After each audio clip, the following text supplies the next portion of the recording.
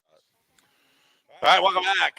What did you learn this weekend in one sentence? All right, 713-780-377. 3776. There's something that you learned. I did.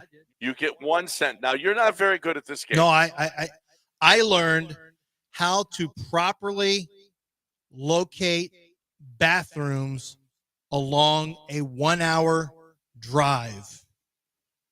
Okay. You're done. That's all. I That's a learned. sentence. From where to where? Oh, you're asking more questions. My son, Drake, had a sentence. No. Finish the sentence from where to where? From Houston to Montgomery County. Okay. How to locate a bathroom. Okay. Yeah, I knew how to you're find just going it. to stop at a McDonald's. How to properly. Oh, what a burger. Look, they have a bathroom. What a burger. Starbucks is the best, though. Okay. I learned single serve that Brad Marchand, the Florida Panther, is now 5-0 against the Maple Leafs in Game 7s. Golly, one guy 5-0. One guy. Wow. That's like Steph Curry 20-0 against the Rockets in Game 7. Brad Marchand has played 5 games. Against 5 Game 7s. Against one team. That's just one team. And he's undefeated against the Maple Leafs. That's crazy. That is crazy. Panthers won 6-1 yesterday. They just fell apart. Goodness gracious. And that city is so starving for that. That is just awful. 713-780-3776, the number, if you'd like to get in. I learned that the people of Indiana are racist. That's what I learned. Okay. You learned that yesterday? I just learned that. It's coming from the Midwest. It's sad. It's sad. There's some history there you might want to look into. Did you want to? Did you want to go to the listeners now? Let's go. Let's go. All right, let's go to Tongue Dart. Chris, what did you learn? I learned at my toddler soccer game, if you shout, kick the effing ball, other parents won't appreciate that kind of language. Not typically. 2-year-olds. Is that toddler? 3, 4? What is that? What is a toddler? They think it might be from 2 to 4 or 5. Dropping F-bombs on the kid. Okay. Well, I don't know.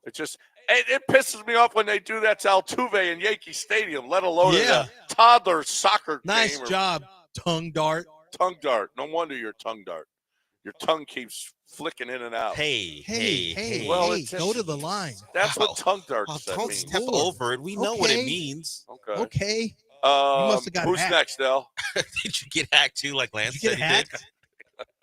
Let's go to Alex. Alex, what have you learned? Hey, guys, I learned that Chet Holmgren is the second coming of Abraham Lincoln. He does. I mean, Abe was tall. Yep. And he did have that beard thing going on. Yeah. Yeah, I can see it a little bit. All right. It's a little tall for Abe, but that's fine. Okay. You just learned that. Okay.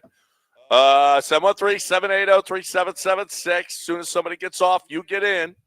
Who's next, Del? We go to Ocho. What have you learned? Ocho, ¿qué pasó? Yeah. I learned for the first time in NBA history, there will be 7 different NBA champions in 7 years.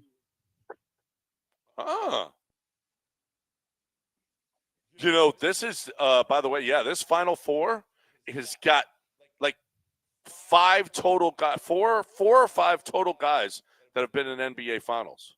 Yeah. Not a lot, but, it's good for the NBA to add some new, Anthony Edwards needs his moment. Last year, he kind of just flickered out. This is a big opportunity for him to defeat Shai Gilgeous-Alexander and maybe even win a championship. Yep. We'll see. I still think Oak City I still feel like they're the strong favorite. I learned this weekend that the Knicks are the favorite over Indiana, and I think that's stupid. Yeah. Okay. No, the Knicks have home court, right? But I don't care. Yeah. I don't care. Yeah. The Indiana is really good. I don't know. Indiana hasn't played basketball in a month. I know, right? Who's next, Dale? Woods, what have you learned? What's up, fellas? Man, I learned that trading away your best player in the NBA has no consequence because you'll just end up with the #1 draft pick. Yeah. It doesn't matter. Yeah, if you trade away your best player, the league is going to reward you for it, especially when you give them to the Lakers. When you give the best player in the league to the Lakers, the league rewards you. There's no doubt about it. It's not even arguable. It happened with Anthony Davis. It happened with I'm not sure. Well, when he left, it happened. This is the third time that it's happened. A team that traded away a big star got the number 1 overall pick. 713-780-3776. Dell. Let's go to Michael. Michael, what have you learned? I learned that my snoring has gotten so bad only on the weekends that looks like I'm being transferred to the couch. Oh. Now, this is the kind of what did you learn this weekend that I appreciate. Yeah. Like, that's a real life. What did you learn? Yeah. Well, because I think on the weekends he's probably drinking a little bit more, and so the snoring gets louder and more obnoxious. So the weekends definitely. I think the weekend thing had something to do with it. I don't know his drinking habits. Yeah, he might not. Maybe she just says, "I'll let you." A lot of people think the weekends are better to drink. I think every day is a good day. It might not be drinking at all. It may just be she just says, "I'll let you sleep in the bed since you got to go to work in the morning. But if you don't, beat it." I think it has to do with alcohol. Well, you think everything has to do with alcohol? Well, I hope. What do you have in there? But I go about it differently. It doesn't matter to me if it's weekend, weekday, whatevs. If we're going to drink, we're going to drink. Let's go. Okay. I don't discriminate. I'm not. This is not what did John Granado. What are we learning exactly right now? About you? Well, I just learned something about John. He drinks. Who's next, Al? We go to Tom on the mobile. What have you learned? Hey guys, hey. So I learned that picking up chicks at a high school grad party is not as easy as it used to be. You know what I mean? Get out. Nope. We're not doing that with Tom. Every time we have to beat you away with a stick. Stop it. He makes me laugh. Hey guys. When did this start? I can't even remember when Tom on a mobile. Who invited you to that grad party? I don't know. Hey, Dal, anybody else? I would normally go in order, but since Tom just called in, we'll go with Tom first. All right, Tom. What did you learn Thank this you. weekend? Let real Tom come in. Morning, gentlemen. I learned that Dave Portnoy of Barstool Sports is stupider about women than I am. What did he do this weekend? Dave Portnoy, he had to MC, or, you know what he did? Oh, he did the schedule release for the Patriots. I don't know what he did with women. I don't know what Well, he was at the game yesterday between the Fever and the, Sky? Yeah. Was that yesterday or the day before? I think the game was yesterday, right? The hard foul, that stuff happened. No, that happened Saturday. That happened Saturday? Okay. Yeah. It was Saturday. He wound up there in a Caitlin Clark jersey with no undershirt on. Oh, God. It's not a great look for him to wear any of it. And then I guess he's just Dave Portnoy. I'm sure he said something. I don't know. I don't know what Tom's referring to. I just know what he was doing this weekend. That's what I learned. He was at a Fever game this weekend. Yeah. I mean, who doesn't want to go to a Fever game? But I'm not going to. Now, you should probably dress better. Okay. It's not a great look for You him. could wear a Caitlin Clark T-shirt or something, but a jersey with nothing on underneath, that's not a great look, Dave. Not a great look. There's a reason no one looks good in those except for basketball players. He went full Indiana uni. Okay. All right. I don't know if I would want to wear a WNBA uniform ever. But, okay, to each his own. Wait, how did he win? He bet $25,000 on a triple-double. For Caitlin? Yeah, he won $350,000. Wow. That dude likes to gamble now. I like him. I like that about him. Yeah. Yeah, I like that about him. 25,000, won 350,000. Wow. And he posted it before the bet, before like the game. So it was legit. Well, he knows something about women's basketball. She was plus 1,300. Those are pretty good odds. Well, so but she's got doubles. They don't just. I mean, she's got 9 of them already, and there was 30 some odd games last year. She had 8. Oh no, that's not. She didn't have that many triple doubles. That was 20 points, 10 assists. That's what that was. Yeah, I don't know how many. Look how it can't be a ton. Not if it's plus 1,300. Well, we got two more guys before we go to break. Let's get to Gary. Gary, what have you learned? Hey guys, I learned that your host from 12 to 3 decided to reveal himself as an awful, terrible human being by talking politics and red pill foolishness when an old man gets diagnosed with cancer. I didn't understand all. He is saying Paul did something, I guess, Paul yesterday. did something about Joe he wasn't on air, so about politics. Because the Biden thing happened yesterday. We found out he had stage 4 cancer yesterday. Prostate, so I guess it happened on his podcast. I didn't hear it or whatever. Either way. On the podcast? Well, it didn't happen on our air because the Biden thing didn't happen till the weekend. So it didn't happen. It just happened yesterday. So it must have been Paul's own thing that he did. All right, let's get to La Raza before we wrap it up. La Raza. La Raza, ¿qué pasó, mijo? Johnny Hollywood, Lanchito, Jovencito.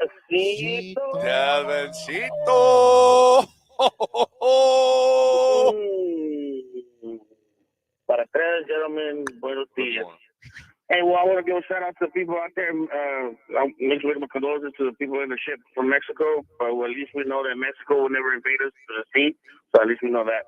But what I learned over this weekend is, thanks to the game, male golfer and female golfer food. Siwoo Kim is a male golfer with the longest hole-in-one in the history of PGA, baby. Let's go! He did learn. He learned that. He just learned something. Mm-hmm. This is exactly how the game works.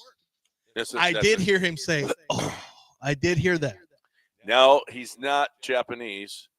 All right. He's Korean, right? Korean. Mm-hmm. So we don't say, I don't know. I mean, you guys are racist. I don't know that we say cares for about Koreans? That's racist. Who's you guys? Yeah, well, you think we say that? Did you just say that? You and La Raza both think we use Who's for we? Koreans. Who's we? That's racist. Who's we? Who's the we who does Lance. that? Lance no, what? And La Raza. This is your whole thing. He goes, You've invented this. He goes, you guys think we're racist. We say this. You're the only one who says that. It's not a we, it's you. I single-handedly let Wendy keep her job. I'm trying to protect you. I protected Wendy, not John. You kind of did. You really kind of did. 713-780-3776. Well done. Brought to you by Game Day Men's Health. We appreciate you guys. You guys are great. And what did you learn this weekend? By the way, here it is. Dave Portnoy, everyone's saying the same thing. He said that his ex-wife has full access to his bank account and he allows her to still make withdrawals. He did say that. Why? What? Something about looks like she just made $350,000 too. Then something along the lines. He said something along the lines of he's doing it because he respects people who are with them from the start or something like that. I don't know, loyalty or something like that. I forgot exactly what it was, but it was speaking to her being with him when he wasn't nothing, I guess is what he's saying. Oh, so she still has access to his bank account? Then snap her off a payment and then it's done. Wait, it's his ex-wife? Yes. Oh God.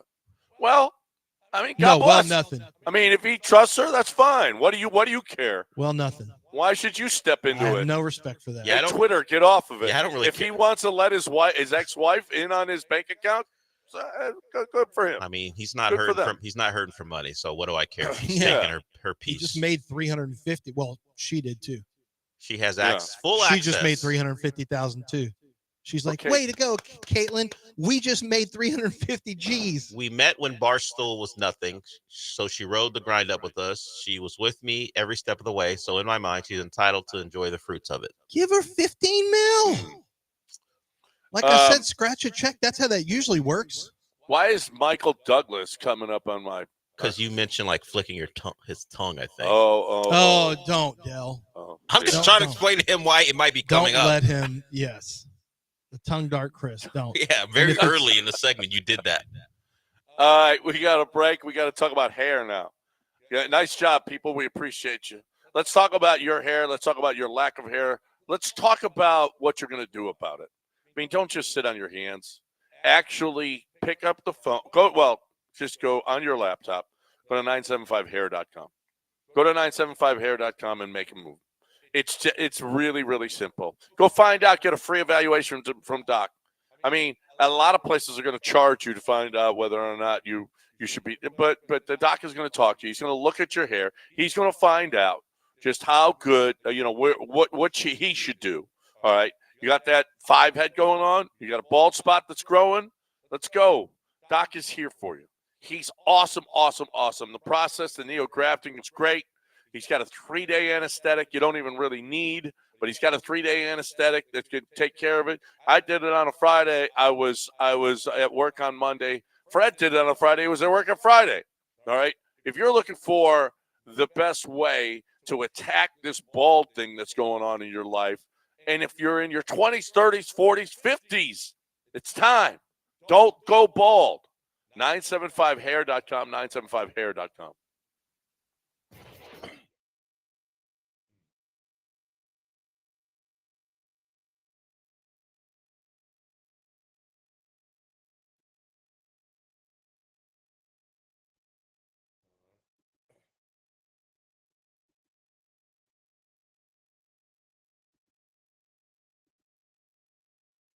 It's different here because I don't know why, but it's gray instead of blue today. What's this thing?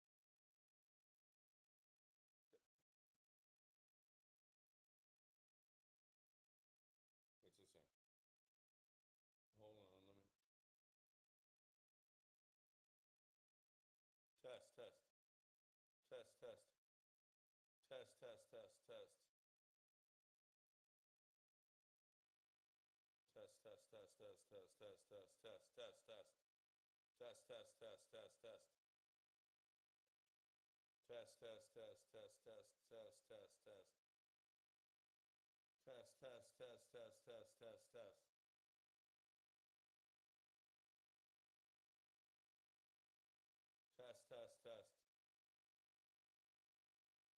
Why is this louder now? Test. How's this?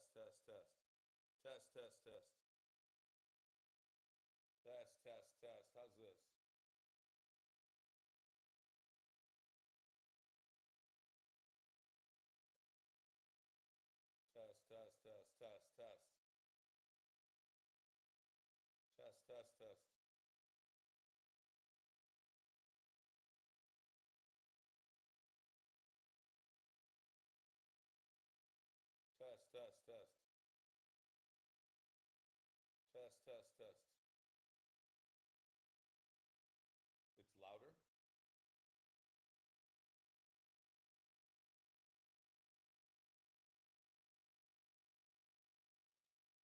What the?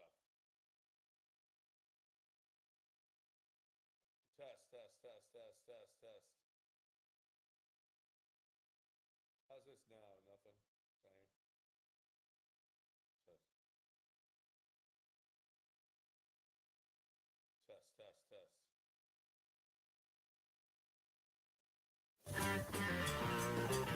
All right, welcome back here on ESPN 97.5 and 92.5, 713-780-3776. If you'd like to get in here, sorry about if you're hearing any kind of a little bit of an echo. We'll work on this as we go along, people. We apologize profusely. 713-780-3776, the number to hang with us here on ESPN 97.5 and 92.5. All right. So Astros split with the Rangers. Shea Gilgeous-Alexander was really excellent, and it was not a game. That was not a game, and that's unfortunate for Denver. Denver was a really good champion that I thought would be would have some kind of I did too. A nice reign, but everybody's had answers for him. When's the last time, like, what we're finding is what Golden State did is really kind of an outlier. Yeah. LeBron James couldn't do it, couldn't just keep it rolling. I mean, he's had a long storied career, but he has had a hard time. Miami maybe had a chance, but then he ended up leaving there. And Golden State did a really nice job. Other than that, there's too many good young players. Now, I will say Oklahoma City, do not let them – they may be one really good player away from having a long run because they've got all the right pieces. But I tell you what I was disappointed with. I thought Jokic really just was a nothing yesterday in the game. He looked tired throughout the second half. He looked completely gassed. Couldn't help them get back into it. Wasn't looking to get his shot off. They did a good job of defending him. How about the fact that they defended him with Caruso? They had Caruso as one of his primary defenders, and Caruso did a really nice job. Yeah. Isn't that what Golden State did that too with little number 2. With LP. Yeah. With little number 2 on him. Yep. I mean, it was like, what the hell? I mean, you should be able to dominate that. And Caruso's he's a little gnat, you know. He is such a glue guy type. Like, he's one of those guys that ends up on good team. Like, he ends up helping a team. He really is one of those guys that really helps a team. And you just think he's a gnat and all that, but man, he makes a lot of good plays. He's generally a positive for every team he's been on. I remember just looking at him and you think, oh, this guy's not going to be a player. And he's always involved in positive plays, it seems like. Yeah. So that happened. Scotty Scheffler yesterday dominates at the PGA Championship and gets his 3rd major, and that was pretty much the weekend. We also had hockey, and you had the Toronto just going down, just taking one badly. It 6-1 was the final. So we had a pretty good sports weekend. If you want to get in, 713-780-3776 is the number to hang out with us here on ESPN 97.5 and 92.5. I saw the Athletic did must-watch game for every NFL team during the 2025 regular season. All right? The Cardinals, it's at the Cowboys week 9. Falcons is the Rams week 17. Ravens at Chiefs. Okay, Bills at Chiefs week 9. Those are. What do you think the Texans must-watch game this year is? Ravens. Yeah, they have that too. I just am not interested in that. Why? I'm not interested in another. Well, I'm not interested in another ass whooping. That's why. Well, I mean, there's one team you have not looked good. You look terrible against, and it's the Ravens. And I guess you know what you do because you can beat the Bills. You know, right? You've proven that. Yep. You play the Chiefs tough. It's the Ravens who just kick your ass time and time again. I mean, you want to watch to see when they can finally get over the hump. Kind of like, can the Rockets ever beat Golden State? Ever, as long as Steph Curry lives. We have an answer. No. We have the an answer is answer. no, they cannot. Yeah, so as long as Lamar Jackson lives, well, they couldn't beat Joe Flacco. They couldn't beat Lamar. They can't beat Harbaugh. Yeah, they can't beat Harbaugh. In their history, the Texans have won twice all time against the Ravens. Well, I don't remember them. I remember one of them was at home. I remember one. That's all I remember. What's their all-time record? They've lost 7 straight. 7 straight to them. Wow. No, 6. They've lost 6 straight. 6 straight. Yeah, that's just. I guess it's that, but I just don't know that. Are we ready? Do you think they're ready to beat the Ravens? I don't. Yeah, they could beat them. You just need to play better. I mean, yeah, they've had some games where they've actually had some games where they've looked okay in the past, but in the first half they were leading the Ravens in a playoff game. Just it was kind of past phony. year ago. It was kind of phony. Didn't even score an offensive. Not really. I mean, the Ravens didn't score an offensive touchdown. Well, they didn't. Yeah, I mean, the defense stepped up, but your defense is good enough. It's is your offense. We'll see. But that's the game to watch. The Ravens. I mean, it's I don't know. Is it the Chiefs? The Chiefs feel like they're headed down. The Ravens still feel like they're still waiting to move up. And unless you can beat them, I mean, that's the game for me. Unless you just want to quit. Unless you just want to be a quitter. Have someone take them out, like the Rockets needed someone to take out the Sonics. Yeah. Know your own history. I don't want to have to win like that. Well, you won 2. I don't care. What do you mean? You won 2 titles. You won 2 titles without having to beat the Sonics. Vanquish the bullies. The Astros were the ones who took everyone out in their way. They didn't need any help. Bullies, they're bullies for a reason. Let someone else take The Astros were the bullies. The Astros said, beat it, Red Sox, beat it, Yankees, beat it, anybody in our way. Have the Texans shown to be capable of being bullies? I want them to be grown and built in the Astros mold. So you feel less happy about the Rockets titles than you do the Astros? No. I'm fine. But what I'm telling you is I want don't to care. see them beat up the Ravens. Take them out. Take the Ravens out and play the Jaguars in the postseason. That's what I want. Or that. Oh, Well, that's Browns. fine with me. Like I said, they can have multiple injuries. Play the Browns Jacksonville in can the do- AFC Do Championship. you think I care if the Ravens have injuries? Nope. No. Wow. I don't want to put Well, injuries you did on want them. someone in the ditch on Friday. So I Yeah, don't you care do. if they have multiple injuries and they can't and they field a worse team. Great, whatever it takes. I'm all about that. I still want you to beat the Ravens to be the best. You got to beat the best. Woo! You actually don't. Flair tried to No, tell you you don't. that. The Celtics didn't beat anyone of any consequence because everyone was hurt last year. That's They true. didn't, You don't have to beat the best. Well, typically, Ric Flair said to be the best, you got to beat. Well, that's him doing his little thing on wrestling. But to be honest with you, a lot of people just beat up on the little guy, and that's how they become the best. It's fine. You can do it that way too. I'm better. I like that better for our team. I like that a lot better. I think our team needs to go through the worst, the Jets, the Browns, I don't care. I don't care how they win it. Just beat bad teams. No one cares. When we come back, we need to address what's going on with Paul Skeens' career. In Reddit, someone said Paul Skeens will be playing some very important and intense games during his career in the 2026 World Baseball Classic, pitching for Team USA. It's probably about the only place, unless or until he gets traded. And there's already rumors about the Pirates could look to trade him because they know there's no chance they'll keep him. Of course, they're not going to pay him. He was unbelievable, and he was unbelievable yesterday and got beat again. Complete game, allowed 1 run, 9 strikeouts and 8 innings pitched, 1 run, 9 strikeouts, 1 walk, 3 hits. He's now 3-5 with a .94 WHIP and a 2.44 ERA. That's what happens when you're a Pirate. That's it. Sorry, that's who gets the best sucks? pitcher. I was thinking, oh man, what could the Astros do? Nothing. We don't have anything the Pirates would want. Look at the Astros minor league and like there's nothing. We don't have anybody the Pirates would want for Paul Skeens. Nobody.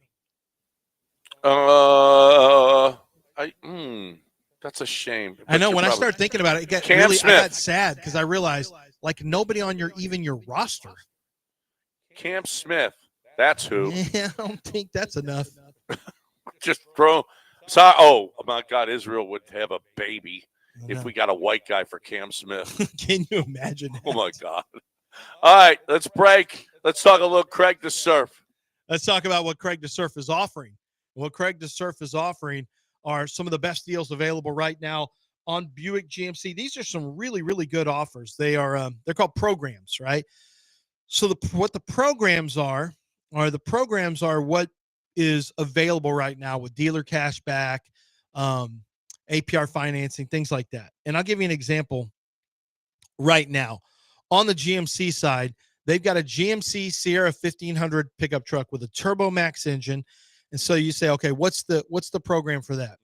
Well, you can get 0.9% APR financing for well-qualified buyers, or you can take a $6,500 purchase allowance and a $1,350 engine credit for current eligible Buick or GMC owners and lessees.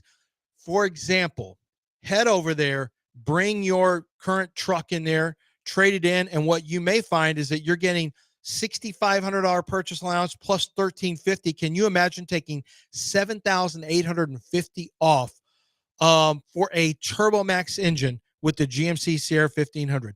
And that's before we even start talking about the trade-in value that they're giving you for your vehicle. That's what's going on out in Angleton. They do it better than anyone else. Make sure you get to the website to start your car buying experience at Gulf Coast Chevy Buick GMC.com or head on out to Angleton today. GMC, we are professional grade.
You are listening to Houston's longest-running sports radio morning show. From the Veritex Community Bank Studios, here's John and Lance.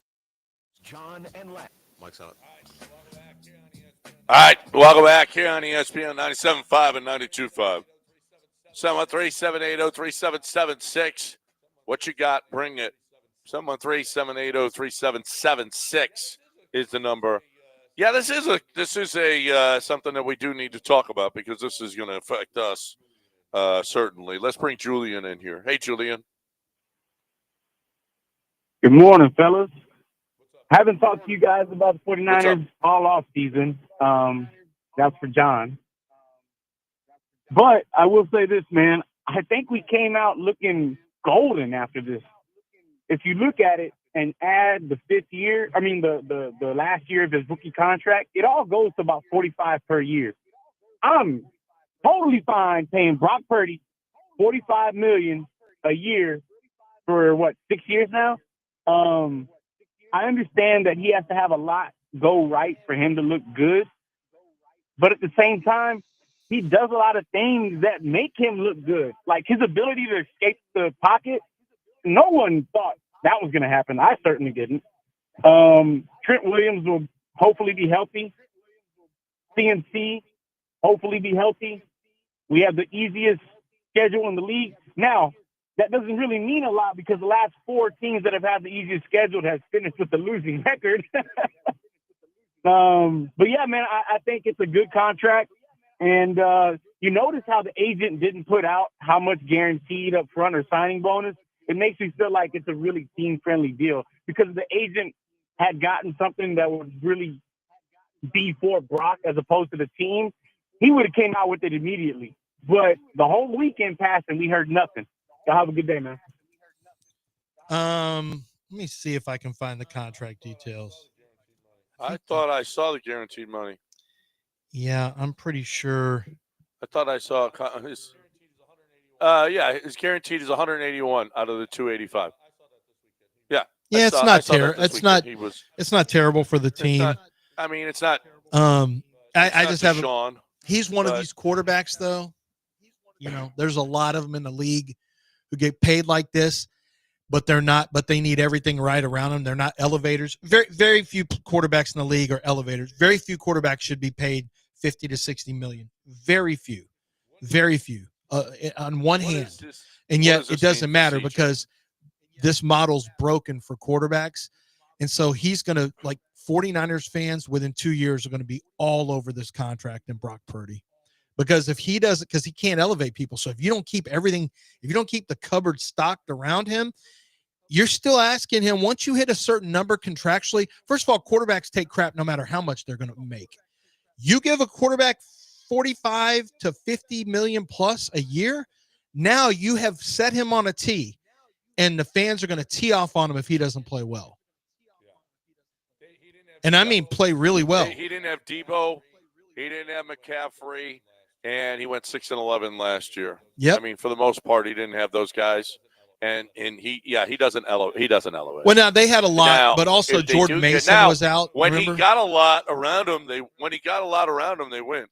But can't you? So, but that's the argument is, aren't there a lot of quarterbacks that could win if there's a lot around them and an elite defense that they have no part of, no part in, like, aren't there a lot of quarterbacks who could win at a high level? If everything's good around them and they have an elite defense? Are there? I mean, do a lot of quarterbacks win at the highest level? It seems like it's the same guys year after year after year. Well, how far has Brock actually gone? He got to multiple Super Bowls, right? Is it 2 or 1? Yeah. One. Garoppolo was at the other one. But Kyle Shanahan hasn't been to 3 yet. He's only been to 2. I think just 2. Well, yeah, as a head coach. Okay. I mean, he was obviously Atlanta. So maybe it is just the 2. Maybe Brock's gotten to 1. Oh, he got to an NFC title game, but got hurt in the game. That's the other one. Yeah. Yeah, he hurt his elbow in the game. Remember? Yeah. Oh yeah, that's right. Really badly, and had to come back in the game. Yeah. To hand off, right? Yeah, to get it. Right. Wait. And they won that game. No, they lost. The Eagles won that one. The Eagles lost to the Chiefs in the Super Bowl. Josh Johnson played in that game for them. They were banged up. That's the one they talk a lot of crap. They say, hey, if we were healthy, we would have beat the Eagles. That was the entire offseason. If we were healthy, we would have beat them in that game. So yeah, he's played in 3 postseason games twice.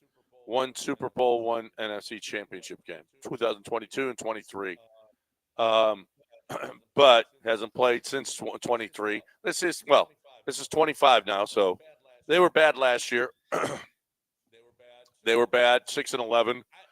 I don't know. I'm torn on it, and you know what? I think he's got, like he said, right now, $45 million. What is he? He's not middle of the pack, but he's certainly not busting the bank in the NFL. No, it's not. It's not like by NFL standards. We have to. I think I mentioned this on Friday. Like we just have to. Oh no, I didn't mention this. We just have to get used to what the middle class, with what salaries look like now. We just like, I know it's jarring to see because it's happened so rapidly. Like the ascension of sports salaries have gone sky high over 5 and 6 years. It wasn't that long ago where we were looking at, what was it, $30 million a year for a quarterback was like, holy crap, this guy's making $30 million a year. He's $100 million quarterback, we said. That's nothing now. $100 million quarterback. And that wasn't that long ago that we were saying stuff like that. And now it's already where Brock Purdy, the last player drafted, he's been good. He's not been elite, but he's been good. He's now going to make, in the neighborhood of $45 million. It's a 5-year, $265 million deal. An average annual salary of $53 million. So I'm not sure, where are we coming up with the 45? I don't know. That's what Julian said. Yeah, I mean the average, according to Spot Track, the average annual salary is $53 million. But it's only guaranteed 181, so we'll see. Yeah, well, it's only guaranteed, but the fact is, more than likely, 4 of those years are going to take place. And towards the end of the deal, if the guy's good, they might rip that up. Who knows? But whatever the case may be, is Brock Purdy a winner? Kind of is. He kind of has been. He had a bad year last year. He threw 60. He was a 65% completion guy. Yeah, he's like 20 touchdowns, 12 interceptions. 20 touchdowns is not great. No, it's not great. And I don't. And listen, I don't measure by completion percentage. That's irrelevant to me. No. Like the argument about Shedeur Sanders that people are making. He had 72% completion percentage. He led all quarterbacks in the draft on highest percentage of passes under 10 yards by a pretty wide margin. He only averaged 47% completion percentage beyond 10 yards. Like, that's why the whole completion percentage thing is really, you have to dig into the numbers a little bit. Like, Sanders was one of the worst of the drafted quarterbacks over 10 yards completion percentage, but he was phenomenal under 10 yards in terms of completion. So that's why completion percentage can be a little tricky. And in the NFL, especially if you've got a ball control, you better have a high completion percentage if you're throwing swing passes to Brandon Ayuk, or if you're doing pot passes to what's his name, who's gone now, Debo. Yeah. So I don't know, but it's the way the game's played. There's nothing San Francisco could do. I mean, Dallas was stuck with Dak. You had to give Dak $40+ million. San Francisco's stuck with Brock Purdy. What are you going to do? Get away from Brock Purdy? At some point, there's going to be an NFL team. We've seen it with Kirk Cousins getting paid. At some team, an NFL team is going to say, we just know this guy's not the right guy. We know it. We understand his stats are above average and all that, but we know he's not a winner, and we're just not going to pay him. But once you do that, you run the risk of going into a long hole, in a hole for a long time and not able to get out of it. That's the fear. All right, 713-780-3776. What does CJ make when he $60 million? If he's good, he's going to make 60. He's going to make CJ, by the time he's up, it'll be a $350 million contract. Yeah, probably.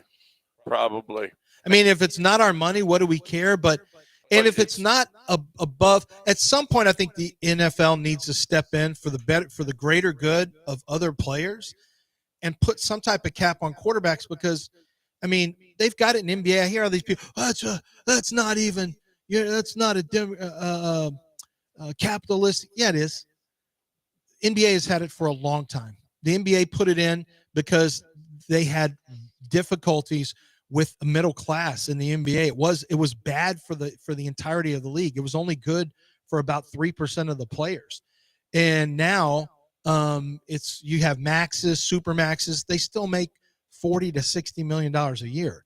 You know, they put that in that mechanism in their CBA. You probably are going to have something where quarterbacks cannot make over a certain percentage of the roster, because that way you take care of the, you know, guards and linebackers and running backs and guys who are not seeing their salaries move up much. They're stagnating. And truth be told, a lot of agents will tell you that's what's in the best interest of most of the players, is spreading out the money a little bit away from just quarterbacks. Yeah. I know let me tell you, agents for running backs would applaud greatly a move like that. 713-780-3776. We got a break. We're going to talk about HRP. I talked to Chris Fisher this weekend, as a matter of fact. Mike Holly, Chris Fisher, Kevin Robe, all of them, Plotkin, all of them. They're all awesome. You'll get to know them. You'll get to like them. They'll be your boys. They're going to care about your business. They take a stake in your business. They really, I mean, we've got BBs and Orleans and Chuck Watson and all of these different, to Chad, and all these different testimonials about what HRP does for them in their business and how easy it is. We keep saying it over and over and over again. They make it so easy on you. And, oh, by the way, you save money, more efficient, streamlined, your payroll, your HR, your taxes, everything. It's proprietary technology that is going to be out there for other people to use it, and it's going to just blow up. It is incredible. I mean, people have tried to buy this from Mike Holly. Mike Holly said, no, I'm keeping my technology, my payroll technology, because it's as good as or best in the business. And if you're somebody that wants that kind of streamlining for your business, as opposed to how cumbersome it might be for you now, HRP is the way to go. Let them come and tell you how they can help your business be more efficient and more economical with your payroll, your HR, your taxes, and everything else. HRP.net, 281-880-6525 or HRP.net.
Allstatewindowsandsiding.com. Let me tell you, the weather, I mean, we're in summer now, so summer starts in May, and it's in the high 90s already.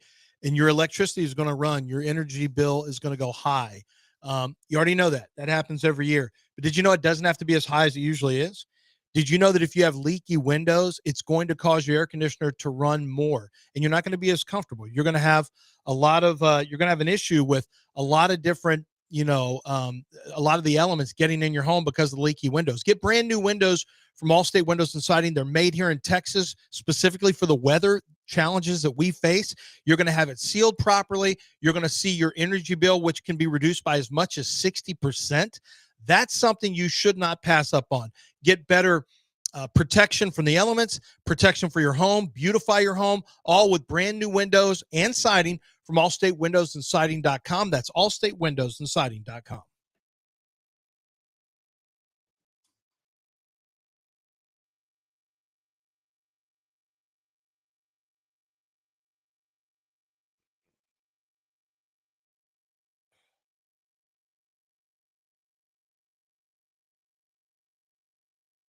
You are listening to Houston's longest-running sports radio morning show. From the Veritex Community Bank Studios, here's John and Lance. All right, welcome back here on ESPN 97.5 and 92.5, 713-780-3776. Let's go. Who wants in? 713-780-3776. Anything that happened over the weekend. Our Astros split the series. How about that they came through in the seventh twice? And how about they picked up a 6-run seventh on Friday night? 6-run seventh, all with 2 outs. It could have been a really bad series. It could have been horrible. You got the 6-run seventh. Not only that, because you were losing, you got the 6-run seventh.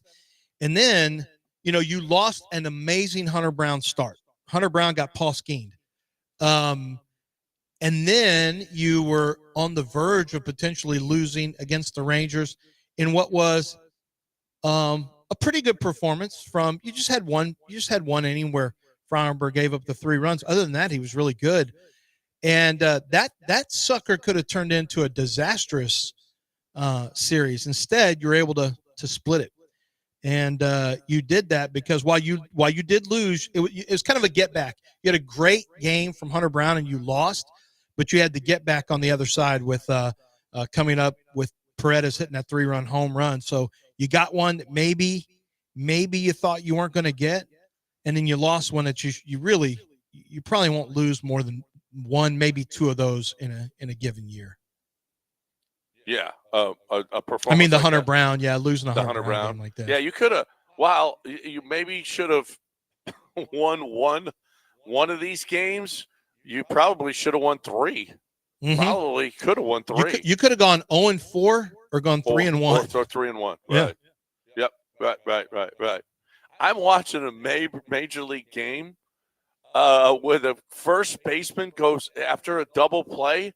He goes up into the stands, runs up there after a fan. Oh my gosh, this is awesome. And he's running after the fan in the stands. And the guy just ran away. He couldn't catch him. Are you serious? Yeah, it's so fun. That is awesome. I think it's older, but it's I've never seen this before. It turned a double play. The first baseman catches the ball on a double play, throws his glove to the dugout, and then runs up the stands. I mean, that's good baseball right there. That is good baseball. 713-780-3776 is the number if you'd like to get in here and hang out with us. I just saw where every day Cam Scatabo and Jackson Dart butt heads when they see each other. They do headbutts. I thought you meant they're already fighting in camp. No. They do headbutts when they see each other. I think Cam Scatabo is going to be a pretty good pro player. I think Cam Scatabo is going to have a job.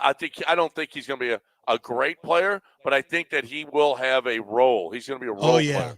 In the right offense, and I think with Tyrone Tracy, it's actually a really good fit because Tyrone Tracy can play all 3 downs, but he's got a little bit of a hammerhead mentality to him too. And that's what, I think Cam Scatabo is a great second running back that you feed him in certain games. He's going to get 8 carries. In other games, he's going to get 14 carries. And he could be a guy in the fourth quarter. Now, not for this team because this team's going to stink, But if the Giants get good, he could be a guy that helps you close games. Boom, boom. There was a lot of NFL teams. It's funny. I was told this by three. I talked to 4 different teams who were talking about Cam Scatterbo, and 3 of them said that there's big fights in their own buildings about Cam Scatterbo. And of these 3 guys, 2 of them were black and 1 of them were white. And I'm telling you that for a reason, because all 3 of those guys brought up, and I think I've said this on the air. I said, what was the issue? Like on Scatterbo, I figured it would be, there's a question for me. He's not fast, and he's got great feet, but doesn't have a lot of burst. He's got great feet. So, you might say, look, I don't like him because he's going to have to be a grinder his whole time. And it's, defenses are going to be on top of him in the NFL. They just said the arguments were, their belief was that some of the guys in the building just didn't like him because he was a white running back. And a lot of times it was the white scouts were the ones who are like, they said it turned into arguments in the building where guys saying, you don't like him because he's a white running back. You don't think a white running back can make it in the league unless they're Christian McCaffrey. And I was just thinking, man, are we still doing this? If a guy can ball, he can ball. Are we still going to do this? And Cam Scatterbo can ball. He can ball. He's good. Yeah. He's like Natrone Means. Like, I've seen this guy play before. Oh, here comes Dell with his little. He just did the. Scatterbo can ball. Scatterbo can ball. He's not the fast. Like, I don't think he's a primary running back. But if anyone said some people like him more because he's a white running back, they'd be right too. No, the argument was they thought he couldn't play because he was white. Well, that's the inherent bias. But once you see him out there playing, fans, yeah, but scouts are not like Scouts are not like that. That's why the black quarterback thing that doesn't really exist in the NFL. I think because of the scarcity of the white running back, people enjoy Cam Scatterbo more than they would. Oh yeah, because of great because white you hope. just don't see. Yeah. Oh, it's like Tiger Woods in golf. Yeah. I mean, it happens. It's a tribal thing. Sure. It happens. It's like Luka. I mean, were we more critical? You always bring these international players in. They don't count. They don't count for me. I don't count him as from the club. Oh, yeah, he does. Yeah, he does. No. See, the guy who I don't even count he's not Tyler from the Hero. club. He's saying he's not from the club. You heard him. I'm not even saying it. He's saying it. He's not in the club. No. Listen, he's like I white said, he didn't grow up playing Little League. He's white to a lot of people in America, and just because it's not to you. No, he didn't grow up. He's not us. He's not from here. He sends his money to another country. What are you talking about? If you've talked about Cooper Flagg and the white American. That's a white guy. If he becomes the guy that people are saying, Cooper Flagg, he is, the Coopers he'll be a bigger Cooper star. Manning? He'll be a bigger star here than Luka. Oh yeah. Cooper Flagg? Yes. Cooper Flagg if he will is be way great, if he is as great as people think he is, he'll be a bigger star than Luka. Well, he's a bigger oddity. If he pushes down Angel Reese, it's going to cause a firestorm. Wait a minute, what? They don't. How's that going to happen? Yeah, I was getting mixed up with Cooper Flagg and Caitlin Clark. Yeah. I wouldn't. If I was him, I wouldn't push Angel Reese. No. Okay. I'm not sure who wins that one. He's a little narrow. Now Chet Holmgren is a white guy. Yeah, but Chet Holmgren he's Abe Lincoln. Yeah, he's a white guy. He's got the little neck beard going and all that stuff. Although that's actually not. That could be a lot of different countries. He could be from Dagestan or whatever.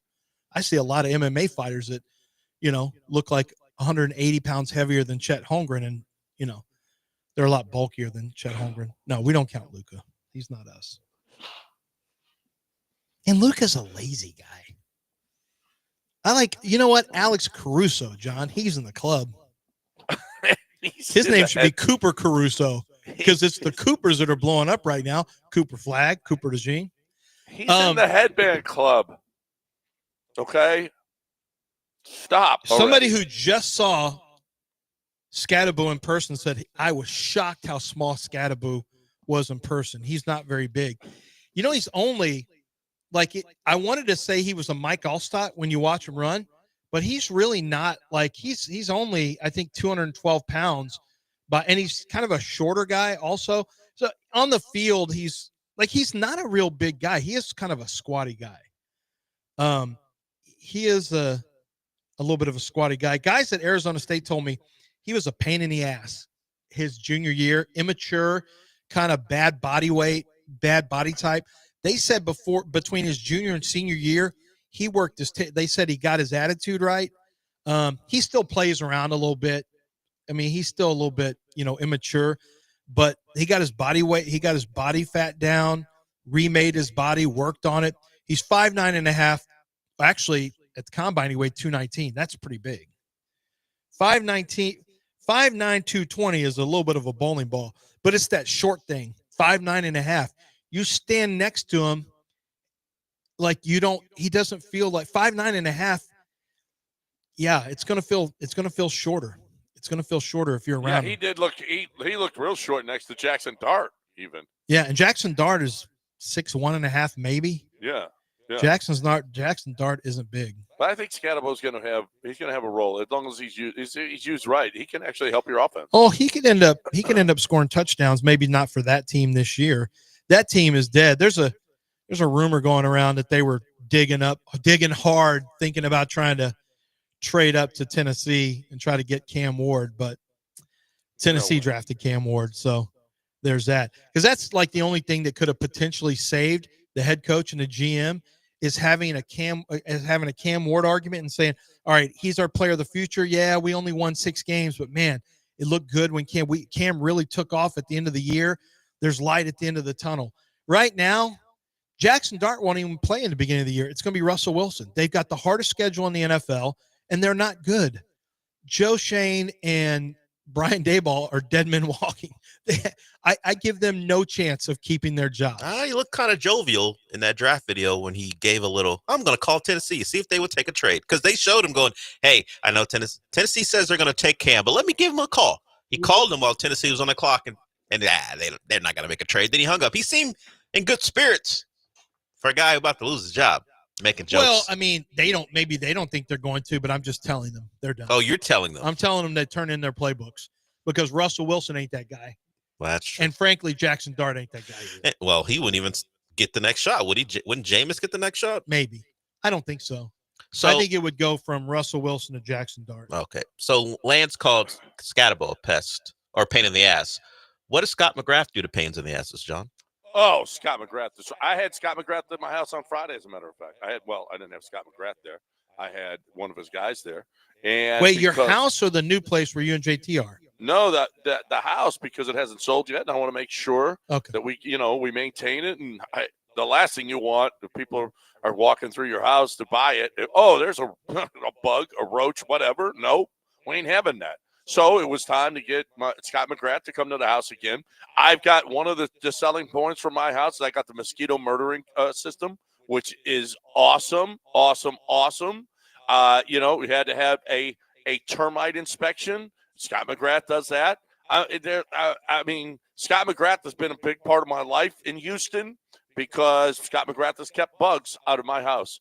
If you're looking for the best way to keep bugs away, 281-469-8240. Scott McGrath is awesome. His company is awesome. You might talk to Rita before she goes. She's awesome. Everybody there is really, really, really, they just care about making sure that there are no bugs. They're so well trained. They're just, I love Scott McGrath and what he's done for me. And I know places that had a bug problem that were unsolvable that Scott McGrath took care of. That Scott McGrath would not rest until those bugs were gone. You're looking for the best way to get rid of those bugs, 281-469-8240 or McGrathPestControl.com.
You're back in the Veritex Community Bank Studios with John and Lance. On ESPN 97.5 and 92.5. NFL Rookie Watch says Shedeur Sanders reportedly had Browns site. coaches. I hate that account. Shocked at his precision and accuracy with the short time they had. How many quotations did he have in it? A bunch. Yeah. Sanders reportedly was throwing the ball with quote unquote touch. The touch of a 10-year NFL veteran. This guy is literally. Sanders reportedly has quote unquote goals of winning the QB1 position for the Browns. So NFL Rookie Watch is considered like one of the big. So Dove Kleinman, NFL Rookie Watch, ML Football, JP Football, I think. There's a thought that 3 of them are run by the same person. And it's all like they're all, and it's, I know one of them is Dove Kleinman was a guy who sold his account to someone else. And so now they run it. And then the one who runs Rookie Watch, I think is 17. And he'll always say, according to sources, according to scouts, and it'll just say stuff, and it's totally made, like, it's totally made up. And this guy gets a ton of retweets, followers, because all he does is take other people's stuff and repost it. That's it's unbelievable, but whatever. Okay, he's got goals. That's good. So I you know what? I think I can say this. So I talked to Dennis Lindsay, congratulated Dennis. I've known Dennis since he was I've known him since he went to Brazzeswood, played basketball. I knew Dennis. He didn't know me. Dennis was a phenomenal basketball player here in the Houston area, Brazzeswood.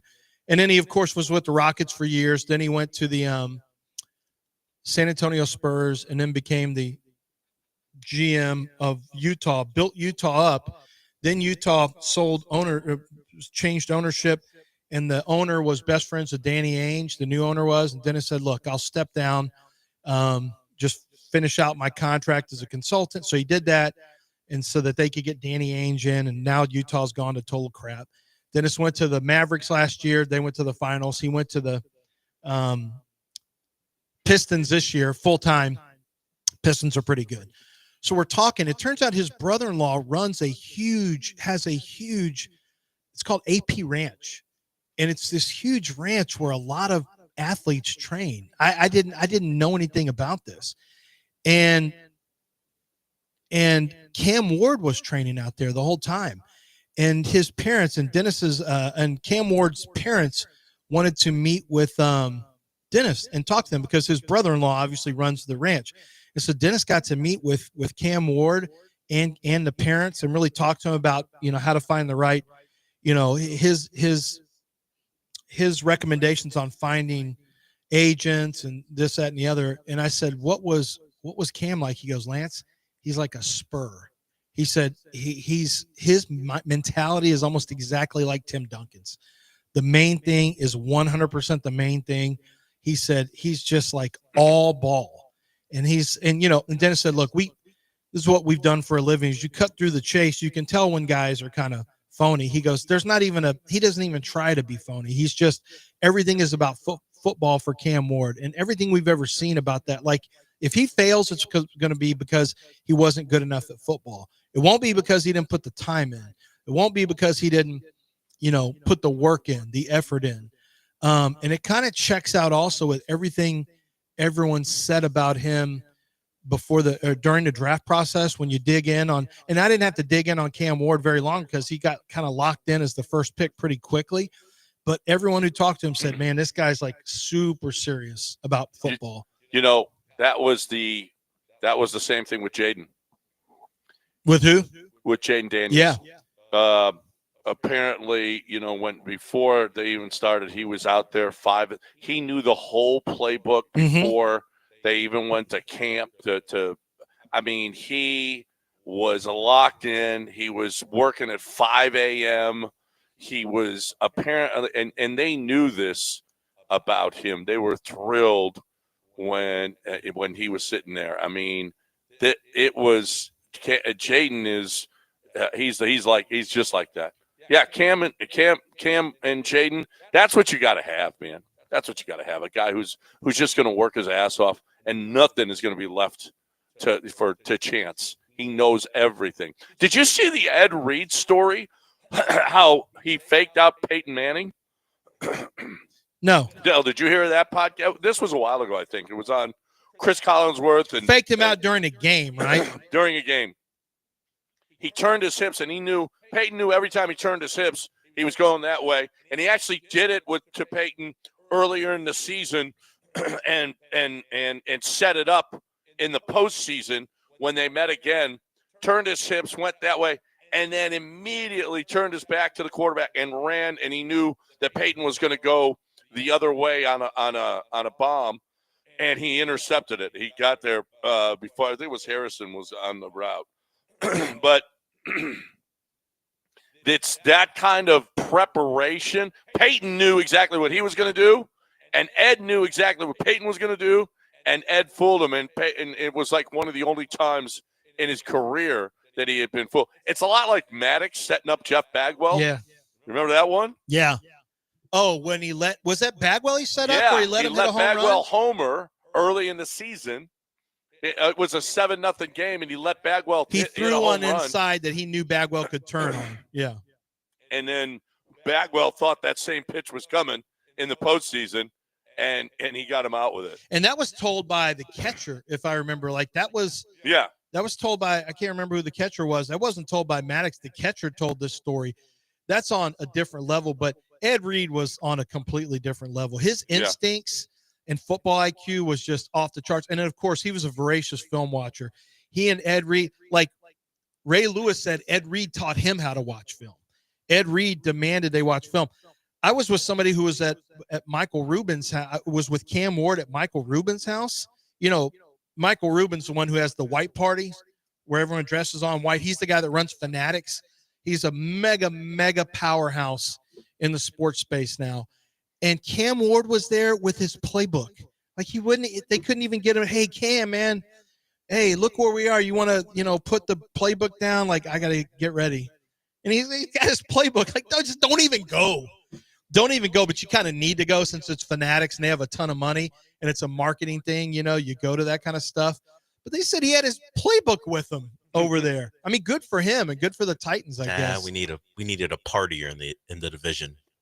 Not a guy who cares like Cam. Yeah, no, we don't need another guy who cares like CJ and Cam. Who did the Texans Our guy have cares again big time this offseason. Who did the Texans have that early he lost his playbook?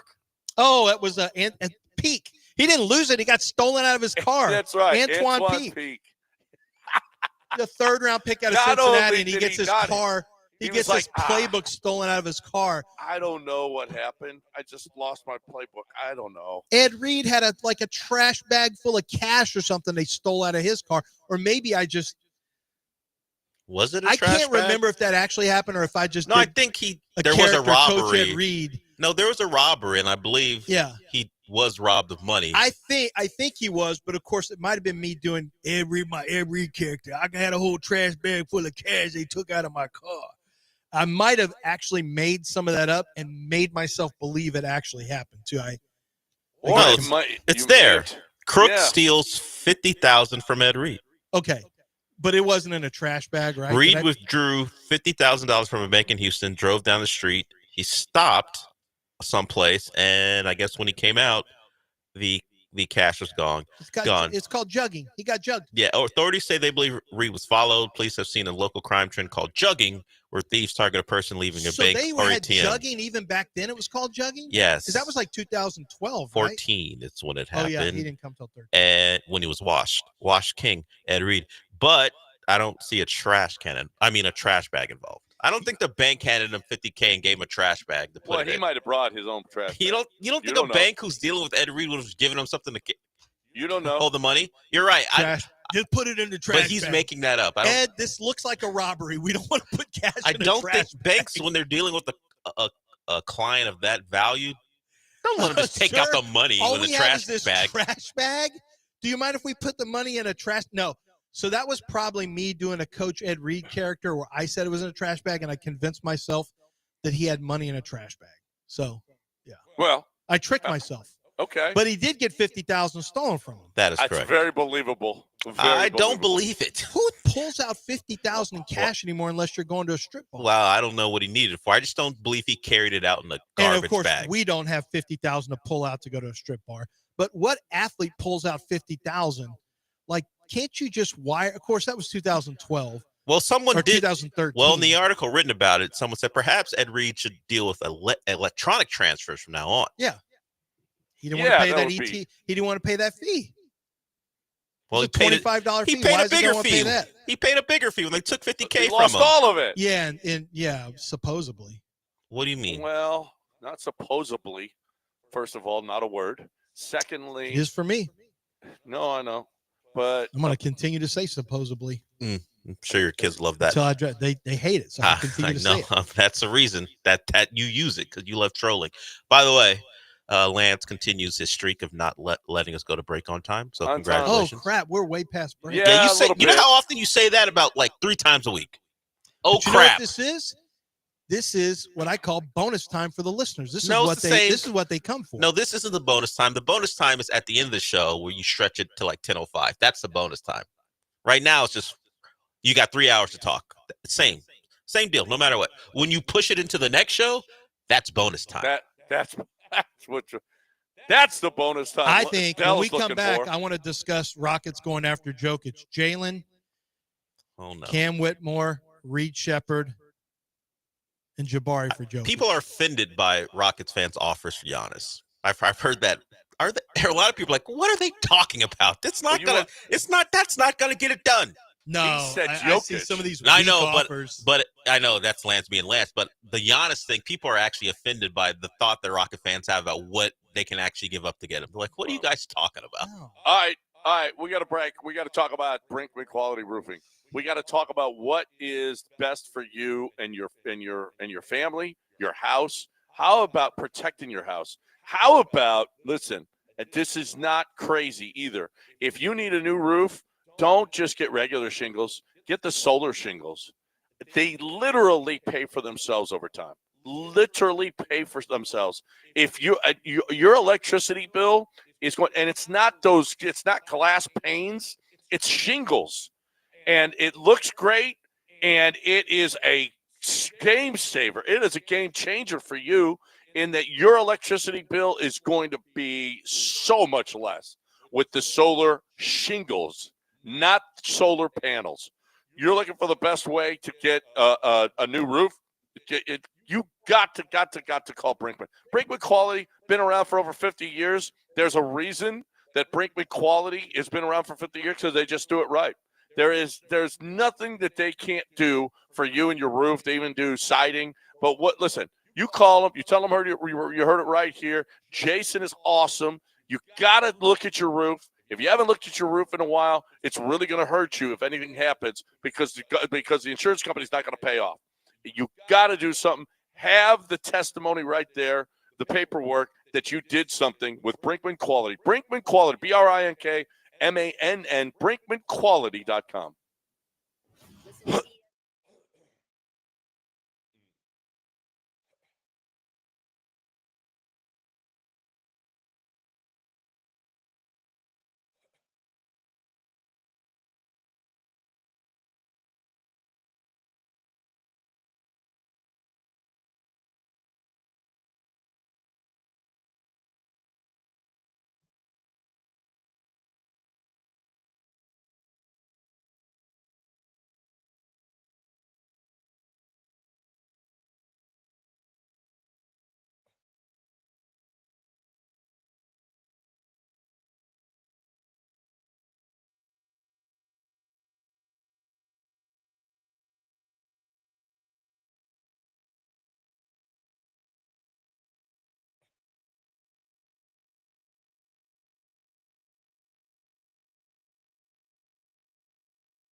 disconnected.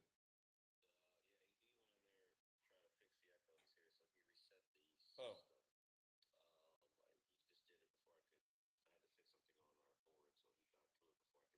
Should I reconnect?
Yeah.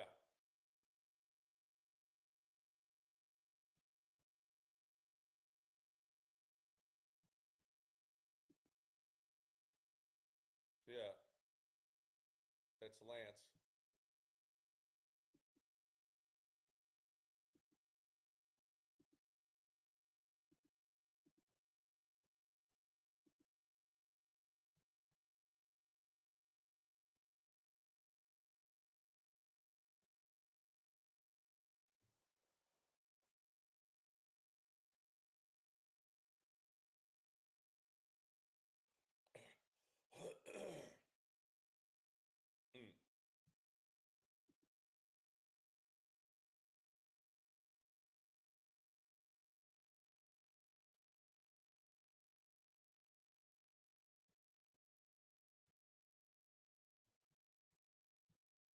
Zadok Jewelers, this is your opportunity to get that great gift. I'm gonna really focus in right now on.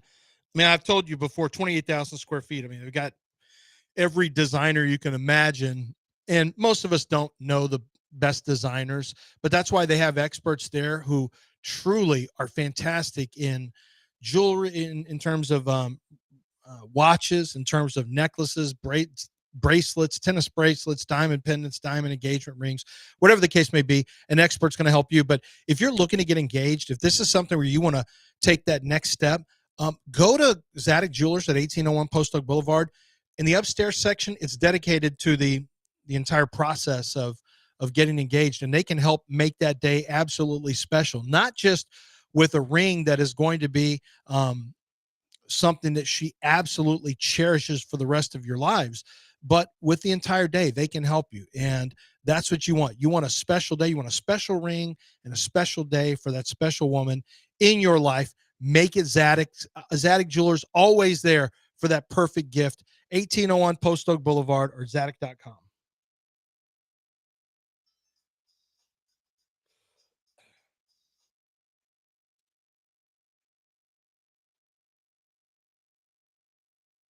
You are listening to Houston's longest running sports radio morning show from the Veritex Community Bank Studios. Here's John and Lance. All right. Hey, this was a good weekend for baseball. It was all rivalries. How smart was that for baseball? They put the Mets and Yankees together, the Angels and Dodgers, the Astros and Texas. I mean, that was fun. That was intense. Did you watch any of that Yankees Mets series? Holy crap! It was like it was intense. It was like it was a World Series. Subway Series, the big deal. Well, I mean, both of these teams have high hopes this year. Well, they're both in first place. Yeah, That's why. I mean, it's a legit thing this year where they both look pretty damn good. But when Alonso threw that ball over the catcher's head and the winning run scored, the place and the Mets fans there were just that sad fan face that is just, and that stunned face with the hands on the head. Surrender Cobras, we call them. Oh, is that what it is? Yeah. Yeah, I didn't know it had a name, but they were. But my gosh, the intensity. And how about the Angels sweeping the Dodgers? Holy crap. Good for the Angels. That is crazy. Crazy that Shohei goes back and gets slapped around. Take that. You can have Shohei Ohtani because we beat your ass. Well, he was on the team last year, too. Well, I understand that, and they won the World Series, but we still beat your ass this time.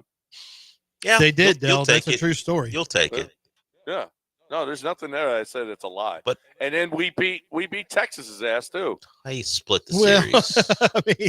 I mean, that was a win as far as I'm concerned. We needed some late heroics in a couple of the games. Well, and that they came through. I mean, that's encouraging, man. Yeah.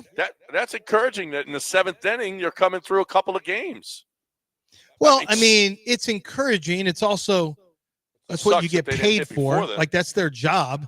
Yeah. This is a team that we've had pretty high expectations, and I think fans still have very high expectations. You know what? We don't have those. We don't. What we may not, but I've noticed that fans seem to still think the Astros are going to be.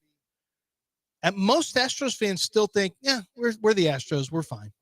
Yeah, I did notice in the last game at home, before they went on this Rangers trip, that there were a few fewer people there. I think it's going to be a little easier to get tickets now. Yeah. I think so too. And it's not. And you know what? This team is right where all the other teams. They all started like this. Yeah. They all started slow, but I don't think that there's the same, like you just said, the expectations. There's not that same expectation for this team.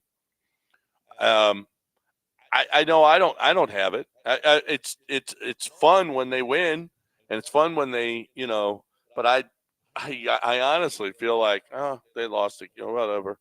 What else? They lost again. It's not surprising to me. You got Colton Gordon going tonight. They don't know who's going to start. Did they decide on a starter tomorrow? I did not see. No, I don't think they've decided yet. You've got Hunter Brown in the finale. We're at Tampa Bay.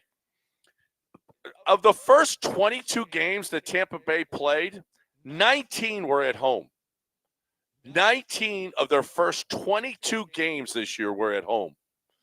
And they only were 9-13 after those first 22 games. Because it rained so much in the summer in Tampa that they wanted to get all the games in the spring so that they can could, actually get games in as opposed to being rained out, because they're playing in the spring the Yankee spring training facility. Yeah, outdoor. I mean, weather's going to be outdoors in Tampa in July. Can you imagine having to go there and play? It's going to suck. It's going to suck. And for years, it sucked going to Dallas. Going to Arlington, I should say. Yeah, I don't think they'll get games in. Why? So it's good because it's going to rain and be 9,000 degrees. It's going to be like the old, Jefferson Stadium with the mosquitoes. That's why they were the Skeeters, because the mosquitoes were so big when the Astros or the Colt 45 started playing. Well, y'all want it to be hot and humid all the time. This is what y'all get. Yeah, that's what we want. This is what y'all get. So congratulations. Yeah, Astros have not named a starter yet. They haven't named a starter for Game 2. Hunter Brown in Game 3. So you got that one. You got Colton Gordon going tonight, which is Colton. That's very Colton Gordonish to be going. And then, but Hunter Brown, I can't wait. That's an afternoon game on Wednesday. So that'll be fun. Yeah, you got four against Seattle at home, 2 against the A's, and then 4 more at home against Tampa Bay. So you got a long stretch from Thursday after this series is over. You got the 22nd of May all the way through June 1st. Astros are going to be at home. So be a good time. I guess school's still in for a lot of, I think school's mostly in. So, but feels like a good time to go out and see the Astros, including a couple of day games. Against Seattle, you got a 3-10, you got a 1-10, you got a 1-10 against the A's. So you got to run from the 24th, 25th, 27th, and 28th, where 3 of those 4 games are afternoon games. Yeah. Yep. So great for people who have radio shows and are off the air in the morning. Yeah. And some of you maybe are listening who have radio shows in the morning. I don't know. Saturday, Sunday, and then Wednesday after a Monday day off. So 3 out of the 4 games, like you said, in the afternoon, and then at the end of the homestand as well. Tampa Saturday, Sunday are going to be 3-10 and 1-10. So yeah, a lot of afternoon baseball for the kids. The kids are getting out of school. Let's go. Time to party. Let's go. 713-780-3776. If you'd like to get in here. Speaking of New York being crazy, did you see any of the Knicks celebration? Oh, the fans? Oh my God. It's insane. But they're like that in the first round. Like, Knicks fans are a problem outside. This has been going on for years and years and years. This is who they are. This is how they are. I told you that they beat the Celtics when I was in New York, and it was 4 hours after the game was over, and people were streaming into pizza places by us at 11 o'clock. I'm like, what the hell is this? Like, the game ended a long time ago. What are y'all streaming in right now, acting like the game just ended? They've been partying the entire time. That city loves basketball. Yeah. I don't know who will be more. If they win, look at the teams that are left: Indiana, New York, Minnesota, and Oklahoma City. The last title that any of those, and there's only one, and it's 1973. The Knicks in 73. So whatever city wins, I mean, starving for it. I don't know that I want the Knicks to win. They're going to burn that city down. You would have thought that they won the NBA. You would have thought they won the World Cup the way that they were celebrating. I'll say this. Like, you didn't see any kind of violence or burning or New York Knicks fans, New York sports fans, no matter what you want to say, and we can say whatever, but they're pretty good fans. Like, they know how to, like, they get after it, but they're not going to be somebody like from the Midwest that just starts burning furniture, or people in Canada who immediately go and just start trying to wreck an entire city. Like, I think Knicks fans will party crazy, but I don't think they'll do anything to the city. I think I was there in 94 when the Rangers won it and the Rockets were in the finals against the Knicks. And it was crazy. But you're right. It's not like East Lansing where they're going to burn everything. Yeah. No, it was I heard it was crazy. You may have been the one to tell me the story where it was, Lance, it was insane. And that was hockey fans. The Knicks fans are at another level. But what we were watching, what I saw this weekend of their celebrating, holy crap, they are nuts. They really love that basket. That's great. They do. But again, I think if you're giving me odds on Indiana, I'm gonna take Indiana.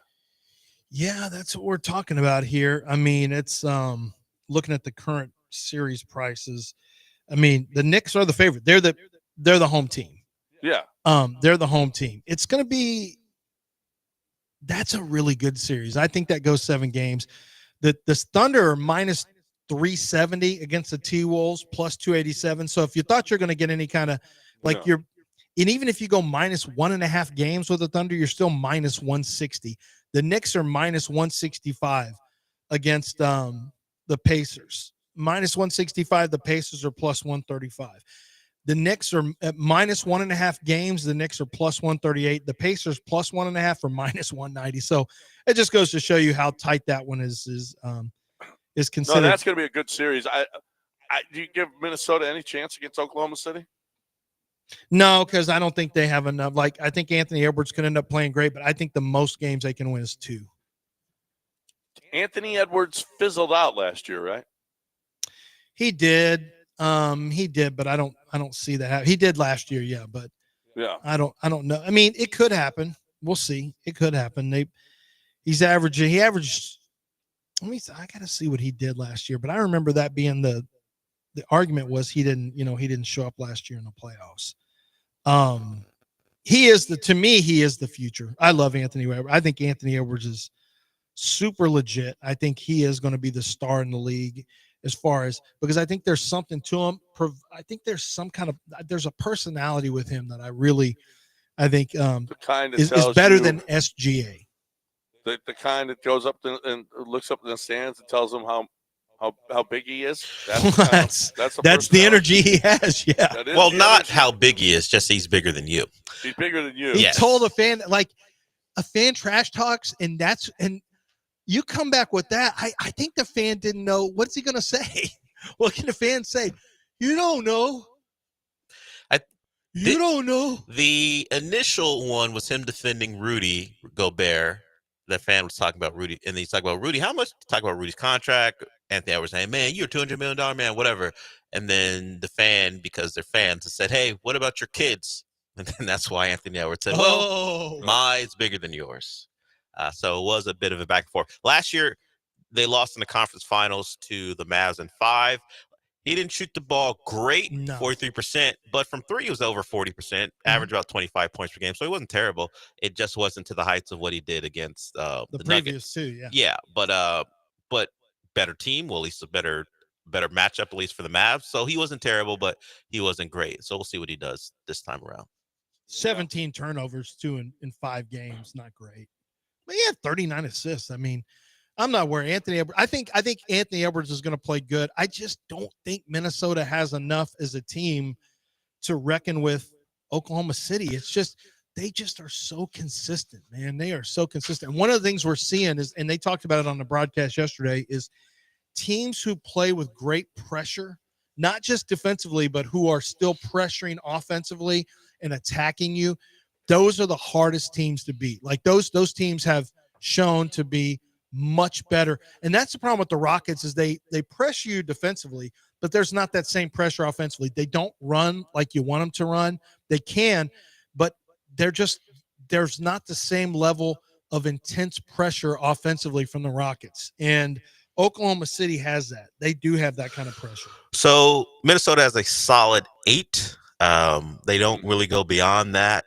And we saw OKC get pushed by a team who had now the best player in the world, but had 5.5 because of, I include Michael Porter Jr.'s shoulder, and depending on what night Russ is having as the half and then you talk about Strother and all these guys, Peyton Watson, who can give you maybe minutes, but you can't depend on them.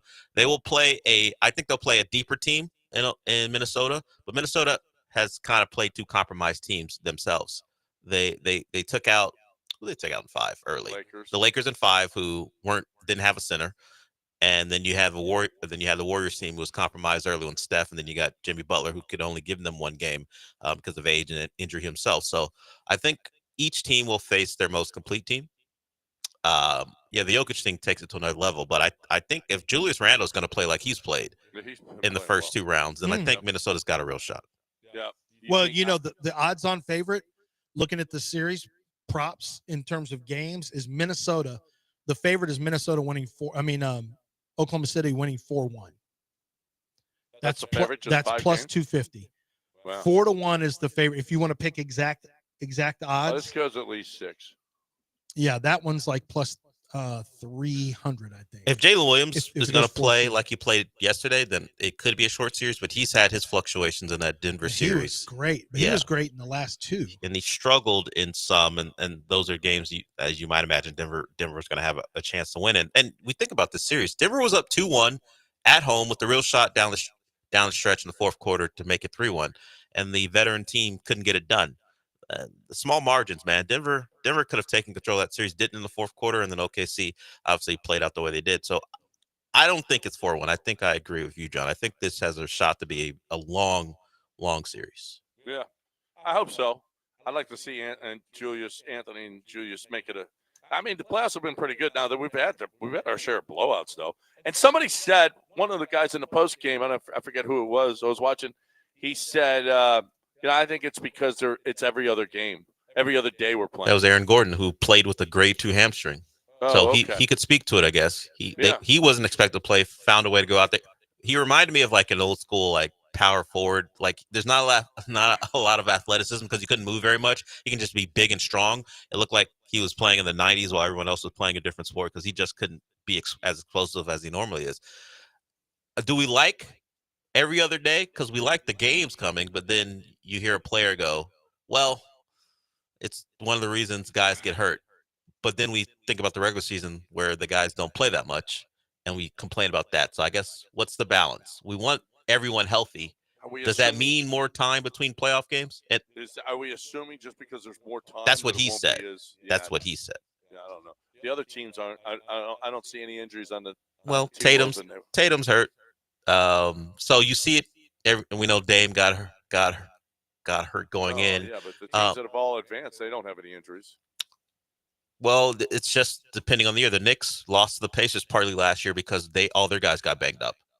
So it's all about luck, really. This thing fluctuates. The Celtics won a title playing no one who was at full strength till they got to the finals. And this year, they had the bad luck.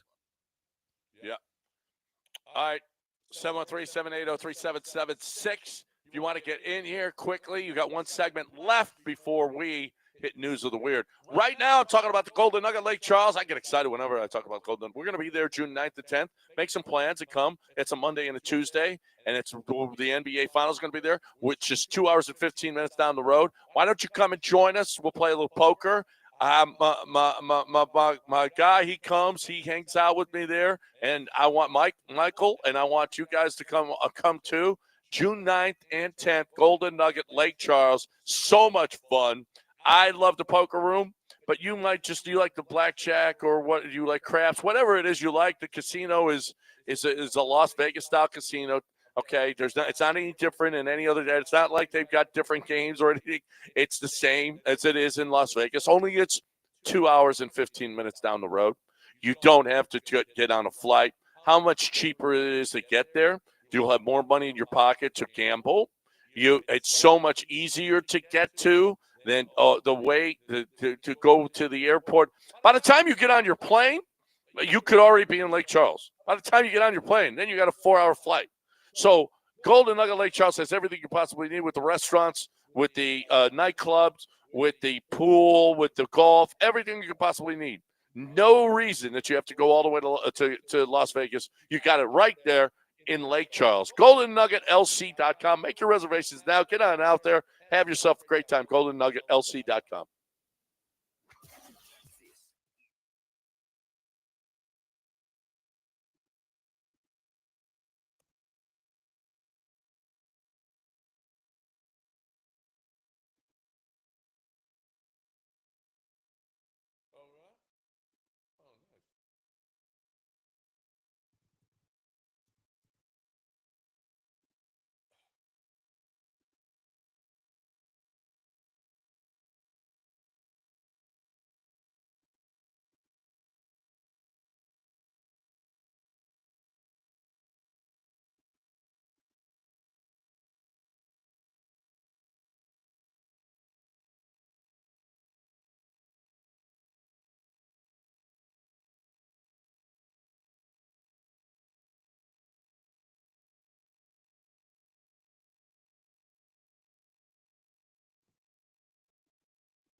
You are listening to Houston's longest-running sports radio morning show. From the Veritex Community Bank Studios, here's John and Lance.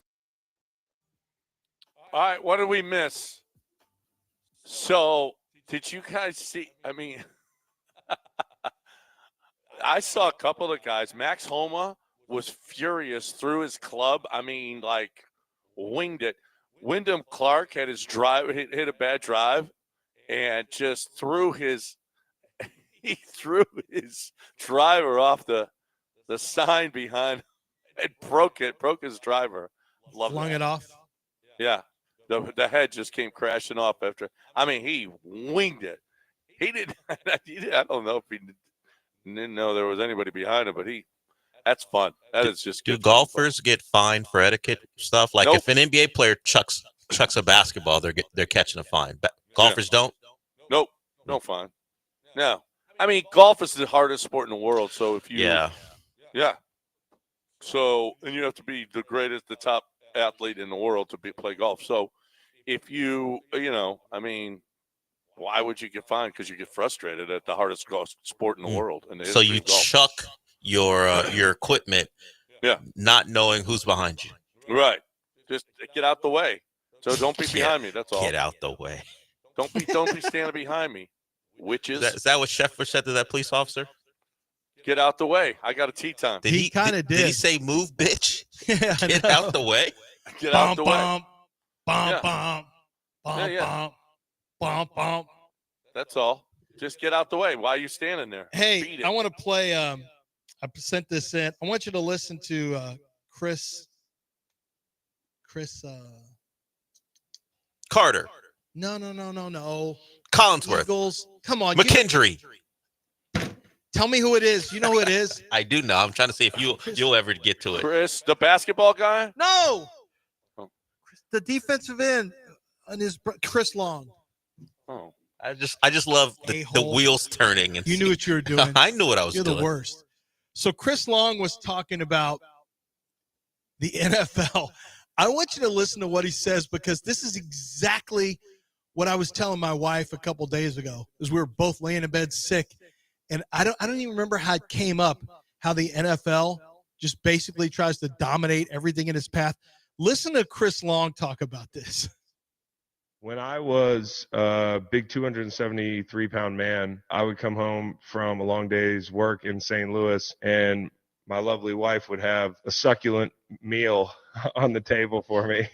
And when I'd finish my food, I would just find myself looking around the table, eyeing her plate. If there was anybody over for dinner, I'm looking at their plate too. It's just like it's a primal instinct of the biggest animal at the table. And the NFL to me is approaching that stage. When I eat dinner now and I'm done, I'm like, I'm full. I'm 255. I don't need to keep eating. I don't need to eye up my wife's food. I'm not the predator that I used to be. The NFL is an apex predator. And right now what it's doing is it's eating other people's food. Christmas used to be the NBA's food. Now since 2020, it's the NFL's food. NBA fans who love their product, they swear up and down that they're the biggest game in the world. It's a global game. But we want Christmas, and so we'll have Christmas. You can talk all that tough talk until we just come and take your food off your plate. And that's what's happened in the NBA with Christmas. And that's what's happening now with college football. The NCAA last year is like, we got this shiny new big-ass playoff, 12 teams. In the first round, they're going to play one game on Friday night, and they're going to play 3 games on Saturday. The coast should be clear because the NFL plays on Sunday. Wrong. Oh, you got a shiny little playoff? It'd be a shame if somebody walked over and tipped it over and played professional football on top of it. That's what's happening in the NFL. We just eat your food. It's not wrong. It's not wrong. And even though I'm employed by him, I don't love it. Like Thursday night used to be college football. You know what he didn't say? Remember, John, how we used to watch, get excited, and Dell, you too. Thursday night was college football night, man. We got to watch. It was usually like Virginia Tech versus somebody they came or whatever. To prominence. They own Thursday nights. Yeah, that's Virginia how Tech. College football came up. Well, yeah, because Michael Vick, but college football on ESPN came up because of Thursdays originally. That was like Thursday night, man. That was the game. And Thursday nights were for college football. Friday night is never touched because of high school. They won't touch that. but Thanksgiving has always been the NFL, but then they took over Christmas. And then when they're playing games on like a Wednesday, wasn't it Wednesday last year? Wasn't that Christmas Day? It was Christmas Day. Like yeah. it's the most inconvenient game day that you can possibly schedule an NFL game. The most inconvenient day is Wednesday. And that's what they did. They said, nope, we're taking Christmas. They are like the apex predator, just taking the NBA's food. It's I thought, what a great way to say that, because instead of just letting the NBA have that one. Now, I don't think they're doing anything about college football. Just made the mistake. Look, college football wanted to be big boys and expand. Well, they got into NBA. They got into NFL playoff territory. Well, too bad, so sad. I don't know that the NFL's doing anything. Like, what's the NFL doing wrong? They're just scheduling their games and playing. It just so happens that if you want to make your season longer, you're less relevant if you're college football, and that's unfortunate, but that's just the way it's going to be. Yeah. Well, that's just they're the bully, right? Another sports bully out there. You can't have that. I'm just going to take that away from you. NBA, sorry. Yeah, what they did to the NBA, like I want that to be the NBA's day. That's an NBA day. That should be fine. Unless it coincides on the same day, unless it's a Sunday or a Saturday, then. But the NFL goes out of their way. They're like, nope. Will the Rockets get a Christmas Day game next year? Yes. Yeah. 100%. Rockets are going to be on TV a lot. Yeah, but when was the last time the Rockets got a Christmas Day game? 1920? It was James Harden. It was it them versus the Bulls? I think they beat the Bulls in Chicago on a Christmas Day, but man, that was a while back. Yeah. As they're presently constituted, they're not getting a Christmas game. You don't think so? No. Yeah. No. They trade for Giannis, they'll get a Christmas game. As they are, there's not a star level player that people are going to flock to, and that's what they think about on Christmas Day. And the Rockets, 2 seed, I understood, still a first round exit. I don't think they get a Christmas Day game. I think they'll get plenty of primetime games, but we know what that day is for. Maybe not the Celtics this year. Possibly, we'll see. Knicks, definitely. Knicks, Warriors, Lakers. I don't know if the Warriors. I think the Warriors might be. Steph is there. Steph may play LeBron on Christmas. Like maybe it's the last time we ever see him on Christmas. Yeah, they'll do that. That'll happen. I think Ant gets a game. Yeah. Oklahoma City. If they win the title, yeah. Jalen's got to get a game. Of course. If Oklahoma City wins the title, they'll get a game. What about Wemby? Yeah. That's the wild card. If somebody like Wemby could end up getting a game on the Spurs. Yeah.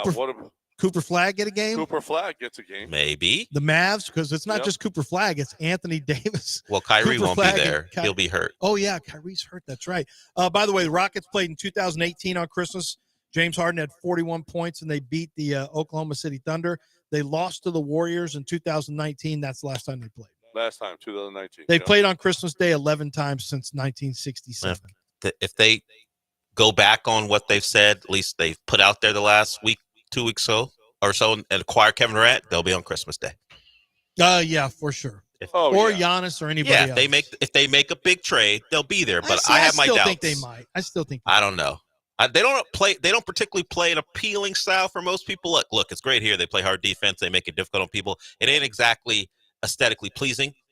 So I think a star has to be here because they do that before the year. So it's not as if they're on the pace to be a 2 seed again. They get to switch that. It's no flex scheduling. I think not that I care that much about whether they're on Christmas or not, but if you want that game, look to the transactions. It's just what they do on that day. Give me stars. Look to the transactions. Look, if people love a transaction sometimes more than the games themselves. If you were thinking about the Rockets being on Christmas, let's see who they trade for. Let's see who they acquire. Yeah. Yeah, supposedly. I don't know. I think they're the number 2 seed in the West. They get a Christmas That's game. not. They no. That's why. Then why are the Warriors on Christmas Day? Well, they got the stars. There it is. Well, and they got championships. There, exactly. The Rockets don't have stars, and they haven't won anything in 30 years. Yeah, John, you're making a point against yourself. Well, the Rockets have an all-star. I don't know if you heard, but not the cool all-stars though. Yeah, the ones who get token minutes in the game because hey, he's an all-star, but no one's really wants to see Şengün post up in the all-star game. We got a white guy all-star. Well, that wasn't what I meant, but I guarantee you he does not consider himself a white guy. He considers himself from Turkey. Turkey. Yeah. He's a white guy from Turkey. From Turkey. Yeah. That's exactly what I don't think that's his I don't know. I don't think that's how he identifies. Oh, you're going to tell him his pronouns? Are you? Are you? You're the one trying to tell him what he is. You're both doing it. Okay. You don't know. You don't know what he calls himself. I know what he calls himself. Do you think Şengün looks in the mirror and goes, white guy? Look at me. Hey, I'm going to get me a hamburger and french fries. I'm a white guy. He doesn't do a fake little voice like that. So last year. I like iced tea with, well, I don't guys, know. Some of us like sweetener and Yeah, some of us don't. Some of you don't, yeah. I don't. I'm from Texas. I don't. But if you go further east, yes, then you start wanting a bunch of sweetener in it. So last year's Christmas Day slate, you had Wemby versus New York in the Knicks. Oh, he was in there last year. Yes, he was. You had Ant versus the Mavs in a conference final rematch. You had Ant and Luka in the game. Well, at least if Luka was healthy. You had you would have had Sixers Celtics. We ain't getting a game. Embiid and Tatum and the Celtics defending champs. You had Lakers Warriors, and then you had Jokic versus Durant and Booker.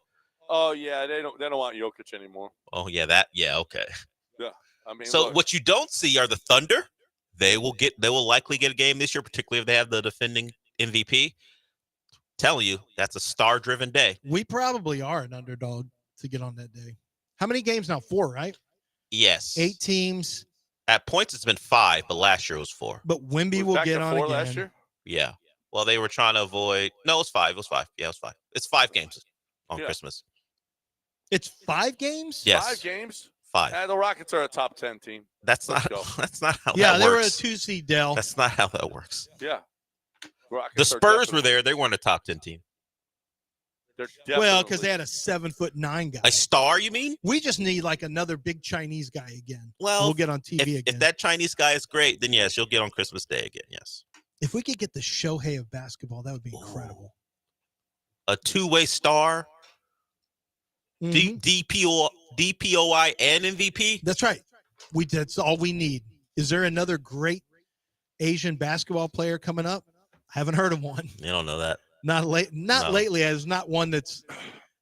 We just need to get that guy from BYU, the new guy from BYU that's going. The Bansa? Mm-hmm. The Bansa. Well, he's not Asian. I know, but still, he's Mormon, maybe. I don't think so. I don't think he is either. Does $7 million for 1 year make you Mormon? Maybe. Yeah, probably. I'm willing. You're probably Mormon. I'm just telling you. Make an offer. Your religion flexible? Make an offer. Yeah. It could get tough. I don't know. You're flexible? I've never had anyone offer me. Look at how much. Look, we're friends with Saudi Arabia now. Anything's possible. Religion is on a spectrum for you? I'm just saying. I don't know what happens when an offer gets made. Look how many guys went to live. He's Mormon for pay. I say. Are you Mormon for pay? I don't know what's going to happen. Sell your religion? I don't know what's going to happen. Are you Mormon for pay? We do all kinds of things in this country if money's right. We've seen that over the last few years. People who are formerly enemies are friends. I'm not enemies with the Mormons. I just hope no one says, I want you to get Lance, we want to pay you $9 million. I'm like, wait, what? Okay. Just tell me what I have to do. Last week, you want somebody to crash in a fiery death in a ditch. Not fiery. Now, this week, you're selling you're up for sale for your more of a religion. drowning. And John didn't hear. I was hacked. I didn't actually say that. I was hacked. He could hear us. He just couldn't speak. I could hear it. Hacked. But I didn't believe What else? it. What else can I get you to do just by giving you money? Yeah. I don't know. I might not do anything. I might not be for sale. I just have never been. Sounds like you're for sale. No one's ever tried to buy me. Sounds like. So what can I say? Let's see what happens if someone tries to buy me. Let's see what happens. Let's just give it a test. We'll call Giff Nielsen. give it a test. We got a break. Hey, listen, how about it doesn't cost you a dime to go to Game Day Men's Health to find out whether or not you're a candidate for testosterone? Doesn't cost you a dime. How are you feeling? Okay. What's your stamina like? How are you making it through the day? Are you tired? Are you less focused? Are you not as good in sexually? Are you not as good physically? Are you not bouncing back like you used to after a workout? Are the workouts just getting tougher and tougher and you're just sluggish? Whatever it is, testosterone replacement therapy is real and it works. Now, where do you get it? I love Game Day Men's Health. I've been doing it for years and years. I've been doing it, the testosterone replacement for years, and I believe in it. But I believe more in Game Day Men's Health than I did in the other companies that I was with because I just feel like they were just better. That Game Day Men's Health was just better. They cared more. Peptides for whatever it is. They're going to look at your they got labs right there on site. They look at your results. You get action right away. And then they propose a plan that's going to get you where you need to go. I love what Game Day Men's Health is doing for me. I think you'll love Game Day Men's too. They really, really put the time and effort into it as opposed to you just being a number and just trying to get as many people in there as they possibly can. Let's go. They take the time and the effort to make sure you're as healthy as possible. GameDayMen'sHealth.com. Tell them you heard it right here. GameDayMen'sHealth.com.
Have you seen apparently diaper shorts are red hot right now thanks to Sydney Sweeney? Have you seen these diaper shorts that she was wearing? Why is she wearing diaper shorts? I don't know, but I think now money? Oh, Dell just says money. Yeah, did she get? She's wearing diaper shorts. Diaper shorts. Yeah, and now they're kind of hot. I mean, I don't know. I think everybody. I think I would be great sitting at the bar. I did too. You should wear diaper shorts on. I mean, if you're to the get up point and where go to you the don't get bathroom. up to use the bathroom, what is going on? Yeah, thank you. You're pretty much done at that point. I think they don't hold in stuff. It's just that the ends they're cuffed like diapers. Well, but if they it's don't not like diapers, then you should be able to. Put No, your but pants. there's no function that keeps. There's no lining that keeps your stuff in if you go to the bathroom. It's just. Well, that's all right. I don't care if it goes all over the floor. What? What's wrong with you? What? You need to drive off the road somewhere. What are you even living for if you don't even care anymore if stuff goes all over the floor? Whatevs. That's said by a man on, in a hospital. Hey, John Granado here for incontinence. Yeah. Do you guys happen to see New Orleans had a prison break? I saw it was a pretty violent one. Well, they said 11 guys got out, right? They left a note on the wall. They wrote on the wall, "Too easy, LOL." They tore out a toilet, and behind there, there was a hole in the wall, and there was a picture of a pinup girl there, and there was a large tunnel. No, they got out and they climbed through crap. Oh yeah, that's Shawshank. Too easy. That's real basketball culture. That's what happens when some guy knocks too down small. a jumper over you. Too easy. They did this or too small. Too they easy. did this to the toilet. They did. You look too small. What do we got? Something. Oh, how about this? What do you guys think about this? This is one of the greatest ideas I've ever heard. A reality show where immigrants compete for U.S. citizenship. Oh, my God. How about that? DHS is considering it. Oh, a reality show where you win, you get U.S. citizenship. I feel like we're on that path right now. I don't know, man. This feels idiocracy. I'll be honest with you. You are not serious people. I think that's people who are really studying serious. for the test. Yeah, for you because you're a citizen, so it's great to I guess watch people play for their freedom practically. Well, it's This ridiculous. is idiocracy. Yeah, it really it's is. awful. All these people want to do is wait a further. minute. What? We compete for $1 million.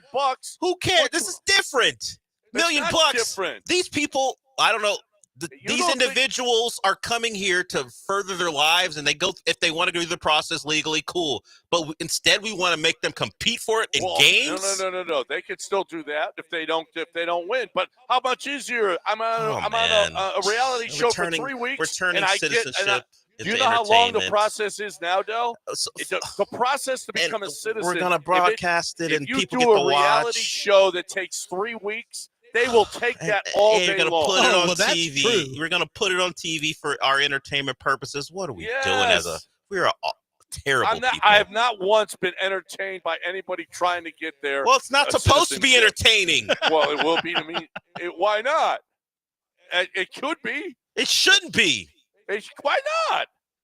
Why not? Why are we broadcasting this particular? Whatever, fine. You have it, man. Go ahead. You want to watch it? Cool. I won't. Okay, American Idol final was last night. I didn't watch what that did either. He win? I didn't It watch was American. He won hold on. American Idol. Great. I didn't watch that. If he would have won citizenship, you know how much more important that would be? I didn't watch either one. I won't watch either one. Would you be okay if people going on a game show to be confirmed into a church?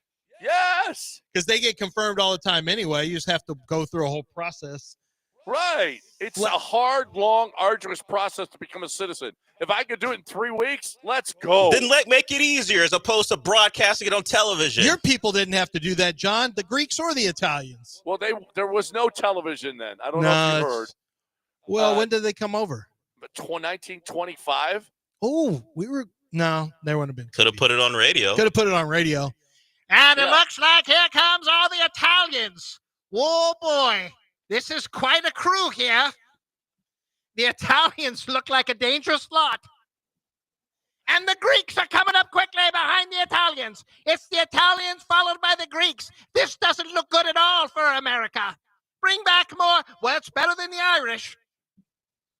That's true. Back then, it was better than the Everyone hated the Irish back. Hated the From Irish. watching all these TV shows, like 1923, is it called? Yeah. 29, whatever. It's like, whoo, they hated the Irish. Boy, the Irish, yeah. You want to talk about a downtrodden people? Holy crap. At least you're We're not done. Irish. We're done. Mopey and Mapes next right here on ESPN 97.5 and 92.5. Right now, though, I'm talking about Chastang Ford. I'm talking about the best way to get into that. And they still have those. They have F-150s, 2024s. They got to get them off the lot. Okay, they got to get them off the lot. So they're going to deal, and on top of dealing, you get employee pricing, and on top of that, you don't get any add-ons and no markups, and on top of that, you're going to get the best financing that they can find you. You are on top of that, they're going to ask you what are your payments, and you're going to tell them what your payment, where your payments have to be, and they're going to find that perfect truck or SUV for you. It's what Chastang Ford does. Chastang Ford, everybody could claim employee pricing, right? It's a Ford throughout the country. Ford is saying employee pricing, but then when you get down to it, actually, how much are you paying? Because you can get the employee pricing on the vehicle, but then what about the add-ons? What about the markups? What about the financing that they don't care what kind of financing you get? They just want to get you into that car or truck. Well, at Chastang Ford, they care, and they're going to do the best job they can to get you as low a cost as you can possibly get because they want you back, and you will go back to Chastang Ford. I do. ChastangFord.com on 610 at Homestead, not Hempstead, 5 minutes from downtown. Chastang Ford.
Welcome into the show, a show I will brand as the show without echo.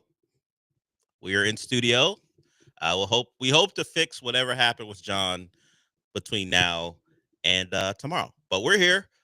We will go to noon, and we got a new class of interns being introduced to the world of ESPN ISM5, and they caught the tail end of the off-air conversation about the Hunger Games-like competition that is proposed for citizenship. As you might imagine, I'm not sure it's exactly the introduction Joe would have wanted for them, but hey, welcome to the station. We hope you have a great time and get everything you want out of it as you go forward. I'm an ex-intern. Sean, were you an intern here? Yes. Yes. We have several on staff who are ex-interns in some way, shape, or form. You can grow up to be one of us if that's your goal. I mean, if you were asking my dad, he'd say have higher goals, but other people might think this is cool. So we welcome them. Hopefully they get what they need to get out of it. And we will see. I guess that'll start in the near future here. But what happened over the weekend was an entertaining series in Texas where the Astros in some ways could have been maybe swept, if not for some late inning heroics over the weekend. And maybe in some ways you feel they should have won 3 out of 4, but they do get the win last night, or yesterday afternoon, excuse me. You got Diaz, the home run. Paredes hits his first road home run of the year, and that was enough after being, let's say, impotent through the first 6 innings or so. They find a way. So they split the series with Texas, and it was encouraging yesterday. But I do have a question. After watching the game and then rewatching the highlights, what's it take to get Espada pissed off? Because he got really mad and got thrown out of a game. Look, the pitch was clearly low. It wasn't a strike, and he had enough. I was trying to think if that was a snap thing or Espada had seen pitch after pitch, and he just kept getting increasingly frustrated by the performance of that umpire, who was rated the lowest umpire in the game yesterday. The site umpire auditor will keep track of all the misses by an umpire, and Nick Marley was the umpire in question, and he was the lowest rated umpire today. So Espada had to have been frustrated going into it, and in the top of the third, he gets thrown out of a game that was scoreless at the time. Paredes was at the plate, and there's no excuse, I would say, for that call other than, I guess you just say human error. But Espada was sick of it, and he gets thrown out of a game. So that was a Roku broadcast. We have the audio of it. We'll play it here. The Roku broadcast, we talked about it on Friday. It had Jeff Blum and Dave Raymond. So you had two guys who had a rooting interest in opposing teams, and Jeff Blum got the better end of it for the game. It didn't feel like it was going that way early, but here's Dave Raymond. Here's Dave Raymond and Jeff Blum on Roku calling Espada being thrown out of the game. Pitch. And wow, that's a low zone. Well, so yeah, I think at this point, now that we just got our first ejection. Got him. Now I've had the sense the last couple of days that Joe Espada was this close, as my mom used to say, and he's just finally blew the 5-hole. That's low. So or a strike. You'll see they keep going, and you hear other calls that weren't great. But Jack Leiter was on the mound, the son of Al Leiter. So yeah, some I don't know if you want to call it baseball royalty, but certainly good genes out there on the mound. And he had the Astros confused for the better part of the game. He went 7, but they touched him up late, and it gave the Astros the win. So Espada gets thrown out. The Astros win. The guy who wasn't on the call was Todd Callis. Todd Callis has done his work the first 3 games. Well, actually, only 2 of the 4, right? Because the Friday game was on Apple TV, so he didn't call that game, I believe. But either way, he wasn't on last night's, or I keep saying last night, yesterday's broadcast. I guess I just assume Astro games are at night because it's when they usually are. But he wasn't on the broadcast yesterday. As I mentioned, Raymond and Jeff Blum were. But earlier in the week, when we played the sound, but it is a good reminder that sometimes guys know things far before the team wants it out, because this was Todd Callis earlier before the Astros had made it official about Hayden Wesneski. Anticipating big seasons out of both Spencer Arrighetti and Hayden Wesneski. Yeah. Arrighetti can still fulfill that as he is slowly coming back from his injury. He is not obviously going to be out for the season, but Hayden Wesneski is likely to be out for the season. We'll find out more as we go along. But yeah, that's too bad. I miss him. So Todd Callis dropped that info, and people are like, whoa, and we discussed it earlier, and Todd Callis is right. Hayden Wesneski, part of the trade that brought in, or at least sent out, Kyle Tucker, but brought in a Paredes with the game-winning home run last night, and Cam Smith. He is done for the year. He's going to have Tommy John surgery. So that's another Astro pitcher, and particularly starting pitcher who is out for the year. And I say year, being conservative, because we know how these things go. Now, I was trying to look up his arm injury history before I decided to just put blame on the Astros. He did have a forearm strain last year that kept him out for a bit, not for a long time with the Cubs. He did come back. He was available. They put him on the 15-day IL. It took a little longer, but he was back, so it wasn't a season ender for him.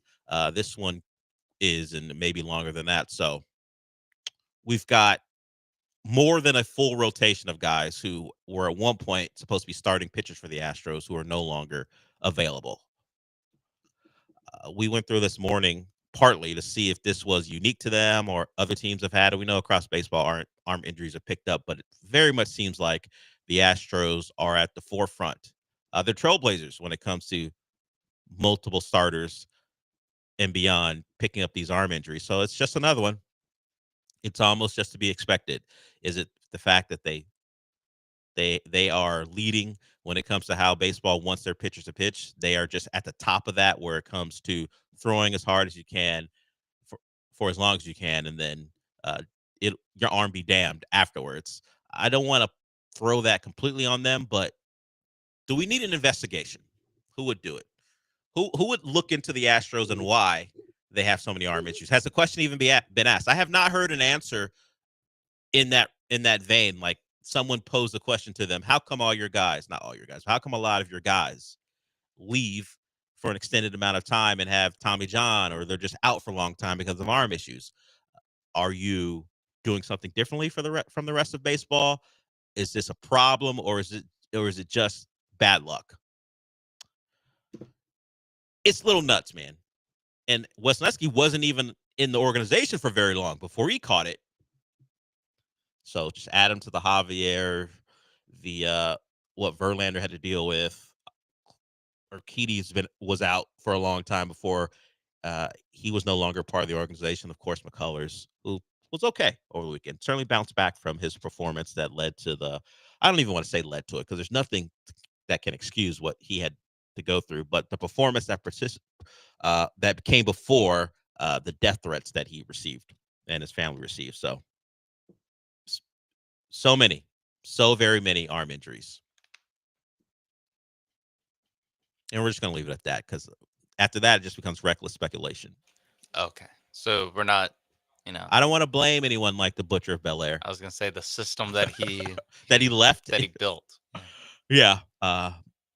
Much like Beltran was someone who brought a system over that led to an embarrassing moment in the franchise's history. Some people may say, oh, you also won a title because of it, if you believe that.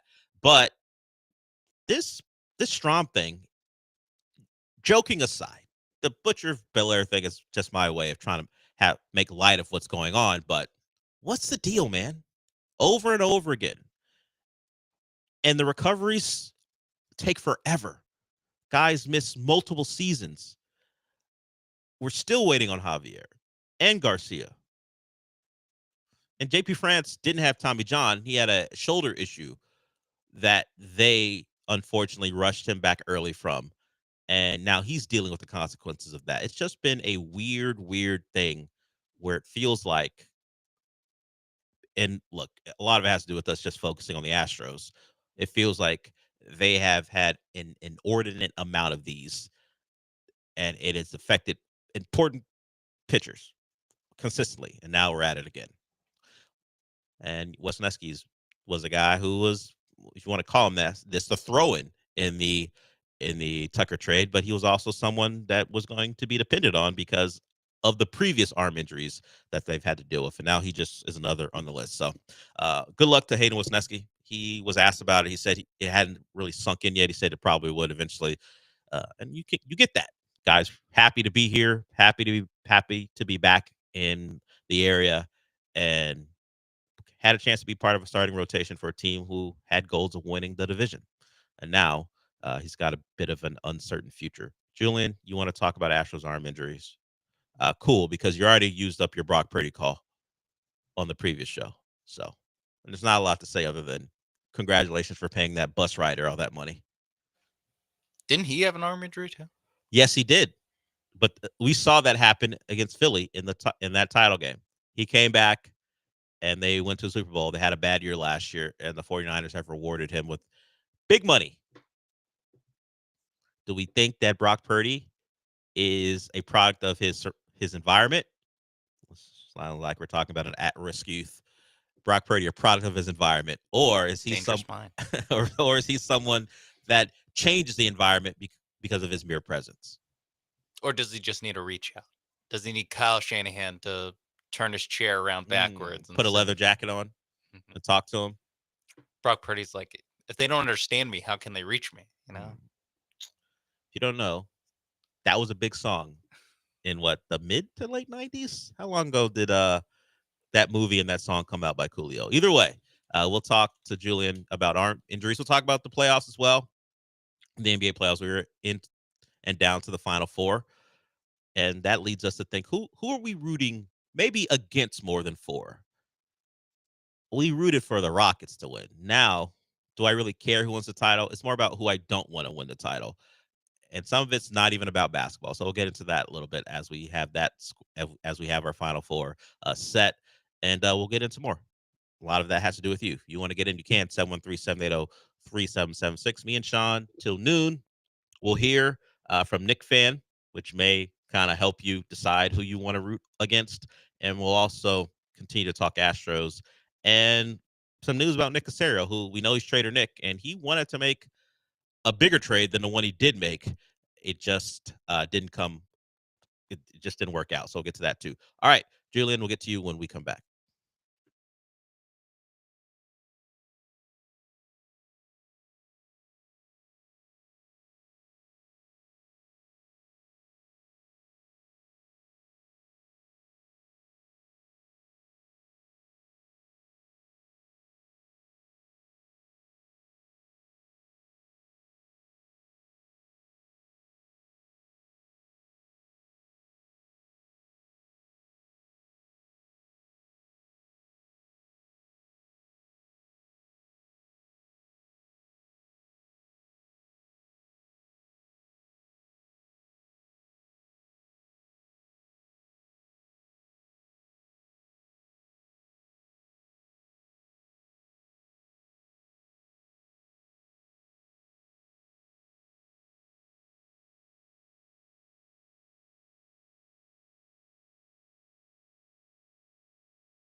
This is the Del Olaleye Show. On ESPN 97.5 and 92.5. Broadcasting live from the Veritex Community Bank Studios, here's Del Olaleye.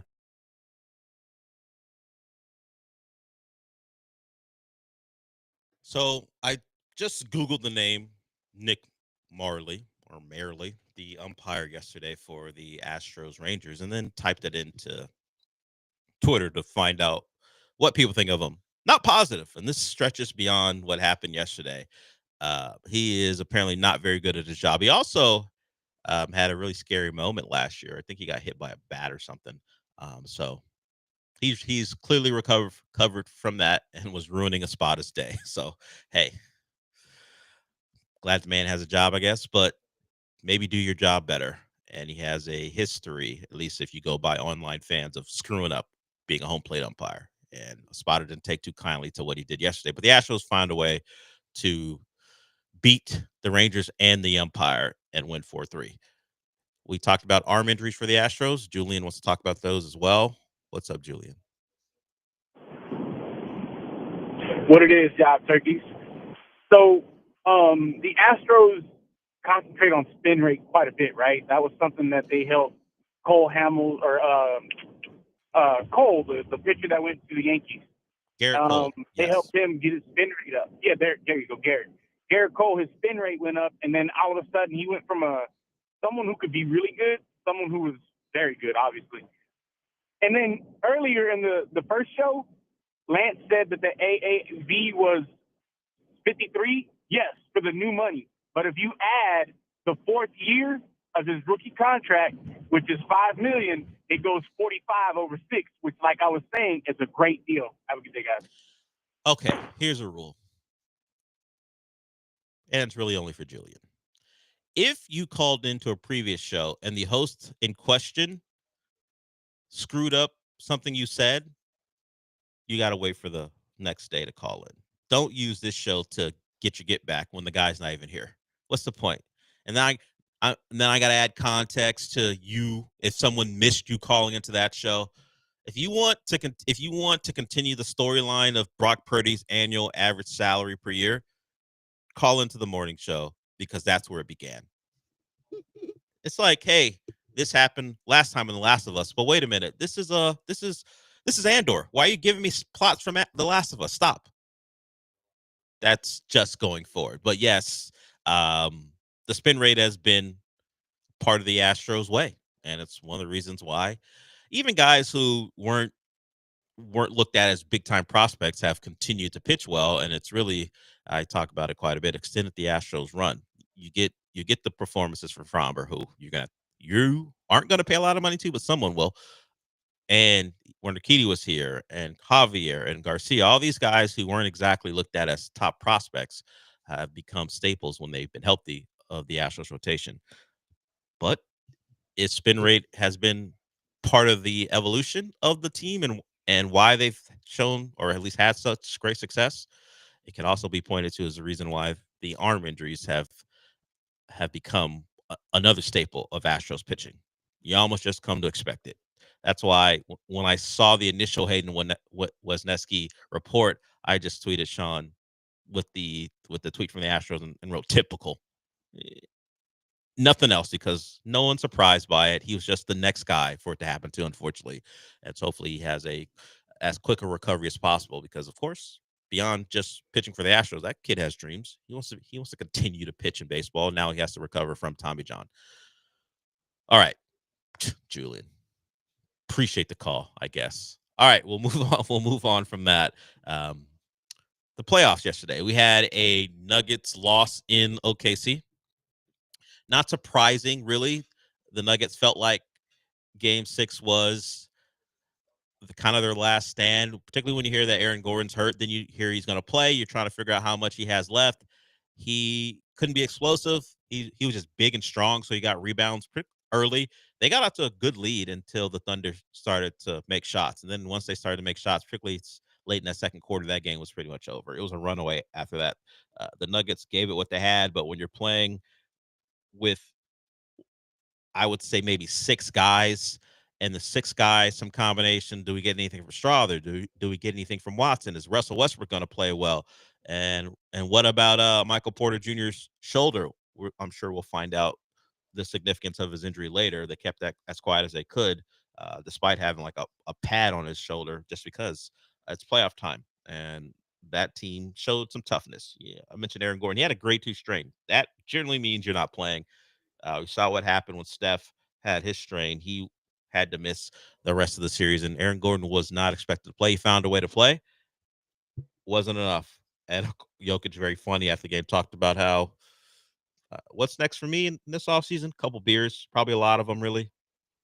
He also said something pretty interesting, that he doesn't believe in ifs, because there's a lot of, well, do you guys still believe, or particularly him, do you still believe you can win a title? And he goes, well, we didn't, so I guess not. He goes, I don't think in ifs. When we won the title, clearly we could win a title. And since we did not win one, then no, we can't. And he didn't say that means anything for next year. Just, hey, I don't play ifs. We are not a team who could win a title because we didn't. And it's a very straightforward and way to cut anyone off at the knees when they're going to ask you about, hey, your future here. I don't know if that was his purpose, but just to tell you, we didn't win, so no, we couldn't win a title. Leave me alone. I got horses to take care of and beer to drink back in Serbia. So that was him after the game yesterday. Aaron Gordon, do I agree with this? Aaron Gordon talked about how there are too many games with little rest. He thinks guys would get less injured if there weren't as many every other day games where you don't get the rest that you think you need to compete at the highest level. He says that's why there are so many blowouts. That's why you get some uncompetitive games or non-competitive games, because guys can't be at their best. And I guess he would be able to speak to it. I think it's just a matter of luck. The Celtics won their title playing a bunch of injured teams, and then they suffered a major injury this year. They were already going to go down 3-1, but still, you lose Tatum, not just for the series, but for all of next year. That's tough. We know Dame's had his issues. The Cavs had their issues.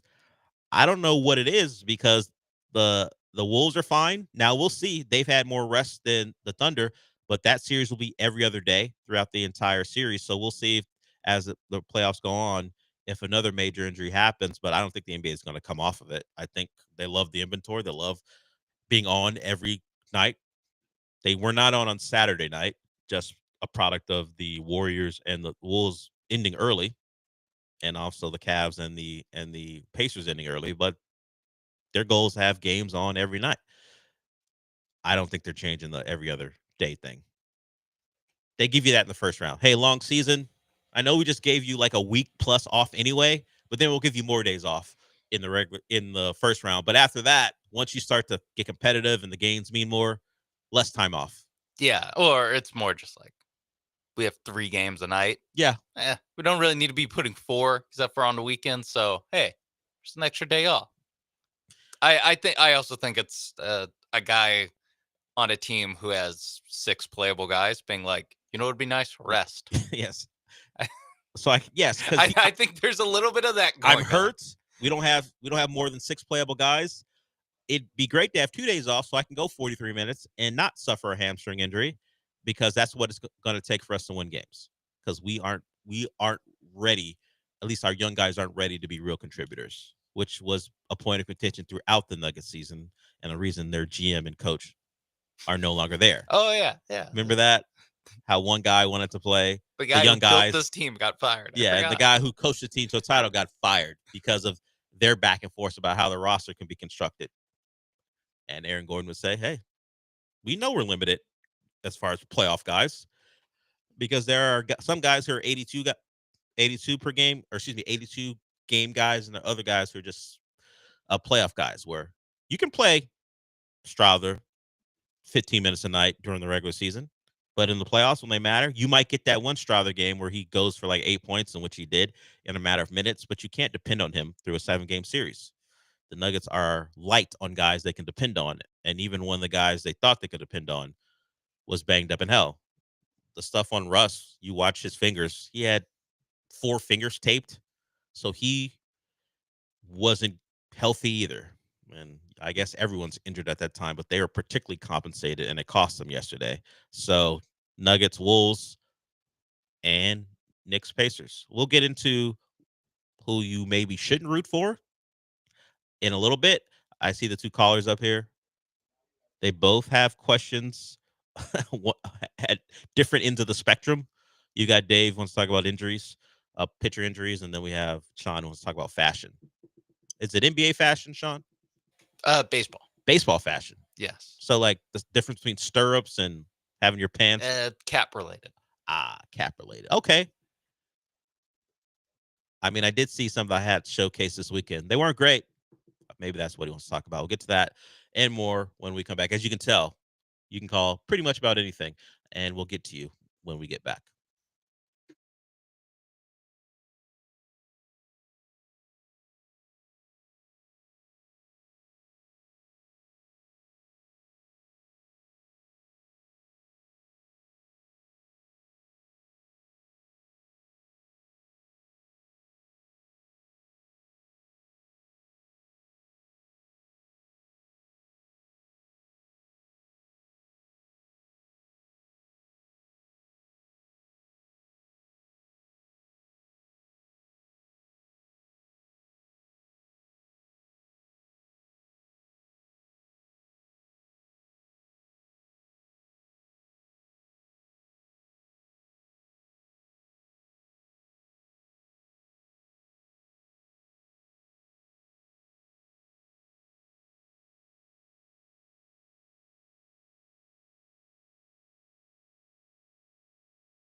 You're listening to the Del Olaleye Show. On ESPN 97.5 and 92.5. Live from the Veritex Community Bank Studios, here's Del Olaleye.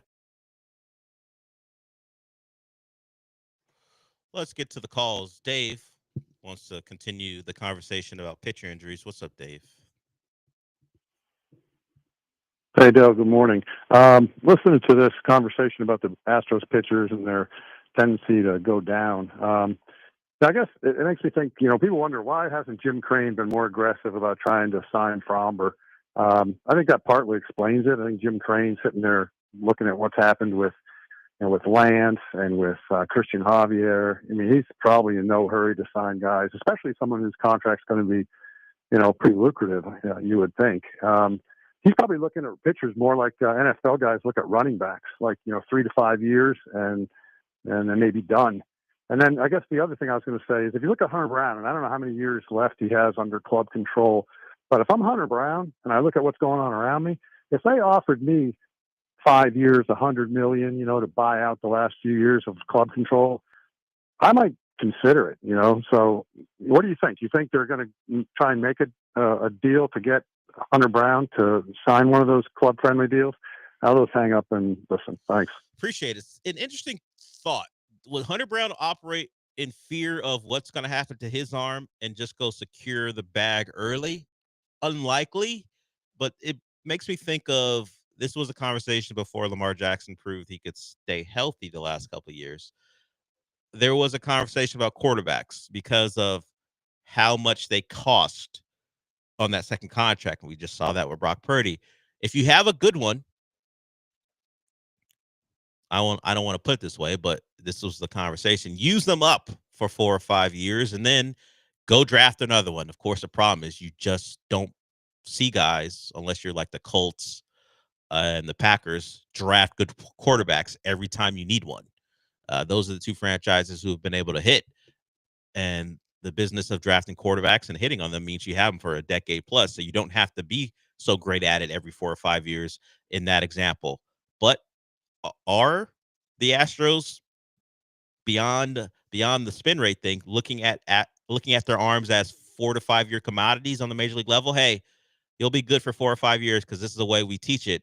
And then if you do have an arm injury, we'll just do this thing again with the next one. It's a very cynical and by the numbers approach, and less about the human being that you are putting the stress on. I don't know if that's what they think. But if Jim Crane is thinking to himself, hey, you know what?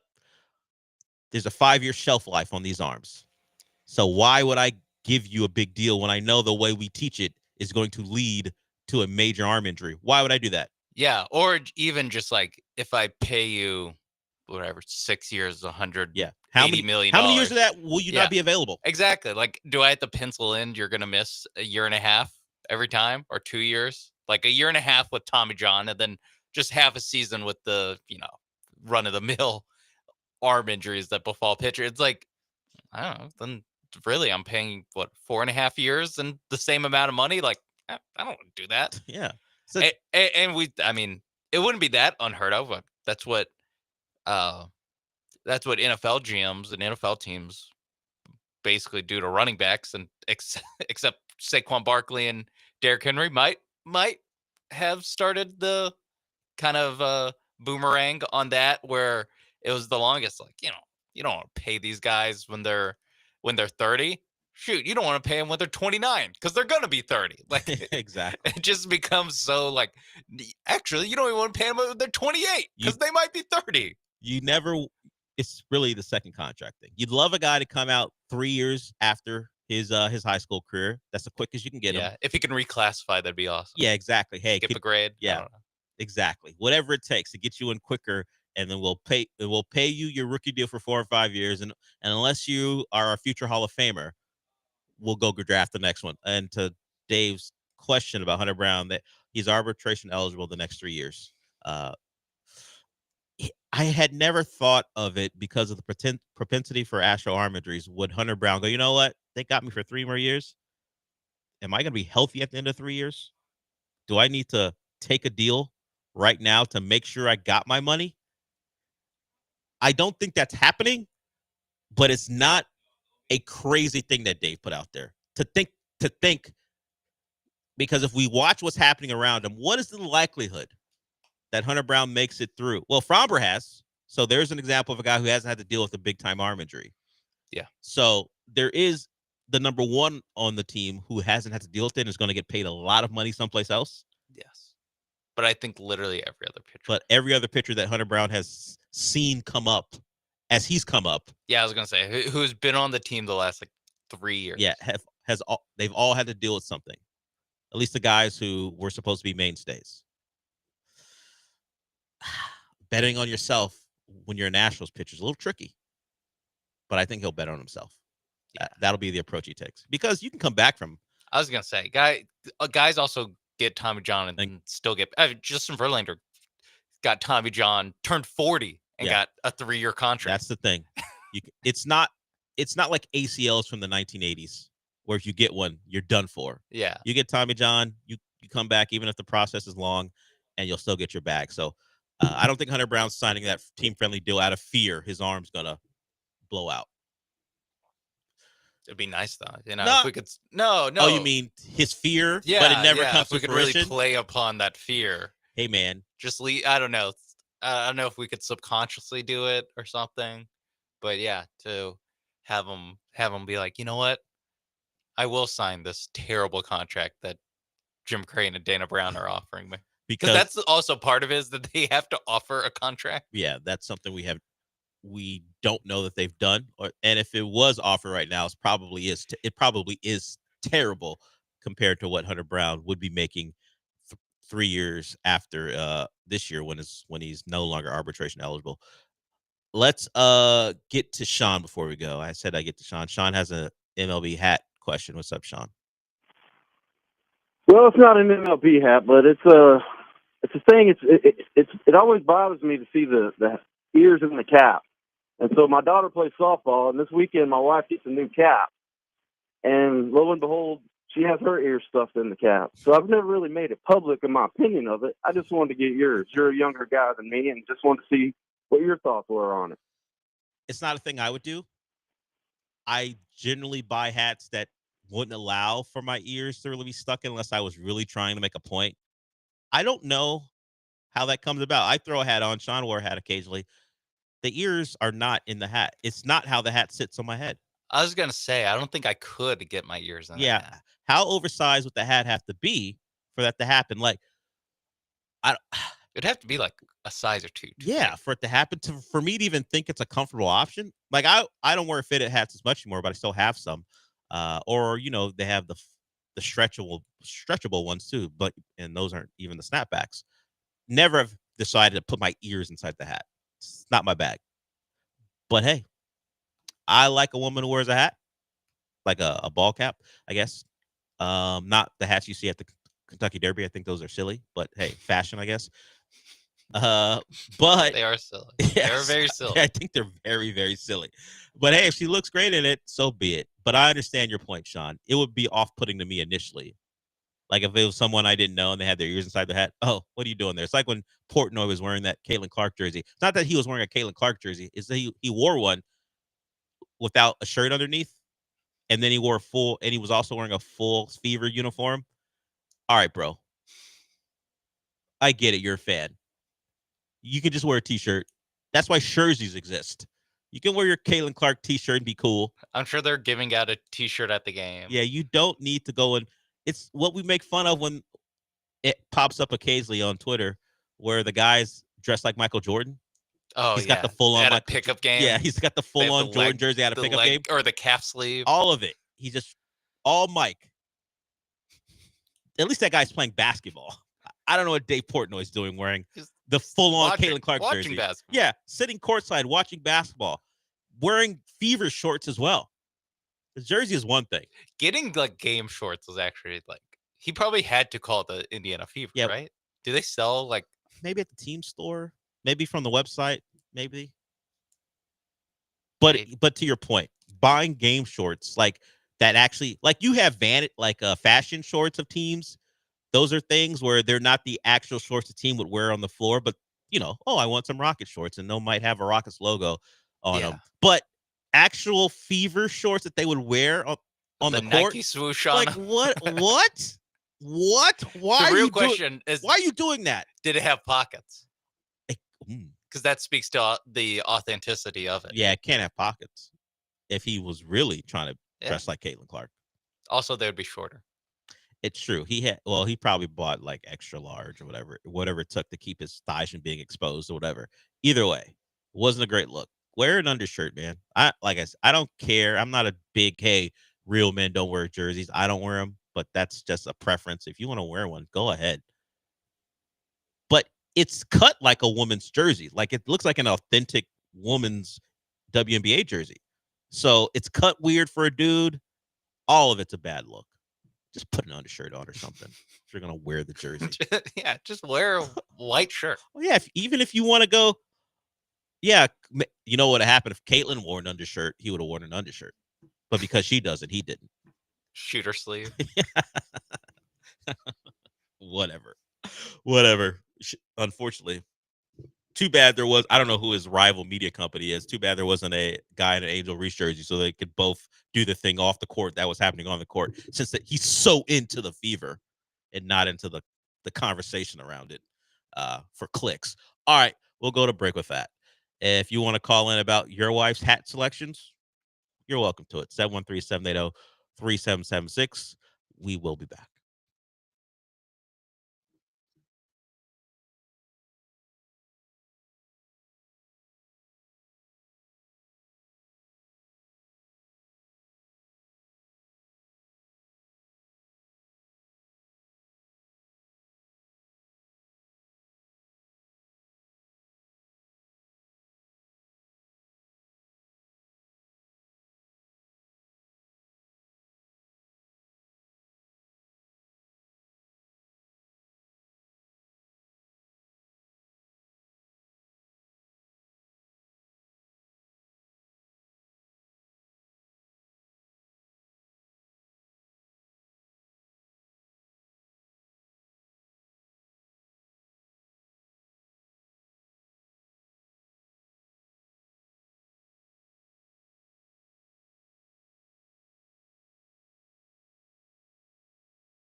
Greatest thing that ever happened in Wrigley Field happened over the weekend.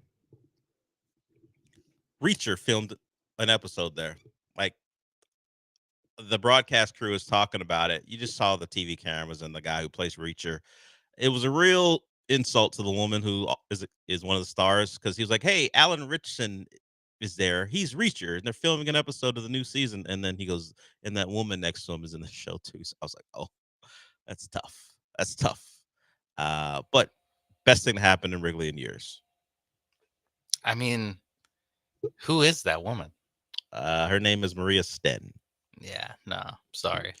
Sorry, you don't get assumed to be on immediately recognizable level. Well, I'm just not by saying staying next to I'm Alan not Richardson. saying she is. I got But how the many Cubs people know who- broadcasters back on that one. He's like, and there's his co-star. But they didn't know who Alan Richardson is either until the producer slid the name in front of them. I don't think they knew Reacher's. Yeah, his name is yeah. not one people know But you unless can go to just go, IMDb. hey, there's Reacher. Yeah, there's from Reacher. But if you would have said, "Hey, that's Reacher," and his co-star, I'm like, all right. But someone gave him that name, and then no one gave her name.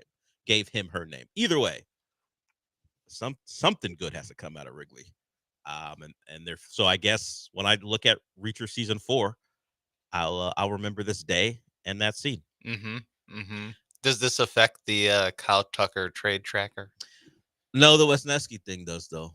Yeah, I think it's impossible to give a complete grade. Yeah, for people who don't know, we occasionally do a Kyle Tucker trade tracker just to keep track of what's going on, because depending on what happens night to night, well, Cubs won the trade. Oh, the Astros won the trade, and Paredes hit a game winner. So I guess yesterday the Astros won the trade.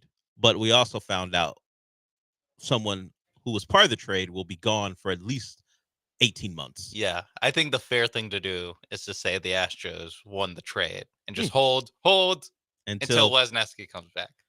Just freeze it. What if the Cubs re-sign Kyle Tucker? Then they win. Because that was part of the they win. The side That's of the the auto Astros. That win. was part of the Astro fan thing as well. It's the trade is on the Astro side because they're not going to bring back Kyle Tucker.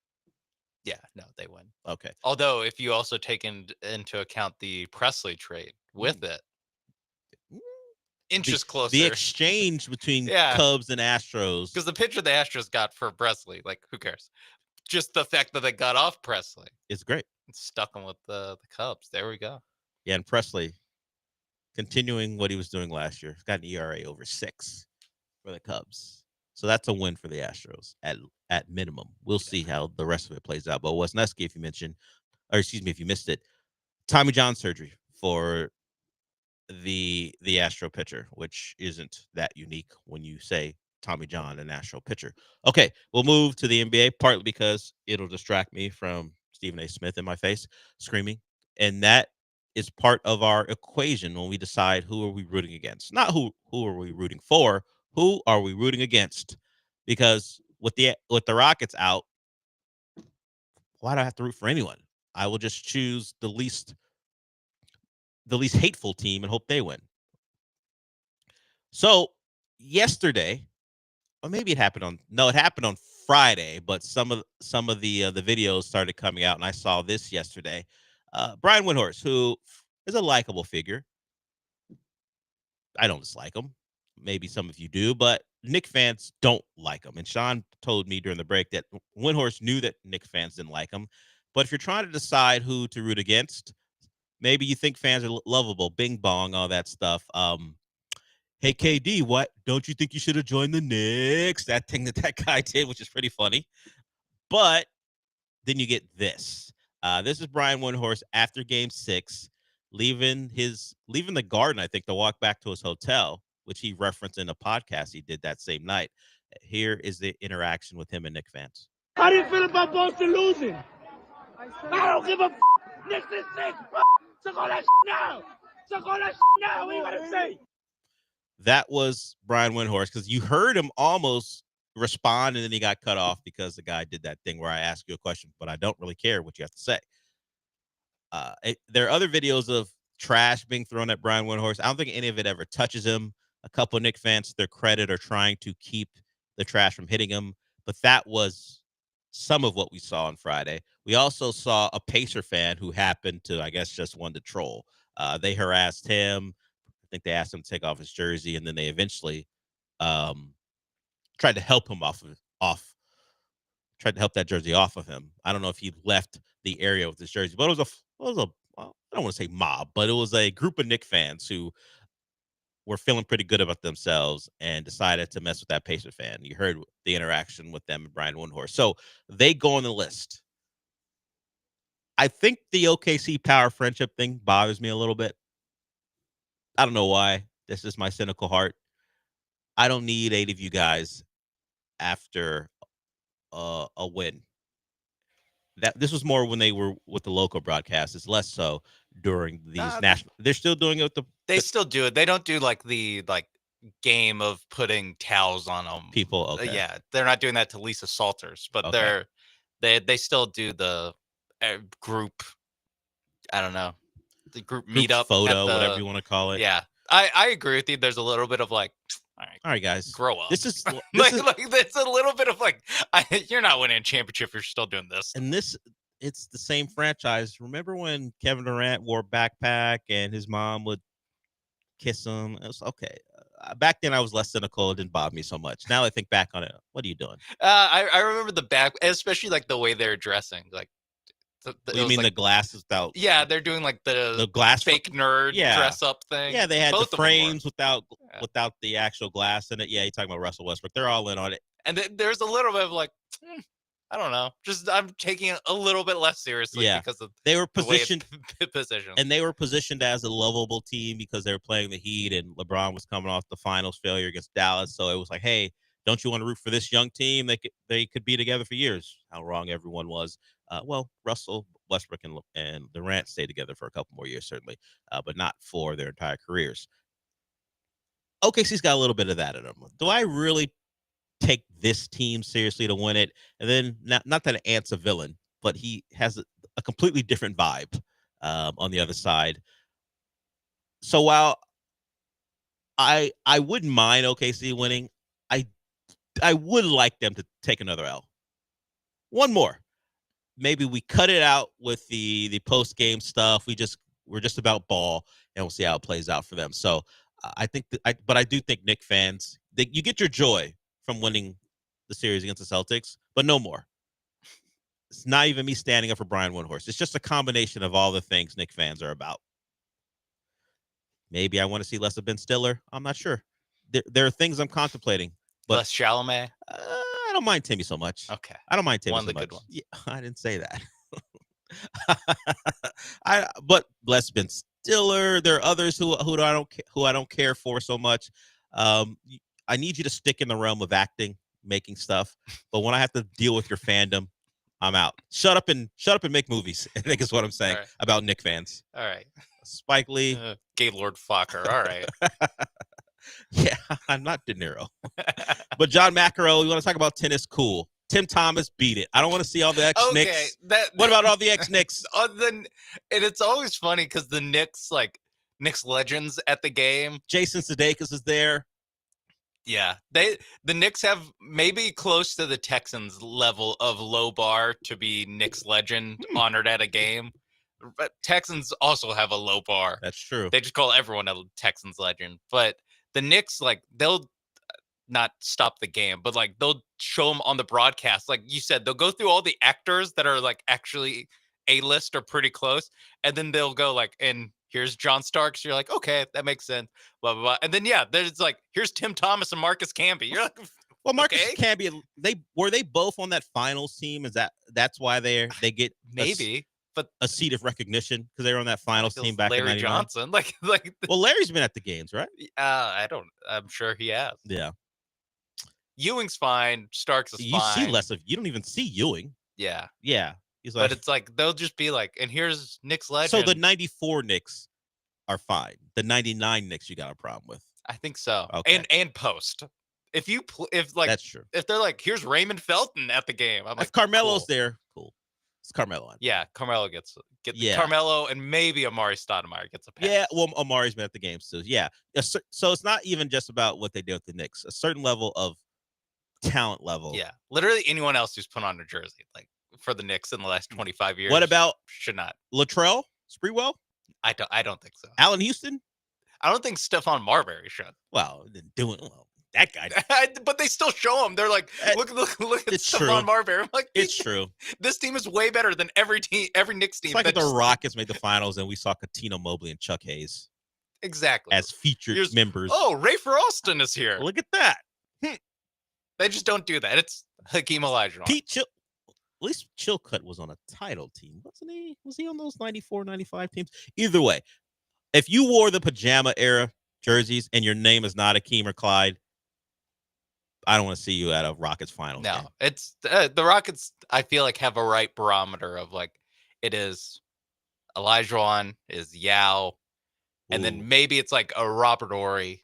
You might get a. He hit big shots on Cassell can show up. He's had moments. Ellie, he's still in the city. He's made big plays. Sure, kiss of death. He's got an iconic moment.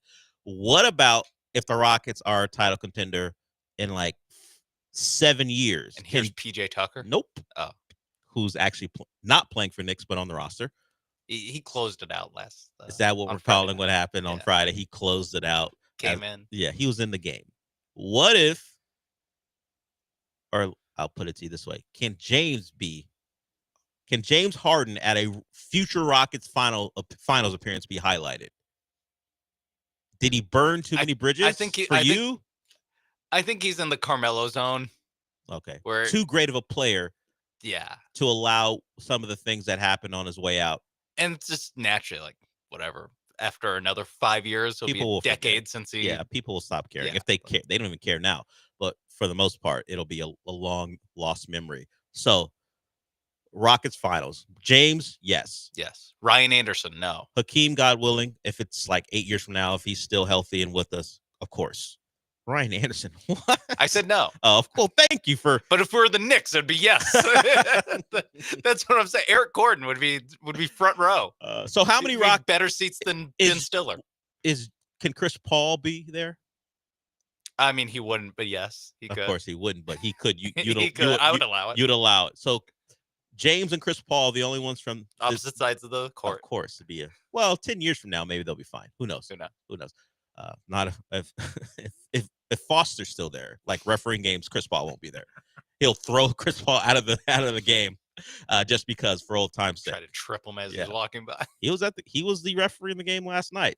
Didn't need him. It was a blowout. Didn't need him to swing the game anyway that he might have won or the NBA might have won it. So Chris Paul, Harden, anyone else from the Morey era Rockets beyond Yao?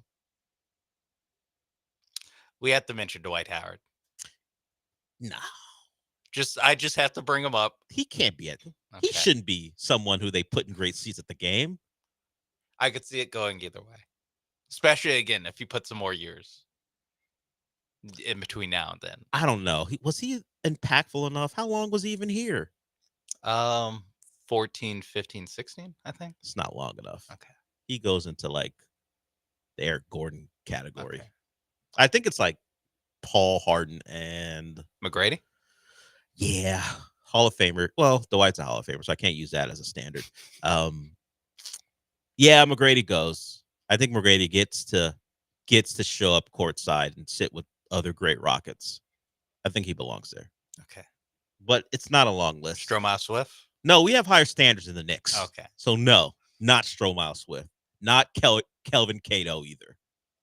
Definitely not Kelvin Cato. No, got a big contract from the Rockets and turned into anything. I think we're at Usman Garuba, Josh Christopher. You want Ty there too? Yeah. Remember when people were flipping out that they traded those guys? Yeah, because what was it? Brooke Lopez screwed everything up, so they had to cut salary to get other guys now under. Reed Shepherd doesn't play on the team, Ty, but oh my God! God forbid you trade Ty.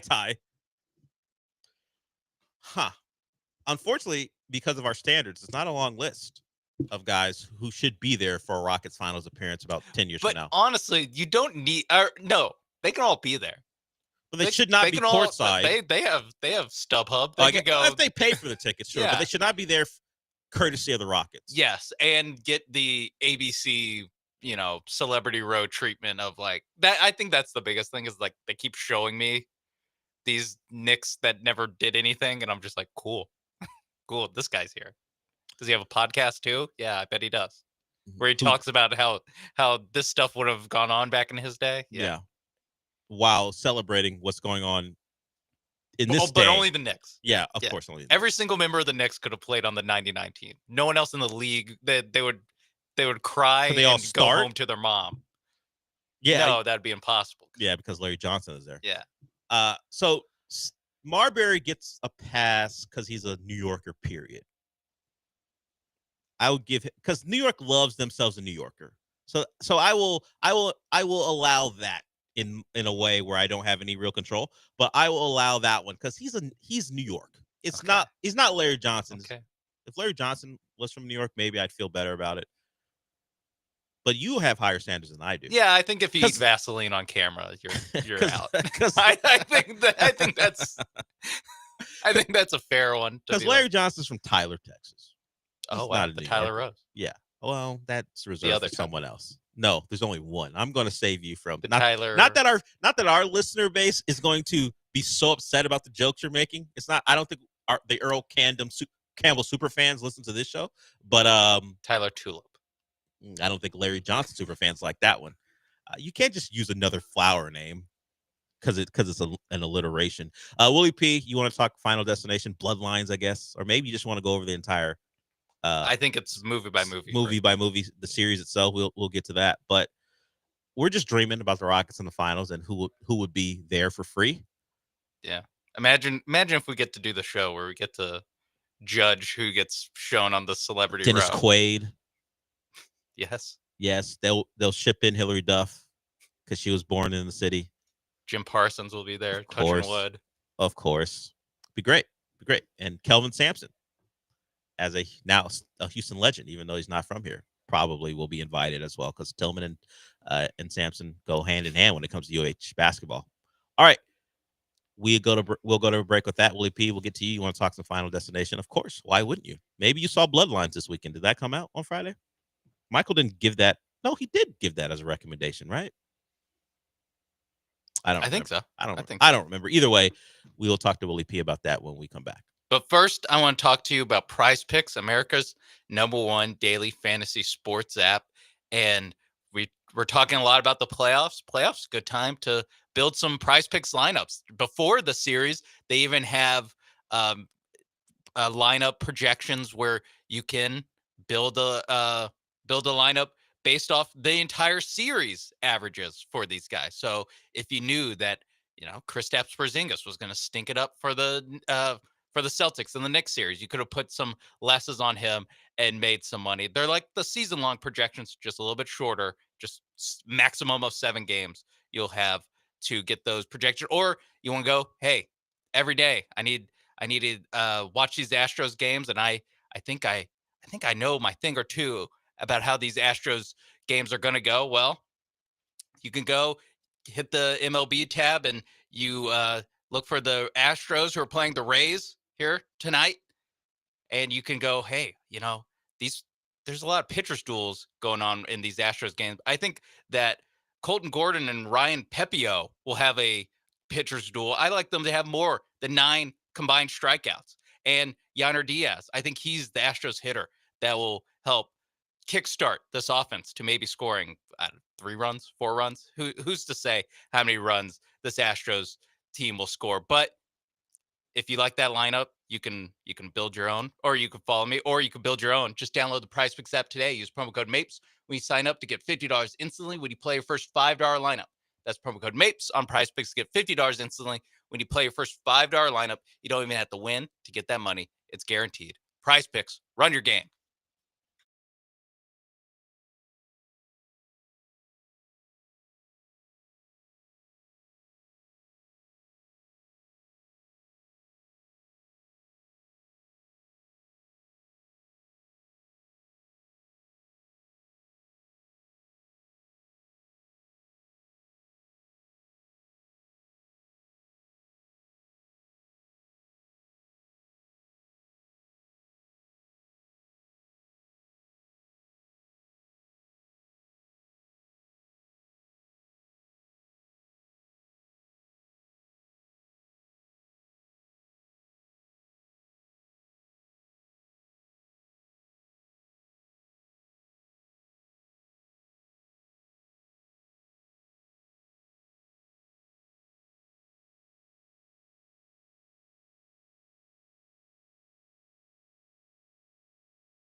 Broadcasting live from the Veritex Community Bank Studios, it's the Del Olaleye Show. On ESPN 97.5 and 92.5. Now back to Del Olaleye.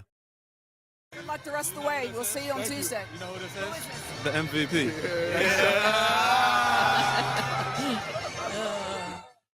That was the Thunder after their win yesterday. And if you notice, the reporter, the sideline reporter, play that again, Sean. Willie P will get to you.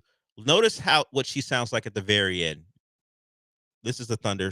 This is Chet to Shea as they all congregate at the end of the game after their Game 7 win. Good luck the rest of the way. We'll see you on Tuesday. You know who this is? The MVP. Listen to her. All right, you corny. Get out of here. She is sick of them too. And rightfully so. It's like when you can tell they're making a joke, and we've all been in this situation where you just kind of give the laugh, and then it kind of sinks in of wait, that wasn't funny at all. Why am I laughing at this random guy's joke that I don't even find funny? I'm just giving him a chuckle just so I don't know, I can get my payment on this parking lot and get going. Yeah. One more time. Listen to Lisa Salters. She's as sick of them as maybe the rest of us will be at the end of this playoff run. The rest of the way. We'll see you on Tuesday. You know who this is? The MVP. An incredibly well put, Lisa Salters. Well put. Knicks fans and the Thunder, 1-2 in my can't have them win a title. I like a cool NBA champion, and maybe my default is Anthony Edwards, who has his own issues, but for this ranking, less problematic than what the Knicks fans and the Thunder are about. All right, let's get to Willie P. He wants to talk about Final Destination. What's up, Willie P? Hey, good morning, gentlemen. How y'all doing? We're good, man. How are you? I've been good. I can't complain. So, my wife wanted to go see Final Destination Bloodlines on Sunday. So Saturday around 7 o'clock, I was like, you know what? These movies are like an hour and a half a piece. So I went on Max, HBO Max, whatever, and I started from Final Destination all the way to 5. They got every single movie on there. And then, I finished at 1 a.m. and then I went the next day, on Sunday around 1 p.m. and watched the movie, whatever. It's a fine movie. But the reason why I was calling because has anybody ever noticed that in Final Destination 3, when the chick and the cop are telling all the survivors, hey, this is what you need to watch out for or whatever, and the black dude was like, the college football player was like, I ain't got to worry about nothing except for working out and staying in my dreams, which is having a great season and being a second-round draft pick. When I heard it, I had to rewind it, and my wife was like, wow, he's shooting for the stars. I had never heard nobody's dream be a second-round draft pick. So I just thought that was comical because he ends up dying by the weightlifting plates later on. But I just think it's hilarious that he's like, I'm not dying because my dream is to be a second-round draft pick. Excuse me? Okay, if you say so. But last thing I wanted to ask you, with the Gold Cup coming up this summer, for sure, Anthony Robinson, Jedi, he's locked in as our starting left back. But would you put Chris Richards, who just won the FA Cup with Crystal Palace over Man City, and the performance that he put in against Marmouche and Holling and Foden and whoever else was on that Man City team, would you also pencil him in as a starter? Because, the center backs are looking weak, and I thought that for the camp, why did the name Walker Zimmerman show up, dude? Why is Walker Zimmerman even eligible to be on the U.S. men's national team? I don't understand. Did we forget how he scored an own goal in the last World Cup? But anyways, I just want to get your opinion on that. You gentlemen, have a great day. Love the show. And as always, Sean A. Makes. What it do, baby? Peace, fellas. I remember Walker Zimmerman committing a foul in the box that led to a goal. Did he commit a own goal as well? Was it against the Netherlands? I don't remember. Either way, another second-round exit for the U.S. is what we're used to when it comes to World Cup. As far as who they'll pick, he missed it. Crystal Palace, who is a team that Chris Richards plays for, won their first ever major trophy in 100-something years. So they beat Man City, who's had a really down year this year. They won in Wembley. the FA Cup. The best way I can describe it for people who don't know, if we remember Hoosiers, where there are no divisions, just the entire state played basketball no matter who you were playing against. The divisions didn't matter. I think that's changed now. It's like that for the FA Cup. It's like from the top division of English football, as they call it, to the bottom, they get, for the most part, they all get a chance to play each other. And whoever comes out on top comes out on top. Now, Crystal Palace is a Premier League squad, so it's not like it's a giant miracle. But for that club, 100-something years without winning a major trophy, it's a pretty big deal. And I think SNL had the cousin of the goal scorer who won it. His cousin is a cast member. She's a cast member, and she wore his jersey. If you're watching SNL and you saw her, and why is that woman wearing a Crystal Palace jersey? That's why. She's the cousin of the goal scorer. But as far as Chris Richards, I hope so. If it means less of if it means less of Walker Zimmerman in any way, shape, or form, I'm down. Walker Zimmerman isn't Michael Bradley territory for me, because that takes a bit to become the Michael Bradley of this generation. I think your dad needs to be the coach too. Because it adds to, he's only playing because his dad's. Because yes, there's a part of that there. Although Michael Bradley likely was still the best option, which was a problem for U.S. soccer. And while the problems are different, the problems still remain, because Walker Zimmerman may be someone they have to count on. The Gold Cup is more important than the most recent Nations League that they lost in the semifinal to, was it Panama again? Yeah. Panama's owned them, particularly on U.S. soil recently. The Gold Cup actually means something, as opposed to the made-for-TV thing that the Nations League is. But I find it hard to care. I understand it's supposed to show some progress as you get closer and closer to the World Cup. But really, we watched Brazil just hire a manager, Carlo Ancelotti, the former Real Madrid manager. So changes will continue to be made. So I'm not panicked about, well, this team doesn't look the right way with only a year plus to go, because if Brazil can hire someone this deep into the process, then there certainly can be major changes between now and when they actually have to line up to play. Well, I will say this: not feeling great. Not feeling great.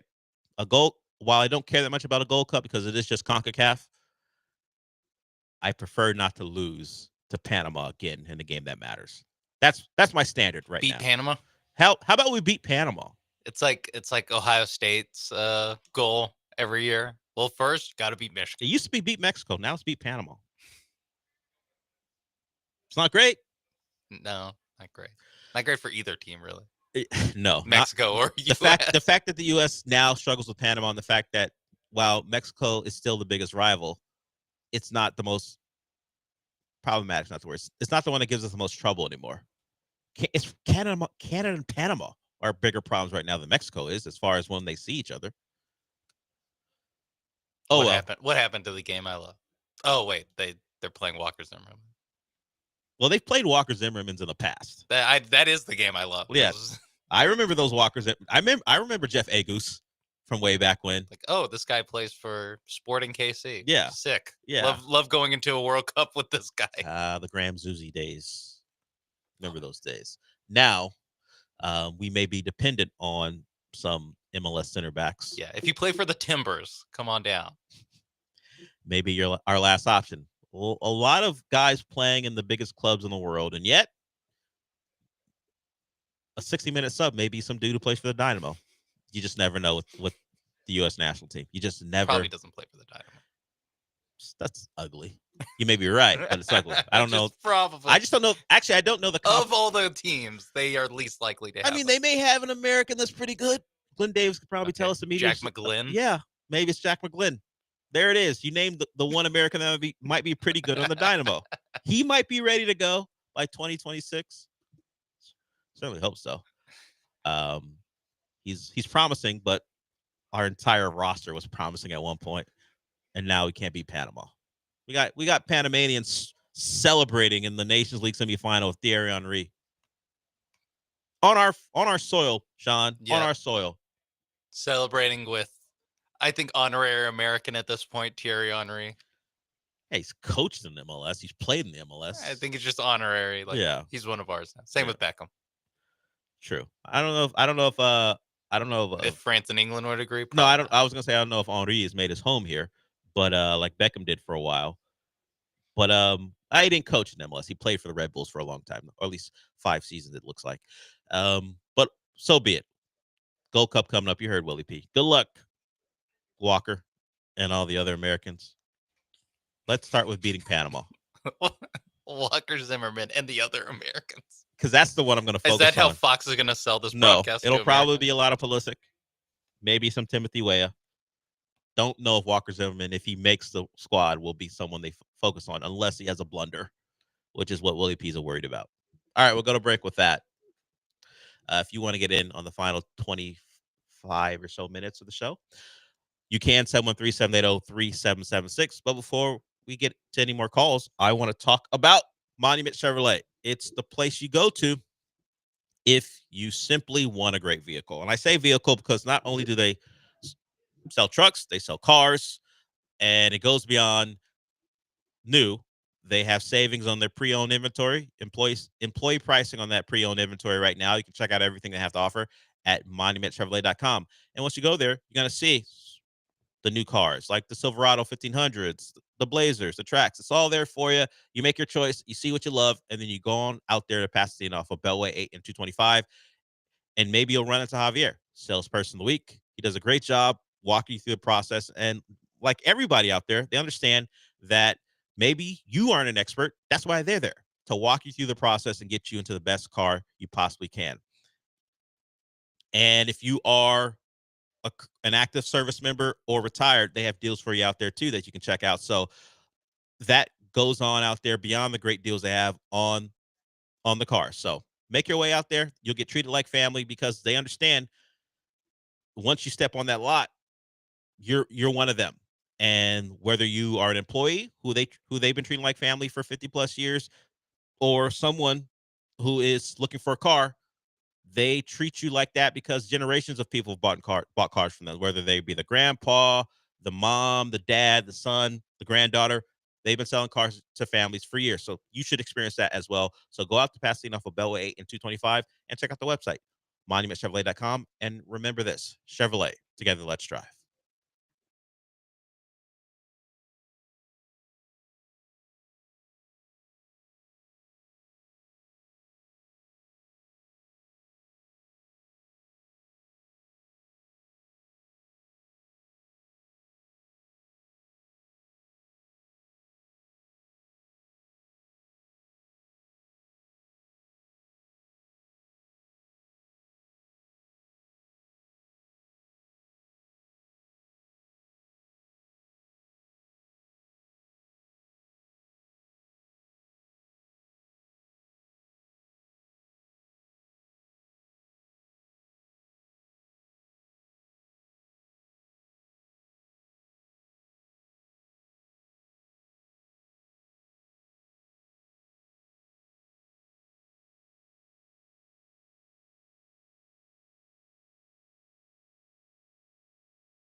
The Del Olaleye Show continues. On ESPN 97.5 and 92.5. Live from the Veritex Community Bank Studios, here's your host, Del Olaleye. I got caught up listening to new age terminology, or at least this generation's terminology. I was on the way to get water, and then Sam was talking to the interns, and I heard something I had never heard before. Have you heard, Eric? I see you, but you can wait. You're Eric. Have you heard of big back? Yeah. And you know what that means? Fat people. I did not know what that meant. Because I did a Monument Chevrolet spot. Just did one a couple minutes ago, but I did one. We made a video out there. The salespeople were having a great time. We just filmed them going through the high pressure selling process that they don't do, just showing off what they don't do there. And I turned into like this football thing, and I called someone a big back, like a power back, like Jerome Bettis or whatever. Mm-hmm. And Sam, our bossy sales, not sales, but our social media team person, she said, "Who?" I was like, "What? That means this." I was like, "I just thought it meant a big, powerful running back." No. But apparently big back means you're a big fat person. Yeah. Apparently. Jerome Bettis. I mean, he was not svelte, but I simply meant power back. Yeah. Brandon Jacobs. Yeah. Like the up back and an option attack. The old school option attack. One of those guys. That's what was going on out there. Lance was out there. Yeah, stuff like that. I did not know it meant that other thing until I was informed. And then I got reminded of it when I was out there. Because Lance apparently called her that. At least that's what she accused him of. Wow. New interns getting a lot of I think thankfully they're more focused on editing this show. So they're not paying attention. Well, they're gonna hear this anyway, because a couple of them are editing the show. At least, or maybe it's the John and Lance show. I don't remember. Either way, they're doing a great job so far. Well, yeah, true. We don't know that. Sean made a face. We don't know that. They got here on time, it looks like, and Joe's not yelling at them. There's no way for you and I to know if they're That's doing a true, good job. but it feels like everything's going smoothly. They're all like computers editing stuff. Joe's not yelling at anyone. It seems like everything's cool. We'll see how it plays out for us in the future. But right now, everything's going smoothly out there. Well, Lance is supervising apparently. But let's get to Eric. Eric's got a question. Will it be about Toxic Avenger? Maybe that's just for Fridays. What's up, Eric? Hey, Bill, great show. And I didn't think you watched Ironheart because she's a black teenager. Also said you would like She-Hulk. She's not black. I think she's something. But anyway. Something. That's right. How do you think UT softball and UT baseball can do in the series this year? And also, will World be free and Eric Sleepy Floyd be among the Houston Rockets? I mean, Eric Sleepy Floyd should be, because they're making a movie about him where he uses ninja swords to karate chop people. I'll hang up and listen. If you don't know that last reference, I don't either, because I don't know what he's talking about as far as a Sleepy Floyd movie. But we were talking about Rockets who could possibly be at a finals game for the Rockets. We've seen all these Knicks who were not necessarily stars, but apparently Knicks that the Knicks fans love that showed up. Don't know that Eric Sleepy Floyd would make the list. As far as I don't even remember. You used to be able to take a list of what he would get to, so we would get to it, but I don't remember. He mentioned Ironheart, whatever, and then he mentioned something else. Oh, UT baseball. Oh yeah, I tuned out because I knew that was for you, because you are the expert on UT baseball and softball. I know A&M was that works. Yes, here. that works here. I know that A&M was eliminated. They're the first #1 overall seed, right, to be eliminated and not make the super regional. First softball, yeah. In softball, yes. The A&M, well, the baseball team had a rough season, period. The A&M women looked well on their way to at least making the super regional. Did not happen. They were eliminated by Liberty, I think it was. Yeah.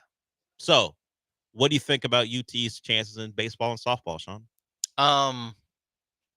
Probably. I mean, it's obviously, you just mentioned the Aggies softball losing to Liberty, so like it can happen pretty fast in baseball. But I'd imagine Omaha is kind of the bar for at least baseball. Softball, I don't know as much about, but apparently they're pretty good. They hosted a regional. But you believe That's all I know. You believe in Schloss to get you to a?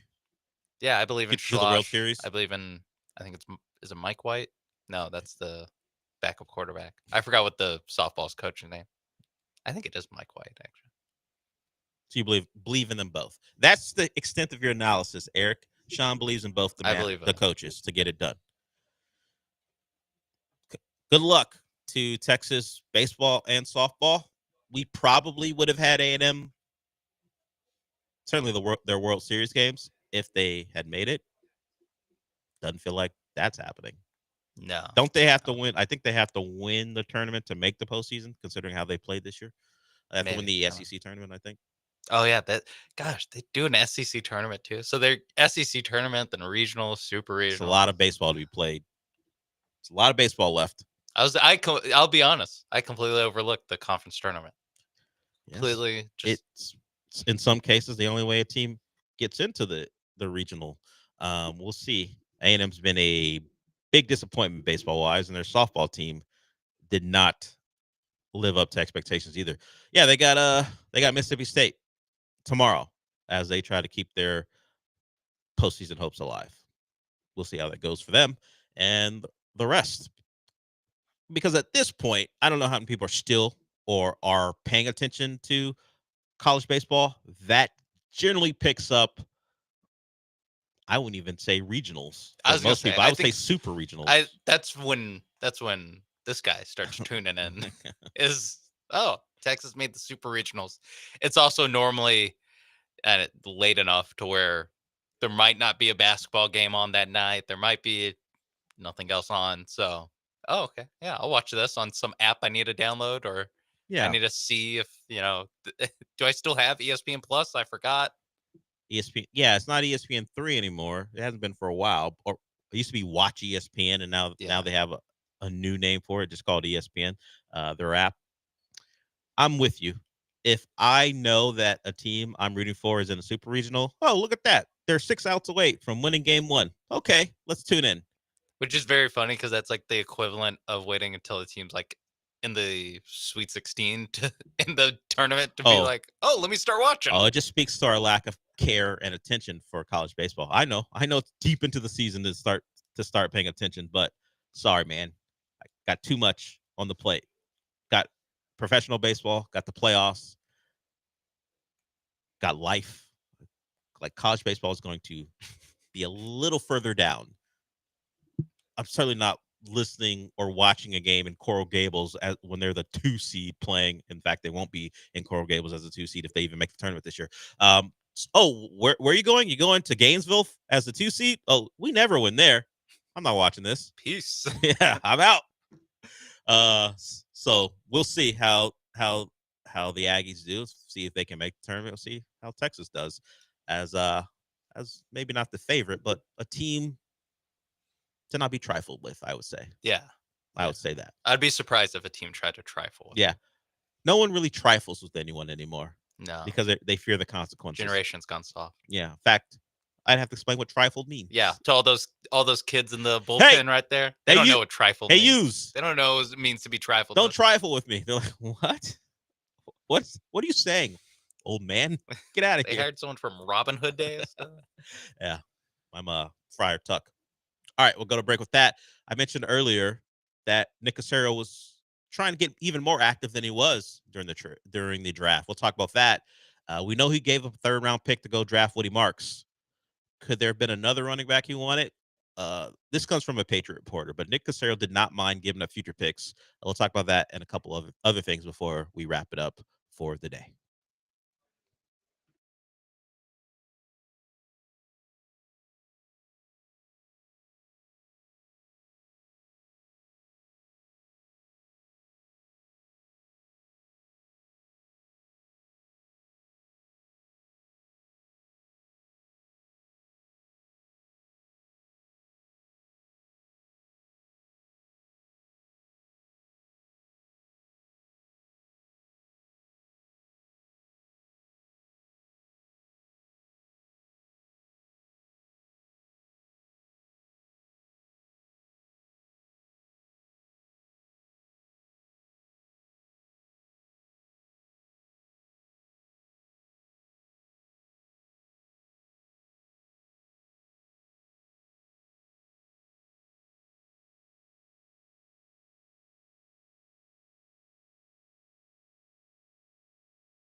You're back inside the Veritex Community Bank Studios with Del Olaleye.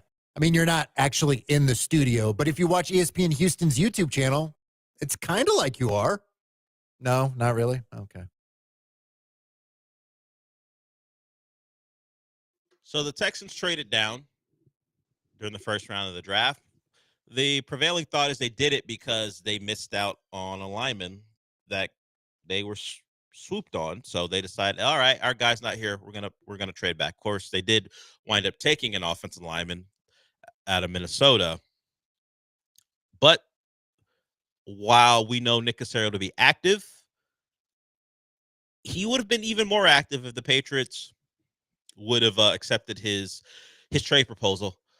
According to Mike Reese of ESPN, the Texans offered the Patriots a trade that would have consisted of the pick number 38, which would have gone the Texans' way, and the Texans would have given the Patriots pick 58, 79, and this is really the kicker, I think, a 2026 third rounder.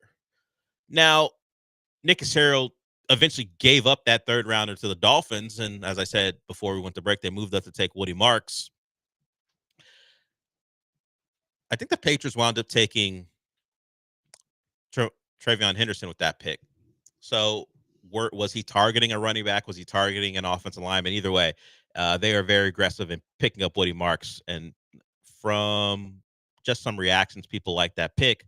I don't like giving up a future third for a running back, but you can just do it all over again. That's the one thing I've always thought was funny, how people do get upset about that. But as long as Nick Caserio can just trade the next pick, like he can trade a 27 pick to get back in the 2026 draft for a third rounder. He can keep doing this over and over again because the NFL doesn't go, all right, you've made enough trades. You can't get a 2026 pick in a third round because you traded that one previously. You can just keep doing this. Keep doing the same thing over and over again to get his pick back. But until inevitably he just no longer works for the Texans anymore. So I do wonder if they wanted Henderson and the Patriots like, nah, we're good. That's our guy. Considering how aggressive they were to get Woody Marks. We're just never going to know because it's not going to be revealed by the Texans who they wanted when they don't complete the trade. Yeah, because there's never going to be a situation where Nick Caserio is like, you know who we really wanted was Travion Henderson. The only situation where that ever happens is if Nick Caserio gets fired and Travion Henderson becomes a Hall of Famer. We did our best to try to, barring that, if the most likely outcome happens, which is Travion Henderson's like all right, pretty good NFL running back, and Woody Marks says, oh, all right, pretty good NFL running back. We'll never know what this means, but yeah, I mean, you're telling me Nick Caserio wanted to make a draft day trade? Third round picks burning a hole. How dare you? How dare you? Pro Football Talk or whoever's. No, it's Mike Reese of ESPN. How dare you, Mike Reese? So how would a New England reporter even know what Nick Caserio was trying to do? Possibly because of Nick's connections to that area, because of his time spent there. It's possibly now they cup of coffee. Sure. That's what we want to call it. The 20-year career. Yeah, a cup of coffee, which has led to so many people with connections to him from that time coming down here and working for him. Just that cup of coffee.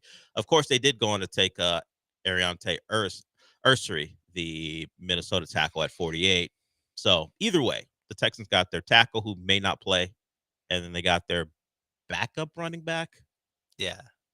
Yeah. Backup. Yeah. And in that round, they also took Jaden Higgins, and they took him in the second round with pick 34. So he wanted to get back up to 38. It just didn't work out for him, but I think they'll be just fine. No, they got their guy. They got Ursery was number one on the board. They wanted him 10 spots before they actually got him. So count yourself lucky that he fell to 48. Yeah. Hey, we wanted him at 38, but hey, we're just very fortunate he fell to 48. Although with the Texans and drafting offensive linemen, I don't think the fan base is like, oh, okay, now we believe in this guy. You guys wanted him. Oh, there may be some who do, but they shouldn't. That's like the one position where I'm just like, yeah, we've gone through it. Sure. You want to pat Nick Caserio on the back for some of his draft picks. credit to him. I understand it. He has done a good job with certain spots. And the offensive line is one where you would have hoped there was a change in the way they did things. We played that clip earlier. He was asked about that before the draft and said, no, not really. There's not a dramatic change in how we evaluate that. The second question should have been, why not? Why aren't you changing? Because your previous drafts are failures or and the is kind. Like I'm not putting Blake Fisher in that because we don't know. Yeah, It's limited. too early to tell. Yeah, but the rest, Scruggs, Patterson, those are the prominent ones, and then Kenyon Green, which is the failure. Yeah. Oh well. Ursery though, I like them. If you say so, Sean. They want to trade up for him. I don't know that. That could have been for someone else. That someone else was off the board, and they wound up with Ursery. It would be maybe if they weren't going to draft Ursery, then it would have been a very, very Madden draft from the Texans, where they need offensive line and their first pick's a receiver. Then they trade up for a running back. Then they pick the receiver's teammate in college. They pick a corner from or a safety or corner from USC. Like it turns into like what I do on accident playing a video game.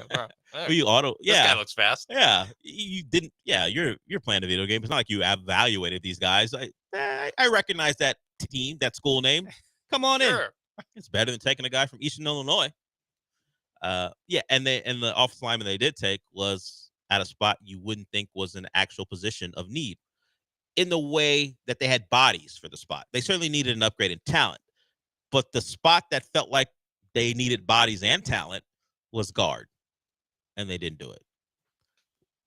And I guess we'll find out shortly, and by that I mean later in the summer, who's lining up where as practices get going. And of course, we won't know really much until September, but we know Caserio was aggressive in the draft, and he wanted to be very aggressive, trading back into the second round or higher in the second round, excuse me.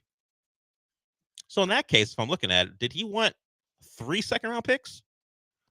Higgins, the 38, and the 48? Because the 48 wasn't in the trade. Oh, yeah, I guess it wasn't. He wanted 3 second-round picks. Maybe he would have traded the 48 and tried to recoup some picks. He might have done that. Chances are, yes. If the question is, would Nick Caserio have thought of making a trade? Yes, he thought of it. It crossed his mind. If you don't think there was a phone ready to be dialed to call another GM, if he could have got that Patriots trade out of the way. Yeah, I was gonna say he doesn't even have the first trade done. He's already thinking of the second. He's trade. probably already told who he wanted to trade with. Hey, if this one gets done, let's get this one done. I'm sure that's who he is. And to good success. We'll see if this most recent draft leads to an even better roster going forward. Okay, we're done for the day. Paul Gallant's up next. He is followed by the Killer Bees. Since we're done, what does that mean? Shred him, Stroud!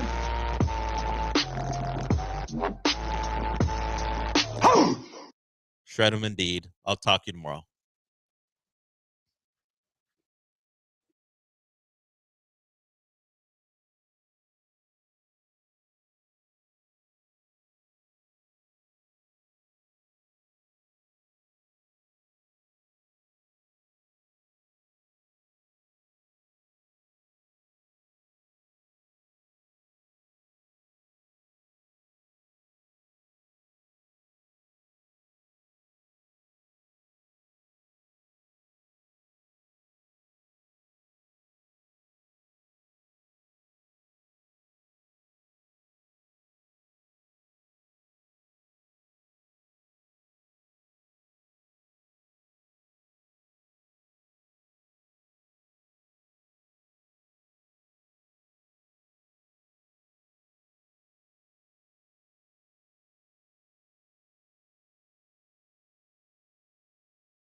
Nationals is 1-1 pitch, and that's in the air left field. Langford angling back near the corner to the wall, leaps up. Did he get it? He did not. A 3-run shot for Itzhak Paredes. And again, the 2-out magic for Houston. This one big enough to put them in front 4-3. Incredible.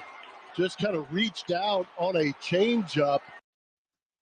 You know what? What's up with both Jeff Blum, who you heard at the end right there, and Dave Raymond on the call on Roku TV yesterday with no energy there? Sure, it's May baseball, but Dave, buddy boy, that was a clutch home run. Can we act a little bit excited? And Jeff Blum, you're the Astros broadcaster on this call. Be excited. The hell was that? It's hard enough to figure out what channel the Astros are playing on over the course of the weekend. Friday, it's Apple TV Plus, which I still have a subscription for. Yesterday, it's Roku TV. Took me a really long time to figure out where that app was on my actual Roku TV. And then we've got these two with no energy for a game in May. You guys are supposed to be the stewards of the game. And I get it. Dave Raymond is the Rangers broadcaster. Did spend some time calling the Astros in the past. Sounded very disappointed there, and I'm not going to lie. The sweet tears of unfathomable sadness are quite delicious when Dave Raymond is pouring them out in the midst of an Astros-Rangers game. But Jeff Blum, I need a little more pizzazz from you. Flair, okay? We need a little more. So the Astros split their 4-game series in Arlington against the Texas Rangers. They will take on the Tampa Bay Rays next. The good. The Astros have been rather clutch over the last 7 games. No? A lot of damage at the end of games. Over these past 7 games, 18 of their 20 runs have come in the 6th inning or later. On Friday, the Astros scored all 6 of their runs with 2 outs. And then you heard that one with Itzhak Paredes getting a clutch 3-run homer in the 8th inning with 2 outs. Hitting in the leadoff role for Jeremy Pena, who got the day off. Like that the Astros are clutch. You're down 2-0 late on Friday. You're down 3-0 late on Sunday. You win both of those games. I mean, it could have been a 4-game sweep. How would we be feeling today? But this is my weekend realization. Do not get mad at me. Paul, you always make such grand statements about the Houston Astros so early in the season. Okay, fair. But with the struggles that this team has putting runs across the plate,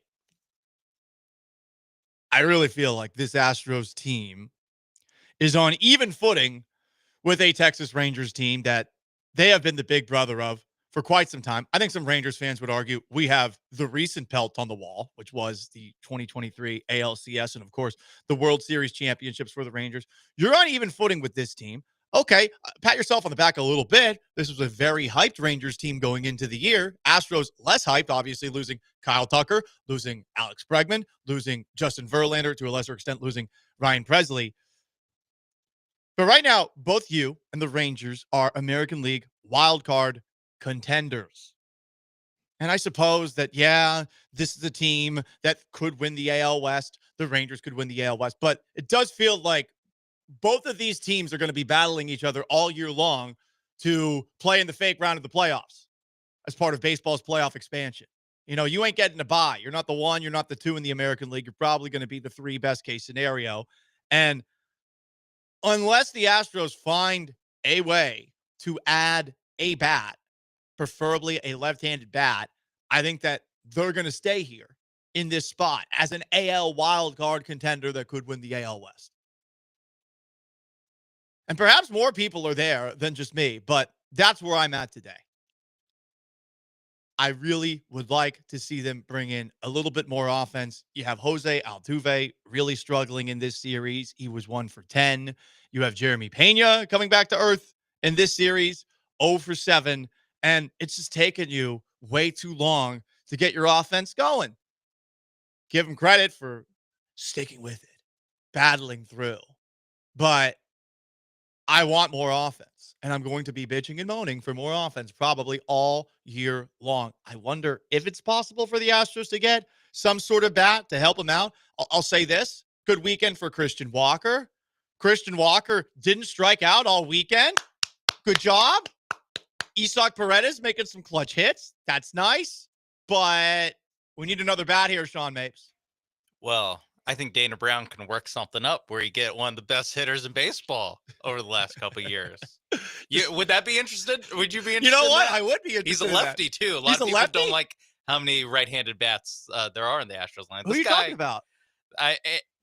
Listen, you are going to be making a big change to this lineup, but luckily, you won't have to trade anything to get him. Well, you don't have to trade anything to get him. For one of the best lefty prospect? No. Well, he was back in the day. Yordan Alvarez might return at some point. Damn. It's like getting a trade acquisition. You know what? I'd prefer to get Yordan Alvarez back now, first off. But second off, yes, an actual trade too. I mean, Yordan coming back alone, Sean, I'm not sure that's enough. Again, this offense is pits. I was going to say, I think you need Yordan to come back and for Walker and Paredes to actually not turn things around in Paredes' case, but for Walker to turn things around and for Paredes to maybe mix in some more production away from Dyken Park. I think that's what you need. And then Jose Altuve to like return to some version of Jose Altuve. How about just don't be bad? How about be an average player? He's been bad. Yeah. He has been bad. I'm expecting him to come back, but it's been bad. Yeah. So 1 for 10. If you get Yordan back, hopefully that helps the other hitters in the lineup around him, just because pitchers are not going to want to face Yordan. They'll throw them more pitches in the zone. Maybe you can, and again, this isn't gonna satisfy a lot of people, but it's like you can just score enough runs. Like you can just work your way to being like a average-ish offense. Yeah. The clutch thing's been cool.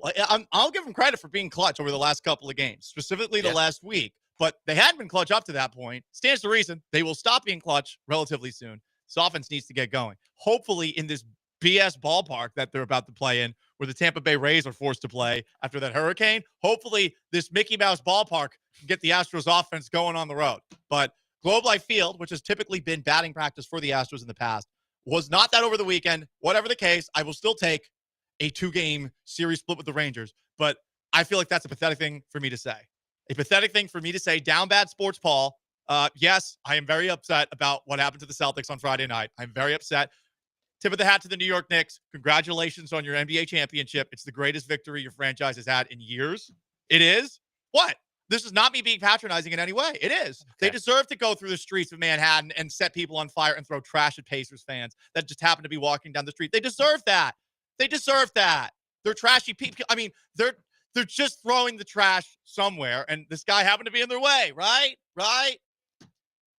I have never hated an athlete more, sports hated, than Karl Anthony Towns. I just cannot stand him. Friday, first quarter of that game, he stunk, but he's good the rest of the game. People are acting like he was good in the first quarter. He was doing all sorts of dumb stuff that was keeping the Celtics in the game. And then as the game gets going, all of a sudden, this front runner starts scoring. And all the stupid threes that he shoots from 8 feet outside the three-point line, despite having a size advantage on literally every player on the Celtics court. Yeah, I got mad. I even said something, like I had a few drinks while watching the game because I was wallowing in misery. And I went and I hung out with some friends. And I said something, because I had a few, that was stupid. I said basically, yeah, I bet if I shoved Karl Anthony Towns, he would fall over. All of my friends correctly jumped on my throat about that. They're like, that is the stupidest thing you've ever said. And then I was like, well, and then I'm like, oh, damn it, that was a stupid thing. So then my defense was, yeah, well, if he was on the basketball court, I mean, he would flop. He would flop. And they were like, no, he would elbow you into the stands. And I was like, damn it, I don't really have anywhere to go here. So I just took the L and I changed the subject. Look, I'm mad, okay? You want to hear about it? Congratulations, Knicks fans. Seriously, there's a couple Knicks fans in the YouTube chat. There's one on the Twitch. Good for you. Good for you.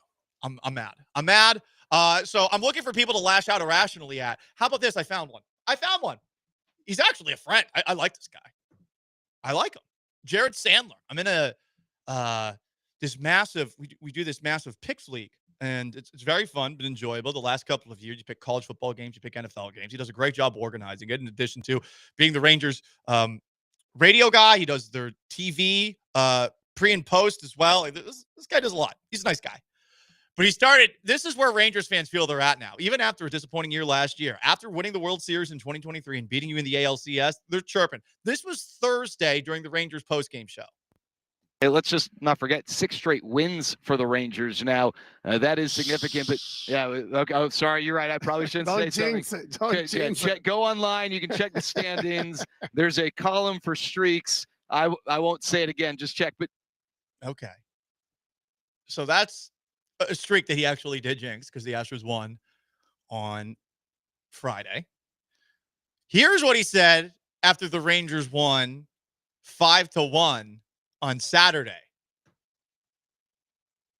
there's only one team in this rivalry that has won a playoff series at the other team's ballpark.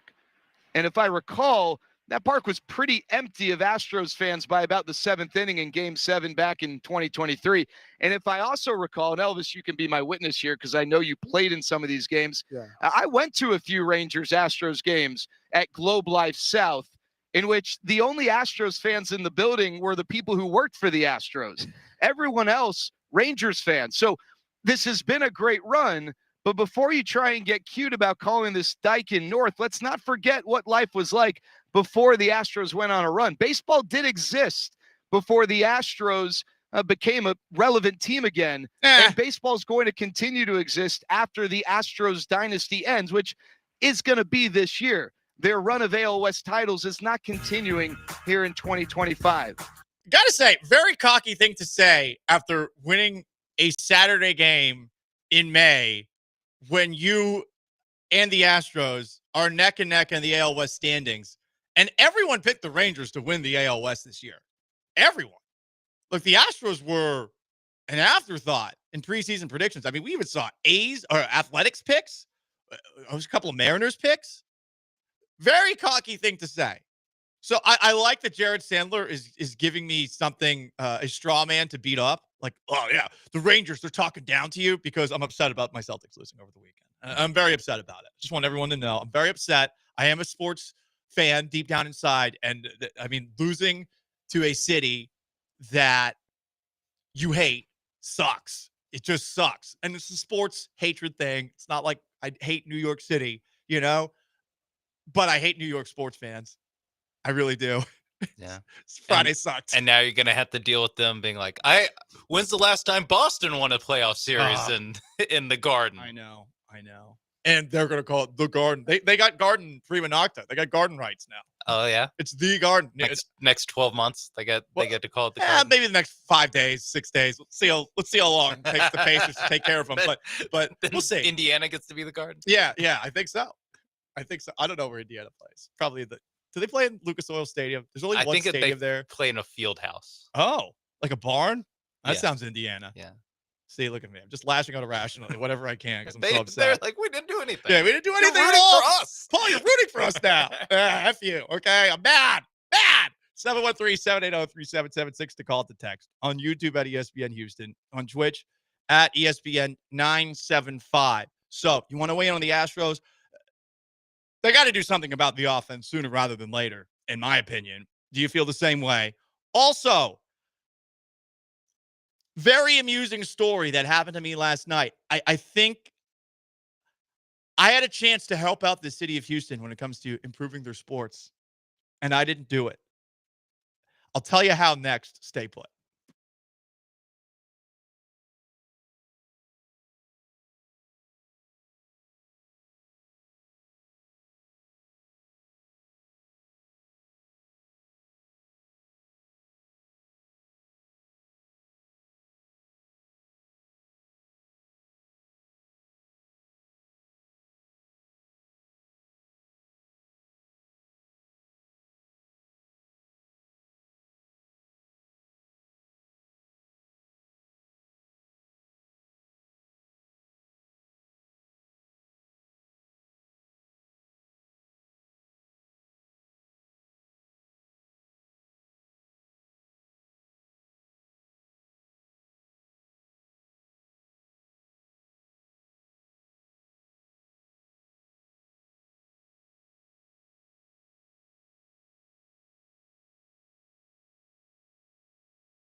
You're listening to the Paul Gallant Show. On ESPN 97.5 and 92.5. Live from the Veritex Community Bank Studios, here's Paul Gallant. Most interactive sports talk show in Houston. You want to weigh in on the Astros splitting their weekend series against the Rangers? You can. I think they need a little more offense. Yesterday, I was picking somebody up from George Bush Intercontinental Airport. Pain in the ass to get in there on a Sunday night. No.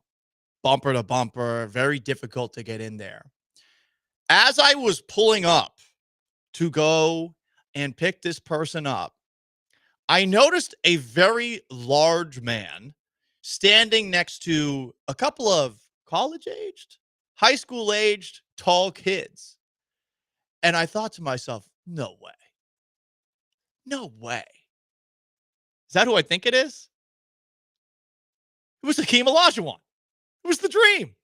Just standing at George Bush Intercontinental, Terminal C, waiting for someone to pick him up. I even took a picture. I felt weird taking the picture, but it's definitely him. And as I stopped to get out of the car to help the person I was picking up put their suitcase in my car, I thought about saying something to him. And I feel like I let the city of Houston down because I should have told him, hey, Dream, bro, just like that. Thanks for everything that you've done for the city of Houston. But can you do one more thing? Can you get Giannis Antetokounmpo to request a trade to the Houston Rockets? Your buddy? Can you get your man, our soon-to-be man, to request a trade to the Rockets? I had a chance. Instead, I just did a knowing nod. Two Houston area celebrities looking at each other, knowing everything that the other has accomplished. You know, Hakeem Olajuwon, 2 NBA championships back-to-back, an NBA MVP. Paul Gallant, 2017 media flag football game MVP. They gave me a trophy for that. Also won the last media game that they ever played. Game-winning touchdown. No big deal. We've done a lot for this city, you know? He won 2 championships. I raised a lot of money for charities with my awesome performances in these games. You know, as one does. Just a tip of the hat, a nod. But I could have done more. I think I should have asked for Hakeem Olajuwon to get Giannis across the finish line, to convince Giannis, hey, man, the Houston Rockets are the place to be. Yeah.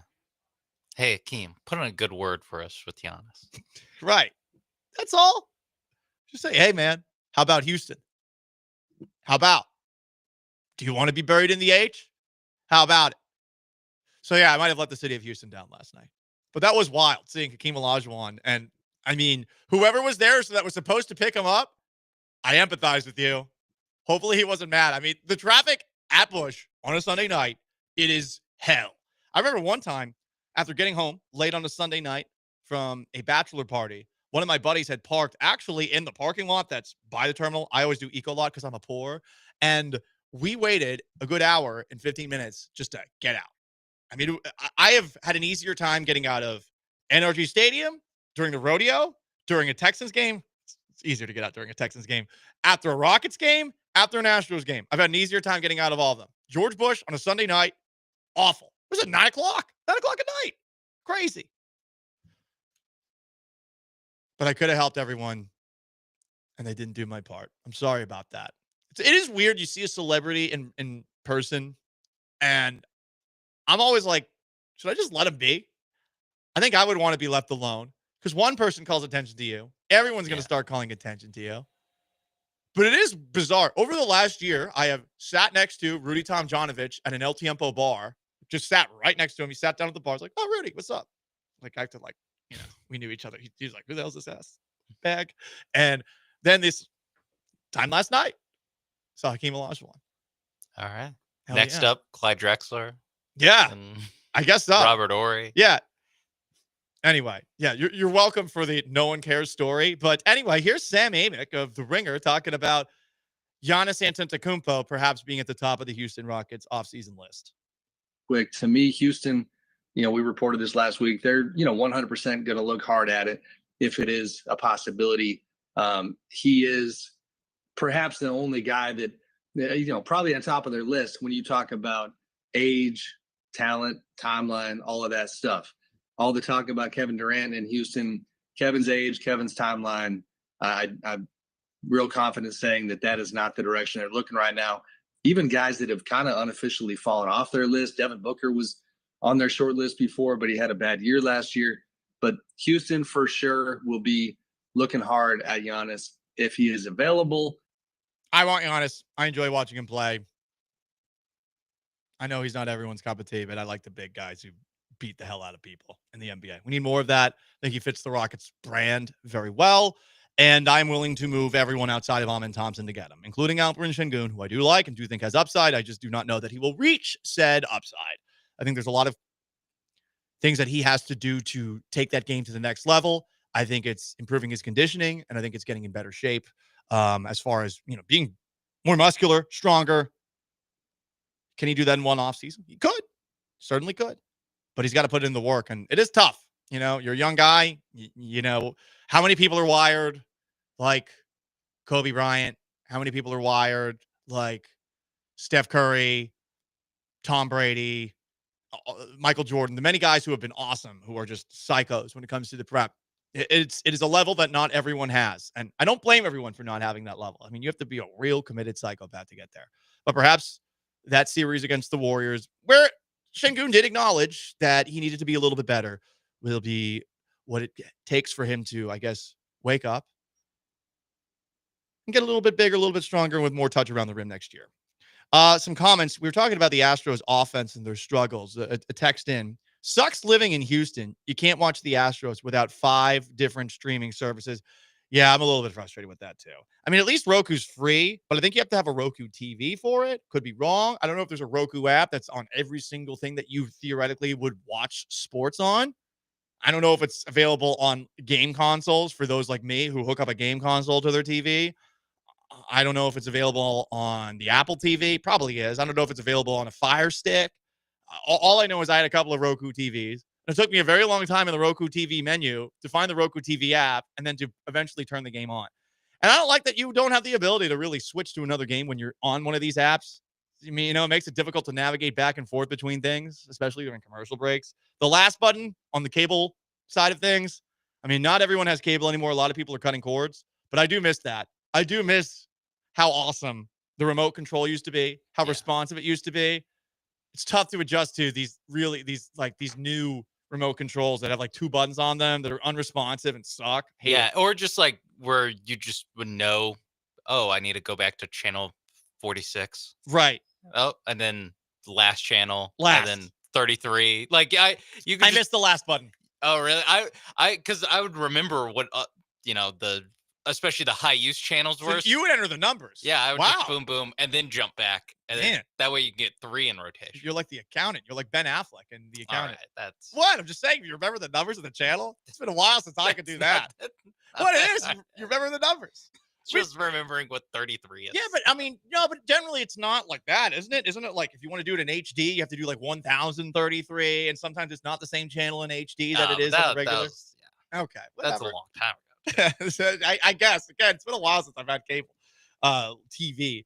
Someone else texted this in, and I looked this up because people have been trying to trick me to say Spanish bad things on the air. Cállate el hocico, Paul, means shut your mouth. I looked it up per Google. That means shut up. The Astros offense is traditionally slow starters in the first half of the season. Calm your boobies. He said something else. No, I'm not going to calm down about it. I mean, this is what it is. It's not even freaking out. Let's acknowledge what it is. You can't keep on saying, oh, they always start slow. I mean, look who they lost this offseason. It's totally different this time. No, you have to say it's different. No Tucker, no Bregman. I was going to say, this does feel like the most different team from previous Astros teams. Like, this feels like maybe it is just that there's no Bregman, no Tucker. I guess no Verlander either, although he wasn't exactly like Justin Verlander of old last year too. But this is just a vastly different team of slow starters. They got more slow starters to replace all the other slow starters. Super thrilled with that. Yeah, me too. But We need more. Need a little more. It can't be. I will say last year, like, I think last year has kept like any Astros fan from ever freaking out before like June, just because they're so bad last year. I feel like we wasted all of our like April and May angst for this baseball team. Yeah, and now it's just like, hey, listen, like they're at 500. That's good enough. Whatever. Right. Yeah. But I don't know. I wonder. We do have short memories. Yeah. But I just think that because if you say, hey, I'm worried about this, they just go, they started 9-30 or whatever That's they fair. were last That's year. totally fair point. It was like, so bad last It's just such an easy, well, it's also just such an easy, like, relax, dude. They're way ahead of schedule. I'm like, I mean, they are 500. Let's not throw a parade for starting the season 500. But couple of comments here. We'll get to them on the other side. First off, about Giannis to the Rockets, and second off, just about the streaming navigation problems that you have if you're an Astros fan. And is this guy now one of the coolest athletes in sports? Because the guy keeps winning. We'll talk about him next. Paul Gallant Show, ESPN 97.5, 92.5 with Sean Mapes behind the glass. First, let me tell you about my friends at risehealth.com. RIIZE health.com. You enter promo code 975, and if you want to spice things back up in the bedroom, you want to regain the spark, get your confidence back, and get your everything back. Oh, you enter that promo code 975, and after talking to a board-certified physician, you're going to get 20% off your first order of Rise Reds Max. These are rapid enhanced dissolving strips. Not a pill anymore, baby. This is the next chapter of, waking up your body downstairs. Combine sildenafil, tadalafil, oxytocin for superior sexual performance. All you got to do is take out this little strip. It comes in slim, discreet packaging. Looks like a condom wrapper. You put it under your tongue. It's absorbed, dissolves, boom. 5 minutes, swing, you're ready to go. Doesn't melt, doesn't break up on your pocket, works on a full stomach, discreet so nobody ever knows. RiseHealth.com, RIIZE Health.com. Again, promo code 975 after you talk to that board-certified physician, and you're going to be back in the game. Rise up, you'll rise up with RiseHealth.com, promo code 975.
This is the Paul Gallant Show on ESPN 97.5 and 92.5. from the Veritex Community Bank Studios. Here's Paul Gallant. Is Scotty Scheffler officially cool? First off, the man's been to jail. He's been wrongfully arrested before. And now he's got 3 major championships. Just won the PGA Championship over the weekend. Also won the Masters in 2024 and 2022. Is Scotty Scheffler cool? 28 years old. Seems a lot older than 28. Is a father. Did a pretty funny thing where he was trying to sign his scorecard. He put his kid down on the ground and he gave him a couple of distractions so that he could sign his scorecard and officially turn it in. When he held up the trophy, the Wanamaker trophy, which is a cool trophy that has a lid on it, so you can actually drink out of it. And I suppose you could, if you wanted to, take this drink to go because there's a lid. Lid flew up in the air, flew on the ground. Apparently, this has been a problem for a couple of people. People were busting J.D. Vance's chops about the national championship trophy that also is breakaway now. Go back to the crystal ball, college football. What are we doing here? But you also saw, after he won the Wanamaker trophies, old Scotty Scheffler, like talking about his very casual trophy collection. I mean, the dude is a man of the people. Scotty, you've joked before that Meredith would smack you on the head if you ever tried to come home and bring your trophies all around the house. So that's a pretty big one. I mean, where's that one going to go in the house? Where's it going to go? I don't know.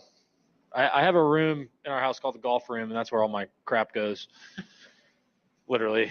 I mean, it's just a room full of all my golf junk, and I got some trophies in there as well, and so that's probably where this one will go. Yeah. Is it nicely presented, or is it just kind of like all hanging out? I'd like to say that it's nicely presented, but it's not. Oh, that's awesome. I mean, that sounds, first off, like a new dad. Second, the idea of Scotty Scheffler having a room in his house where he just throws all his golf stuff in and closes the door like it's a closet when you're about to have people over and you were too lazy to clean things out. Like, you just throw everything in your closet. Who hasn't done that? I've done that. Sean, have you ever done that? People are coming to visit. You're too lazy to clean up the whole place. You just throw all your dirty stuff in a closet. Yeah. You're just like, this will have to do for now. That he's doing that for trophies, at least in my mind, that's what I want to believe. That's awesome. I think it makes him cool. Scotty Scheffler, is he cool enough to be one of the coolest athletes alive? Because he's definitely the best golfer alive. But is he cool now? I think he's like golf cool. I would agree. As far as like golfer, like Tiger Woods was cool. He wasn't a cool guy. Tiger was cool until we found out what he was doing off the course. That kind of ruined his life, but it was cool. But it made him cooler. I thought. I don't know. Oh, Tiger Woods likes the sex. How about that?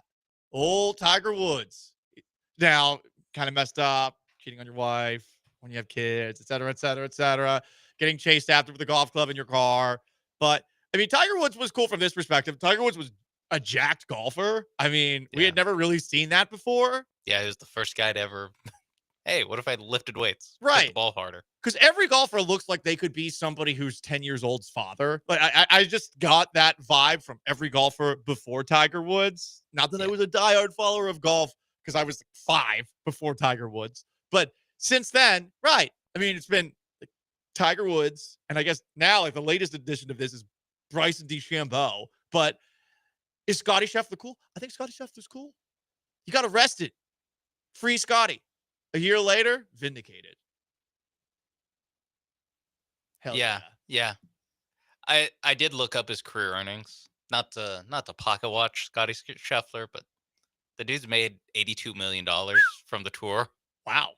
He could buy a completely different house and just fill it with trophies. That would be awesome. He could just buy like a trophy house. Yeah, keep it in my basement. Everything kind of all over the place. Just pay someone to build a shed full of the trophies and stuff like that. It would be funny if there's a golfer he hates and he just buys the house across the street and he just throws all his trophies. That's his in there. trophy house. Yeah. It's just a trophy house. It's like a stash house.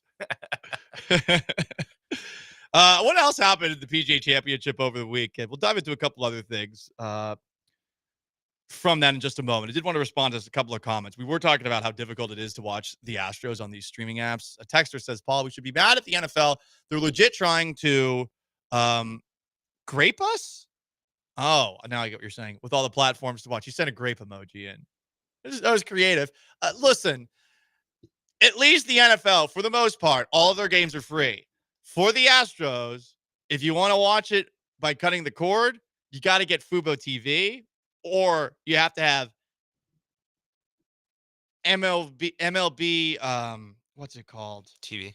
Is it MLB TV for if the streaming service is called that? Because I know there's a channel that's MLB TV too. Okay. That's MLB Network. Okay, gotcha. Okay. So you can get MLB TV, but to watch it locally, you have to get a VPN so that you can get around, the local blackouts. You also now have to get Apple TV for the 3 games your favorite team might play over the course of a year on a Friday. There's Roku. At least Roku's free, but it's also assuming that you have a TV with an app. Baseball's making it more difficult to watch. And listen, I mean, baseball should not be trying to make it more difficult to access their product. And a lot of the deals that they have with these regional sports networks have prevented people from watching it altogether. Obviously, the Astros sucked from 2011 through 2014, but there was also the whole, if you have DirecTV, you can't watch the Astros deal with CSN Houston for a couple of years. The network that they were on after they moved from, Fox 26, I think, Fox Sports Net. It was the local Fox Sports Net channel. So, I mean, it was difficult to watch Astros games then. And it's weird. Like baseball does have a bit of a gatekeeping problem when it comes to allowing people to watch games for the most part. And I would say of all the sports, it's the one that should probably not do that because people don't really post things online about baseball as much as they do about basketball, which also has the similar, regional sports network deal going on in its league. Yeah, but they do less of the here's one Rockets game that's going to be on Apple TV Plus. Correct. Season. It's on TNT or ESPN. Yeah, it's TNT, ESPN are local. It's and now it's going to be NBC and Amazon instead of TNT. That's what they do. And yeah, it is different than the NFL because the NFL, sure, you have to theoretically get whatever Peacock or Netflix or whichever Amazon Prime, whichever one of these streamers to watch one Texans game. To watch one of the Texans games, you had to watch on Amazon Prime because they played on Monday night or they played on Netflix on Christmas. But that's also 2 out of 17 games they're asking you to get. Yeah. Also, it's Amazon Prime. Most people already have Amazon Prime. I would think so. For outside of sports reasons. Right. Baseball, it's hey, ever heard of Roku? Yeah. Not really. Kind of. Not really. Well, they have a channel. Yeah. All right. And we're going to play exactly one game there this season. And it's free, but you'll have to find it. It's that's just adding such an unnecessary step, especially on this rivalry weekend that they're doing in MLB, which I actually don't hate that idea. I don't either, but 2 of the 4 games being difficult to find. That's what I hate. Yeah, because again, these games should be on Fox. This is our job. If you listen to us, we'll tell you what channel the games are on. But I mean, it shouldn't be something that you have to look up on your phone. And I'll say this too. I mean, sometimes looking up when a game is supposed to be played for baseball, it's unnecessarily difficult to navigate, to figure out wait, what channel is this on? You have to go through 2 different clicked links if you just ask it to Google or if you ask your Amazon or your Alexa or whatever. It takes a little bit of time to figure it out. So again, it's not a deal breaker necessarily, but it is a little bit more of a pain in the ass. A couple of comments. It's almost like they don't want us watching the games. Phillips 68. That's not their intent. I mean, they're taking the bag wherever they can get it. That's what it is. It's it is prioritizing the guaranteed hey, Roku is paying us for this or Apple TV Plus. We're just gaining probably a 9-figure deal with the Apple TV because they do 2 games a week. That's what they're doing. They're just taking that check over, like you said, Phillips 68, not having Phillips 68 watch one game. They're making that bet. Right. And which sucks if you're Phillips 68. Yeah, it does. It does suck on that front.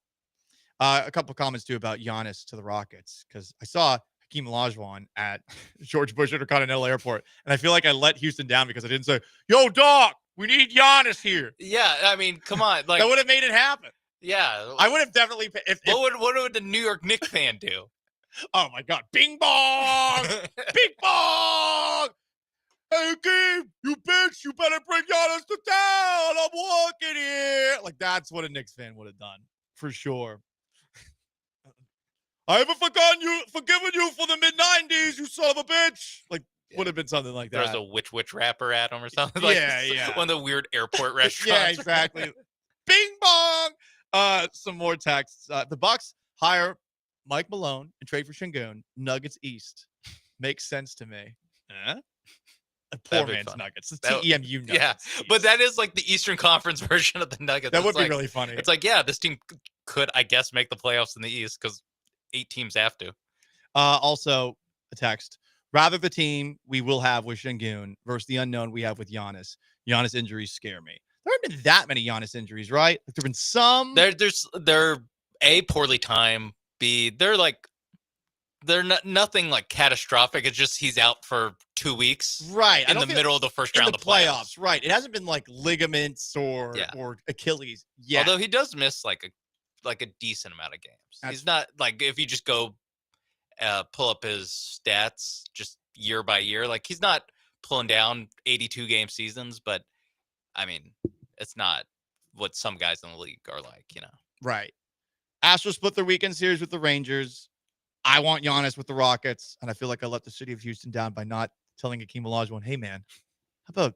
Ever heard of this Giannis guy? Heard of this Giannis guy? Want to help him, convince him to force a trade to Houston? If you want to weigh in on those two things, you can. Also, what happened at the PGA Championship over the weekend. There were some fun things that we'll get into later in the show. Up next, something took place this weekend. This is one of my favorite events in the Houston area because it is an absolute bleep show, a violent bleep show featuring hundreds of arrests and felonies.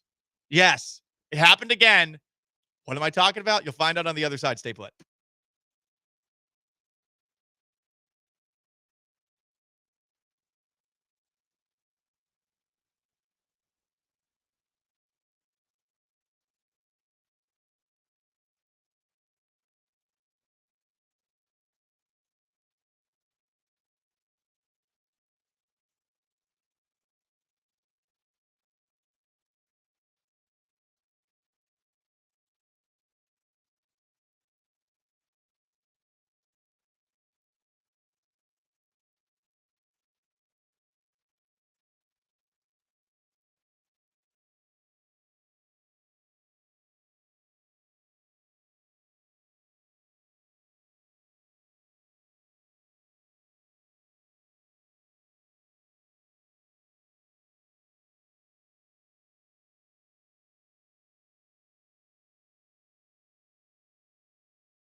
Broadcasting live from the Veritex Community Bank Studios, it's the Paul Gallant Show. On ESPN 97.5 and 92.5.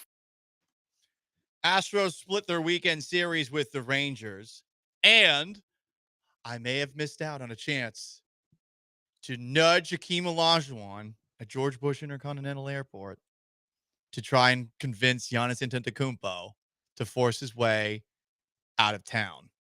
I guess Giannis was responding to fans' questions on social media. That is being discussed on ESPN right now. I saw that. He was quote tweeting a lot of random people. And they answer, like, what's your favorite color type question. Oh, real throwback of when athletes and celebrities would just like answer boring questions on Twitter. Ask Giannis anything. Yeah, they just did it.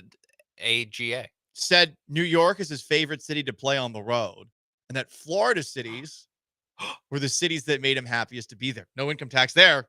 Yeah. Miami? Orlando? Magic?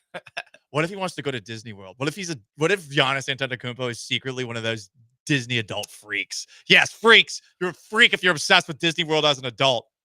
I assume that you have giant gums if you're a Disney freak. What? Sean, don't laugh. I assume you have giant gums. Like in their mouth? Yeah. You're a big gummed individual if you like Disney as an adult. That's right. That's right. I'm painting with a broad brush, baby. That's what I do best.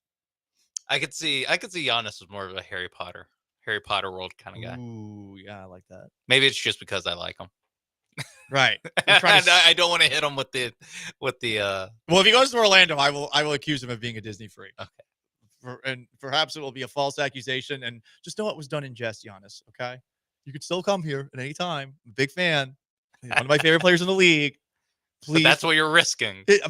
But if you somehow go to Orlando, if I got to do what I got to do, I got to do what I got to do. So something took place this weekend. This is my favorite annual headline that has very little to do with sports that I see every single year, and I have been aware of for the last 3 years now. Every single year, there is a weekend in May. It's called Jeep Weekend. This weekend takes place in Galveston County on, I believe, Crystal Beach. It is an absolute bleep show. Sean, can you guess how many arrests took place at Jeep Weekend 2022? 2022. I'm going to guess 12. 183. Sean, can you guess how many arrests took place for Jeep Weekend 2023? Okay, so gain another year. So I'm going to say it gets to 200. 243 arrests. Can you guess how many arrests, Sean, took place at Jeep Weekend 2024? 250. 313. Jeep Weekend is this event that takes place on the beach every single year where people just drive their Jeeps onto the beach and they have themselves a time, but every single time the party gets out of hand like it's a Dothraki wedding from Game of Thrones. It is fascinating. Fascinating. I saw a couple of headlines leading up to it over the weekend, and we'll tell you the arrest count for this weekend. Did not disappoint. Can't wait. In just a moment. But Galveston County was actually thinking about shutting down Jeep Weekend leading into this year because people, whether they're residents or local businesses, believe it is, quote, a nightmare, end quote. It's always the weekend before Memorial Day. I guess it used to be a great event, but now 100,000 people every single year show up for this thing. It just makes it a mess. 100,000 people. 100,000. Isn't that nuts? It's truly the most wild, random thing that takes place in the greater Houston area every single year. And because of all of the messiness in the past, this year there were a new set of rules. This took place May 14th through May 18th. And also on top of that, the Texas Crab Festival was taking place at the same time. Oof. So there's no parking or stopping to unload, no golf carts, no ATVs, no dirt bikes, no mass gatherings. 100,000 people are here, sir. No glass, no camping, no open containers. The speed limit's 15 miles an hour. Drivers are told to follow law enforcement's directions.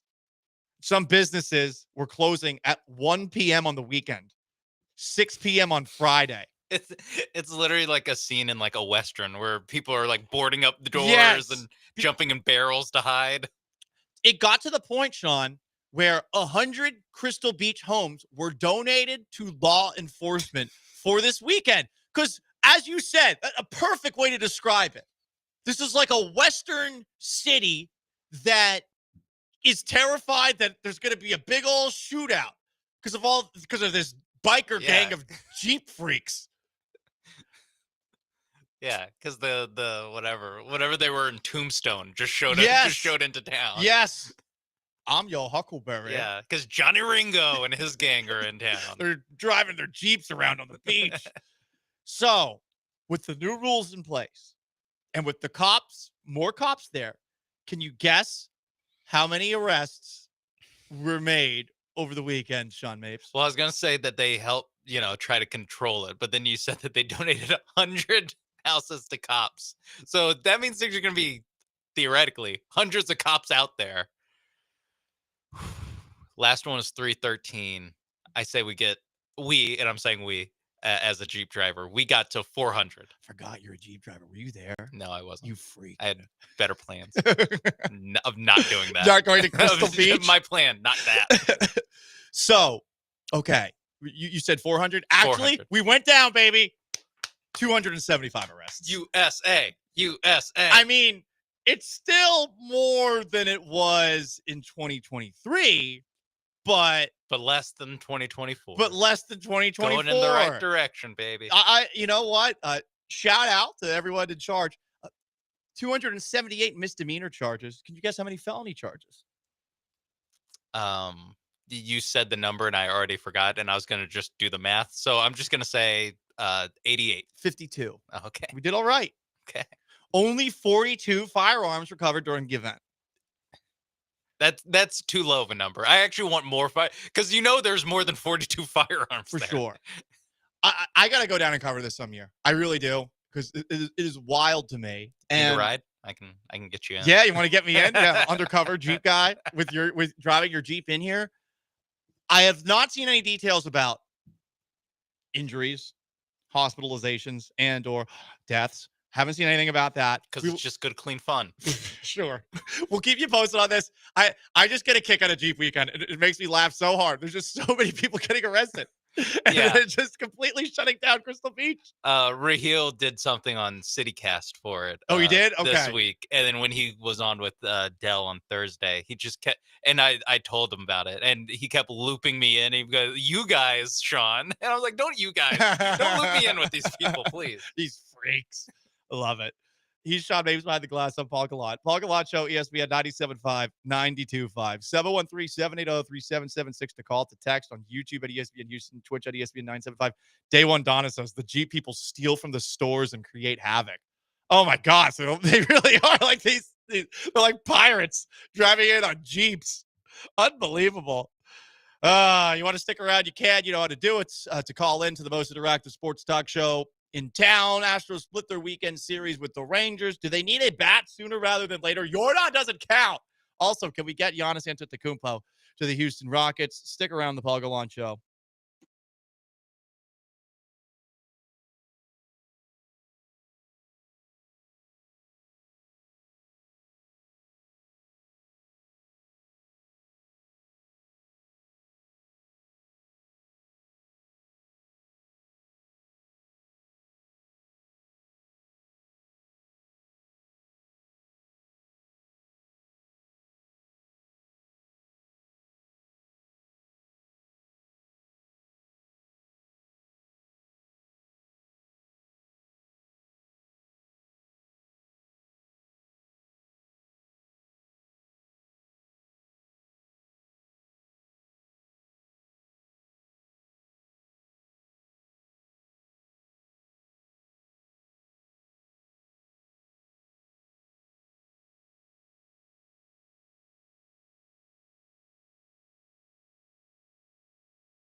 Most interactive sports talk show in town. Astros split their weekend series against the Texas Rangers. We're going to be talking with our Astros front office insider, Jeremy Booth, momentarily about that weekend series and if the Astros need to add a bat sooner rather than later. Also, I may have missed out on a chance to help nudge Hakeem Olajuwon to nudge Giannis Antetokounmpo to demand out of Milwaukee. I saw Giannis at the airport while picking a friend up at the airport late You saw last night. Olajuwon.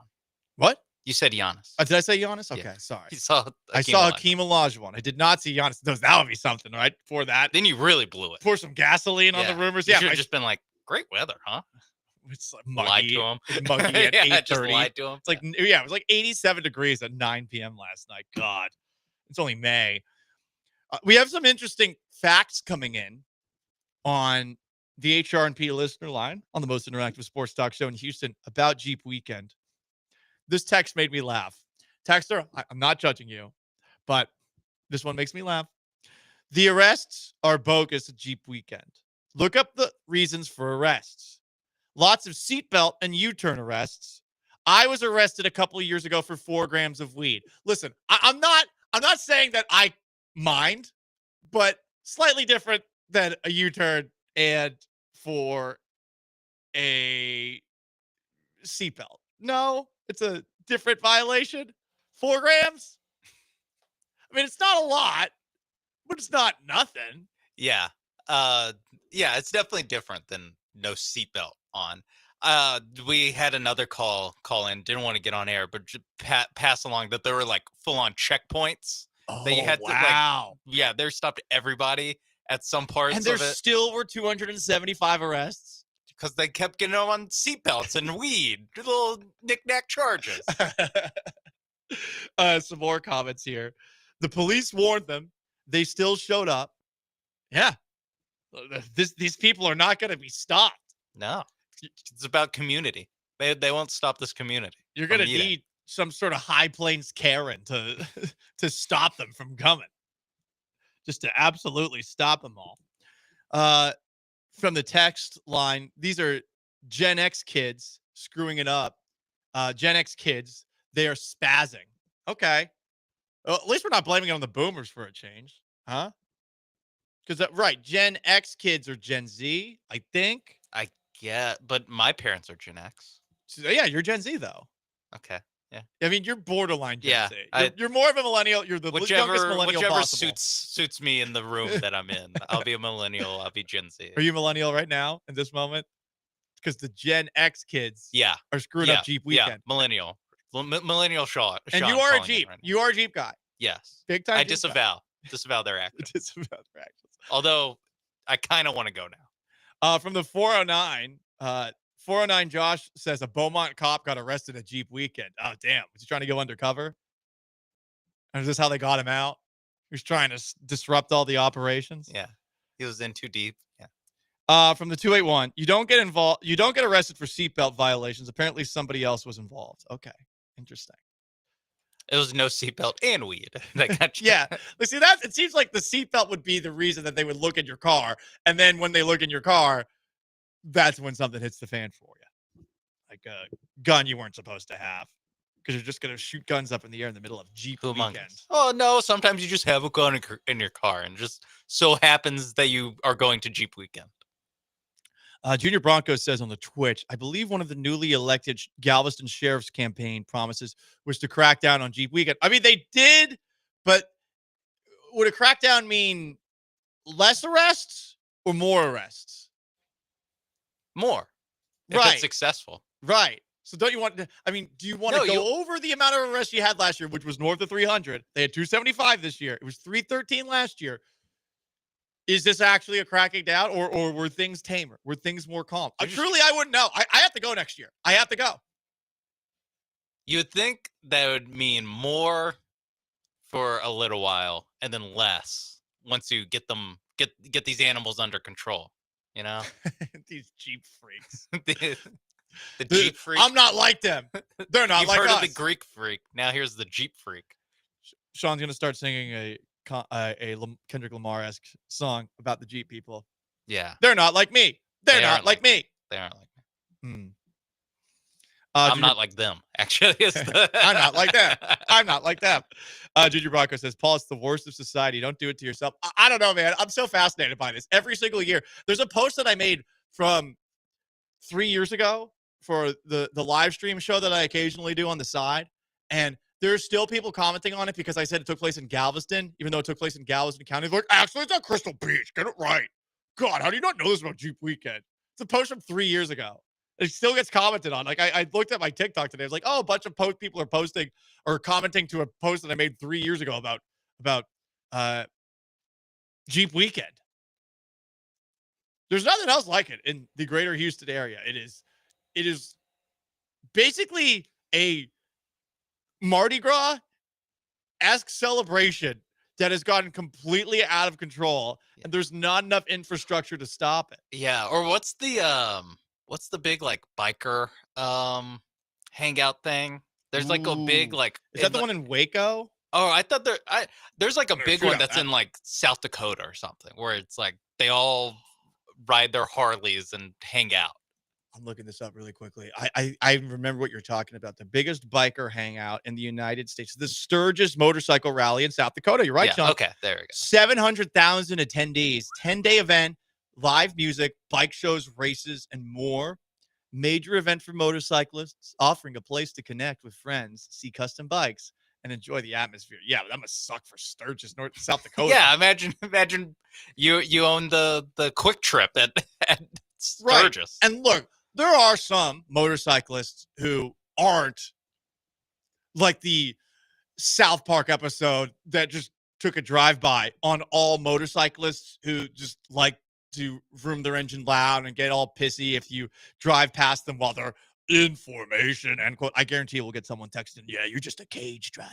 You're a cage driver. That's the insult that they have for people who drive in a car.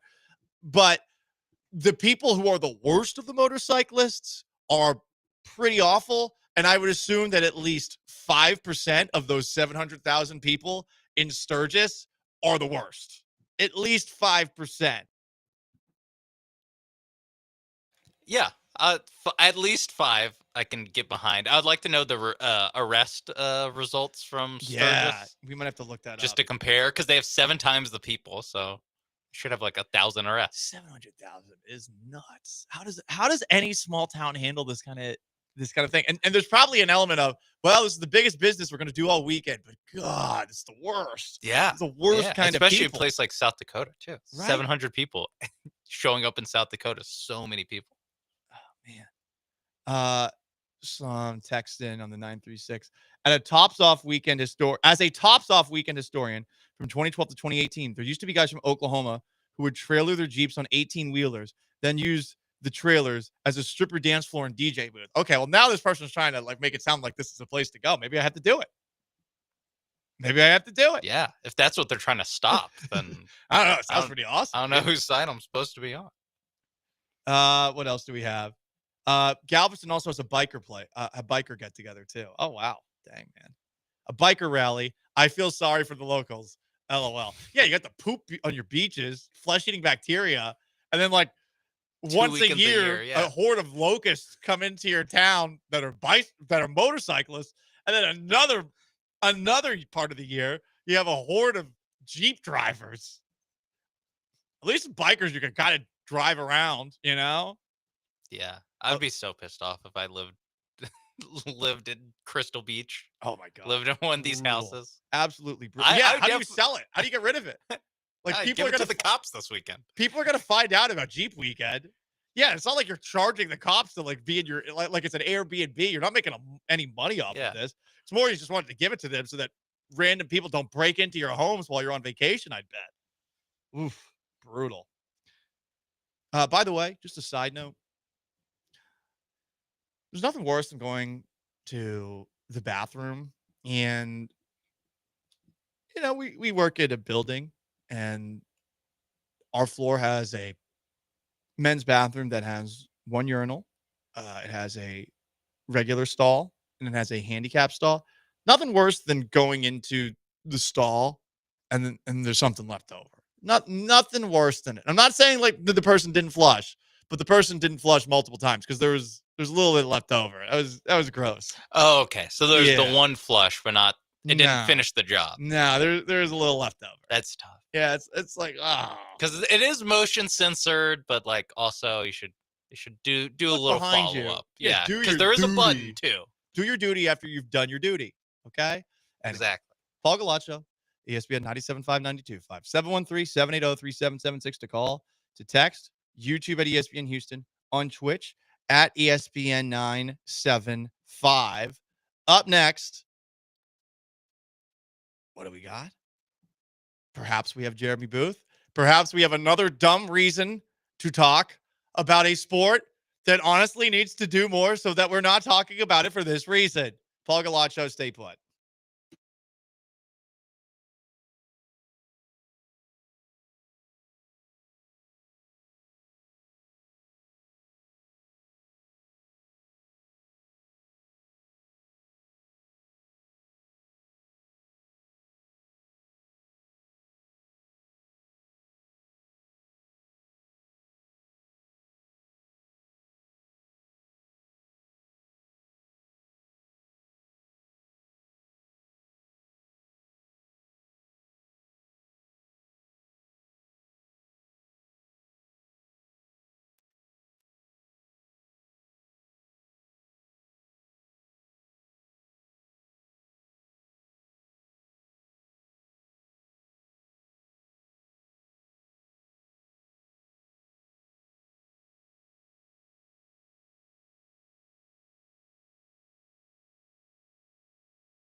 Broadcasting live from the Veritex Community Bank Studios, it's the Paul Gallant Show. On ESPN 97.5 and 92.5. And joining me in studio right now, our Astros front office insider, Jeremy Booth. He's back from Canada. How you doing, buddy? I'm good. That's good. Yeah, it was a good trip. A good trip. It was a very good trip. Okay. Yeah. Was it cold this time of year in Canada? A little bit. A little bit. It was I guess our temperature 80 degrees. Oh, you know? wow. No, Okay. Compared to Houston, it was ridiculous. You Right. know, it was cold, but no, for them it was 80 degrees in the daytime. 50s at night. It was good. I had I stayed in a cottage, a 9-bedroom cottage. A 9-bedroom cottage. How can it be a cottage if it's 9 bedrooms? You have to ask the owner. Besides the point. Okay. Yeah. No, but I was on the lake a lake. Nice. Yeah, I found a new hideaway spot on the New York border up there that I'm not going to tell anybody about. Okay. I know where I'm going to be. No, you're just flexing it. You had a nice little vacation. Well, Good for you. A working vacation. You know, it was a little bit of a little bit of air tags. Okay. Stuff needed. So work and play. Yeah. You play while you work. No, I don't think I slept for 5 days at one point. I mean, it's a slight exaggeration, but I don't know how you do that. It was a lot, man. A lot going on around the game. Saw the Jays and Rays a couple nights too, so it was important. Oh, awesome. Okay. Yeah. Well, you're back in studio. Astros were in Arlington over the weekend. They split their 4-game series with Texas in a series where the starters, even Lance McCullers to a degree, did their job. The offense, once again, took a while to show up. A very interesting stat in the Astros' last 7 games, Jeremy. 18 of their 20 runs have been scored after the 6th inning, which is interesting. Okay, at least they're being persistent. They're being clutch. But it's taken a while to get going. And I opened up today's show thinking, okay, I mean, if the Astros want to be more than a team that's playing for wild card berth / a division title that's going to have them playing in the wild card round, they're going to have to add another bat. And it can't be, as Dana Brown will probably say at the trade deadline, say Yordan Alvarez is out for a long period of time. Yep. Bringing Yordan back was like acquiring a bat at the trade deadline. No, he's already on this roster, Dana. Here. Yeah. So I'm hoping that the Astros can perhaps find a way to add a little bit more offense, because in the meantime, we are waiting for Jose Altuve to get back to where we remember him being, for Christian Walker to be more consistent. He did have a good weekend. And we're hoping that Isaac Paredes can continue to do what he's been doing, and that Jeremy Pena, at least going into the weekend, can continue to do what he was doing. The thing about 500 clubs, essentially, right, is that sometimes they're not 500 clubs. Sometimes they're way above 500 clubs, and that's how they settle there. This Astros club isn't going to beat the brains out of anybody offensively, and they're not going to go ahead and go 7 innings every night as a rotation. It's not going to happen. They're really going to have to scratch and claw and find different pieces to get through. The lineup shuffling has been good. I'm 100% with you. I love Dana, but that's not the same thing. Okay. Now Javier would be different because he's been out. Yes. But Jordan's already here. Right. You already planned for him to be here. And he has a strained hand. Well, he has a strained Tampa. Is what it is. It's like going. I'm kidding. Okay, because he misses that series a lot. Oh, you know what I mean? So I'm just. The bottom line of this is the Astros need pieces. Depending on the night, 500 Club can need any number of things. You have the is it Wisniewski? How do you pronounce that name? Hayden Wisniewski. Wisniewski. Okay, Yeah. he's out. Tommy John he's surgery. down. Right, it's another arm that's down. You don't know what you're gonna get from Garcia. And I know we're talking bats, but I'm working into that. Right. You don't have Javier. You don't have these guys back yet.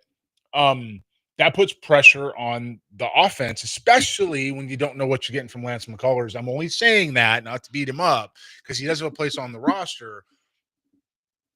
But if you're miscasting him too, and all of a sudden all these guys are out of place, you can't win. Now, that was what was frustrating, not to bring the pain up, about 2024, is all the pieces were still here to go win another World Series, and that didn't happen because we wanted to play lineup stubbornness. Right. And so now we're here and now we're fighting for runs again. Now we're trying to fight for runs in a way that you really kind of need to. And so I feel like they're going to settle. If this is where Joe Espada has to manage, this is where Alex has to coach, is they have to get guys into the environment of, we're going to be productive. We're going to move the lineup. We're not going to sit there and sit behind and try to, trust you guys to do what you've always done, which has been Alex's approach. I'm a Cintron supporter. Okay. Alex's approach has been, you guys are big leaguers. You know how to prepare to go do it. And that's not working right now. You have other players that need to be able to know how to swing the bat well when they're not performing. You want proof? I hate to say it this way. It's going to hurt people, but Bregman in Boston, No, he hits well in Fenway, but Bregman in Boston, just a couple of different looks at things, that another set of eyes, another approach, refinement. I'm guessing you saw that article that was written about Alex Bregman on ESPN, where in his interview with the Red Sox said, hey, we're seeing some things. We'd like to fix them. And I do wonder if you're an Astros hitting coach and you've seen the kind of success that you've seen from Jose Altuve for years, from Alex Bregman for years, from Yordan Alvarez when he's been healthy for years, and if perhaps the approach has gotten stale because, as you said, Bregman's been awesome with Boston, even if Boston's not necessarily winning as a result of it. Yeah, I'd say that anytime you have guys that are performing that way, there's different phases of being a hitting coach or any coach. There's no one size fits all of it. From a perspective of Alex Cintron with this club, in all fairness, the guys he had coached themselves to a point, okay? He doesn't have a roster like that now. He's got an aging Altuve. He's got an injured Alvarez. He's got no more Tucker, no more Bregman. Guys that he should have done more with were Bregman while he was here. It's a bunch of, if you really think about it, either new hitters in Walker, Paredes, or younger hitters around the rest of the lineup that he has to find ways to move around. And hitting in the 2 spot, 1 spot, 4 spot, 7 spot is not the same. It's not the same approach. It's not the same spot in the lineup. It's not the same part of the game. And if we're just throwing them out there and letting them roll, well, yeah, you're going to have what you have right now, right? So, it's funny. I was looking at the analysis. I was doing some analysis on all 30 clubs this morning and last night in my, when I'm in my sleeping hours. So I was doing all those things. And so I'm looking at it. I'm trying to figure out who needs what to win the division. Who are we going to get to the postseason? The Mariners, believe it or not, are set up the best, even to go get pieces at the deadline with the trading from the system, if their ownership will let them do it, to win the division. Yeah, we'll they're set up. They're set up, right? We know ownership is shady at best, okay? But cheap, I would say. Yeah, but they, they're set up. The Astros, unfortunately, and I don't want to hear anything about the drafting because you have to draft when you win. I don't want to hear it. Oh, Bobby Heck did a great job drafting, and all of a sudden we gave all the credit to the next group, and now all of a sudden they get passed because they were winning. Stop it. All right. The Mariners and some of the other clubs around them have still drafted well. You look at Texas. I'll get to the Astros here in a minute. Texas has drafted well. There's some young players coming up. And so their biggest need is probably pitching. Okay? Well, guess who's in AAA? Leiter. Guess who's in AA? Rocker, right? You have a bunch of arms right down the road at Frisco, by the way. Yeah. I mean, right down the round. We just saw Leiter over the weekend, and he had a no-hitter for a while. That's right. He was looking awesome. That's right. And you have a bunch of guys down in Round Rock that can help and add, or they can trade from to go get other established big leaguers, right? So both of those clubs, the two surrounding the Astros, are in a good spot. Now the A's are doing okay. They're doing okay, but they're the A's, and they're not going to trade or add. And then the Angels, let's just okay. Yeah. So when you're talking about where the Astros fit, the Astros are in a conundrum. They have to do more offensively with what they have. They have to get the more out of the pitching on the mound, or that they have on the roster right now, because trading from the roster doesn't help them. They have to keep their guys here if they're going to try to win. Now, if they're going to tear it down, you can this guy this way, this guy this way, this guy this way, and you retool the system again. But there's not a whole lot down there they want to get rid of to go ahead and add some support. Bottom line is this. The Astros offense ability doesn't scare me. The offensive approach for the second year in a row is bothering me. And I think that the more they work through that, at some point you got to go ahead and change what isn't working. The old adage is, if it ain't broke, don't fix it. Well, if it's broke, you might want to get to fixing. And as right now, it's broken because offensively they're better than they're playing. What's your suggestion? Teach these guys, first of all, stop messing with the lineup. Stop moving guys around different spots. Because just the series, Jeremy Pena leads off for the game on Friday and Saturday. And yesterday, Pena gets the day off. Isaac Paredes is leading off. And while he did have the clutch 3-run homer in the 8th inning. But that's not an every night deal. That's a raw occurrence. Right? You want anybody in baseball think Paredes should lead off every day? I would not think so. Let's just move on. So that's a one-off deal. Okay. The other thing is this whole resting guys like Pena, unless he's beat up, that kid's an energized bunny. Stay on the field. Stay on the field till you come off. Right? Let's not go ahead and move guys around. Now the Astros aren't the best at being upfront with medical records, so we'll go. I understand. Very polite way to say it. Yeah, it's a new and improved. It's a new and improved Jeremy over here. Being real gentle and soft. No, it's they're not in a position where they should share or overshare or do share well. But that said, if you're moving guys to different spots, they have to know how to hit there.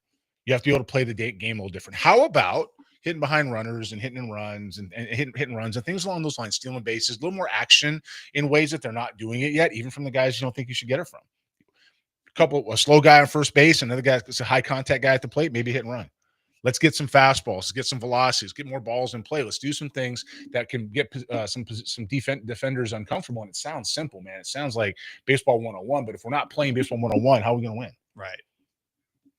Jeremy Booth, our Astros front office insider in studio. It's the Paul Gallant Show, ESPN 97.5, 92.5. We're talking about some of the Astros struggles offensively. Hey, they did split the weekend series against the Texas Rangers, so you could feel good about that. Offense got going in clutch moments. Did we talk about that before they played? Did we not say they were going to split? I think you did. Okay. I think you did. I was hoping for a little bit more. It's been interesting because there was this guy, Jared Sandler, who I consider a friend. He's a good dude, but he's the Rangers TV studio host, and the Rangers starting to get a little chirpy. Oh yeah, you're getting a little chirpy. He was like, "Oh yeah, I mean, the Rangers had won the last 6 games between the Astros and Rangers, and also on top of that, he said that the Astros dynasty is going to end this year. That they will not win the American League West this year.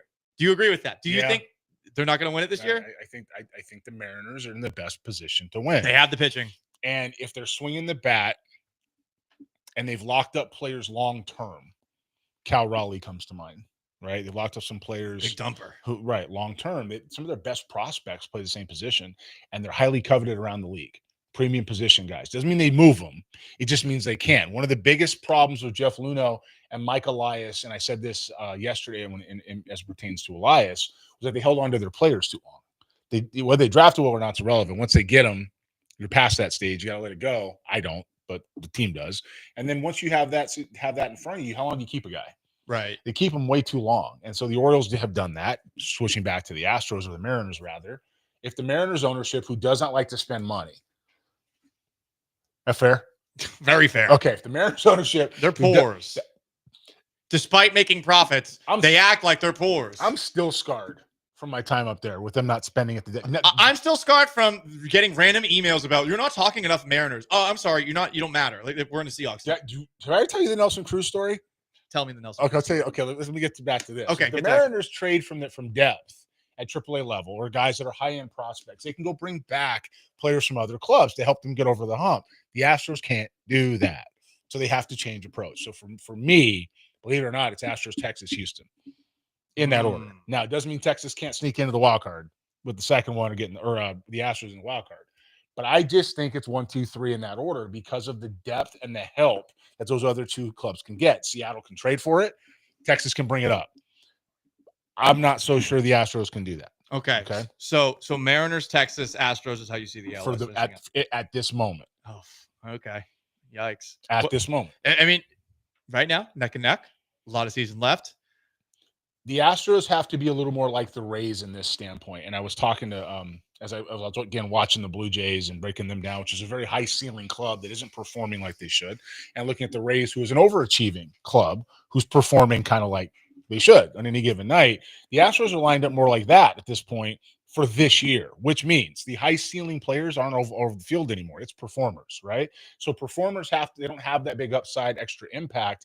The impact comes from the performance at all times. There's no dreaming on a Christian Walker. There's no dreaming on a Paredes. These are just good players, and they can help you win games, and they should win games, but they're average major leaguers with the potential to be above that. You can't win a World Series with 9 5s, meaning 5 50 grade, roll 5 major league players. You can't do that. You have to have some 7s. You got to have some 6s, some 5s. And guys, in scouting world, that's the role. Role 7 is a perennial all-star. 8's a Hall of Famer. You got one of those in Altuve. A 6 is a above average performer. A 5 is an everyday major leaguer. A 4s are backups. 3s are your bench guys. See where I'm going with this? Yeah. So if you can't do that with 5s, 4s, and 3s, and unless the 5s are playing like 6s, and a couple guys play like 7s, and the Astros are built with a bunch of 5s right now. Is Christian Walker a 5? He's a 5. Okay. He can be a 6. He's a 5. Paredes is a 5. Can be a 6. So you're buying into the performance in the machine and the ability to. Hunter Brown's a 7. If he was a reliever, he would have been a 7. Mm-hmm. Papelbon type, Yeah. right? He would have been a 7. If you're looking at Blanco's a 6. Oh. If you're looking at Javier's a 6. Okay. If you're looking at Valdez is a 6. He's not a 7. He's a 6. Okay. Verlander was a 7. See where I'm going with this? Yes. Like just on the rotation. Hater, I don't care what anybody says. Hater apologist, I'm not. He's a 6. 6. He's good. He's a 6. Okay. If you're looking at McCullers at his best in the role he's in was a 5. Whoa. If you're looking at him in the closer role, I can't get 2017 out of my head. You keep You hitting this go drum. back to that. He's an 8. 8. He's an 8. And so he could have been that. And so he could have been Billy Wagner right-handed. He could have done that. We decided we don't. Yeah. That wasn't good enough for us. And Hall then- of Fame potential. We don't want to do that. No, I want to take the ball every pitch once every 4 years. You can't do that. Okay. And so when you look at your club, Altuve's an 8. He was. Have He's you 6 ever? now. This is a side note, and Jeremy Booth, our Astros front And by the office way, insider. Lance, nothing but respect for you, but we're just going to disagree till it's over what role you should have played here. Go ahead. Well, okay. So Lance knows what he wants to be, and That's you see great. him in this. Good for different role. him. Have you? So private conversations remain private conversations. Have you ever talked about this with Dana? Because I know you and Dana like at least talk, right? Okay, that's all I needed. That's all I needed. Was curious. I was talking to an executive this morning. On the phone. Shut up, Jeremy. I get it. Not for the Astros, and they listen. They listen anyway. Like, I mean, I will say this: they listen and they watch, and we talk. Like I was talking about some of the stuff that's happening in the Future Star Series world recently. He's like, "Oh yeah, as soon as it goes out, I see it." You know what I mean? Yeah, so it's like they're paying attention. I say that to say that ownership can help you and get in the way, and that when it comes to the Astros right now, they're built with a bunch of 5s. Jim Crane's goal with Dana, it was a good goal, was to go get guys you can't sign and get controllable years. They got that. Where's your impact? And I'm not killing the trades at all. Like I get it. I think it's a really good trade. You know what your impact is? It's Cam Smith. That's your impact. He's just not there yet. He's got to continue to grow and develop and become who he is. So Cam Smith at this moment in time is, and I'm obviously very early on, but so on this scale, so 1 through 8, 8 is Hall of Famer, 7 is All-Star, 6 is above average, 5 is a starter. Where's Cam Smith right now? It's a 2. A 2. Dang. Okay. Yeah, he's a 2. How much better can he get between now and the end of the year? Because we talk about development, we talk about progression. Obviously, the more reps you get, the better you get.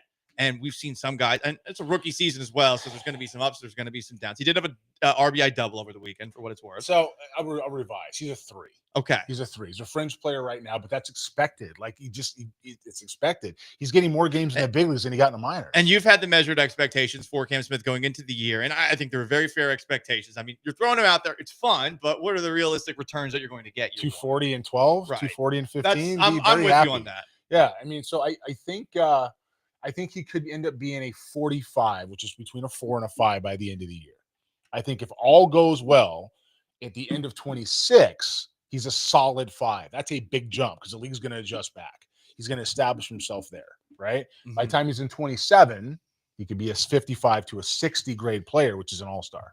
With what we've seen, and I think you did give a number for Pena. You were going through the whole roster, but let's focus on Jeremy Pena for a moment because Pena has been red hot since moving into that leadoff spot. Where is Pena? Where do you think Pena is eventually? Because right now, I mean, this has been a pretty good start. He's cooled off a little bit. I think he was 0 for 7 Friday, Saturday before they gave him a day off yesterday. Pena's a 5. 5, okay. Now, he could be a 6 used correctly, which is what you're seeing now.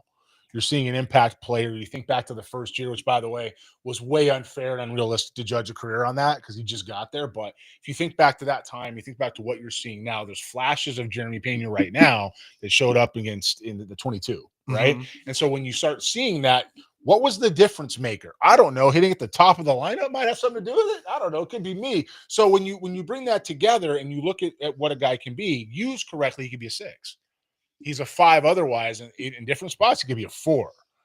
That's killing your personnel, right? And so if I'm going to go around the let's do it this way. Let's go around the field. Okay, Diaz behind the plate. That's your guy? That's our guy? Yes. He's a 55. He's a just above average major league regular. Okay. That's a good player Good. behind the plate. Paredes is a 5 at third base. Pena for right now, because where he's hitting the lineup, we'll call him a 6. Okay. Altuve playing second base. Where are we going to put him? Where do you want to put Altuve? I mean, does it matter what position he's playing if he's not hitting? I mean, because we're looking at Altuve as a fielder. Well, it does because that may have something to do with it. That's not the point. Okay. So answer the question for me because he's a 6. Okay, still a 6. Okay. Walker's a 5. 5 can be a 6. Right field. Cam Smith. We're going to put him out there. You said he's a 3 right yeah. now. Okay. Center field. Jake Myers. Myers a 4. He's a 4. He's a 4. Okay. He has streaks, but he's a 4. Okay. Once again, we're talking about a guy that was not on the playoff roster, who everybody keeps singing praises for and gets buried every time the chips are down. Just doesn't do it. All right, so he's a 4. And left field is right now. I mean, it is Altuve, but it's also been Zach DeCenzo. DeCenzo's a 3. Who else? McCormick. We don't really see much McCormick. He's a 3. He's a 3 as well. Okay, so you have put Altuve in left field. Mm-hmm. And where do we put Dubon? I would hope it's second base. Dubon's a 5. We haven't seen a lot of Dubon this year. He's still a 5. That's the one guy they should be playing more of, even if it's all over the place. He's a 5. What do you think it is about them not playing Dubon as much? Because this was a last year thing too, and I mean he was very good the year before. I can't figure out ever playing Myers ahead of Dubon. I can't get it. I'm with you on that front, but I'm a baseball casual. No, you're better than that. Well, thank you. I can't get. That's one that sticks with me a little bit. I can't get not playing Dubon for Myers, because the defense in center field for Dubon, a guy could have won a Gold Glove. So I don't understand if that's what we're going to go there. Somewhere on the field for him 5 days a week. He is enough of a player that hitting in the right spot can either give you a good at bat, steal bases, save your runs defensively, hit some hard contact with occasional power. The fact that he's not playing somewhere is baffling. That means there's something else going on that we don't know about, no matter what they tell you. It is strange because they all seem to love him in the clubhouse, but I'm with you in that. Listen, Jake Myers has had a good start to this season, but it's one that, like you, I'm expecting to cool off, and I think it has been starting to cool off a little bit. I'm out. I've always been out, and nothing again. Good, one of the best players on the planet. Like, there's no taking it away. He's a big leaguer, right? But as far as playing every day, if we go down the Astros lineup that I gave you a bunch of 5s with some 4s and an occasional 6. That's a 500 team. Now, if you plug the rotation, and we'll do it again, Brown's a 7. Valdez is a 6. Blanco's a 6 in a good time, or in a good position of strength around him. And after that, it drops off pretty good, right? I mean, who's in their 4 spot? McCullers right now is a 4. Right now, he's a 4. And their 5 was how you pronounce it again? Hayden Wesneski. Yes. Wesneski, he's out, so they don't have a 5th starter. And Arrighetti's out too, and Arrighetti's a 4 as well. Just to bring it back to Dubon for a moment, just to kind of drive home the point. So the Astros to this point, they have played in 46 games, and Mauricio Dubon has played 28 of them. He's only played more than Zach DeCenzo, who's played 27 games, and Victor Caratini, who's played 26 games. Yeah, so he's playing every other day, basically, in some capacity. Myers has played all but 1 game this year. Yeah, I can't do it. Somebody's in there, some analyst is in there pointing their fingers at him. So that happened with Click too, though. You know, James Click said this guy's like everyone loves the guy. I don't. Hey, listen, I'm glad at least somebody is saying. Well, let me tell you how this can impact you. So I'd tell you the Nelson Cruz story. Yes. For the first time, I'm going to tell this story on air. Oh. I'm in Seattle. Jack Zorenzik's the GM. We're in a little bit of a run. Things are going a little bit. Jack had done the groundwork. He'd done a good job with it. Tom McNamara was a scouting director. Mac had drafted just okay. Mac was better after the first round. He drafted okay at top. He was really good after the first round. Edwin Diaz, Taijuan Walker, those are all Mac's picks, right? Anyway, Brad Miller, Nick Franklin, right? Okay. Bottom line, we signed Cano. We follow all these players, or these clubs. I had Kansas City, I had New York, I had the big league club, AA up at the end of the season. So I'm in Jeter's documentary, The Captain. It was great. I was watching it when it came out, and I see Jeter get hurt at first base, and I was at that game. You know what I mean? I was there. And so I go to that, and I'm watching this, and I'm sitting behind home plate 4 rows back. Well, that year we signed Cano. The next year, I think that was the year that Cruz, that was 12. Signed Cano for 13. At the end of 13, Cruz is in Baltimore, where Cruz got busted for PEDs. Maybe that's what it was in 13. Okay. And so Jack's getting ready to sign Cano, or sign Cruz, because we need a right-handed bat. And guess who Robinson Cano's best friend is? Oh, Nelson Cruz. So we need a right-handed bat. Okay. So we're going to go down the line, and we're trying. Ownership gets in the middle. It's Seattle now. Ownership gets in the middle at the last minute and says, we can't sign him because of PEDs. Dang. Still signed him anyway. Well, a year later. Okay. So I go into, me and Mac are in spring training. We go in and we sit down, and Jack says, sit down. Go in his office. What we got? We're overlooking the field in Peoria Complex, the beautiful confines, watching guys get ready. And Jack says, we can't sign Cruz. And Mac and I went, what? What? He goes, and Pete Vukovich might have been there, and Ted Simmons might have been there too. So we can't sign Nelson Cruz. Why? Ownership won't let us. It was like $5 million. Ownership won't let us. Okay. Yeah. So Baltimore signed him. I believe he was in Baltimore. 1 year, $8 million in Baltimore in 2014. 14. Yeah. Memory is still working. Okay. So anyway, he goes out, hits 40. Right? He hits 40. We lose in the last day before getting to the playoffs. I think Seager struck out. I never forget it. And I'm watching from TV from the other side of the country and strike 3. And that's it. There we go. And this is still prime Felix. We're still in prime Felix time. And we've got good players. We've got like Cliff Lee. We got some dudes. You know what I mean? And, Right.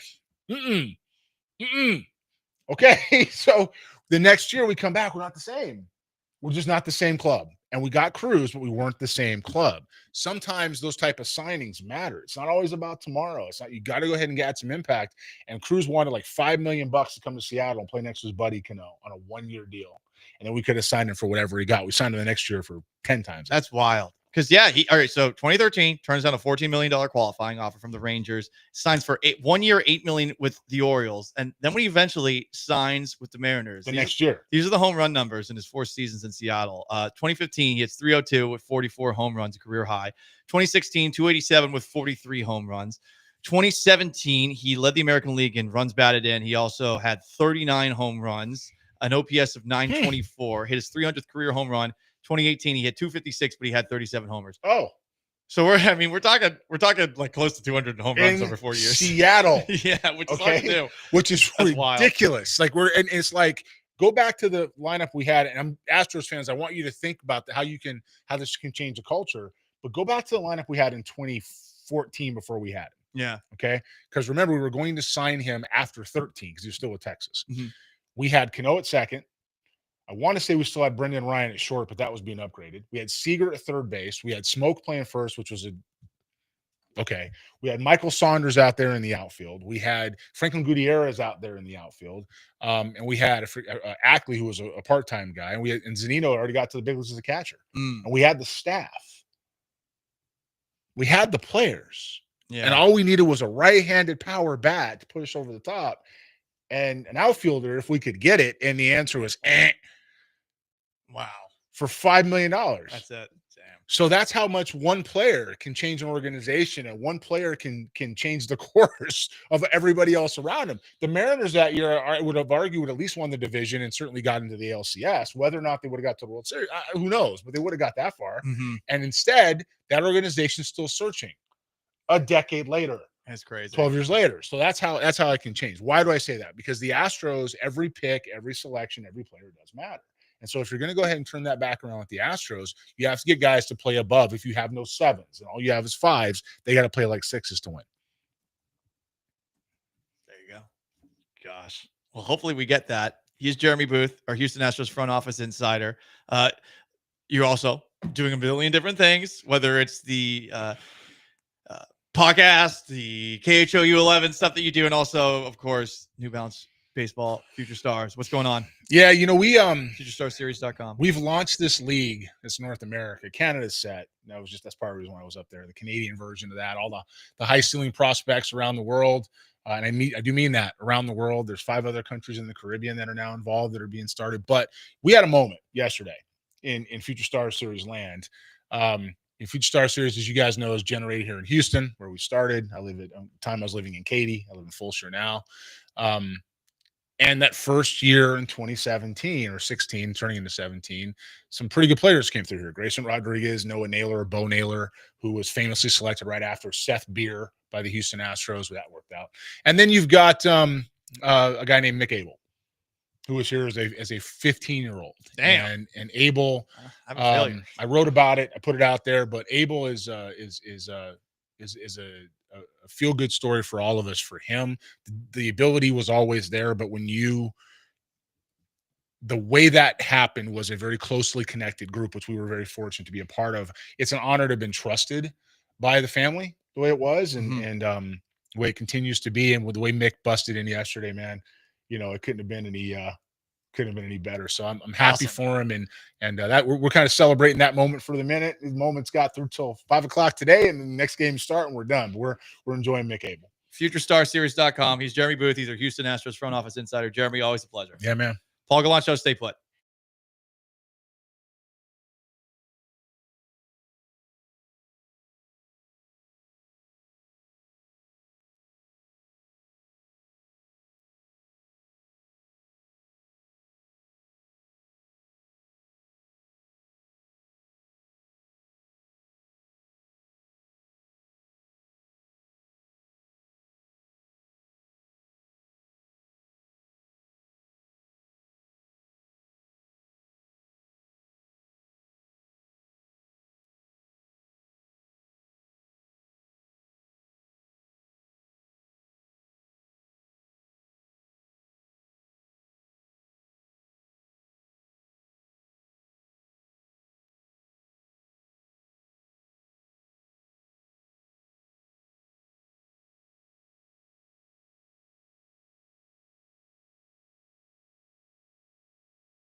Brock Purdy got a new contract from the San Francisco 49ers. 5 years, $265 million total. It's $181 million guaranteed.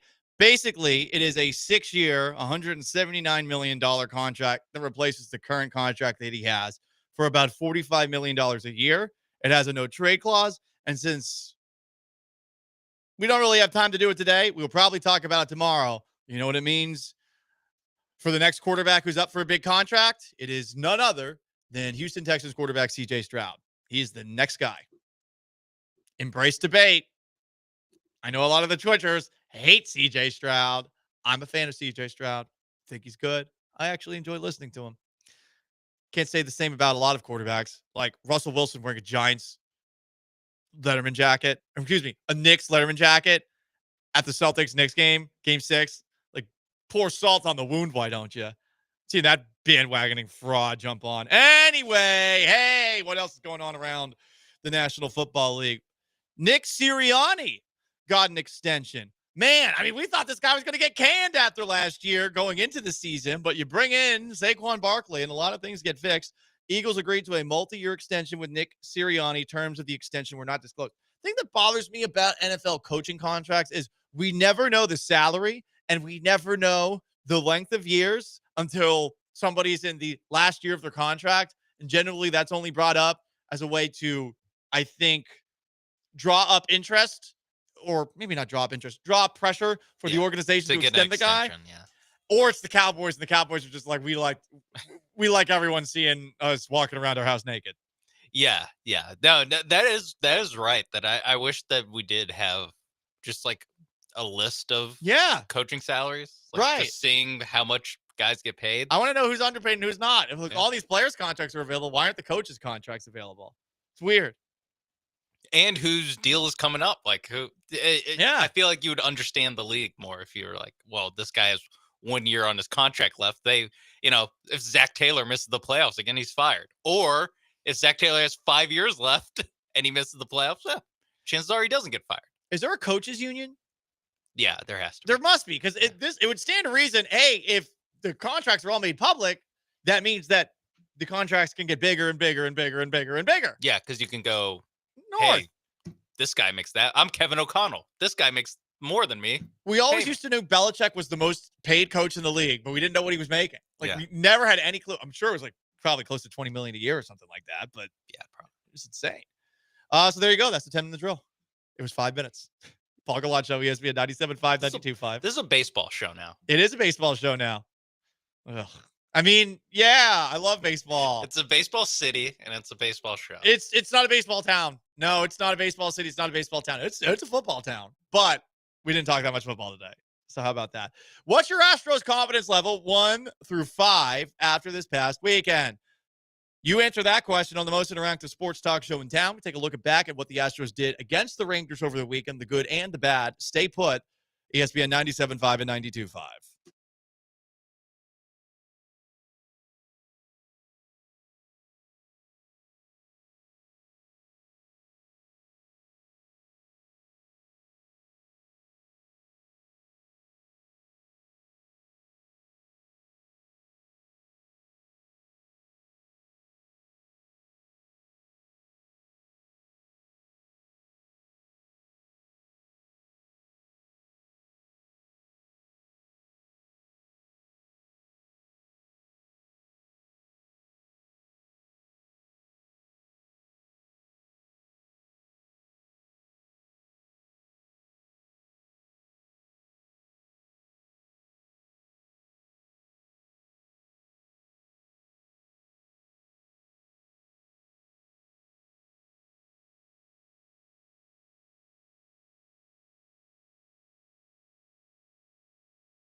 Most interactive sports talk show in town. 713-780-3776 to call to text. YouTube at ESPN Houston. Twitch at ESPN 975. Astros took 2 of 4 over the weekend against the Texas Rangers. They won on Friday on Apple TV Plus. They won on Sunday on Roku TV. As things currently stand in the American League West, they are technically in second place after the results of this weekend. I will give the Astros credit for being clutch. You had a lot of 2-outs runs, I think 9 in total over the weekend. You got big hits out of Christian Walker. You got big hits out of Isaac Paredes. But over the last week of games, the Astros have scored 20 runs over the last 7, and 18 of them have come in the 6th inning or later. This offense has to eventually show up, and I'm now at the point where I'm looking at Dana Brown and the Astros, who tell us the window is always open, and I think it's time to start looking for bargains that they can potentially acquire, unless this is one of those years where they're just saying to themselves, you know what we're going to do? We're going to play this thing out. We're going to keep everything that we've got. This is a year that we are okay with not going all in for a playoff berth, let alone a World Series berth. I'm very curious what the approach is going to be. I'm going to be very annoyed when Yordan Alvarez comes finally back and Dana Brown says, it's just like acquiring a guy at the trade deadline. I'm just waiting for that to happen. He's still out, did not play over the course of this weekend. I don't imagine that he is going to try his hardest to get back out on the field to play in a minor league ballpark. I wouldn't. That's not me calling him out. Would you want to play at this BS field in Tampa, Florida? This minor league ballpark? It's not indoors, it's outdoors. You know, it's starting to get humid. Yeah. Not just here in Texas, Sean, also in Florida. I used to live in Tampa Bay.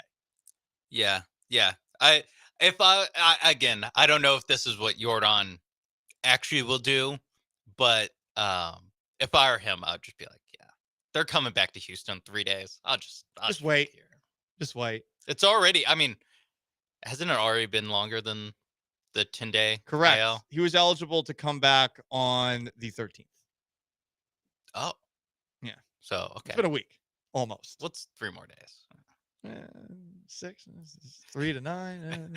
I don't know. Whatever we're doing math as far as days. If we're already lying about, or not lying, but if we're already like, hey, 10 days, 10-day IL, rest it, he'll be right back out there. And it's like, we're already blown past a week.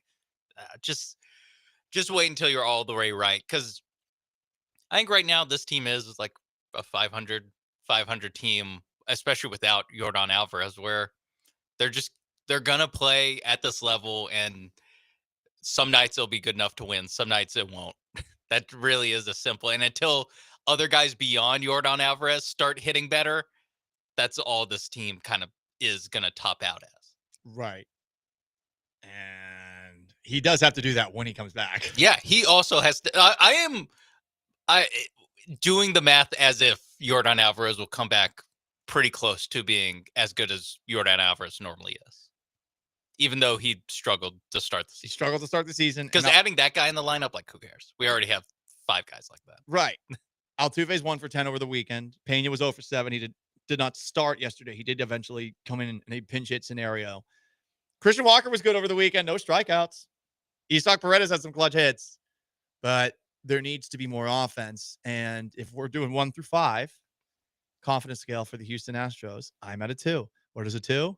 Based off of this confidence scale that we put together, 2 is Jonah Hill, big Jonah Hill in the movie Accepted, saying this. Ask me about my winner. Not a lot of confidence there. You know, this isn't the most confident version of Jonah Hill that we've ever seen. Jonah Hill, I mean, better shape now. Doesn't have the bad haircut. And remember, he used to have like this afro perms kind of look. And, you know, combined with him being a big guy, not the best. But now, living his best life. Looking pretty good. Got tats. Oh, yeah. Yeah. He did. He's like full-time skinny now, right? Or on the skinnier side? He is because he significantly skinnier than he used to be. he fluctuated for a little bit. For sure. Like there'd be one movie where you're like, he got in great shape to be in like 22 Jump Street. Actually, gotta say, you know what? So this is a picture from like 2017, but he actually looks kind of jacked in this one. Is this photoshopped? Yeah. Anyway, no, he's done better. Everyone can get better, by the way, guys. Hard work. Ozempic. Hard work can get you there. Ozempic. Hard work. It could be hard work, okay? Just say it. Anyway, 713-780-3776 to call, to text, YouTube at ESPN Houston, Twitch at ESPN 975, Sean. Ozempic. Yeah, what? Hard work. Ozempic. Yeah. Listen, It's hard. It's hard to do the Ozempic. I just found out somebody over the weekend who big fan of, she's part of our group of friends. And I remember seeing her not too long ago, and I was like, damn. I mean, turning back the clock 10 years, always looked great, but all of a sudden, whoa. And I figured, she just must have been working out a lot. Better diet. And there's somebody else that I'm friends with, same thing. And all of a sudden I'm seeing them on social media, and I'm like, whoa, what's going on? And then someone said, yeah, she's on Ozempic. And I was like, oh, what the hell? Thought it was hard work, determination, effort, diet. Nope. The rich people are doing the Ozempic. You'd be surprised by how many people are doing Ozempic. It's wild. And not for health reasons as much as it is for vanity reasons. Yeah, I was going to say, do you need a prescription for it? Or because it's like actual like diabetes medicine or something. Well, based off of what I know, certain websites you can just get that you have a 5-minute consultation with, you can get some version of it. I'm assuming it's very expensive, but if you have the means, you can do it. You can do it. And listen, I mean, for those who do not know, because your boy's hairline was so far back receding, I started taking Propecia, and helps. One of many things at risehealth.com that you can get. Risehealth.com, promo code 975 for 20% of your first order of the Rise Reds Max strips. Rise up. It's a free little pub. So it's a one-stop shop. Risehealth.com. Hey, you want to jump in? You know how to do it. On YouTube at ESPN Houston. On Twitch at ESPN 975. Some people are asking for a date update. Here's the date update. I picked somebody up from the airport, and at the airport, guess who I saw while I was picking said person up? Hakeem Olajuwon. That's right. So Hakeem Olajuwon just at George Bush Intercontinental Terminal C in the arrivals area, waiting for somebody to pick him up. Traffic, brutal on a Sunday night. And I thought to myself, should I tell the Dream sup first off? Like, I was thinking about it. Like, should I say, would this be the dorkiest thing ever to say? Thank you for everything you've done for Houston, Mr. Dream. Thank you. Thank you so much. Go Cougs. Thank you, sir. Go Rockets. Thank you, sir. Like, just yell it loudly in a public location, only for everyone to start streaming over towards them and saying hi. And then even as I was driving away and you know, talking with the person that I just picked up from the airport, but not 100% there, because I was thinking, wait, should I have said something? Should I have said, hey, Hakeem, Mr. Dream, can you tell Giannis that Houston's awesome? Can you tell him that the Rockets are the team to play for? Could you do that? Maybe don't have him fly into George Bush, or if he does, like, you know, I don't know. He's not flying. He's not flying private. By the way, that's a bad job by the city of Houston. Shouldn't our taxpayer dollars go to funding Hakeem Olajuwon private jets? I think so. I think he's earned that right. I think Jose Altuve has earned that right too. Hakeem Olajuwon and Jose Altuve, taxpayer private jets. Would we? How many people would say no? I don't think as many as you would believe. we're like politicians doing it. Hell no. But Hakeem Olajuwon and Jose Altuve. I don't know. And JJ Watt. Get Watt in JJ Watt, yeah. One from each team. Andre Johnson. Is he up there? I think it's just one from each team. I think it's a limit to one for, and then, you know, something. Yeah. Brian Ching, Dynamo. You can't. Yeah. See, you can't do this. Cheryl Swoops, Houston Comets. Cynthia Cooper, Houston Comets. It has to be. Who does it go to? I think it has to be one per active team, because you can't open the door and make it to where it's like, come on, you know, let him have one. Let him, all of a sudden, everyone, you know, it needs to be exclusive. But The comments are tough, and the Dynamo are also tough. Yeah, Because I kind of don't think a Dynamo should. Hey, Brian. No, Brian Ching deserves it. Brian Ching does. Close personal friend of the program. Brian Ching deserves it. Yeah. No one else does. Brian Ching used to be on my TV show all the time. Shout out to Pitch 25, fun place. And now you know. You know what? That helps swing it in his favor. How many good times have you had at Pitch 25? Lots. How many of them can you remember? Less than that's lots. how awesome it was. Yeah. That's how you know. Sean Mapes behind the glass and Paul Gallant. 713-780-3776 to call to text. YouTube at ESPN Houston. Twitch at ESPN 975. Who has a case of the Mondays? God, Mondays are tough. I have a case of the Mondays. You want to hear me whine and complain about something that I went through on Friday night? Oh, you can. But who else has a case of the Mondays? Nominate him. 713-780-3776 to call to text. It is the Paul Gallant Show. Most interactive sports talk show in town. Stay put.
All right, I do. Celtics lost on Friday. Brutal. Because they didn't just lose. I mean, they got run off the court in the second quarter. That thing was over. A couple of friends of mine were out at dinner, and they were saying, Paul, just come out to dinner with us. They're at a place that didn't have televisions. And me, I was wearing my Larry Bird jersey. I was wearing my green shorts. I was 2 extra dirty martinis in vodka, not gin. amateur hour to do the ladder. And I thought to myself, I can't let them see that I've lost confidence. And I said, I'm not about to miss the greatest comeback in NBA history. Alas. I do like that you went down. You went down swinging, projecting strength. I made it to the end of the third quarter. Really? But in the middle of the third quarter, I went to my room and I started ironing a shirt and ironing a pair of pants. White linens. The white pants were out. The parrot shirt was out. I mean, I looked hot. I was a hot POA. This was the clothes to wear. Yeah. Okay. I thought it was some angry ironing. Take your frustration out on the ironing board. The funny thing is, I didn't go because this place also, my friends went to Park House. This place is bouged up. It's a very nice place, but guess how much a bottle of Miller Lite costs? I thought I was saving my friends money by asking for a bottle of Miller Lite. Guess how much it cost? It's going to be more than like $11. Unbelievable. I was like, I may as well just get a cocktail at this point. Yeah. I thought it would be at least like 8 or at most 8. Yeah, it's like stadium Yeah, prices. it's insane. More than stadium prices. Yeah, it is more than stadium. I also got a draft beer. They didn't even fill it all the way. And they were like $20. I was like, what? What are we doing here? Outrageous. Unfair. They could, pint size. Wasn't even 12 ounces. Unbelievable. Anyway, Park House, clearly not for that's beer worse drinkers. than the Celtics loss. Yeah. I'm Well, that was the funny thing is I was trying to I used an excuse because my friends are really good at peer pressuring me to go do things that I probably shouldn't do, probably can't afford, and then I eventually go out there and I'm like, oh, okay, this will be, I'll have a couple drinks, and I still run up like an $80 bar tab from 3 Miller Lights. What are we doing? A little bit of exaggeration there. Who else has a case of the Mondays? And again, still me. Because the worst part about Karl Anthony Towns kicking the Celtics' ass, among many other things, annoying Knicks fans, all that stuff. Seeing Russell Wilson wearing a New York Giants Letterman jacket, watching this game like he's a diehard Knicks fan, made me angry. Angry! Also, I would imagine Knicks fans have created cleanup crews in New York City. They have given them a case of the Mondays. Did you see that? What they were doing? Holy crap. I suppose, the acting like you've been there before, for this Knicks fan base that has had to deal with James Dolan, being empathetic here, it's been a while, but climbing billboards, lighting off flares, burning Celtics jerseys, burning Celtics pants, throwing a bag of trash at a Pacers fan, shutting down streets in Midtown Manhattan. I mean, you made it to the Eastern Conference Finals. Is this enough? Is this a successful Knicks season? I think you have to at least go to the finals now. No, if you beat the Celtics and then lose to the Pacers. Yeah, that'd be tough. But there's historic hatred for the Pacers because of the Reggie Miller, even though they won that series. Yes, and you're going to have to listen to Reggie Miller call basketball games. So, and the entire America is going to have to listen to him, but especially Knicks fans. That'll probably be tough for them. But it is weird where something you haven't done in 25 years, like I want to say, yeah, that's a successful season. Like, what more could you ask for? But when you do put it like that, where it's like, then you lose to Tyrese Halliburton, it's like, I kind of think you need to make the finals, which will be tough. I think this is a tight series that they find themselves in with the Pacers. I like the Pacers in this series, and that's not biased as much as it's this Pacers team last year was tough. Tyrese Halliburton is playing really well. Brunson's obviously been great for New York, as has been Mikal Bridges. Yeah, Bridges. Towns is the guy that I really wonder about. I think he is someone that when he's on his A game, he's awesome, but he's one of those really frustrating players because he has all the skills and he will disappear from games for significant periods of time, and he shouldn't because he's bigger than everybody. Do the Pacers have any big man that can theoretically like shove him around? Yeah. They have Miles Turner. Right. Siakam will probably guard him a lot just because people normally guard him with smaller guys because he doesn't make them pay in the post, or at least the Knicks offense. Like, they just don't give it to him in the post. So a lot of times a smaller guy can push him around a little bit. Not as hard as you would push him, though. Probably just fall over. For those who don't know, stupid drunken statement that I said as soon as I showed up to just rant about the Celtics losing to my friends was like, I was so mad at Towns. I was like, I bet if I shoved him, he would fall over. And they were like, what? That's completely preposterous. And I was like, well, I mean, if I was shoving him on the basketball court, he would fall over because he'd flop. And they were like, still, no, because he would look at you and say, like, F this kid. He's like a foot taller and 100 pounds heavier. Probably a little more. Just a little more.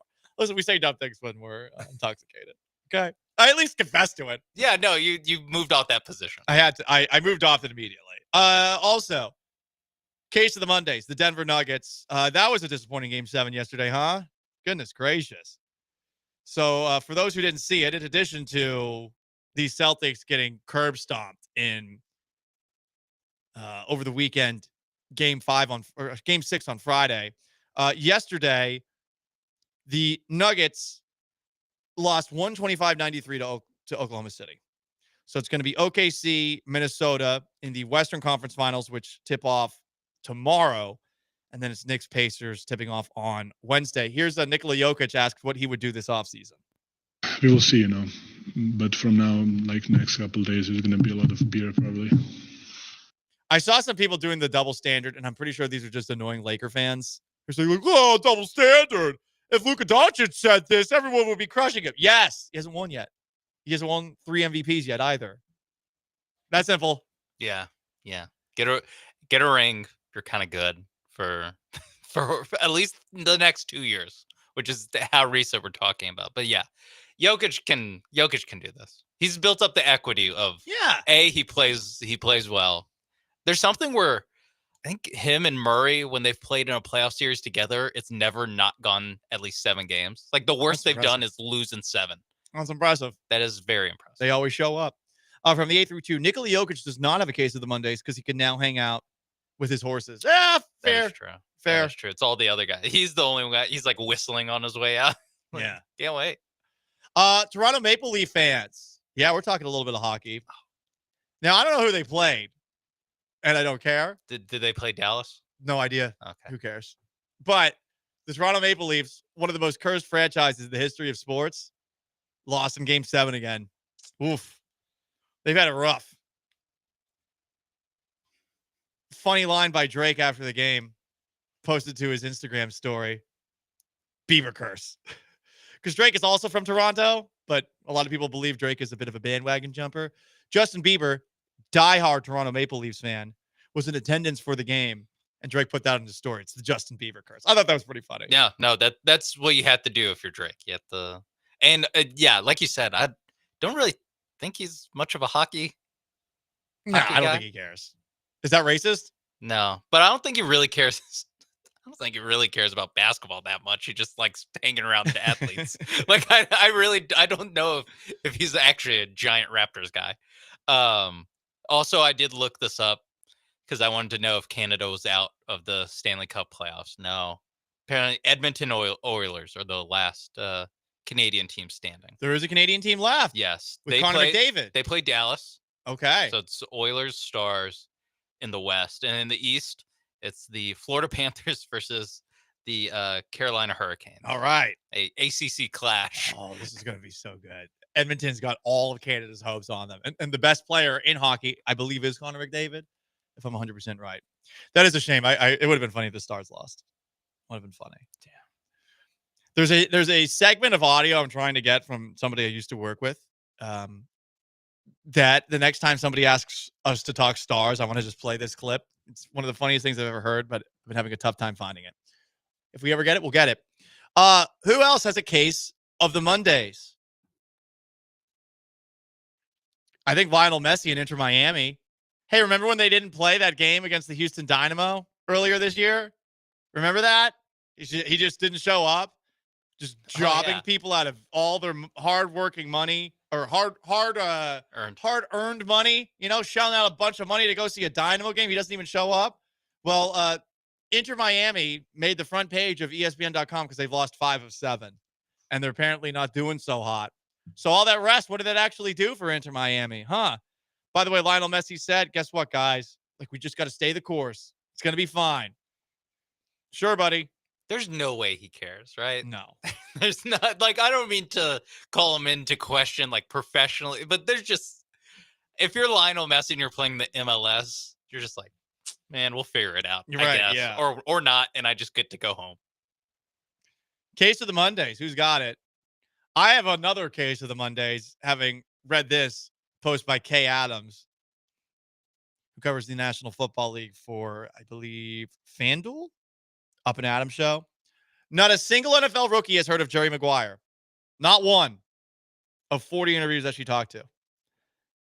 Failed youth. Damn. That makes me feel old. That's top 5 sports movie. It's in the mix. It's in the mix. It's one of the best ones. I mean, it doesn't focus all on the football, but the football character, Cuba Gooding Jr., as Rod Tidwell, one of the most fun fictional athletes in the history of fictional athletes. That's true. That's true. The show me the money where they're yelling. Yeah. Yeah. It's not all about the sports, for sure, but I think it's a good drama in addition to being a great sports movie. I love Jerry Maguire. I can't believe people haven't watched it. I think it still holds up. Yeah, it probably should be more of the, like, this is, I don't think it gets the credit for being one of the greatest sports movies. And maybe that's because it's about an agent and not like a team. You know, it's not Major League or it's not any Yeah, it given could be Sunday. Maybe that's why it gets a little bit of points off. But yeah, no, it is one of the best, definitely, of, you know, since it came out, it's one of the best. And yeah, more people should watch it, especially the NFL rookies. Who else has a case of the Mondays? You can text it in 713-780-3776 to call to text. On YouTube at ESPN Houston. On Twitch at ESPN 975. That is Sean Mapes behind the glass. I am Paul Gallant. Astros split their weekend series against the Texas Rangers. Do they need to add a bat? And can the city of Houston convince Giannis Antetokounmpo to force his way out of town, specifically to the Houston Rockets? That's on the table. Stick around.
It's the Paul Gallant Show, on ESPN 97.5 and 92.5. live from the Veritex Community Bank Studios. Here's Paul Gallant. Most interactive sports talk show in town. Astros split their weekend series with the Rangers. So technically, they're in second place in the AL West. They've played less games than the Rangers, which is why they are ahead of them in the standings. It's a .001 differential in the win percentage, but they're 24 and 22. The Rangers are 25 and 23.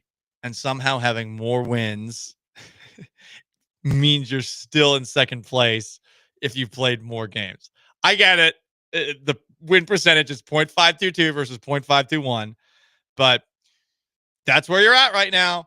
Same level as the Rangers, and the Mariners now have a 2.5 game lead in the American League West. They took care of business this weekend. They got a sweep. Who did they sweep? They swept the San Diego Padres on the road. Damn, dog. 5-1, 4-1, 6-1. That's what great pitching will do for you. So they bounced back from losing 2 or 3 to the New York Yankees. Okay. So that's on the table. Also, if you want to talk about Giannis Antetokounmpo to the Houston Rockets, you can. I do feel like I missed out in not telling Hakeem Olajuwon, hey, man, let's get Giannis to Houston, buddy. He would have been so annoyed if I said that would have been, I mean, without the buddy, I think that would have been. If he just like, hey, man. Dream, Giannis to Houston, let's go. And then bolt off. Yeah, and then peel off in your car. Like I'm in Friday Night Lights, the guy who's just driving down the street. Billingsley. We have a party at Billingsley's house tonight. Billingsley! One of my favorite lines of that movie. I don't know why it tickles me so. And then they respond, isn't that guy like 29? He is. Someone had texted in, Hakeem Olajuwon has a case of the Mondays. What if he's still at Terminal C waiting to get picked up? That would suck. Yeah. I would feel bad about offering him a ride home, but I'm pretty sure my car would not fit him. Yeah. I don't think he could fold himself into your car. Like a Volkswagen Taos, it's an SUV, but it's the tiniest SUV possible. It's very tiny. Now I'm just imagining him in the back seat, like with his knees up against the. Right. I would have to move my seat up, or the person I was driving over to the airport would have had to move her seat up. What else do we have here? If you watch the PGA Championship over the weekend, and I'm not the biggest golf guy, but I do keep an eye on what goes on in the majors. Watched some of it on Saturday, watched a little more of it yesterday. It was pretty eventful. So Scotty Scheffler won. It's his third major. But you also saw a couple of fun moments. First off, Jon Rahm, who was tied for the lead with 9 holes to play and came up 7 short of Scheffler. Yikes, that's a rough last 9. Rahm hit a shot off of a fan, and you could hear it on the broadcast. Like, it hit the guy in the head, and you could hear the pop. That's how loud it was. Yeah. This guy, champion, acted like it didn't affect him, shielded his beer, and Rahm, good guy, gave him an autographed glove and gave him a hug on the next hole. Very cool moment. Very cool moment. Shout out to Jon Rahm. I would have wanted a little bit more than a signed glove, because I'm not sure what I'm supposed to do with the Jon Rahm signed glove. Didn't really think about that. Yeah, do you display a signed glove on your mantle? I don't know. Yeah, I think if he would have signed the cap that he was wearing, that would have been cool. Not the one like Jon Rahm signed the patron's cap. Yeah, that way it's like, hey, this might, I got hit right here by Jon Rahm. Could you take the caddy's cap? And just sign that guy's cap. You can't take your hat off because it's probably some sort of sponsorship. But I'm assuming that the caddies are all wearing hats that are provided to them by the actual course itself. The one that makes them look like painters. Yeah. Right, exactly. So one of those, could you have done that? Yeah, hat would have been better than the actual glove. Because the glove, it's just a weird piece of equipment to, like you said, to have to present to. You can't wear it really. So yeah, I think hat would have been cool. But anyway, I also agree. Well, yeah, I think I agree. I don't like the flop, or I like him not flopping. Yeah, but I mean, you look up Jon Rahm's contract with Live Golf. I mean, maybe if you roll around a little bit, you get some of that. But I don't know. Probably don't get the glove though. No, see if he's something better than the glove. That was a good thought by you. What else happened? Oh, Brooks Koepka. Get this. Someone was chirping him about Liv. I don't know what he said, but Brooks asked this fan who was chirping him, come down and say it to my face. Whoa. Come on, Brooks. Really? You're going to let Liv Golf chirp get under your skin? Might be back in Soft Boys on Wednesday. Yeah. It's not the Liv thing. You took the money, man. Hey, Yeah. I don't shame you for it, but there's a lot of people who don't like it. You got the money. Why does it matter what someone says to you? Who cares? Yeah, I think what the tough part is that it seems like all the Liv golfers basically Haven't been as good. Yeah, other than DeChambeau, just aren't as good as they used to be. Yeah. What else? Oh, Shane Lowry. So Shane Lowry hit a ball into the fairway. It landed in a divot, and he was pissed. So after he shot his shot from the divot, and they wouldn't give him a relief, which I guess allows him to move the ball out of the divot, which they should have, by the way. I mean, come on. Yeah. It's on the fairway, and you're getting penalized because another ball landed there or because another golfer swung from that exact spot. So right after he shoots his next shot, out of the divot, he hits the divot with maybe a second having passed since he hit the ball. The ball clearly had not landed. So he hits it. He ends up missing his par shot, bogeying, and after he bogeys, he directs a middle finger towards the ground. So he was flicking off the Quail Hollow, which was described as beautiful yet soulless, like a Kardashian. He gave it a middle finger. Love it. I like that. A middle finger to the ground. That always plays. And I guess we had another golfer throw his club over the weekend because I thought that there was a golfer who threw his club on Thursday, and maybe there wasn't. I know that the Players' Championship last year that Adam Hadwin threw his club into the water, but I guess, Sean, this year, Wyndham Clark threw his club into the water as well. Yeah. Oh no, he just threw it directly behind him into the tee box, basically. Okay. He takes his tee shot, doesn't like what he sees, and just kind of throws it at the little Chase Sapphire and T-Mobile branded little box behind him. Just absolutely just whips it at there, and then people are not. Apparently, Wyndham Clark is kind of a guy people don't like. I think some golf fans they're just just when I thought I couldn't hate this guy anymore, kind of stuff going on. I guess he's kind of a I don't know, a villain on the tour, a low level villain on the tour. Obviously not that high level of a villain because we didn't know his name before now. Right. I think he had a high finish in a US Open one time. But yeah, that another guy frustrated, seemingly at nobody, like Shane Lowry flipping off the ground. He isn't mad at somebody. He's kind of mad at He's himself. mad at the course and taking it out. Or he's mad at himself and he's taking it out on the course. Bad luck, right. though. I guess Wyndham Clark almost hit a volunteer while throwing his club. Oh, okay. Then yeah, he can't do that. Max Homa also threw his club after a double bogey stopped his comeback chances. Everyone was having a tough time on this course, it feels like, in terms of just getting pissed off. Yeah, they're just throwing their golf clubs all over the place. I've never heard of a course just get dumped on before the tournament began more than this one did. Yeah. So normally they're very respectful. Normally they're all like, hey, this is a great course. Always blessed to play at a course. Like this one, you're right. They're just beautiful yet soulless like a Kardashian. There's another guy who's just I mean, you just hit it long and straight, you'll do fine. They were not very whelmed with this course. And one last little tidbit from the PGA Championship, which Scotty Scheffler won. Apparently, Scotty Scheffler had to use a new driver at the PGA Championship because his driver was declared non-conforming, which is interesting because Rory McIlroy also dealt with that. Rory McIlroy didn't speak to the media all tournament long, and while I do think that's a little soft, I also think all the media people bitching about it also hey, he didn't win, so it doesn't really matter.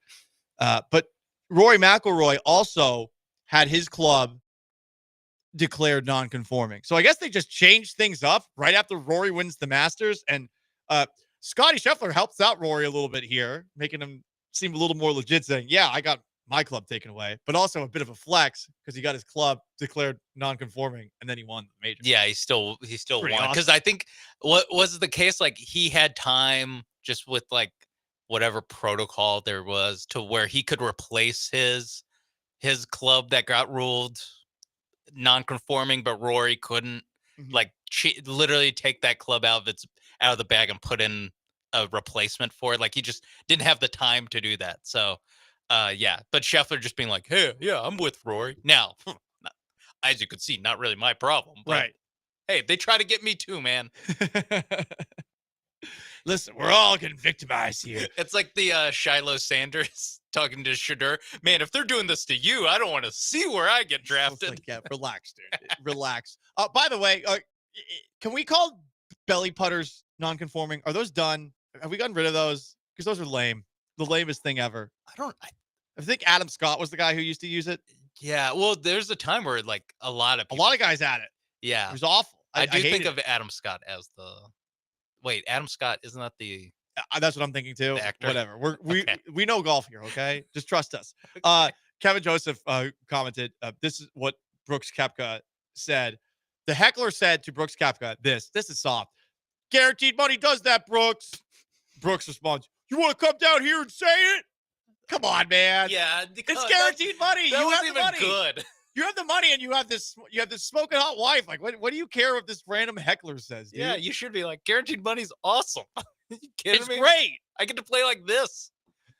Sean Mace behind the glass. I'm Paul Gallant. Paul Gallant Show, ESPN 97.5, 92.5 on YouTube at ESPN Houston, Twitch at ESPN 975. Up next, a little garbage time. Crystal Beach. How did Jeep Weekend go? And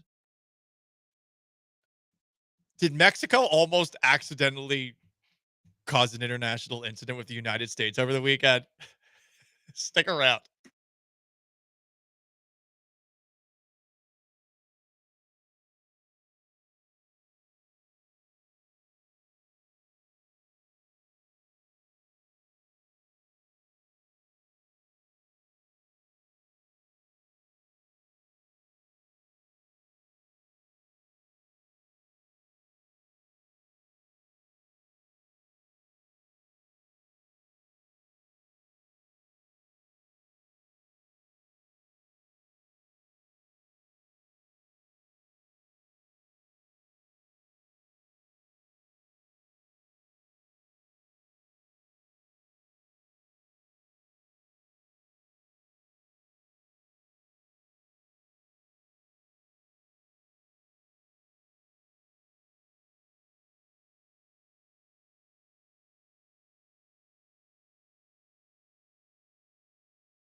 It's the Paul Gallant Show. On ESPN 97.5 and 92.5. Live from the Veritex Community Bank Studios, here's Paul Gallant.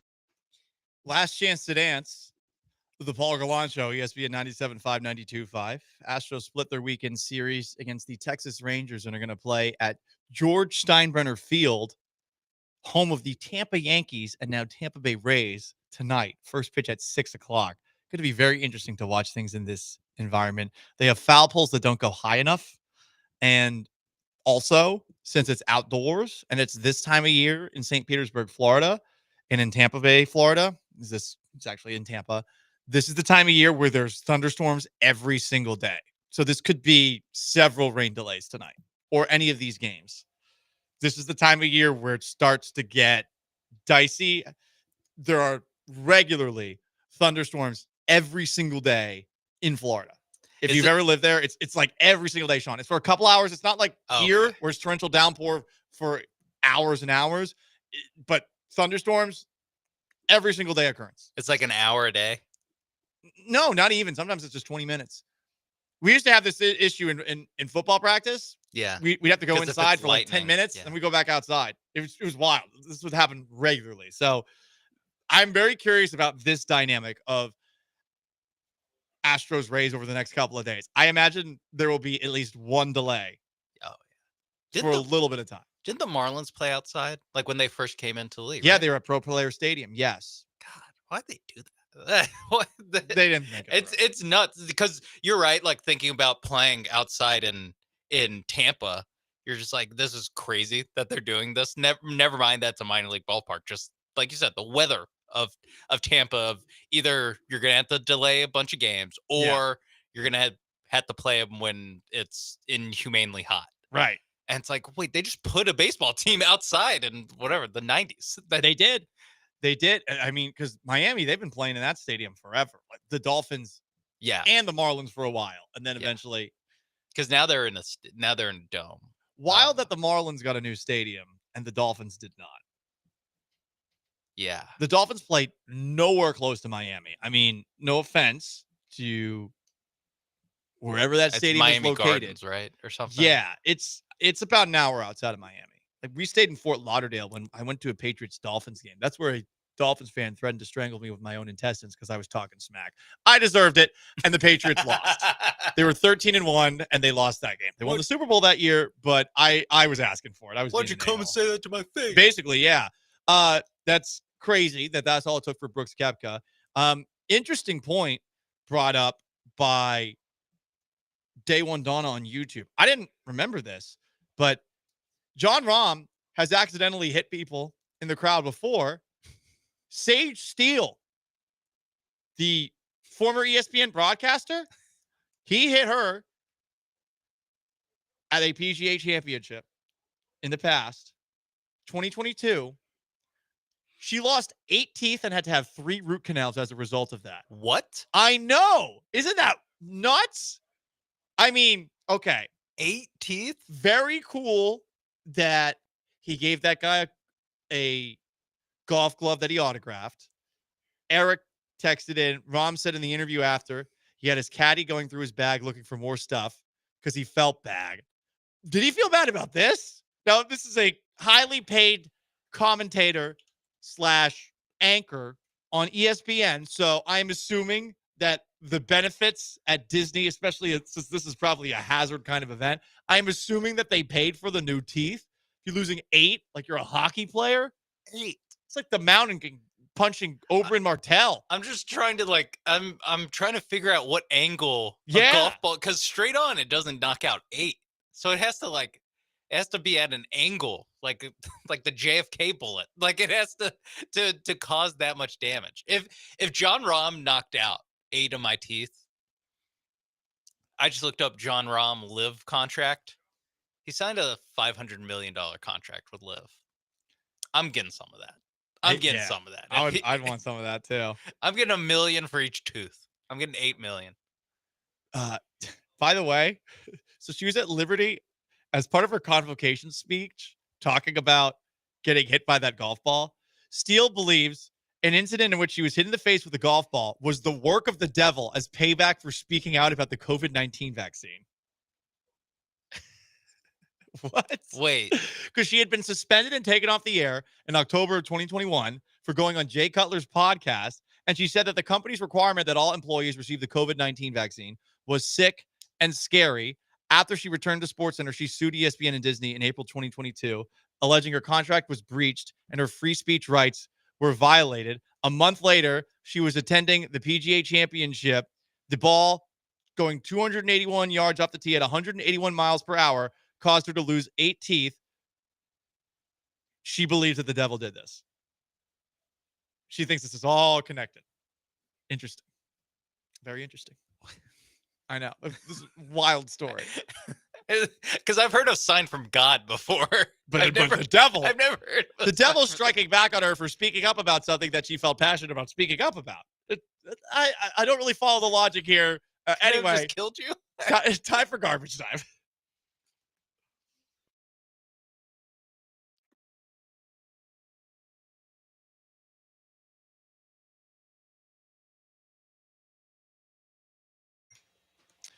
Shout out to Galveston County, to Crystal Beach. Jeep Weekend took place this past weekend. It's an event where annually about 100,000 people party on the beach with their Jeeps. And get this, after a record 318 arrests in 2024, there were only 275 arrests this past weekend.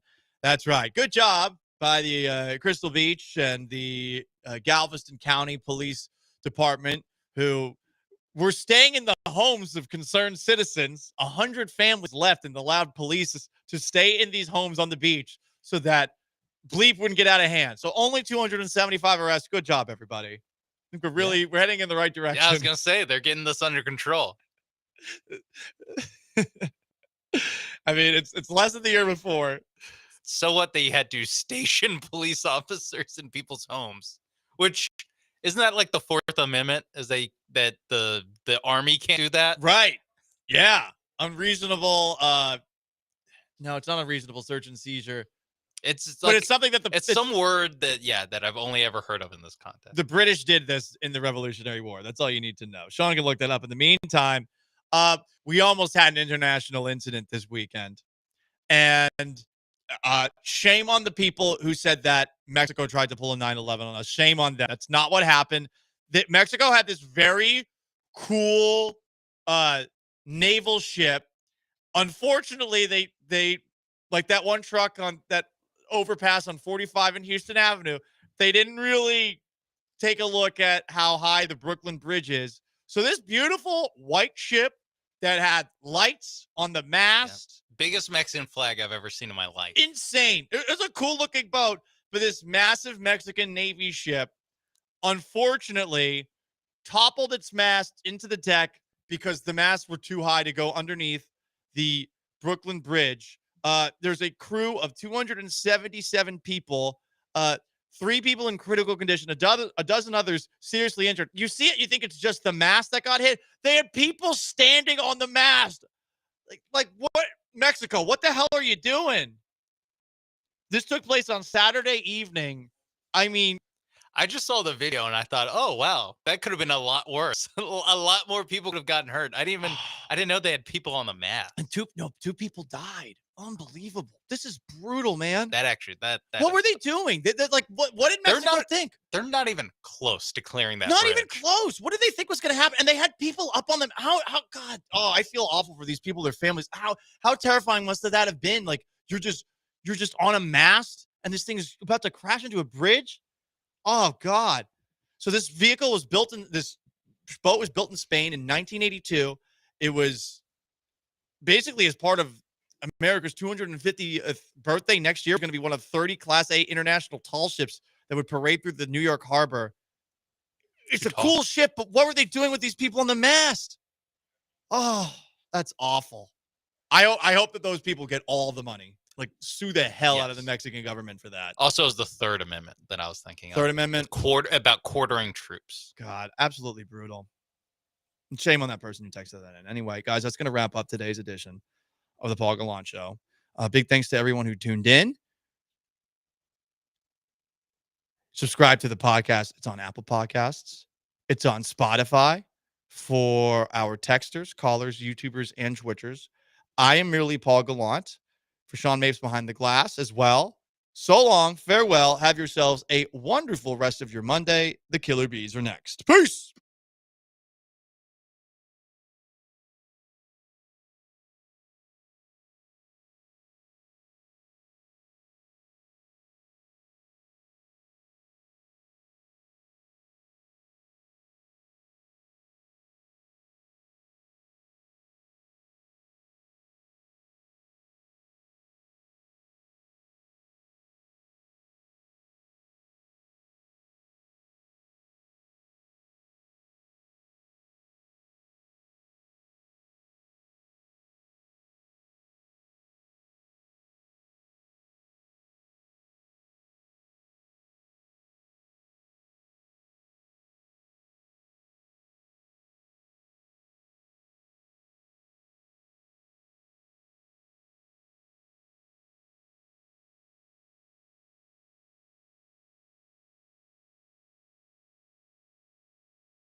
Ooh, what up, H-Town? Hey, how we doing? He's Blank. I'm Branham. It's Brian behind the glass. It's a Monday edition. Killer Bees, ESPN 97.5, ESPN 92.5. Hope everybody had a great weekend. Trust that you guys did on the fields.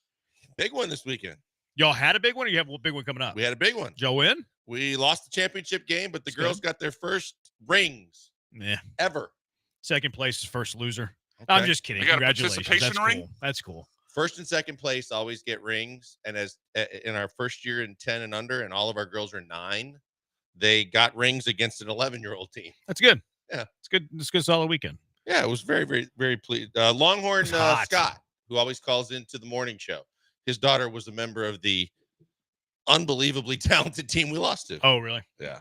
Yeah. So he was talking to me between games. Good deal. Was softball mom Allison out there? No, not in this tournament. No, this one was the first tournament we've had close to home in 2 years. So it was nice to actually be able to be home in 10 minutes instead of an hour and 15. Ain't that the truth? Brian, good weekend? Threw my back out, so not really. You're moving around pretty good. Yeah, no, I took like six ibuprofen. That And a helped. whiskey. Yeah, and then I had a little bit of whiskey before the show, literally. But yeah, no, it's better, much throw better your since back out? Saturday.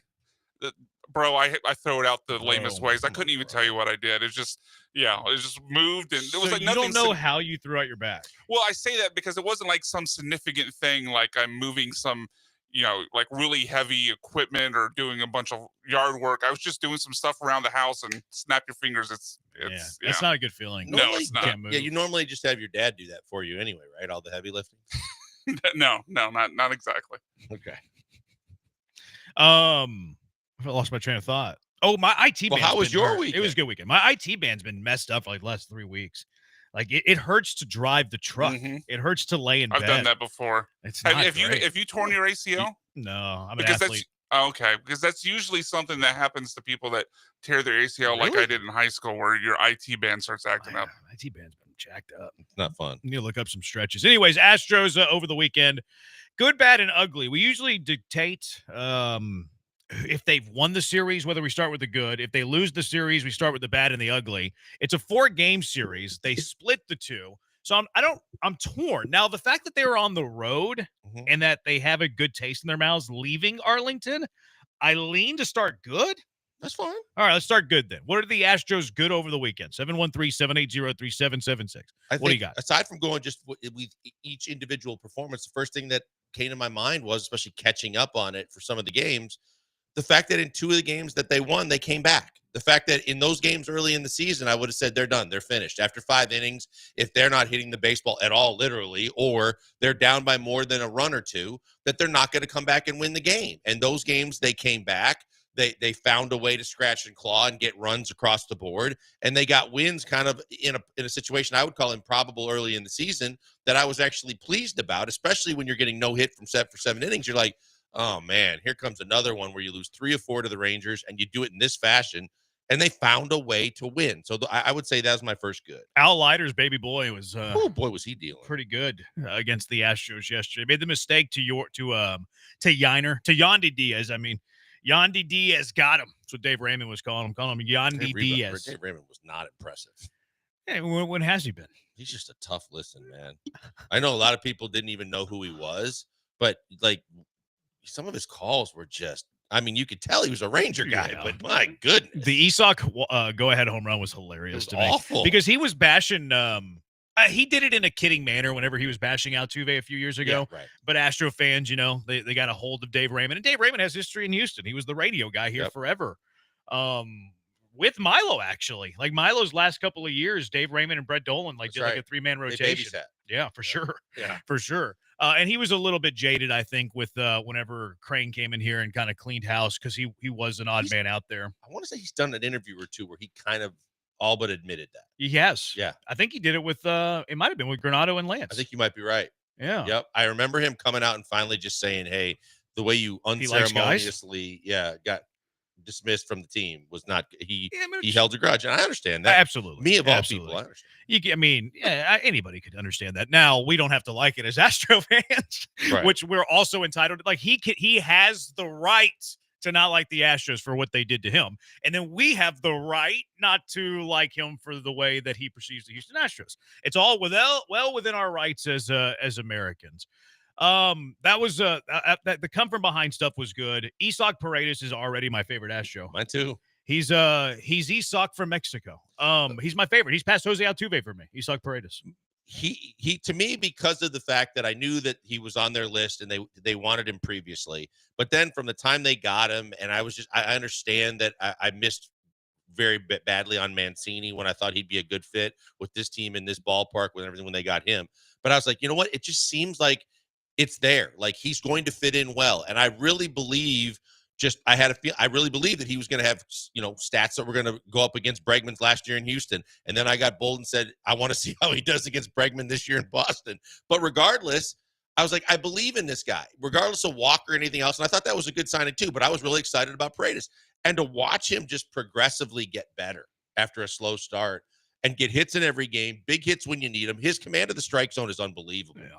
And I like everything about him. He's Isak from Mexico, like the avocado from Mexico thing. Yeah, I didn't get the Blummer with the In Paradise thing, but I get yours. He's got a better WAR than Kyle Tucker By like 0.3, yeah. but still. I'll Like take he's beating Kyle Tucker in WAR. I've made some Chicago fans mad by saying that. The Chicago fans were in my mentions after They're I not tweeted looking that for out your today. address. Not yet. It might just be Joe's burner though. Like Okay. it could be Joe's burner account on X. I don't know. But Isak, that was great to see. Only had the one hit yesterday, but obviously in a very big moment. Almost robbed. Like Langford was very close to catching that ball. That cleared the wall in left field. Astros win it, take the final game of the series. I had Framber Valdez being good. I thought Framber was good. He had that one rough inning where he gave up all of his runs, but I thought for the most part he was good. Even that inning, he was kind of getting like nickel and dime to death, just like seeing guy single. Strikes out 8, pitches 7 innings, and then was really lucky to get the win because that was the inning where Isak hit the home run. Look, I had both of them on my list, Framber and Blanco, because I thought Blanco, from where he's been to what he had done, yes, he gets bit by another home run ball, but overall to give you 6 innings and only give up 3 runs, he walked 3. But at the same time, I thought that was a start good enough to be a quality start and a good enough start to get a win. So I had both Framber and Blanco on my list. Yeah, that Blanco pitch fine. I would take that start from Blanco almost every time. 3 runs, 6 innings. Like it's not going to blow you away in terms of ERA, but he's also not one of your top of the rotation starters. Right. And it means he's getting you deep into the game. He's getting you to the back end of the bullpen should you have a lead. So I was pleased with Blanco too. I didn't have that on my good, but I'm willing to give that on the good. I wanted to mention Espada leaving Framber in the game. Oh, okay. Yeah. Oh, you have it for different reasons? I got it for different reasons. I like that he left Framber in the game because it was a very natural time to take him out ahead of that last out he got. Like he's turning the lineup over. He's about to go through the lineup again. Haggerty's going to see him for another time.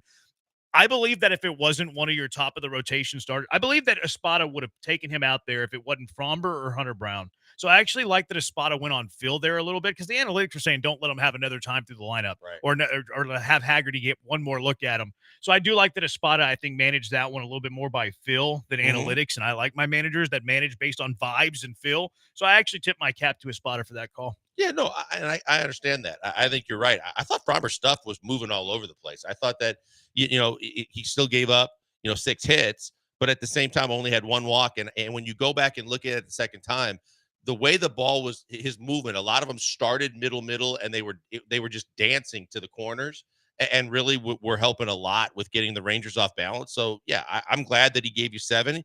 And you're probably right. If it's not him or Hunter Brown, I don't think that they do that. Because I totally understand it, how many times a lineup gets to see you. But I think this start, coming off the last start, I feel a lot better about Framber the rest of the way. What was the Spada thing you had? I'm glad he finally got ejected. And I'm glad he didn't cover his mouth when he cussed. And I'm glad that he finally showed some emotion on the field. Because it's crazy. We were just talking about this last week. And it annoyed the hell out of me that he was always like Mr. Rogers, but managing a professional baseball team. Like he was always trying to be so polite and courteous, and he didn't want to ruffle any feathers. And he finally came out and just said that's effing horrible on a really bad call to Isak, and then got his ass tossed out. And it was about time, and it wasn't a patsy way of getting thrown out, and I liked it. I liked it too, and I felt like he was defending Isak there a little bit. You might need a little bit of what Jose Alvarado had. It still felt calculated. A little bit. Like it felt very forced. Like that wasn't like this just natural progression of a manager getting ejected. Like he almost tripped on the first step coming out of the dugout. Like he gets out there and then he like stares at the strike, this like mysterious strike zone. Like I like it too. Like we're obviously making fun of the moment here. Overall, I like it. Were there moments of that argument where I'm like, man, that is super calculated? Yeah, there were some moments in the argument where I'm like, that is super calculated. Yeah, no, I can understand. He's one of those guys that makes everything look kind of awkward when he tries to do anything other than like mind his P's and Q's. And yeah, it even if he was trying to do it, it didn't look great. But at the same time, I just like the fact that he didn't cover his mouth for F-bombs. And he showed some emotion and got tossed instead of like pushing it to the limits. And then when the umpire said that's enough, like putting your tail between your legs and running back to the dugout. So yeah. I was pleased with all of that. Yeah, I am too. It felt forced. It felt like it was calculated. But at the same time, I do like that he was defending Isak. Isak like turned around, was talking to the umpire. Anytime you see that as a manager, you're like, oh, he could get run here. So let me go out there, take the bullet for my guy. And look, that guy ended up hitting the go-ahead home run for you. So I like everything of the ejection too, but also we'll make fun of the ejection a little bit. The last good that I have, and then we'll open it up to the audience, 713-780-3776. Cam Smith started to come around a little bit. Boy, is he? Cam Smith started to come around a little almost bit. Trolled you on How so? Sunday. I was gonna tweet out. Boy, I'm glad they never sent Cam down. It was the best decision they ever made, bringing him up from the get-go. See, I disagree with that. To me, both things are true. Like, a guy can be bad to this point and then start to turn around. They still wasted a year of his service. Yeah. So, like, I would. Both things are true in my opinion. Yeah, I would have messed just to mess with you. It's kind of like the Jake defense plays Mhm. that you like to send me every now and then, but Only when they come up on the air. yeah. But He made a great catch yesterday too, by the way. That dude's so good defensively. I just start looking at it and going, it can't be that far off and be that far fetched, especially if Altuve's still struggling. And maybe it is when Altuve's playing second base, but to put Cam and Zach in the same outfield with Mhm. Jake Myers, Jake covers a lot of ground, so he can make up for a lot of things if those guys aren't reading balls the right way. But my goodness, from an offensive perspective, with Jake still hitting the baseball, that could be a pretty potent offensive lineup. Yeah, I don't expect him to be a good offensive player, but ride the storm Right. while it's there. And like Cam Smith's actually been really good in right field. Like his defense has Speedy. been very good. Got a strong arm. He's athletic. And I've been pleased in the fact that there hasn't been as much confusion as I thought there might be, or like situations where he was like caught in between what to do and then just got flat-footed. He gets good reads on baseballs. I've been pretty pleased with him in right field. What was I going to say? Like, of the three outfielders that are kind of learning the position, because Altuve, first time to left field. Cam Smith has always played on the dirt. Zach DeCinzo's like a corner infielder, played shortstop in college. They're teaching him the outfield. Good enough athlete, but, they're teaching him the outfield. Of those three, Cam Smith's by far the best. Oh, yeah. By far the best. Strongest arm. Mm-hmm. No, DeCinzo's not bad, but not as strong as Cam. Sneaky speedy, too. For a guy Cam? his size, he's got good speed. Yeah, I mean, the biggest thing with him early on was just getting the right angles on baseballs. Yep. But normally that takes some time. He's really adjusted well. And then learning like the foul areas and where the wall is and things like that, or like your ball's going to tail more when you're making a throw to the plate. But all those things, it seems like one play where he learns from it and then he bounces back and he gets it from that point on. DeCenzo's dropped a few fly balls. Altuve, we know he's had some good and some bad. But overall, you can't disagree. I can't disagree with you. I think Cam has been the best of the three. I'm a baseball savant guy. Nerd. Guess what percentile Cam Smith is in sprint speed? Ooh. And obviously, like, one's the worst, 100's the best. 83rd. 96. Ooh. Like it's like close to Pena. Is that the guy? Is it the guy is he in Tampa? The guy that they've showed where he tags. Oh, that guy's ridiculous. He is Simpson. It's like the Flash. Chandler Yeah. Simpson. I think that's right. He can't get on bases. He's like Willie Tavares, but faster. Yeah, but if they put him in as a pinch runner, it's like if you put him on first, he's on third before you blink your like eyes. a Flash. He is really, really fast. His Pena's sprint speed's 29.6. Cam Smith's 29.4. Like that's Top elite. 10 in baseball, right? Top 5. Yeah, because Bobby Witt Jr.'s up there, right? 96 percentile. Like, that's insane. Do you want to guess Cam Smith's, let's go, range? His range in right field, what do you think that is in the percentiles? 1 the worst, 100 the best. 87. 93. 90s for both. 93. His fielding run value's in the 81st percentile. Like, the dude is a bona fide stud in right field, defensively. A bona fide stud. Now, would have I called him up to start the year? No, I wouldn't have done that. But he's really good defensively. And the splits on Cam Smith over the last 2 weeks, 310 batting average, 412 on base, 379 slug, which you want the slug to be better. But that's good for a 791 OPS in the last 14 days for Cam Smith. Absolutely, you take it. So there is some development there. There is some progress there from Cam Smith. 713-780-3776. We'll get your good, your bad, your ugly. We'll get to the bad and ugly eventually, too. We'll get to Brian's good, although I'm not sure how much baseball he watched with that back of his being thrown out. 713-780-ESPN. Lots to get to. Mailbag Monday, Rocket stuff, Giannis stuff. 713-780-3776 on YouTube at ESPN Houston, on Twitter at ESPN 975, Blankers at Pac-Man Joel, Brian at Sacked by BMAC, I'm at Jeremy Branham. Collectively, we are the Killer Bees on ESPN 97.5, 92.5. Guys, before we go to the break, a word from a good friend, Doc Linville. Doc Linville, best in the business at doing so many things. He does plastic surgery, spot treatments, Botox. But what I have personal experience with him on is getting my hair back with the Neograft procedure and PRP treatments. Both are absolute game changers. Both work and both get you results, and that's the main thing. And as a listener of ESPN 97.5, if you're listening to me right now and you're interested in seeing if he could help you too, you get a free consultation with Doc and his staff right now, which normally costs $150 for people off the street. You get it for free because you're listening to me and you want to talk to him just by going to 975hair.com. You go to 975hair.com. You sign up for that free consultation. You go in, they explain everything to you. You ask questions, they give you answers, and you put it in your back pocket and you walk out thinking, that's something I should consider doing. No signing on the dotted line, money out of pocket, or anything to commit to other than if you do want to go see him and go through with it, you know you're in great hands and you get the best in the business to get your hair back. I did the procedure with PRP treatments, could not be happier with it. Basically, the short-term version of it and the cliff notes is you're never going to lose the hair on the sides and the back of your head. So he takes every third or fourth follicle and puts it where you need it most. I needed it in my hairline in front. Some people need it up on top. Wherever you need it, he can do it. And you get to see the follicles there immediately after the procedure. And in 6 to 9 months, you see the full, thick hair growth of hair that's never going to go anywhere because it's being taken from places where it doesn't go away. It's fantastic. It works extremely well, and he'd love to take care of you. He loves taking care of Houstonians.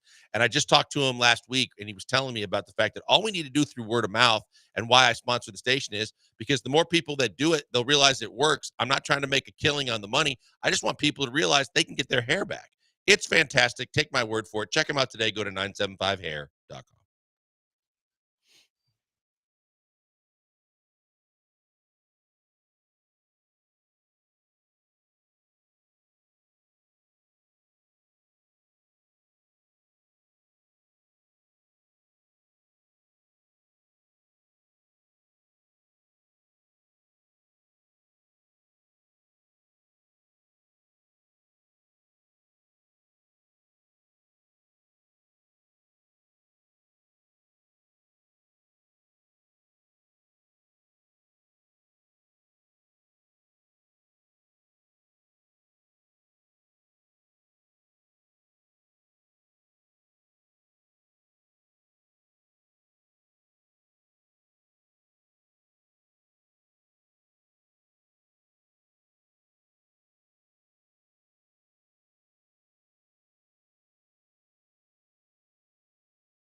Broadcasting live from the Veritex Community Bank Studios, it's the Killer Bees with Joel Blank and Jeremy Branham. On ESPN 97.5 and 92.5.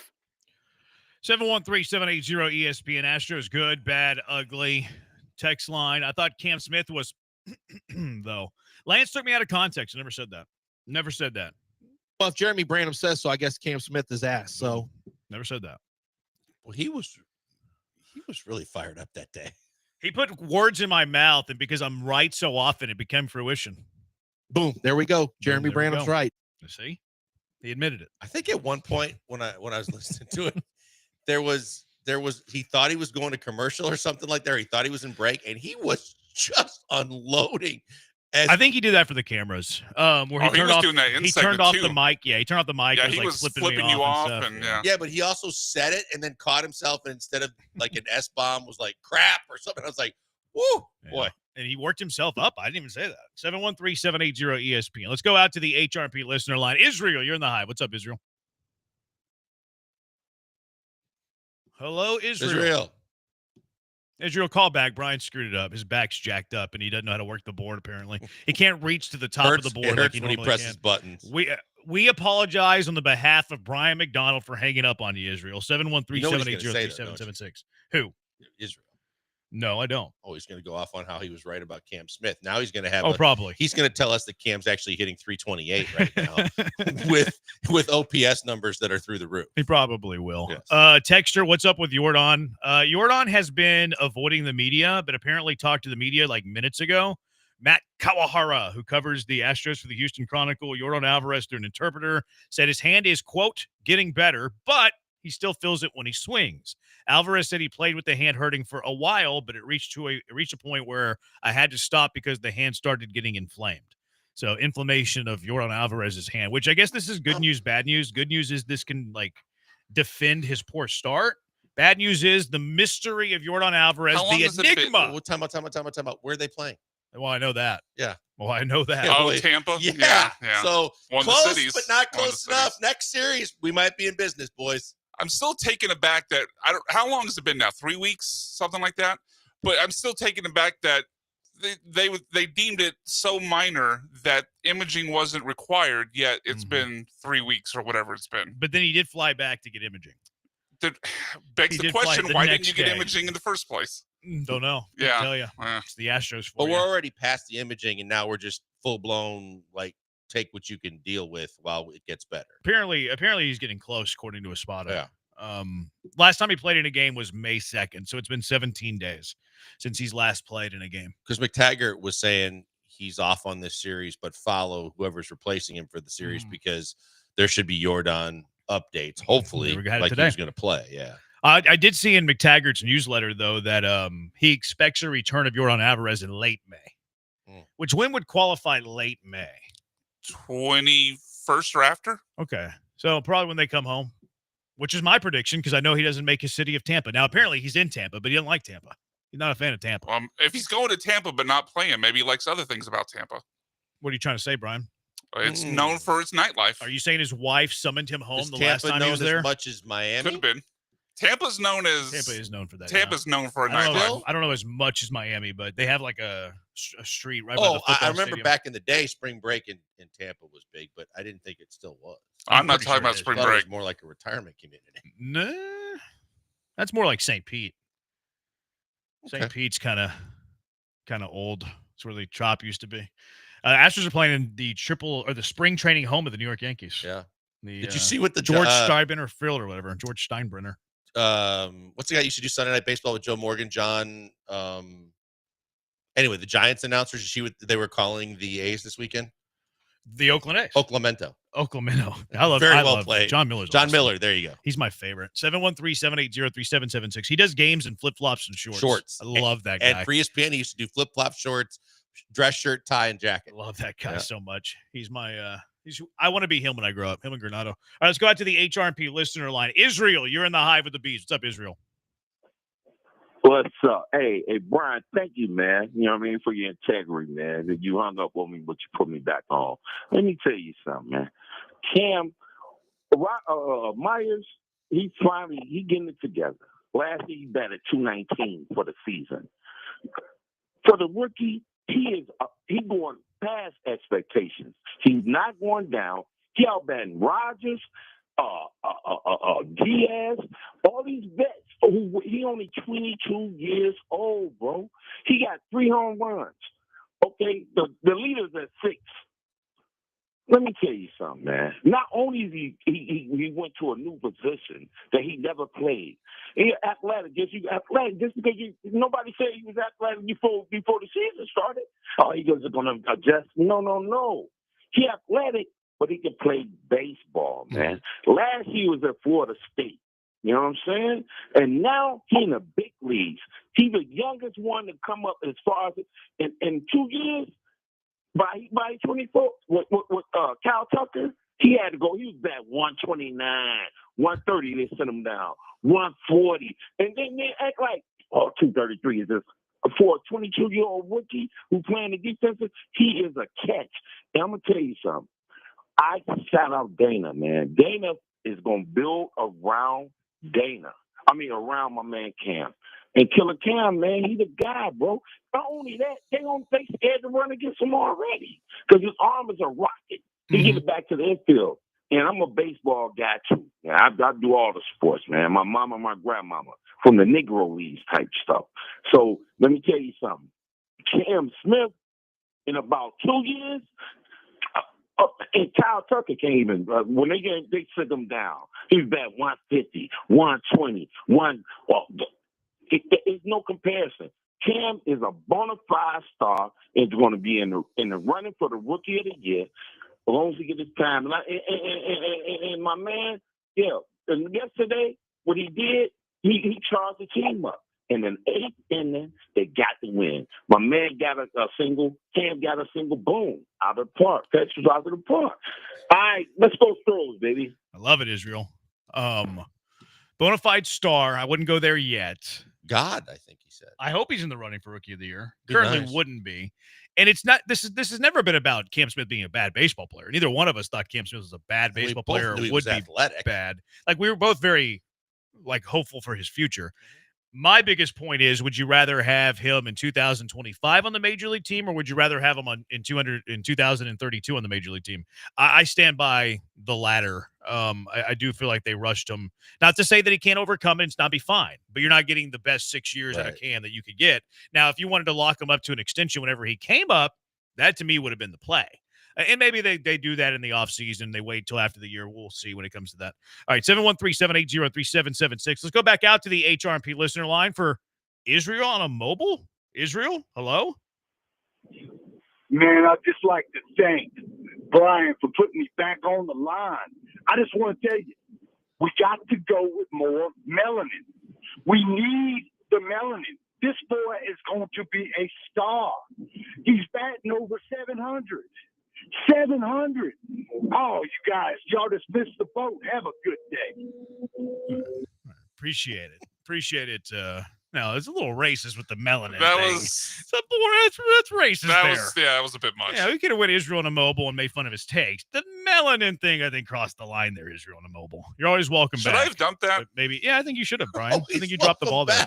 He went, not only did he go melanin once, but he went melanin twice. Yeah, that's on me. Yeah, you should have dropped that. I should have. Now, Israel, you are welcome back. You just can't get racist with it. You can make fun of Israel's vernacular. You can make fun of the way he talks. You can make fun of his takes for sure. You can make fun of his takes. You can't bring melanin into the conversation not once but twice. Come on, Israel on a mobile. I love the idea. I love the character. I love all of it. You can't go melanin twice. Voice was pretty spot on. It was pretty good. Yeah, it was pretty good. But he went melanin twice. Come on, Israel on a mobile. Man. Killer Bees taught you nothing? Just tell him that his OPS was like. He did say the 700 thing. Yeah. He did go there. All right, 713-780-3776. Let's try to bring order back into the show and get away from melanin. Good, bad, and ugly from the Astros weekend. 713-780-3776. Killer Bees, ESPN 97.5, ESPN 92.5.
You're back with the Killer Bees on ESPN 97.5 and 92.5. Live from the Veritex Community Bank Studios, here's Joel Blank and Jeremy Branham. The two Israels dominated that last segment. A few texts on the good, bad, ugly Astros. Cam Smith reminds me of Javier Baez. I don't see it. I don't either.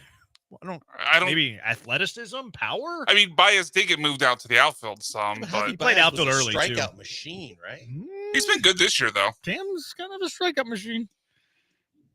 Maybe he's talking about his athleticism. Baez's athleticism. Because Baez, his early days with the Cubs, as Joe could tell you, as a White Sox fan, played all over the field. I mean, he played I think all three outfield positions. I think he played everywhere. I think he played everywhere but catcher. Maybe first. Maybe not first for Javier Baez. Yeah, I don't know that he's ever played first. I mean, for a while there, he was a really, really athletic shortstop. Yeah, no, for sure. He has played everywhere. So maybe he's talking about his athleticism when comparing him to Baez, because I don't see a whole lot of comp between Baez and Cam Smith. I don't, anyways. What's up with Jordan? Kind of went over that. His hand's still acting up on him. I hope it doesn't come out tomorrow like he has a broken hamate. I don't think that's the case. I think we would find out with imaging, although they were hesitant to go to imaging. But it seems like he's going to be back sooner rather than later. So let's just hang in there, I guess. I mean, I was thinking, when did they do the imaging? They said he flew back whenever. Remember, originally, he doesn't need to. Right, he didn't need it. Then he so did I'm going it. to guess maybe like Cinco de Mayo range. So I would think that, I mean, if it was a hammock. They would have known if they it did would already imaging. it'd already be something that they'd be working on. It's just one of those, Tucker's progressing. Fast forward 2.5 months. By the way, he had a broken shin. Okay. All right. So that's my fear. Like if they did the actual imaging, they would know for sure. Right. And that's what's frustrating about the Astros. We don't know if it's bad medicine or if it's bad PR or if it's both. Do we know which hand it is this time? I haven't seen. See, I mean, I'm not tough. trying to take us back to 2022, but I haven't seen. And I hear what you're saying, but the fact is that because it's the Astros medical team and what they're releasing, you really never know, and you can't feel confident about it, and you don't have that beyond a shadow of a doubt. Oh, well, at least the imaging would have shown that, and he'll be back, sooner rather than later. Because of all of the PTSD for what we've been through, you don't know. Yeah, we don't know. We have no idea. We'll know if once he gets activated and he's in the lineup. Whenever I'll breathe and sleep well. It was calculated talking about a Spada to charge the team up for a W. That's fair. That's fair. Maybe he's just not a good actor. Maybe that's what I'm kind of knocking a Spada for, is that he's not a great actor. Yeah, I mean, not winning a Golden Globe anytime soon. Yeah, there's been stories out there in the past of how managers have basically faked it to get tossed, and some of the things they've done. Whether he was fake, whatever he was doing was not great to look. It was not. Not to buy. You can get a lot of buy-in. I like that he was fired up. I like that he defended Isak. I like that they ultimately won. Just it wasn't the greatest acting job. I don't think that he would, be cast on any of the telenovelas on Telemundo. I don't think that Joe Espada has acting in his future. Have you seen that thing going? It's old. It's not new. But every now and then it gets recycled on social media where Alex Cora is like talking to the umpire, and the umpire is like, "Do you want to get run for this?" Like, and they're being cordial. Uh-huh. They're being cordial. He's like, "No, I don't want to get run for this." No, blah blah blah blah blah. And he mishears them and he runs them. He throws them out, and Corey goes, "What the? I didn't want to get run for that." And then he actually got animated. Where like at first he was just kind of like backing up his guys, like having a civil conversation. Umpire asking Corey, "Do you want to get run for this?" He's like, "No, I don't want to get run for this." And he misheard him and chunks him. Oh yeah, he takes him out of the game, and then Cora. That's when Cora loses it. Cora's like, "I didn't want to get thrown out for that, Bill." It's pretty funny. Yeah, I have not seen that one. The one that I've always seen is there's an old interview with Tommy Lasorda where he said that he would go out there and he would throw his hat, kick dirt, stomp all over the place. And the whole time he was basically saying, "You're doing a hell of a job. I'm just trying to do this to fire up my team. So I'm just going to put on the best act I can to make it look like I'm really mad at you, but I'm really not." It's one of my favorite things in baseball is the umpire manager ejection, especially when the manager's even.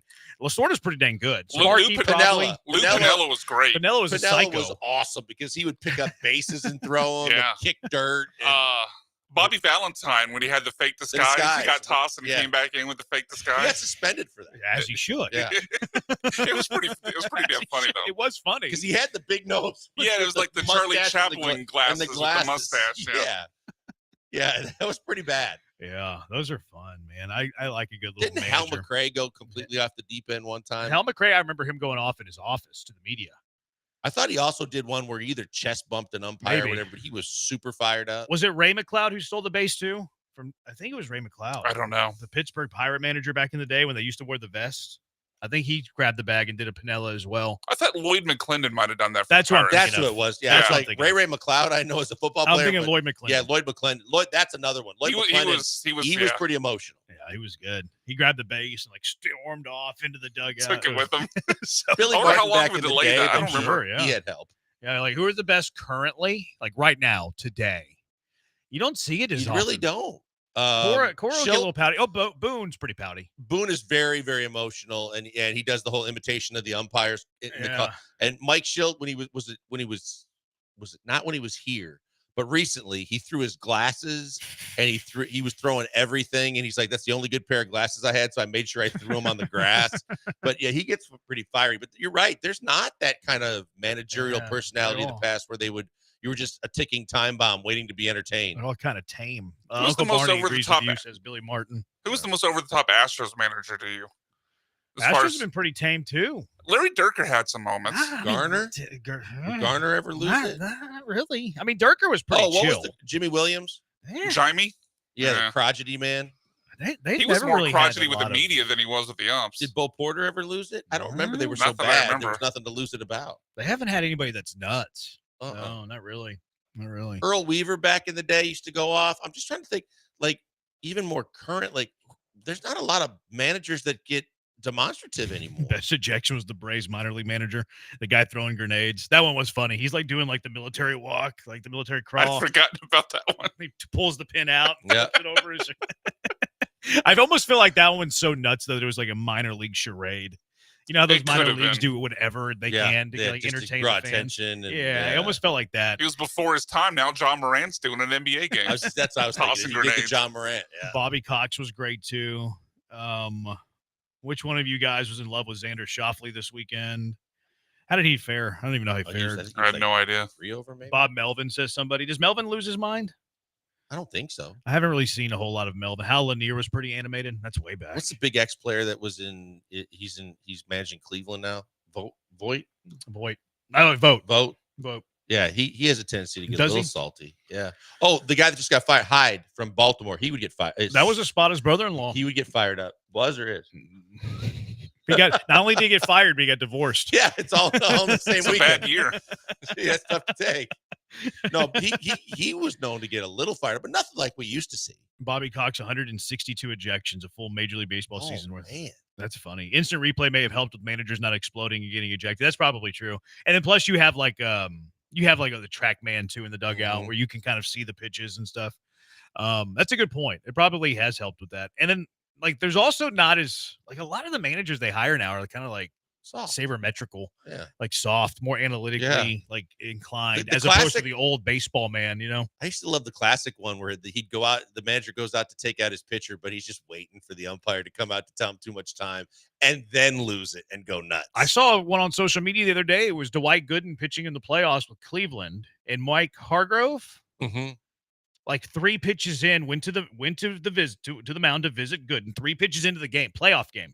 3 pitches into the playoff game, Hargrove's out there talking to Dwight Gooden. Not even talking. He's waiting for the home plate umpire to get it there. Good old-fashioned argument. He got thrown out 3 pitches into the playoff game. 3 pitches. Chris Berman was on the call. Wow. Yeah, I saw that on social media. Was that couldn't have been game 1, right? He's holding on to something from the game before? No, it was bad. They were bad. That's gutsy to get thrown out. It was a bad zone. It was a really bad zone. But it was game 2 because they were trailing in the series 1-0 when it happened. So they lost game 1, and then 3 pitches into game 2, Hargrove got thrown out of the game because he's defending Dwight Gooden. Whenever he was, yeah, that's in a playoff game, Cleveland. And they were bad calls, like really bad. Oh, yeah. You know who will go off? Francona. When Francona loses it, he can get Francona for sure. But he's also one that's pretty like friendly with umpires. Yeah. So like it depends on if he gets set off. When he gets set off, he loses it, but he's also pretty like cordial in arguments. I like Francona. I'm a fan. I do too. I've always liked him. Yeah, Tito, and he's got great stories. He's a great storyteller. He does. Yeah, he's really good. He's a manager and a storyteller. 713-780-ESPN HRP listener line. Let's get to our bad and ugly from the weekend. Some on the text line as well. 713-780-3776. Killer Bees, ESPN 97.5, ESPN 92.5. It's always a good time out at Two Creeks Crossing Resort on Lake Livingston. I'm heading out there in a few weeks here. Cannot wait. Family's looking forward to it. We're going to have a great old time. And you should be looking to get out there, too. Escape the rat race. Escape the hustle and bustle of whatever is causing you stress and anxiety. Maybe it's the hustle and bustle of the job. Maybe it's just the city traffic. Maybe it's a variety of different things. But get out to Two Creeks Crossing Resort. Get some rest and relaxation and get your mind off of it. Two Creeks Crossing Resort on Lake Livingston, twocreekscrossingresort.com, where you escape the city and enjoy the relaxing, great outdoors. Book that stay now. From open green spaces to wildlife you don't see in the city. Beautiful, majestic trees. And if you like to fish, drop your line in the water with some of the best fishing in Texas. Can't beat it. One of my favorite things about Two Creeks Crossing Resort, too, is that it's close. It's nearby. You're not wasting all your Jordan PTO time by traveling in the car or by plane. You're there in an hour and a half. It's 90 minutes from the city of Houston. You can escape the city without traveling too far at Two Creeks Crossing Resort on Lake Livingston. And once you're out there, what are you going to do first? You're going to hike their 92-acre property? You're going to kayak? You're going to play some pickleball? Or are you just going to go to the pool with a drink or two? All those options are terrific. Two Creeks Crossing Resort takes care of their customers. They're doing something every weekend to make sure all of their visitors are having a great time. From glamping to cabins to tree houses, pull up the RV. They have the perfect stay for anyone. And a deal going on right now. You can save 20% on your next 2-night stay. A great deal. Sunday through Thursday on rentals for RV sites, yurts, cabins, and tents. Minimum of 2 nights, max of 5 nights. You save 20% on your next 2-night stay. What a deal. Book your stay now at twocreekscrossingresort.com. That's twocreekscrossingresort.com.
Coming to you live from the Veritex Community Bank Studios, it's the Killer Bees. On ESPN 97.5 and 92.5. Here's Joel Blank and Jeremy Branham.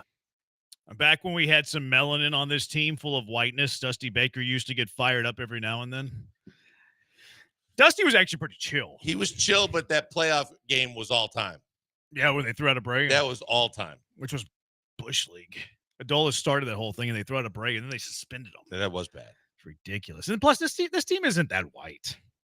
Are the Astros white? Do the Astros have a bunch of whiteness on their team? No. Abreu, Blanco, Brown's white, Dubin's white, Gordon's white, Cam. Gusto's white, Haters as white as they Rogers. get. Oh, you're talking about the white guys. Brian King, Lance McCullers, Okert, Owert. Those guys are all white. Souza white. I think No. Souza's white, but he has like a Hispanic name. No, I think he's white. Is he? I'm pretty sure Bennett Souza's white. Fromber, no. Caratini, no. Yiner, no. Salazar, no. Dubon, no. Isak, absolutely not. He's from Mexico. Jeremy Pena, kinda. Pena's like an Americanized. Yeah, guy. it's kind of a cross. Yeah, Brendan Rodgers Cam- white, Cam. Walker white, Altuve no, DeZenzo super white, Chaz white boy Chaz. Yep, it's in the name. Myers yes, Cam So it's what, about half? Cam's mom's Half. white. Yeah, It's about half. that is true. Yeah. Yeah, so it's not that white. Guess Major League Baseball is not a very white sport, really. No. Well, if it's hold on though. If it's not a very white sport and half your roster is white, doesn't that make you a white team? I don't know if I don't know if those half. I didn't count it, but it felt like half. We'll have to do a minority report on the Oh, Astros. I'll make compared sure to you let other you teams. handle that. I'm too white to handle that. Yeah. So Bennett Sousa's first name is John. his name's John. Bennett his middle name? It's John Bennett Sousa from North Palm Beach, Sounds like Florida. a composer. He's white. Sounds like a composer. He went to yeah. Virginia. Like he is a white guy. Sounds Bennett like Sousa. John Bennett Jingleheimer Schmidt. Yeah, he just has he's got a little flair in his last name, but he's super white. John Bennett. That's a from pretty white North name. Palm, Florida, who went to Virginia. Oh yeah, he's white. Yeah, for sure. John Bennett is white. Probably I don't has care his relatives last that name's were in the Sousa. Declaration of Independence. My last name's Branham, and I'm super Mexican. Well, by that definition, you're white. I mean, I went to U of H. Come on now. The most diverse. I'm from Houston, the most diverse city in the country. Went to U of H, the most diverse university in the country. My mom's last name is Rios. And I'm Mexican. See? That's way better than John Bennett from North Palm going to Virginia. I mean, Jeremy Branham sounds pretty white, though. It does. I agree. That's why people are confused. I think he was a Met at the time, but former Astro Terry Collins. He was pretty tame with the Astros, though. He would have a few things with the Mets. That was what, early 90s before right after our Hal? Yeah. I don't They really hired him remember. after I Hal. watched it back then, but I don't really remember how he behaved. No, he was pretty tame. Biggio hated him though. Oh, Biggio really? hated Terry Collins. Did I he don't remember. really? Yeah, I don't remember why. I just remember he hated him. Yeah, I remember he hated him. Lou DeRocher. How do you say his last name? No idea. Louis DeRocher. He Uncle Barney says he was an Astros manager, famous for his arguments. I didn't know he managed the Astros. So maybe he was the most fiery. I googled which manager's been ejected the most, and then the best managerial ejections, and DeRocher was on the list. As an Astro? No, just overall. It was Earl Weaver and DeRocher were right at the top. His nickname, I just put up his wiki. His nickname was Leo the Lip. Is he the one that used to That guy manage gets himself games in a tough. suit? He only managed 2 games though, or 2 years. 2 years for the Astros, 72 and 73. Did he start He must have been old. managing in a suit? I don't know. Or at some point in his career? I thought there was at least one. Maybe it was a Did kid. anyone manage it? Yeah, Yeah, I well, remember there's at least one old school manager that used to manage in a suit. No, I remember seeing pictures of it. I can't remember who it was. Connie Mack, who says Google. Okay. He wore a suit for 50 years. Wore a suit as he made. Could you imagine that if Joe Espada came up in a 3-piece?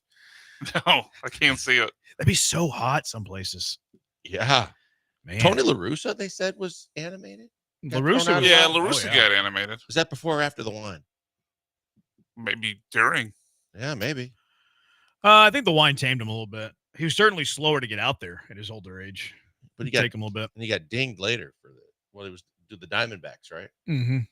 Didn't Phil Garner throw a chair? I don't remember Garner throwing a chair. Do y'all? I don't No. either. No. Maybe in the locker room, but I don't remember. What athlete now has the widest name? Chas McCormick's pretty white. Chaz isn't super white. I Now don't with an know. S instead of a Z, he's kind of white. What's his name? Do you know any white or non-white Chazes? No, I only know one Chaz though. Okay, that's fair.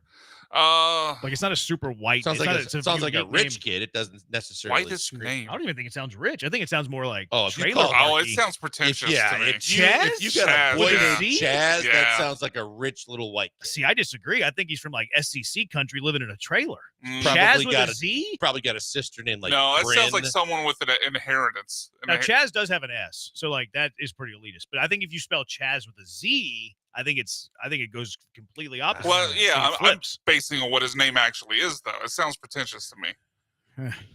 Yeah, I would agree with Brian on this. That doesn't happen often. Whitest name. He's from Philly.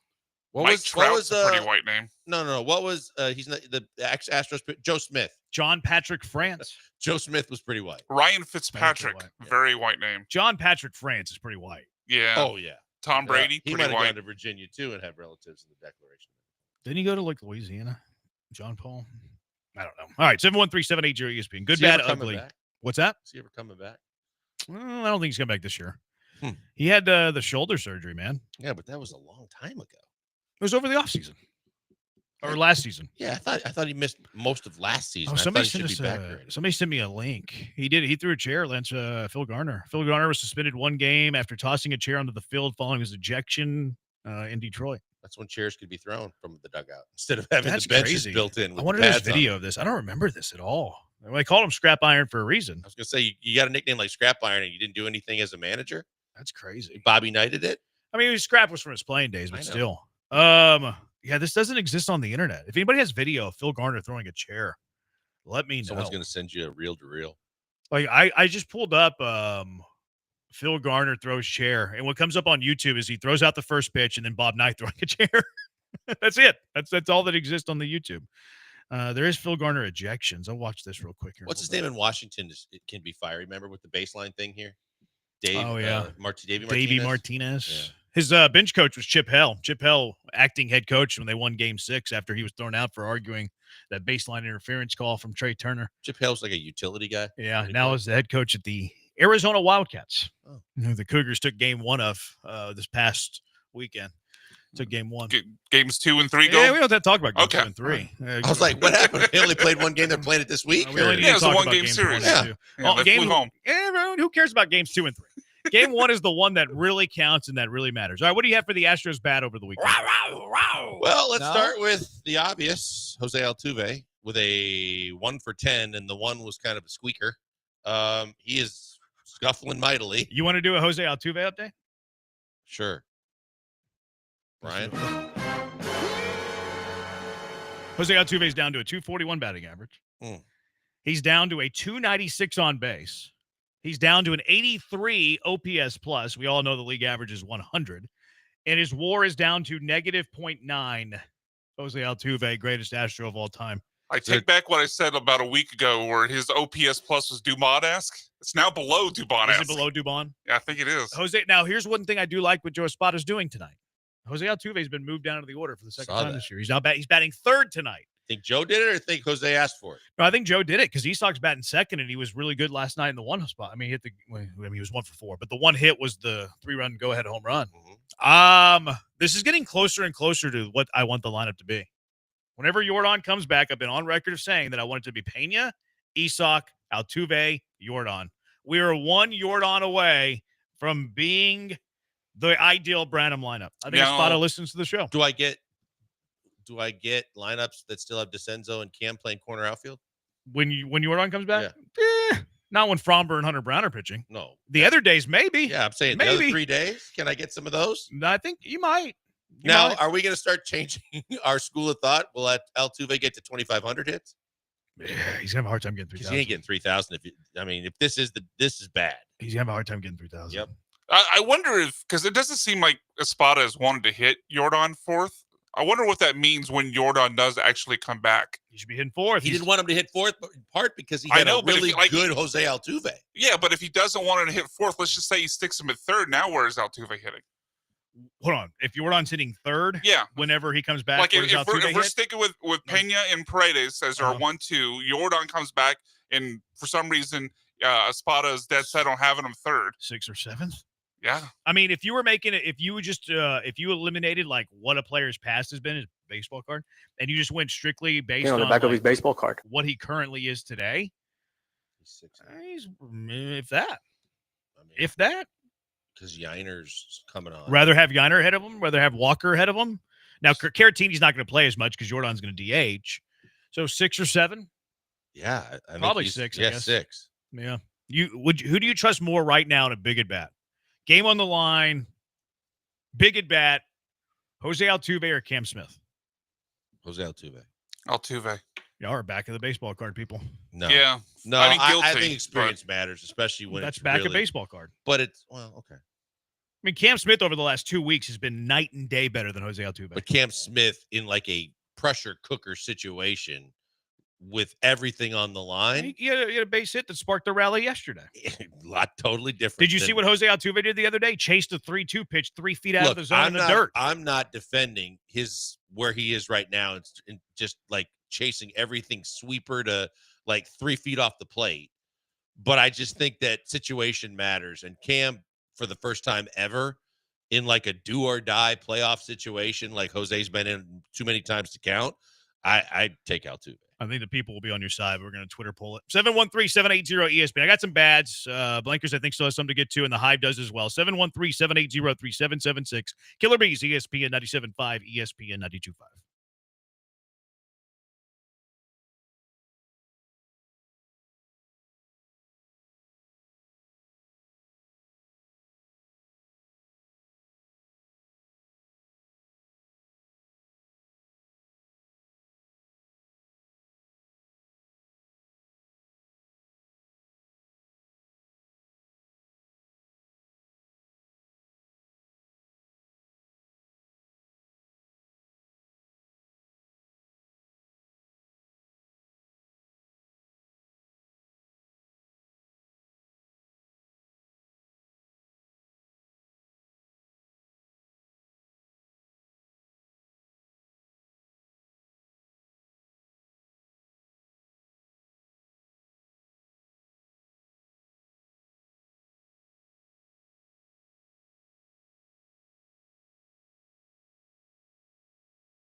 You're locked in with the Killer Bees on ESPN 97.5 and 92.5. Live from the Veritex Community Bank Studios, here's Joel Blank and Jeremy Branham. Spent that commercial break watching Phil Garner ejection highlights. I couldn't find the bat throw or the chair throw, but he's more fiery than I remember. Now, most of it was like his Detroit, Milwaukee days, but that had to be on TV back in the day somewhere. It doesn't right? exist. Either over the air or cable. You would think, at least on a regional network, right? Yeah, but that was back in the day when they'd split schedule between cable and like one over the air, like UPN 20. Oh yeah, no, oh yeah, it would have been. Yeah, I can find stories on it, but I can't find the actual video of Phil Garner throwing a chair. I want to remember what this looks like. Anyway, 713-780-ESPN, HRP listener line. The Twitch is just giving us white golfer names, apparently, right now. There's a lot. It's pretty accurate these days. There's Bryson a lot of guys on DeChambeau. tour. That's pretty white. Yeah. Tommy Fleetwood. Do Englishmen count as white? That's the whole John and Lance conversation about, like, is Luca white? Harry English. That's pretty white, especially when his real name is Harris. Harrison. English. Harrison. Even worse. Keegan Bradley, Colin Montgomery, Jordan Spieth, Cooper Flack. That's pretty white. It's a pretty white name. Yep. Greg Cooper. Frank. Yeah, for sure. Wyndham Clark. That's super white. Yeah. That's elitist. Isn't that the guy? He broke his driver this week? Did he? I didn't see that. Oh, he threw it. Did he? It was pretty bad. Yeah, there's people calling for him to be fined or suspended. What? Come on. Don't be so soft. Don't be so soft. He snapped it and threw it behind him. And then he took what was left of it. He threw the head in the bushes and like threw the whole rest of the club towards the signage and everything where the gal. We're gonna suspend him for that. Come on, golf. I mean, did that guy who peed in Race Creek get suspended? If not, No. I mean, if he didn't get suspended, throwing your club can't get suspended. Shouldn't be a suspension. Dalton Schultz, Chandler Parsons. Those are pretty white names. Andy Dalton. I'm sorry. Rob Ray's a white name. Robbie Ray. Do you think that? Robbie Ray. Robbie Ray sounds like he's a country western singer. Or a I can see NASCAR that. driver. Nolan Ryan is Or a the NASCAR whitest driver. name ever. That's a good one. You think Nolan Ryan's a white name? Yeah. I know some black guys named Nolan. Yeah, the one played at Duke. Yeah, Nolan Richardson. And Nolan Smith. I went to high school with a Nolan. Nolan Smith played Nolan guard Smith at Duke. yeah, although what do they say about Dukies? Okay, well. What did Jalen Rose call Grant Hill? I didn't say it. Jalen Rose said it. I think you might lose your race card once you go to Duke. So by that token, Shane Battier very white. Yeah. Oh. I mean, he sings karaoke. A lot of people felt that way. Yeah. Shane Battier sings Shane karaoke. Battier's very white. Yeah, I mean, if you sing karaoke, Yeah. Kevin Walters says somebody. Kansas? Kevin Walters? Yeah. No, the He's a Texans Texan. wide receiver. He's also, wasn't there a Kevin Walters that played basketball at Kansas? I thought. I don't know. Yeah. Don't remember. Did you guys check TikTok to see if Phil Garner threw the chair? I'll do that in a minute. You can follow me on There's TikTok. by the no way. Jeremy way J. Branham. that would make it to Hey, don't sleep on TikTok now. You don't know what goes on in TikTok. I don't. There you You're go. right. Don't comment on what goes on in TikTok. What happens on TikTok stays on TikTok. That's awesome. Jim Bob Cooter. That's a pretty white Oh, name. that's the whitest one yet. Yeah, that's pretty white. Somebody said Clint Sterner. Oh man. Baytown Betty. You guys have had personal experience. You think Clint can Sterner's a only just white tell you name? what I've heard. I do, That's but a he pretty white also is one of those guys that I think prides himself on the fact that sometimes people think he's a different race. People do think he sounds black. Yeah. Yeah. Yeah. Okay. Most people say that about Barry too. Bonds. I never got that, but inevitably that was pretty popular take. Yeah. Okay. He doesn't play right field. Who doesn't play right field? Cam Smith don't plays know. right field. Yeah. Brock Purdy, a white name. Yeah, Garrett he's pretty Cole, white. Brock Purdy. Brock very Purdy's much very so. white. very rich name. Garrett Cole's a very Caucasian name. I would agree with that. Cole's pretty. Yeah, Garrett's a white name. Pretty white name. Fred Van Vliet is really white, says somebody. Van Vliet, I would assume. Fred? Fred's pretty white. Sight unseen. There's been a good number of black Freds though, like Yeah, Fred Sanford's McGriff, son. Crime Dog. Yeah. Crime Dog. There's been a good amount of Freds. Yeah. You got Yeah, one. Van Vliet for sure though. Go back and listen to the audio of Branham saying a spot would be so hot in a suit. I detect no lies. Where's the lie here? Larry Bird, white name. Oh, What are we big doing time. here? Michael Swab is a very white name, says Tyler and Conroe. Kevin McHale. Goose Gossage. Hunter Pence, white name. That is a pretty white name. I'm not reading that one. Texture, nice try. Y'all naming European names, not white names. See, I think we might be. I think you might be onto something. Jimbo Fisher. Oh, big. That's pretty. Yeah. It's not bad. Johnny Vegas. Johnny Vegas isn't white. Nope. He tied for top 5 in the PGA too, baby. How about that for a resume? Forrest Whitley's a very white name. I'll agree to that. Yeah. Forrest That's a good Whitley. call. He's also had like the whitest PED suspension that there could be. Wasn't it like Ritalin or something? I don't remember. He got suspended for something like that, for like ADHD medicine. It's like Ritalin, I think. John Granado is a very white name. That's an Italian name. Yeah, it's not. Yeah, he's half Italian, half Greek. No, not really. Bruce Wayne sounds white. Brock Osweiler. Shane Battier is whiter than me, and I have freckles. Jeez. Joe George, white name. It depends on how you pronounce it. No, I guess not. How many different ways can you pronounce lot Joe of NASCAR George? drivers. It could be spelled Jorge, but it's not spelled that way. Yeah. It could also be like Joseph. Joseph doesn't have to be a white name. Who's got the whitest name here at the station? Probably Joe George. I'm pretty close. Paul Gallant's a pretty white That's name. pretty white. Yeah, it's pretty white. Paul Gallant. Paul Joe Gallant's a pretty Blank. white name. I mean, my name's pretty Joel white. could go both ways. I've heard that. It can. The first, okay. Yeah. There's a lot of black Joels. Oh yeah. Yeah. That's what I meant by that. I don't know what you mean by that. No, Or I what you're don't. I sensitive was going to. to get mad about it. Yeah. Coleridge Bernard Stroud is a very white name. I don't know if Bernard is or Stroud really. Coleridge sounds white though. Whitey Herzog. I think he's isn't he a junior? I don't know. I'm pretty sure he's a junior. I think it's Coleridge Jr. Okay. Yeah. It's Coleridge Bernard Stroud, the Kate- fourth. is It's actually the Kate- fourth. Caitlin Clark, a white name? I know a lot of I wouldn't say it's a white name. Ooh, I don't know. I think there's a lot of Caitlins that are black and a lot of Clarks that are black. Clark's, yes, but Caitlin's, Maybe it depends on how you spell it. maybe. All right, what badge do you have from the Astros weekend? We've gone as far as we can go. Altuve? Yeah, We I think already mentioned Altuve, and then the other one to me is no shin for 2 of the 3 games. This I weekend. don't mind it. I don't Annoyed mind the it. hell out of me, and that's just baseball trying to make extra money. I don't mind it at all. You have you can do your little network thingies and your little one-offs, but don't take away the shin. Just don't take away just everybody's easy access to like the over the air of their home team. I don't like it. Yeah, but That's what they bought it. Business-wise, they're trying to don't push like you to it. I don't like it. I'm a fan of Apple TV. Sorry, I'm in the minority there. I think Apple TV is great. I think I don't like either one. I have Apple TV. I would have Apple TV whether they had baseball or not. I had Apple TV before they had baseball. There's some great shows on Apple TV. Cool. Fantastic show. A little Hollywood show going on right now. One with of Seth them should Rogen. be an That's exclusive fantastic. Astro game. The morning show's fantastic. The little one with John Hamm, where he's the neighbor guy stealing from his neighbors. That show's fantastic. What other show? Severance. Severance is on Apple TV. My goodness, maybe the best show that exists currently right now. If you want a little bit of comedy in your life, Ted Lasso, it's okay. Is it overrated? Slightly, but it's a good show to fall asleep to. Apple TV is fantastic. I'll hear you on Roku. I don't even know what Roku TV is, but Apple TV is great. I feel like Jeremy just did a live read for Apple I TV. love Apple TV. Seriously, I'm you a should fan get- of Apple if TV. he's They're- not getting you should get endorsement paid for deal, that. Their production too. Send it to him. The Apple TV. Now, I didn't love their broadcast team. I thought the color guy was better than the play-by-play guy, but their production is excellent. I was going to say, Excellent. from a production standpoint, I hear you, but I don't care for the announcers, and I just hate that you have to access it that way.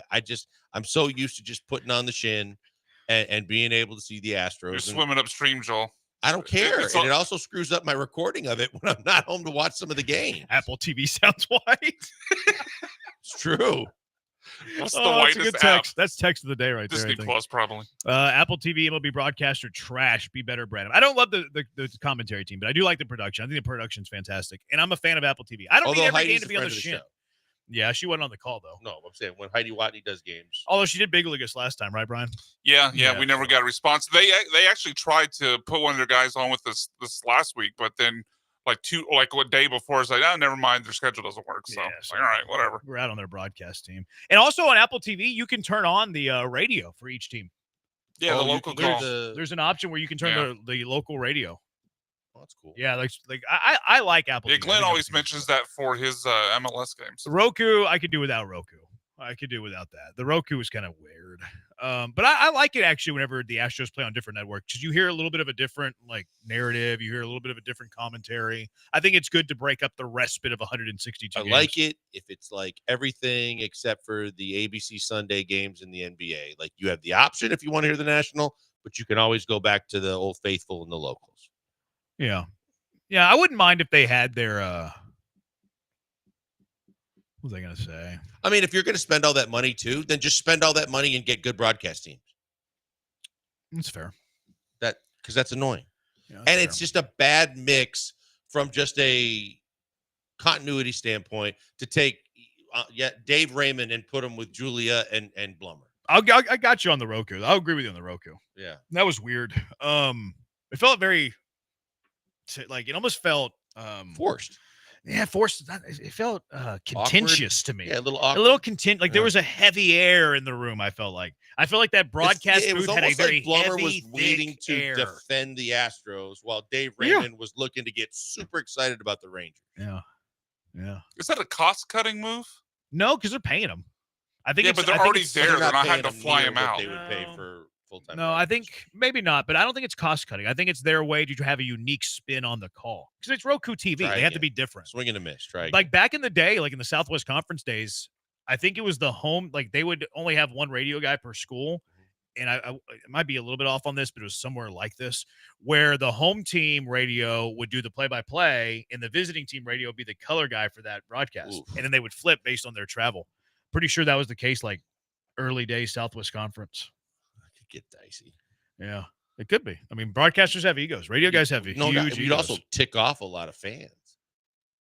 Yeah. You know, because they're whether they're But I doing mean, it if- intentionally or not, they're going to go with what they know, and it's going to be easier from the stats perspective of giving all the stats you know for like your team. Yeah. Well, I mean, if it's all you knew, though, you don't know any different type of deal. So I wonder if the perspective was different because it was kind of like it's all we knew at the time. 713-780 ESPN. Stefan wants to talk about the widest names. I don't know what we stumbled into today, but let's go out to the HRP listener line. Stefan, what are the widest names? Yes, sir. Yeah. What are the widest names? The widest name is Dick Paul. He's used to be with the Kansas City Royals. I was going to say, if you want to be super like accurate and try to be funny, just go to NASCAR. I mean, hold on a second. Who did he say? Oh, you want us? Well, you want us if, to repeat if it's it? not Nice a real try. person, I don't think What we was can the last say name? It. What was the Pole. last? Oh, yeah. P-O-L-E. Richard Pole. Okay, I thought he said Bowl. No, I was like Manute Bowl. P-O-L-E. Bowl Bowl. Put that in your search. Or For work P-O-L-L, purposes, of one of the course. two. And why is that a white name? Well, If there's no anything- way to say this. Do you know what he? How I tall can't- was no. how tall was Mr. Paul? Go ahead, I Brian. can't Give phrase it a it. shot. No. Do you know what even people of the other race with that first name? Because I don't. Races. Richard. Yeah, but they don't go by Dick. Richard Hidalgo. Does he go by Dick? You'd have to ask him. Well, now why I go to NASCAR Oh. is because you did have all-time Dick Trickle. Richard Paul was 6'3", 210 pounds. Thought he'd be taller. That's why he's white. All right, go to break. Were you Go to posturing or break. just noticing the posture? Oh. Alan Kawicki. Who? Is a I don't know who that NASCAR is. driver. That's Who's a that? white name. That is a super white name. Never heard of him. Oh yeah, Alan Kawicki. I'm pretty sure Roku took over for what Peacock was doing for Sunday They baseball. did. They did, and it sucks.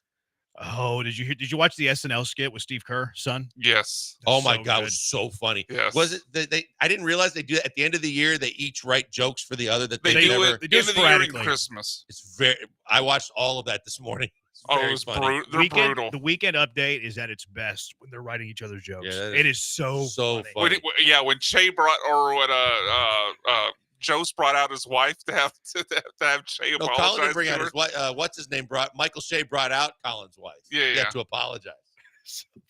It was- Is I that mean, really and you his know name? that I'll tell you this: that Who? last joke, Steve Kerr. the Kerr joke was based off Doris Burke. Was it? You didn't see it last week? Oh my! She said it. She had a tough time enunciating clearly the full name of the New York basketball team. Oh, I saw that. I thought that she got dragged on that unfairly. But that's kind of I didn't think it sounded anything that's like kind it. of the spin of where that joke came Did it? Yeah. You think so? from. Yeah, because it got a lot of run. Where's his family? Like, does he have a kid named that? No, come on. You don't think he does? I do not. He has, I mean, sure, he has a family, right? Yes, he does have a family, but I don't think his name is. Well, I mean, there's that Oakland Athletic guy right now, Sacramento Yeah, Athletics, Yes. where they have Isn't to like there- pause on his name.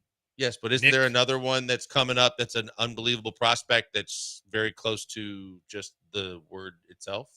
I think you're talking about the player whose first name is Nick and his last name is Kurtz. No, I'm not. No, I'm not. There's another one? There's another one With that plays Oakland? with just the last name. Oh, you're talking that- about the college player? Yes. Oh, yeah, there is. Yes. Yeah, I think he signed with West Virginia. Okay. But it's I not. know he was it's- a top it, prospect. It looks that way, but Oh, it's so you not might have to pronounced that call way. his game? Yes. Yeah, Yeah. I hope not. That'd be awful. You have a plan? No, to be fair though, it looks that way, but it's not pronounced that way. Okay. Yeah, it looks worse than it sounds. Mm-hmm. Way worse. Way worse. We used to have a basketball staffer at Houston where it was not great. It was like, I'm not saying his name. What's the worst name you've had to work your way come on, around? you know that one. It's probably that one. No. Probably that Think guy's name. Kansas. That doesn't bother me. Oh, Craig has a field day with You're talking about Grady Dick. Yeah, his last name's Dick. So what? Like, But I mean, get over it, children. You know, but like, exactly. But Dick you know shoots the it from the internet wing, runs like, wild whatever. every time because I think Ryan Hollins did it this year, and everybody and Ryan was apologizing. Don't apologize for that. You're just calling a game. That happens to be his name. That's my stance on it. Like, if you want to be immature about it, you can be immature about it. I'm not changing what I do. Like, his last name is Dick. So, yeah, whenever he drives to the basket, Dick slam dunk. Like, that's his last name. I can't help his last name. I'm not changing what I do based on his last name. Yeah, Our it's starting just- shortstop at U of H is Tyler Cox. Yeah. Cox up to bat. Cox doubles I didn't know into if the you were gap going and to left center. reference was it the Seattle Sounders player you had to call from your Dynamo days? Oh, you talking about Even Schlitz? I don't think the L was pronounced in that, was it? No, I don't think it was. Yeah. I think I added the L because I'm going to take an L right now. Yeah, that was a tough name to say. But at the same time, like, it's his name. You just got to say it. You got to own it. Yeah, I mean, like, you from shouldn't that change what you perspective, do. you shouldn't be punished or chastised for saying a guy's name that is legitimately his name. Right. But you know, the internet's going to have a field day with it. Like, and I'm also not going to sit there every single time he has the ball and think about what I'm saying. Otherwise, I'm not going to be any good at what I'm doing. Evidently, Steve Kerr does have a son named See, I thought he did. I actually thought that was legit. Nicholas Zwicker Nick Kerr. Okay. I thought that was legit. Huh. Yeah. I do wonder if they got that from Doris. Oh, I think the spin comes from that because obviously they're in New York, and it made it. Most of the run was started right there in New York. Yeah. Yeah. Interesting. I don't know what we've done today. We've had fun. I don't know how we've gotten to this point that we're at now. How did this start, Brian? The white names? I don't remember now. I don't either. We started talking about the Astros and their minority report. Oh, it was it because Chaz? someone texted in. No, that came later. Someone texted in asking if the Astros were a white team, and we started counting up. They didn't ask. They said they were. Oh, they were. That's right. That's what Yeah. happened. That's what happened. They said that the Astros are the whitest or just white, and I was like, I don't know about that. I feel like they have a pretty good split. Mm-hmm. I feel like the Astros are pretty diverse. And then you did the Astros minority report. And then we went through each Yeah. name. That's how it started. Yeah. Right. Killer Bee should be known as the most interactive sports radio show over Paul. Look, it's not a game. It's not a contest. We don't need to be better than Paul. We don't Paul have to doesn't- brag about it. We just are about it. We're just gonna do what we do and be who we are. Speaking of those names, though, there's more than just. Oh boy. Did you see the Caitlin Clark thing the other day? Yeah, Speaking I of did.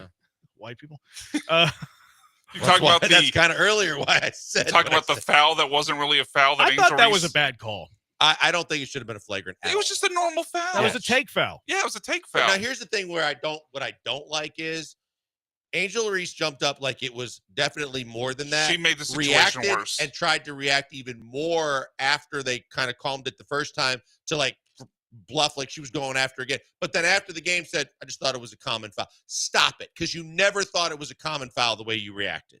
Her foul on Who? Caitlin Clark was much more. No, Angel Reese's aggressive. response post game yeah. was, "Oh, it was just I didn't a see her common post game foul." response. But on the court, you're going to tell me that suddenly it was just a common foul with the way you reacted. You'd have thought that she cross body blocked her across the dome. Maybe she didn't. Maybe she felt differently after watching the replay. Like, to give her defense into, Maybe. like, I could see that happening. Like, It's there's times when you're playing and you think that it happened one way, and then you watch a replay and you say, oh, okay, that was a little different than I Does you thought. remember last year when she absolutely clubbed Caitlin Clark across the She head? did in the same game. Last Later in night? the game. Yesterday? Yeah, she clubbed her in Caitlin Clark was going up for a layup, and Angel was, I think she was going for the ball. Maybe she just missed, but she clubbed her across the head. Sure that was yesterday? They show the highlights in the same package. I thought it was I yesterday. can't believe we're talking about the WNBA. Because I knew you'd love this. Because I thought, well, it was How many that's the steps are you? That's the foul heard around the 3. world yesterday. Everybody was 3. It was very talking hot. about It was hot on social. I saw the headline, like, must see Caitlin Clark, hard foul for, and so I click on the video. I'm like, That's it? The best part about it was who's the girl, Aaliyah Boston? Aaliyah Boston stood No, up for. did you see the press conference, though? No. She didn't realize she had the tech on her, and a tech comes with a Oh, fine. Caitlin and she said was she's going to pay for it. Yeah, she did. But she was like, oh, my, how did I get the tech? And you could see like $15,000 leaving her bait. Can't be that much. It has to be like $3,000. That felt like a slam on the WNBA. It was. Yeah, it's got to be Yeah. 15. I'm glad you caught that. Yeah. Because the percentage of what they get paid. They get paid more at going to Europe. Playing in the Well, offseason. it used to be a lot more prevalent that they got much more money in Europe, but now they're trying to even it out, but it's still not close. Can't believe we're talking about WNBA in the first half of the show. Everybody was talking about it yesterday. Brian's right. I got back from the tournament late, and I was trying to catch up on everything. And the first thing on social media I see is Caitlin Clark in a confrontation with Angel Reese, and then all these people having all these things to say about it. Just because everybody else had talked about it. I mean, we had to talk about it. The Sure, people will have plenty. My favorite part, I did see the highlights of Dave Portnoy. With Shannon Sharp. No. He was at the game in full uniform. He was courtside in full Caitlin Clark uniform. It was the best part about the game. Really? Was he sitting right next to the bench? No, I think he was across the bench. Oh, okay. Him and like one of his stoolie guys. I don't know who was with him, but there was two guys, Portnoy and one of the other people that were in full Caitlin Clark uniform. It was hilarious. Shorts and everything? Yes. Oh my god. It was their entire red uniform, top and bottom. It was like authentic. Wasn't Dave trying to get Caitlin Clark to play like in his own like intramural league for $10 million or something? Yes. No, but he also was trying to start up a different league too. But yeah, he definitely, I think it was like $1 million he offered. If the Comets come back to Houston, we have to get full Cynthia Cooper Dyke uniforms and go sit courtside. Preferred to run a uniform to be Cooper. I thought that changed. I don't think so. Whenever she was coaching, it was Cooper Dyke, and that was after her playing days. When we get her on, I mean, I'm just going about what they said on the media stuff. She just did Matt Barnes and those guys' podcast last week. Oh, really? What were they calling her? I think they're just calling her Coop. We don't have to go with Cynthia Cooper or Swoops or Tina Thompson or whoever. Whenever the Comets come back, knock on wood that they don't. If they come back, we're going to have to get the top players' uniform, full uniform, and we're going to sit courtside across the floor from the bench. All of us? You buy us three? You I'll pull some strings. I mean, they All can't right. be what are they, $10, $12? It's not Caitlin Clark. We'll go to the game that Caitlin Clark's not playing. Yeah, It'll be how 10, much $12. would you pay to get into a Comets WNBA game? is trying to make money. Sit so that courtside? they can pay Yeah. their In full players. uniform? So they're going to $12. sell them for top dollar. No. Oh my God. Not if Caitlin Clark's not playing, they can't sell them for top dollar. What do you think the average price of a WNBA authentic jersey is for one of their players? Oh, you're talking about jersey, not ticket. Yeah. $50? If we, yeah. Like, I I think mean- he's talking about, are you paying for the uniforms too? Are we talking like third party here, or Just go retail. are we talking? What are those shops where they sell old stuff? Oh, the one Temu? the Not website. Timo. No. There's Like, people another go one there. that does jerseys. Like it's actually pretty Yeah. popular these days. Like people go to these places and buy like this stuff. Thrift shops. Oh, thrift thrift shops. Trey Okay. loved him. Intern Trey. Trey, Juggalo Trey. Oh. He loved, and there's a website. Raheel does it too. There's a website where you can get the quote unquote real NFL and other jerseys, Oh, really? but like super cheap. I know people who go thrifting. I can't imagine that it's a whole lot at the thrift store. No, These but like WNBA retail, jerseys. the WNBA is trying to pay their players, so they're charging top dollar. For Yeah, but these they're not jerseys. selling them. Okay. Brandon T. Portnoy bet $25K on Caitlin Clark to get a triple double and won $350K. It wasn't him. It was Big Cat or one of the other guys. I saw Portnoy post his ticket. Oh, he did? Yeah, Yeah, I heard it was Portnoy as well. Someone else did because he was giving credit to one of his guys too, because when they showed it in the corner of the screen. Maybe they both did it. Maybe one told the other. Who knows? There's another name to start a good conversation. We're past the white name stuff. I think it's run its course. People are sending us laughing emojis. A lot of them. Stop sending your they're laughing entertaining. emojis. It's too many laughing emojis. One's enough. You send more than one, it's a little uncomfortable. Are you gatekeeping people's laughter? Yes, you get one. You get one laugh, move along. That is the end. All right, 713-780-3776. Giannis. Could Giannis do something that James Harden did that would actually benefit the Rockets? 713-780-3776. Killer Bees, ESPN 97.5, ESPN 92.5. Look, if you're in the market to buy a vehicle, you need to get out to Monument Chevrolet. They are the place to buy your vehicle from. They're the most trusted dealership in the city of Houston. They've been serving families for over 50 years because they keep getting these families back because they're awesome. They're so good. They trust the people at Monument Chevrolet, though. Monument Chevrolet, the dealer you can trust because they're transparent. They don't hassle you about pricing, no hassle pricing, and you're going to get your car shopping done fast, too. It's a family feel out there at Monument Chevrolet. Friendly atmosphere. You walk in the doors and you feel at home. You don't feel like you're about to get ripped off. That's my favorite part about them.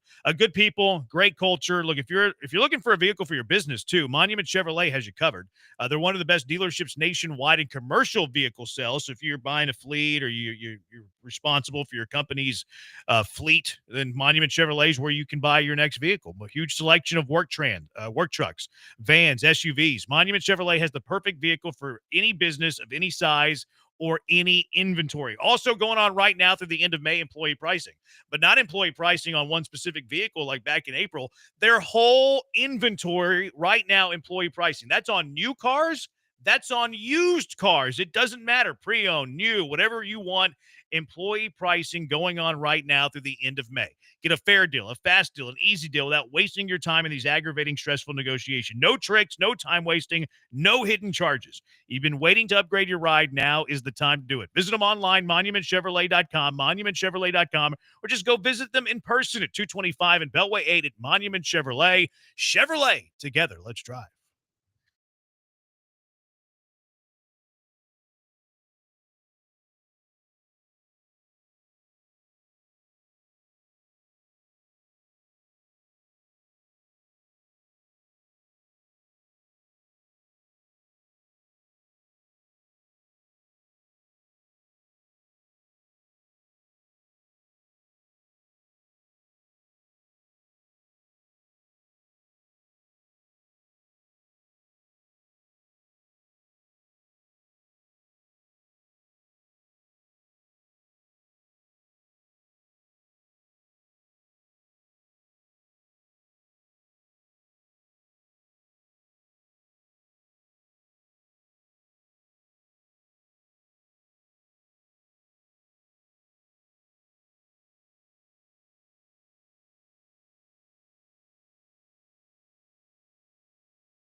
You're locked in with the Killer Bees on ESPN 97.5 and 92.5. Live from the Veritex Community Bank Studios, here's Joel Blank and Jeremy Branham. Brian's in his bag today. This has got to get you all in your feels. I love the song. I like it too, and my daughter loves it. I'm surprised Brian likes it. It's got a great beat. I'm just surprised you know what a great beat is. What are you trying to say? It's a cougar beat. Gary says, not Gary. Our beloved Cougs. Lamont says the widest of Houston sports names ever is Gary Kubiak. No. I don't know. Gary's not a white name. Gary could go either way. Yeah, Kubiak? Kubiak's white. Kubiak's name, white. Sure, but Hunter Pence, I think, is the whitest name in Houston. That's a pretty good call. It's a pretty white name. I mean, Hunter Forrest Pence. Whitley is there too. Forrest Whitley's pretty good, but he hasn't played enough. He doesn't have enough games to qualify. Hunter Pence Justin James Watt. It's up there. Yep. It's up there. Anyways, could Giannis do something that James Harden did that could benefit the Rockets, Blinkers? Yeah, I mean, I was thinking about this the other day on Friday doing the show. The fact that everybody's all giddy about Giannis, but the thing is you think back to this, he's got to want to play here. And you also got to make sure, because I think that the Rockets could offer the best package. And we don't know if San Antonio is going to be in or out. There's a lot of rumors right now swirling that they really, really like Harper. They're going to stand pat. They wouldn't make him part of any trade for anything to do with Giannis. There's also rumors now coming out of Milwaukee that the Bucks are going to be more serious about trading Giannis because they're going to start bringing in top 10 prospects. Well, I mean, the Rockets got a top 10 pick, but he's got to want to play here, and then the Bucks have to trade him to you. So if you think back with the Harden deal, I always said, and it always kind of ticked me off, it did end up working out in the Rockets' favor, but the Rockets never had to appease James Harden. He wanted to go and gave them a list of where he wanted to go, and it was a very short list. And then the Rockets once again appeased James and just went, okay, we're going to send you where you want to go. And I thought that there were better packages from other teams that should be considered. So from that standpoint, we don't know what we don't know, but I'm a little leery of the fact that the other thing is, I don't know how Giannis feels about Houston proper. I heard Paul was doing all these things to try and lobby for how he could get Giannis here. I know Giannis hates James Harden. And I know that Giannis had a real issue with him. And I don't know if that spills over towards the city itself. But for all these people that are getting all these trade packages together and all these proposals, you damn well better hope that he wants to come here. Because I don't know what if he's going to do that. I don't know if there's going to be, because he seems like he wants to play middle of the road, like this isn't really his doing. But then you also hear things about him saying his favorite city to visit is New York, and other cities he likes to visit are warm weather. I don't know. Yeah. NBA trades are weird for superstars because it requires the star to want to go there. If not, they're going to, force their hand and do whatever they can to make these power moves. It's like Harden, what he said, he would either go to Brooklyn or Philly, and then those are the only two teams left on the table for the Rockets to deal with. I think there was the Clippers might have been in there too, but it was. I think it came down to those two because he's from LA. But yeah, it might maybe. I know that it was a very short list. I think that Giannis is ultimately going to give Milwaukee X amount of teams, and then Milwaukee will pick the best offer. But Giannis can shoot down anybody. If Giannis is like, no, I'm not going to go there, I'm not going to go here, then that would be off his list. But it feels like more and more recently, like last 5-7 years or whatever, and it certainly was the case with Harden whenever he was a Houston Rocket, is that GM, star player, will play friendly. They'll be like, okay, give me a number of teams, and then that GM is going to go try to find the best offer from those teams. So, the Rockets can't trade for Giannis unless Giannis wants to be here. But I also don't think that they could get this sweetheart deal if Giannis is like Houston or bust, because it still requires a good package to get a superstar. No doubt. And I think that the Rockets are in the very advantageous positioning of knowing that they have whatever Milwaukee would want from draft picks and draft capital. And the fact that the Bucks, I don't think they have their pick for the number one pick for the next 4 or 5 years, to the standpoint of they have good young players too to choose from, to where you could appease what Milwaukee's looking for to get him. And Giannis, I would think, can look at the roster as well and go, hey, whichever one of the two they keep or don't keep between Şengün and Jalen, cool, fine. It still helps him. And I think no matter what you would trade, because they do want draft capital, you would still have a good nucleus of a rotation to where you would be a very competitive team for Giannis. Because, the Joker came out in the post game yesterday. He's like, the teams that are still alive in the NBA playoffs, they're deep teams. They're deep and talented teams. It's not just a starting lineup. So then it was like, well, okay, if the Bucks and Rockets were going to make a trade, could the Rockets still stay competitive and have a deep enough team, not just a starting lineup like we talked about like a week or so ago? I think they can. I do too. They have enough of the surplus. Like, they had 3 guys that I think could have played in playoff rotations that weren't. Or eventually can be. Like, I don't know if Cam Whitmore is playing on many playoff teams, but has the potential to do that. Yes. So same thing with Reed Shepard. Yes. I think Aaron Holiday is a rotational player on a playoff team. Not starting, but I think he gives you 7-10 minutes backup point guard duty. In fact, I wouldn't have hated if he played a little bit more against Golden State because he could actually shoot the ball. Yeah.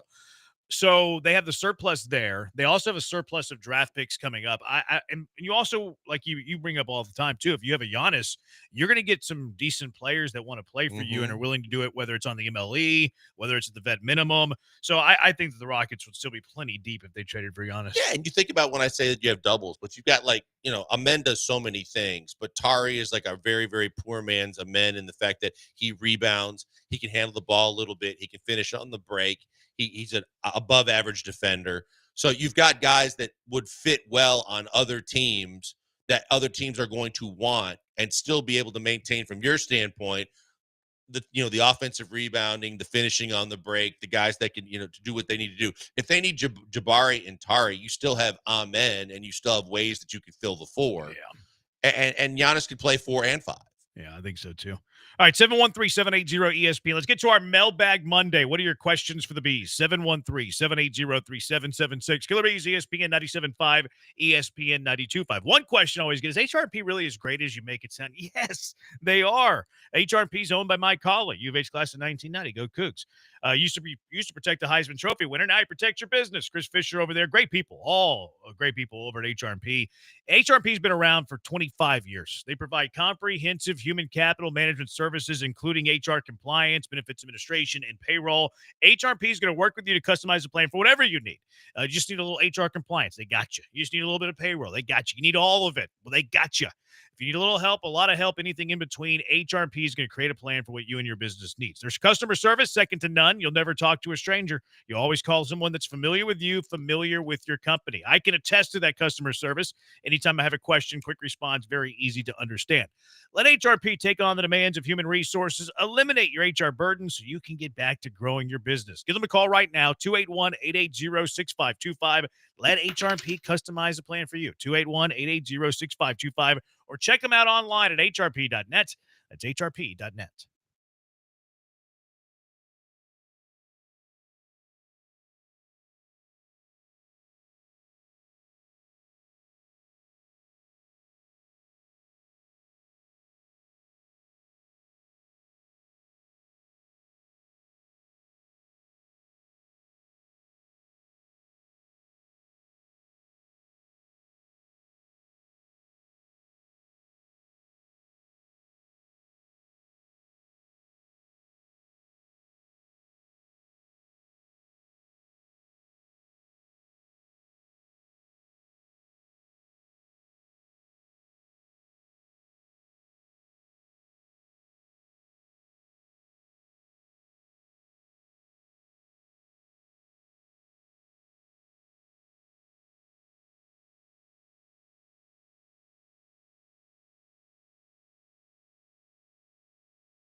What are your questions for the Bees? 713-780-3776. 713-780-3776.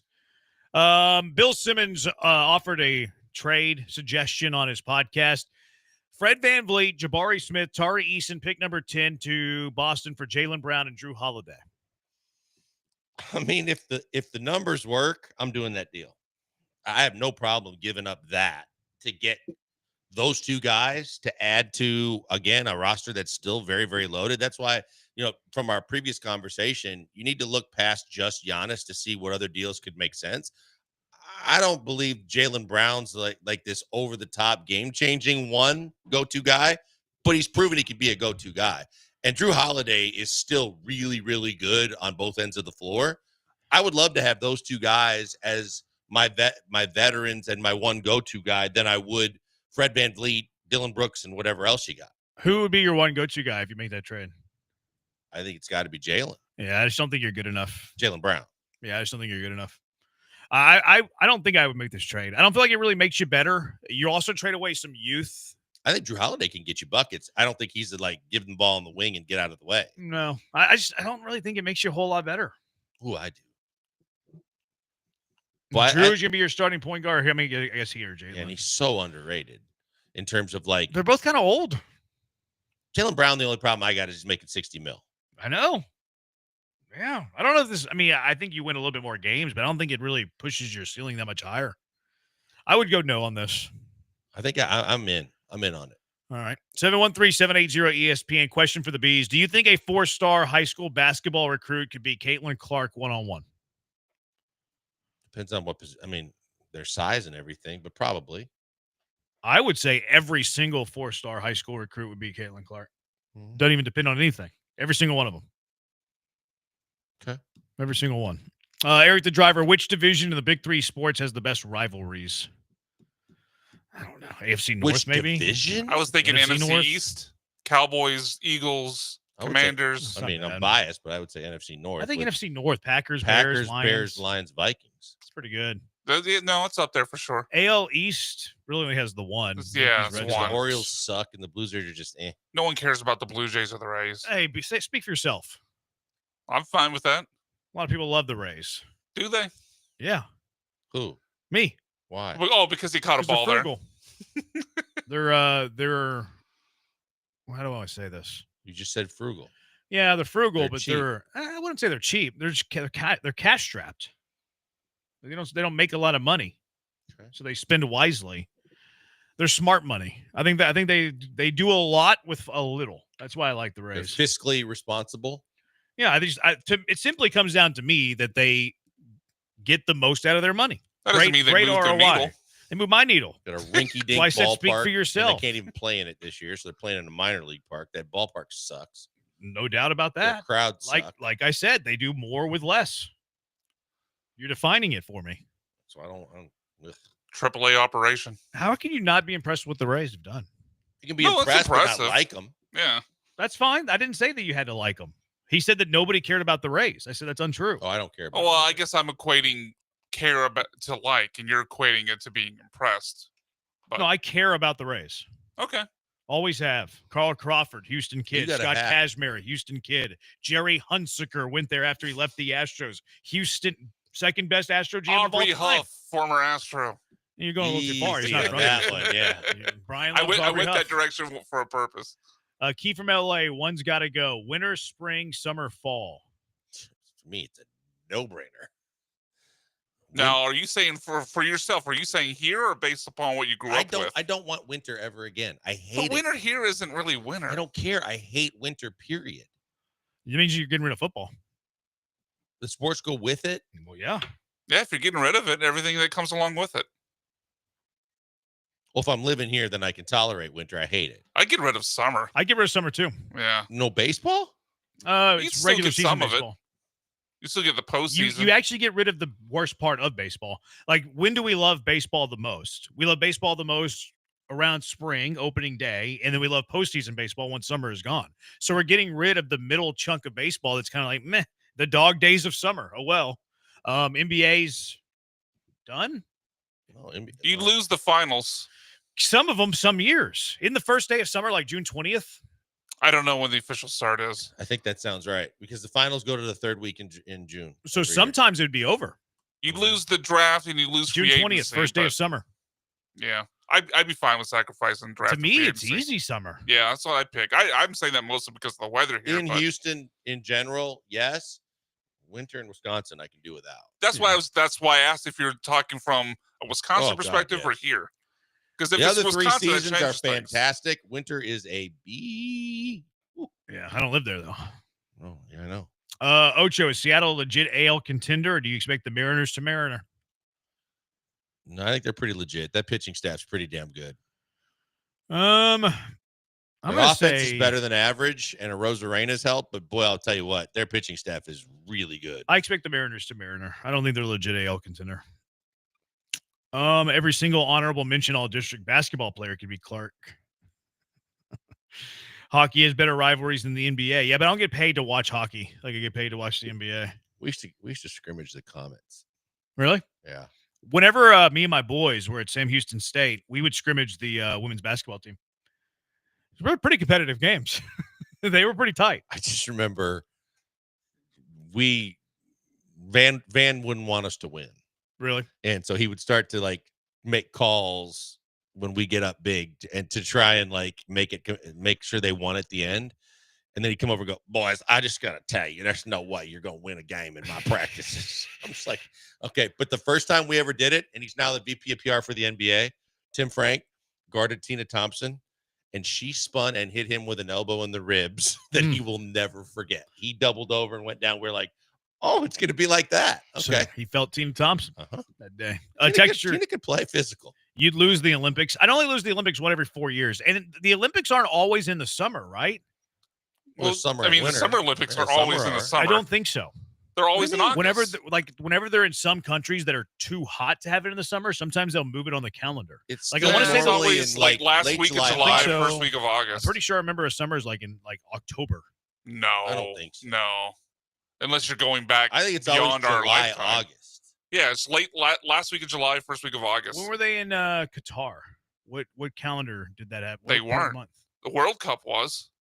No, I thought there was one recently that was really, really hot. That's and right, They the moved it World on Cup. the The World schedule. Cup was in Qatar, but not the Olympics. Yeah, because we kept Something having to like say that. that word. When did the Summer Olympics Qatar or Qatar, yeah. happen Guitar Hero. outside of the summer? Mhm. While I look this up, I'll ask another question. Would you rather have John Granado after 20 course sites on the golf course? Coors Lights. Coors Light, yeah. Well, it says course sites, Brian. Would y'all rather have drunk John Granado after 20 Coors Lights on the golf course, or blind listener Willie trying to hit a dartboard right over your head from across the room? Granado. Oh, Granado, easy. Yeah, Granado can operate on 20 Coors Lights. Yeah, it's like water to him. That's like when he's thriving his most. Yeah. Let him MC a golf tournament after that. Yeah. I think he'd had more than 20 that pretty day. entertaining. Yeah. 1956 Summer Olympics were held in November and December. Yeah, like I said, not our lifetime. I think it's happened more than you think. I'll have to Not keep since looking. 1956, apparently. Just one time. I'll keep looking. All right. But they move it because it's too hot. They can't do it in the height of the summer because it's too hot. So they move it sometimes. 713-780-ESPN. Do y'all prefer chicharrones or crackling? Neither. You can't do that. think You're I go ducking the question. What's the first one? Chicharrones are like those pork rinds. Aren't they? Okay. No, they're a little different. I'll go crackling I was for gonna say sure. they're about the same, I thought. No, they're a little different. Like crackling, you get those great stuff at like the Best Stop. Like you actually get some meat of the fat and stuff. Chicharrones are just the skin, dried up skin, basically. Okay, I'll that take was about the grossest way you could have described it. Yeah, he did a hell of a job of He making took me it. enticed to going. He took that well, one. because He like took you the said, I fried skin. can't pass on both. How would you rank the three GMs in this city? Ooh. Nick, Rafael, and then Pat Onstead? no, Brown. That's how I would have them too. Yeah, same. No objection there. 20 Coors Light isn't that impressive anyways. Okay. You drink 20 beers. Should they reseed the NBA playoffs? What difference? I mean, sure, if you want. I'd be fine with it. I think that they should. Yeah. I think they should. Like the big conversation right now is the NFL doing this, right? Right, but Well, this NFL already question's NBA. does. Yeah. Yeah, NFL already does. They're talking about the NFL. What is their rule change they The proposed? big one is the division winners don't automatically get a home game. Yes. No, I think the NBA should reseed because if you had the 8 seed upset the 1, why does the 4 seed get the benefit of playing the 8 and the 2 does not? I don't like the straight tournament. I think reseeding is the way to go. I think it's fair. Now, the NBA doesn't want to do that because they would have to wait on certain matchups. They would have to wait completely for the first round to end. And there's always overlap in the NBA between second round and first round. So they wouldn't want to do it because of that, but they absolutely should. They should. They for sure should. Yeah. All right. Anything you want to tell us? I got to go. That's what. Okay. Yeah. That's fine. Yeah. That's what you wanted me to tell you. I got to go. Yeah. All right. He's gone. Blankers will. He's got some family duty. He's got to handle. Yo, so Blank, man. everybody gets what they want. More Brian McDonald for the final hour of Thanks, the show. man. Brian, you got to be on Twitch the entire hour. Which quarterback does not belong on these highest paid quarterbacks in the NFL? 713-780-3776. Killer Bees, ESPN 97.5, ESPN 92.5.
You found the Killer Bees. Live from the Veritex Community Bank Studios. Here's Joel Blank and Jeremy Branham. Blankers is gone. He had to run. Yo, Blank, man. Yep. Where did Blankers run off to? 713-780-ESPN. Wrong answers only. Texture says NFL needs to reseed their tournament. They do. They reseed. The high seed plays the low seed after the wild card round. The only one that does, right? Yeah. I think so. I like it that way the best. I do think that they should get rid of the every divisional team getting a home game, though. I agree. Let them in the playoff, but they don't need to get a home game. I think the vote is coming soon on that. Oh, is it? I think so. I think it's like I hope this that week, maybe. passes. I do too. They're also going to vote on the tush push. I hope that stays. Yeah, I do too. I think it was stupid to get rid of it. Can you rate Tita's Taco House? Just moved to Humble. Have you been to Tita's? I think you and I have had this conversation because I told you it was the best breakfast tacos I had, and you put me on to the Barbacoa place in Porter. Did you go? I've gone, yeah. Oh, what'd you think? I liked it a lot. Elite. It is elite. But Tita's is great. 10 out of 10. Yeah, if you want the barbacoa though, get there early because they sell out quick. You know, I've never had their barbacoa. Oh, really? I haven't It's had it very there. good, but if you get there like past 9 o'clock, it's probably gone. They have it every day? Yeah. Okay. Oh, well, they're not open on Sundays though. The place I put you on only has it on the weekends. Yeah. It doesn't have it during the week. Dad Shoe, On Cloud, Brooks, or Hoka. I'm wearing On Clouds right now, baby boy. We got little ons. I love these ons. Apparently they're not On Clouds, they're ons. Blinkers taught me that. Is that a shoe brand? Yeah, these bad boys right here. I've They never look heard of sleek. those. I'm I wearing understand. Vans, but I mean, it's hard to know with all the drip that I got. But I mean, look at those bad yeah, boys. when people think drip, they think Jeremy Brand. They think Branham's ons. How could you not? Blankers went to go legally change his white name. Okay. Blankers had to return some videotapes. There's still one Blockbuster in the world, I think. Yeah, it's in Portland, or not Portland, but Oregon, in Oregon. somewhere. Yeah. Grilled or fried fish? Depends on the fish. If it's catfish, definitely fried. I prefer mine. Honestly, I prefer mine blackened. But Yeah, if I I'm had fine to- with that too. If I had to pick between grilled or fried, I usually like grilled more. Now, if you do it Not with catfish. I do. I don't. I think that the fried batter stuff, like to me, it overpowers the taste of the fish. Which for catfish you might depending, want. yeah, depending on the fish. Yeah, If you do exactly. if you do a fry right though, I like it like flash fried and thin batter. Sure. The thicker the batter, the more I don't like. But if you Yeah, do like, it I like don't- a real thin, tasty batter, then okay. Yeah, like if I get trout or flounder, I don't want that fried. But if it's catfish, I want it fried. Somebody sent a GIF of a guy on a bathroom toilet. Where did Blankers go? Peter K. Blank hates puppies, kids, nickel corners, the Rockets, property taxes, beef fajitas, Draymond Green, trampoline park workers, coaches that run up the score when Branham checks out, Jordan Love, James Harden, and working a full day. Oof, that list is getting long. This is my favorite part because I check out like twice a week at 5 o'clock. Wild Card's hosting a 14-3 2-3 seed because they aren't the division champs is BS. If the Wild Card is a 10-7 team that won their division. I don't remember wild card teams being 14-3. Well, just this last year, the Vikings were a 14-3 team, had to go to Arizona to face the Rams because of they lost Okay. that final game of the year against the Lions, and then obviously the LA Fires moved that game to Arizona. I read this wrong then. Yeah, I read that wrong. I think the better record should. Yeah, Minnesota should have had a home game. Did BMAC say Portland but not Oregon? No, I think you said Oregon, didn't you? I said at first I said it was in Portland. I said, oh wait, no, it's not in Portland. It's just somewhere in Oregon. Yeah, that's what I thought. You didn't watch that. Fish on the pit, baby. Huh.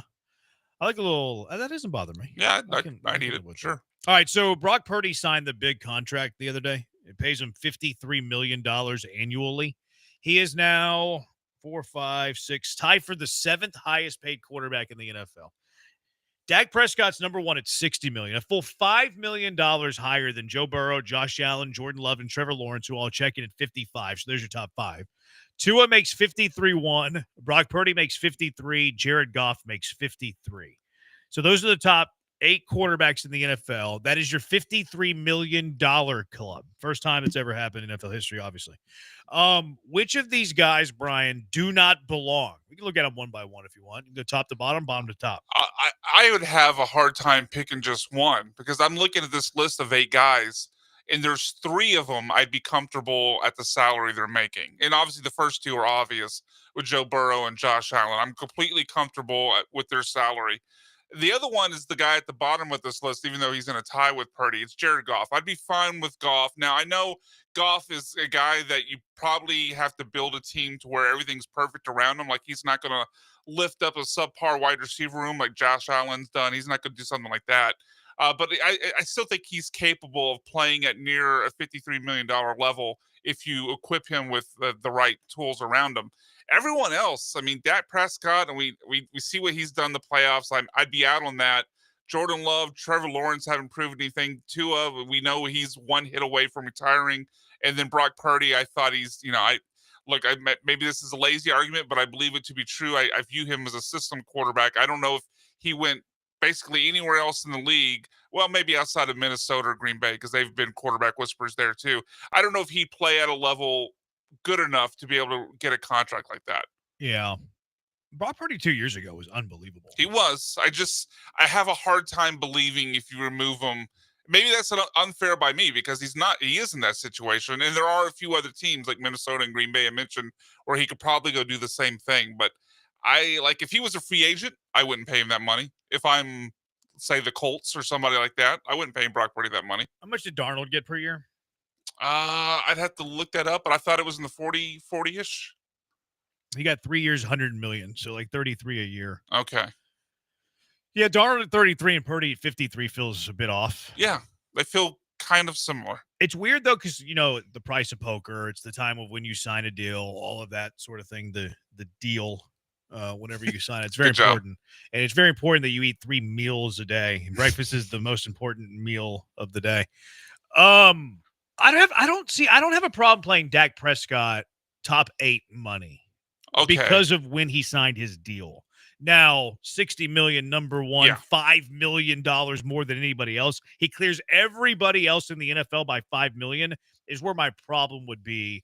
Now, like when he signed his deal, I'm not faulting Dak Prescott for making $60 million, nothing like that. But he shouldn't clear every quarterback in the NFL by $5 million. Top 8, I can live with top 8. Clearing everybody by $5 million is ridiculous. Joe Burrow, 55, tied for second, no issue there. Josh Allen, 55, tied for second, no issue there. I probably have to go with blanker side on Jordan Love. I don't think Jordan Love's a top 8 quarterback. I think Jordan Love is pushing top 10 at best. So $55 million for him seems high. Trevor Lawrence, $55 million seems high. He's had one good year in the NFL. He's had one good year in the NFL. Yeah, was the first year with Peterson, right? It would have been, 2 years ago? Yeah. 2 years ago, he was fine. I don't know if that was the first year with Peterson. Might have been the second year, but whatever. Yeah, maybe the first or second year with Peterson, he was good. I am curious to see what he looks like with Liam Cohen, though. Yeah, I mean, it's definitely possible. Liam Cohen made Will Levis look like a number 1 overall pick. He did. He fooled at least one ESPN 97.5 host. He was he made Will Levis look good. 2 at 53 is too much. Purdy and Goff, I'm on the fence about. I'm okay paying Purdy and Goff top 8 money. 53 feels steep, and then when you compare it to like the average quarterback salary, it feels pretty even steeper. I think Purdy and Goff deserve top 8 salary, though. Yeah, I get less caught up in the number than the ranking, like you laid out. Because if we had this conversation 5 years ago, we would, clutch our pearls over the prices that some of these guys are getting paid. But that's, like you said earlier, that's just the price of poker, and it's only going to go up. And we'll obviously have another conversation about CJ Stroud at some point because his number is going to be probably above all these guys. But yeah, I don't have a problem paying Goff somewhere in the neighborhood of like 8 to 10, 8 to 12. The bigger problems are with Jordan Love and Lawrence and Tua. Like those guys, I don't feel belong on this list at all. It's crazy. And if Dak was further down, like you said, I don't have a problem with him being top 8. It's just clearing everybody by $5 million is insane. It's crazy to look. We know that Mahomes took like a team-friendly deal and all that. Pat Mahomes not being in the top 8 is pretty ridiculous. Where's Lamar? Yeah, How much does Lamar make a year? Lamar's average annual is $260 for 5. What does that work out to? I'm not doing the math in my head. 52. So he's just below Purdy below in Goff. Yeah. See, that's kind of criminal. It's criminal that Goff, Purdy, Tua make $1 million more than Lamar. Don't the Ravens? It's criminal that Lawrence and Love make $2 million more than Lamar. I know the Ravens don't technically owe it to Lamar, but I think if I were the Ravens, I'm like, all right, we're going to adjust something to where you bump up above these. I mean, you want to save as much money into the cap as possible. Well, to help you out can the rest do of with the some team. tricks and just moving some money around where he's above these guys for the next couple of years. Yeah. I mean, that's why Brady got so much love, though, was that Brady would always take team-friendly-ish deals and would make sure that the rest of the team were good. Remember, I said deals, not deal. Dak and Purdy are way overpaid. This texture says they're all overpaid. Okay, well, then who are you paying? Like, you have to, this is the price of poker. Dak at 60 feels like a lot. Purdy, I think, is more reasonable than Dak at 60, though. I mean, people forget how good Purdy was a couple of years ago. Purdy was nasty a couple of years ago. Dak is a 40 to 50 max type player, and I love Dallas. See, I feel like we're underrating Dak a little bit. Is what you said, though, about Purdy more paying him. I know this is something you would typically say about an older quarterback and not someone as young as Purdy.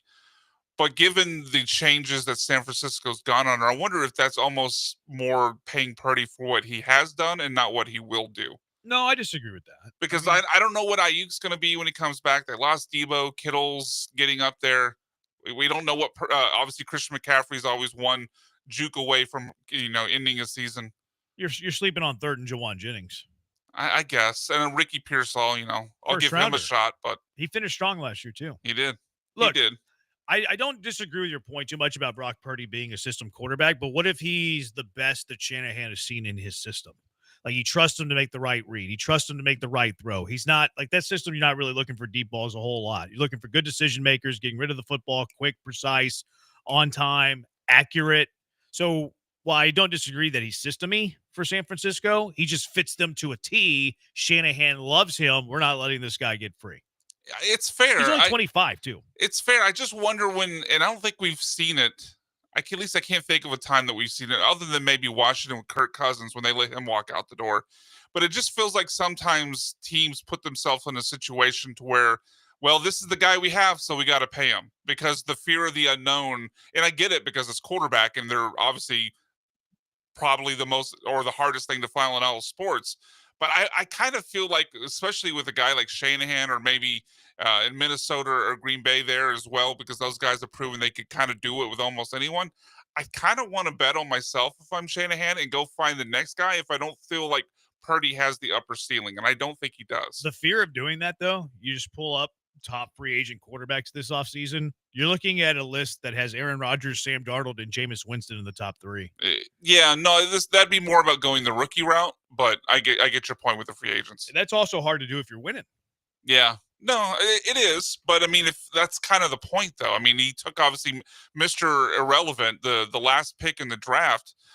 Jimmy Garoppolo was the second-round pick. Like, they're not having to find these guys at the top of the draft. Well, one time they did that with Trey Lance, obviously, it didn't work. So, if I'm a quarterback whisperer, I might bet on myself till I could find these mid-round guys that could be just as good and save that money and pay someone else. Purdy is a great decision maker, but is he an elite thrower of the football? I don't think so. I'm not sure about Purdy. I don't really disagree with that take, but Shanahan knows what he wants. NFL needs a quarterback cap. They've talked about, not very seriously, but they've talked about separating the quarterback salaries from the salary cap. That would be fascinating. Are you for that? Not really. I kind of don't. It feels like I'm kind of against it as well because it feels like it's giving the teams an out. It feels like it's giving the teams that mismanaged one part of their overall roster construction and out in a free pass. That's part of the game. You got to be able to figure out how this the whole thing mixes together. No, I agree. And also, like, what does that look like? Like, you have a salary cap, but you don't have a quarterback cap. Is the quarterback uncapped? Like, what does that look like? No, I guess they would just. So let's say the cap for a round number is $300 million. Mm-hmm. I'm guessing they would just say $200 million for the rest of the roster, $100 million max for your quarterbacks. It feels really unfair to the teams that have quarterbacks at $50 million. Like, you're saving $50 million on a quarterback that you found or a quarterback that's performing above his salary, and then you don't get to repurpose that on the team. Yeah. I don't like the idea for that reason and the other reasons we talked about. Yeah, I'm not a huge fan of it. It's reinventing the wheel, I feel like. Would you rather have Dak or Jordan Love? Dak, I said with no confidence. I think Dak though. I think I'd go Dak. Dak over Love. A little bit better. Yeah, I'd like to see Jordan Love with a better wide receiver group around him because he doesn't have a one, never has. And obviously Dak has with Amari Cooper before and now CeeDee Lamb. So maybe that gives Dak an advantage that is unfair to Jordan or to evaluating Jordan Love. But I think I'd still go with Dak. The only thing that's going to stop is if the NFL teams quit giving out big money to mediocre quarterbacks. They don't learn. Yeah, I mean, I agree with that. But again, it's the quarterback position. B-Mac said he'd give Pearsall a shot. Pun intended? Yeah, it was pun intended. You did that on purpose? Yeah. Oh, okay, Brian. Not bad. I was wondering if you'd catch that, but you moved right past it. I didn't catch it. No, I didn't catch that one. All right, 713-780-ESPN. CJ Stroud is eligible for a contract extension next offseason. Can't sign one first before that, but he can sign one next offseason. How much is CJ Stroud going to get? And would you give CJ Stroud $60 million a year? 713-780-3776. It's the Killer Bees on ESPN 97.5 and ESPN 92.5.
You're listening to the Killer Bees with Joel Blank and Jeremy Branham. On ESPN 97.5 and 92.5. Broadcasting live from the Veritex Community Bank Studios. Mario on the Twitch says, how about we get rid of the NFL? That'd be awful. I love the NFL. Yeah, well, what else would, I mean, to quote Ray Lewis, there's nothing else to do. Well, that's not true. But would I be best ball drafting on May 19th? Ugh. Yeah, I don't even know. I got me, speaking of how many do you have? A couple. By a couple, you mean I drafted okay, I'll put the over under, I'm gonna guess 34.5. No, it's more than that. Yeah, okay. See, I would have bet the over. 10, 35, probably north of 50, probably around 55 or so. 55 best balls. And you got up to, were you over 200? No, I think it was like I was like right around a little over 200. A little over 200 last year. I'm gonna get well above that this year. Yeah, it feels like it. Well above that. I drafted a Jordan Love stack today. Which It was which receiver are you? It was a Green Bay, Carolina, Seattle stack, which is pretty risky because none of those quarterbacks I love. But that's No. why I drafted 3 quarterbacks. You're trying to Usually be I draft 2. contrarian, so you have. No, it's just kind of the way the board. I mean, I let the board talk to me. I let the board talk to me. It's just the way the board fell. That's where you're getting Talking to the value. board. I had both of Love's receivers. I got Golden and Reed. I don't hate it. It was a I running just- back bully. I ended up with Ginty and Henry. It's my first 2 picks. I don't love doing that, but so I let the board talk to me. I mean, I think most years the kind of the 0 RB approach has worked in best ball, but last year that wasn't the case. Like the guys that drafted Henry and Saquon and all those guys at the top, those are the teams that won for the most part. Yeah. Yeah. I mean, they at least advanced. Oh yeah, I mean anyone with Saquon and was. But I don't was know if they advancing. won in the playoffs though. Yeah, I mean, I don't remember what Saquon did in that championship week in week 17, but those teams all did really well. I have to go back and look. 2008. Let's see if I can find the roster. It was that last year overall was just a bad year for the 0 RB approach because the guys that are at the top of the list all kind of came through. No, this is too old. This can't be right. This is super old. It has Stephon Diggs as a first-round pick. That was like 3 years that ago. has to be at least 2-3 years ago. Yeah, that was a long time ago. I'll look to see if I can find it during the break. So CJ Stroud, he's up for a contract extension next offseason, which I think he gets one next offseason. I don't think there's any doubt that CJ Stroud will be extended by the Houston Texans next year. Dak Prescott's the current highest paid quarterback in the NFL at $60 million. You have 3 quarterbacks that are at 55, 4 quarterbacks at 55. Burrow, Allen, Love, Lawrence. 2 at 53, 1, Purdy and Goff at 53. How much money is CJ Stroud getting next year? I think the minimum the Texans are going to be able to walk away from the table paying CJ Stroud, and I think this has a chance to go up depending on what else happens between now and then, where the market goes.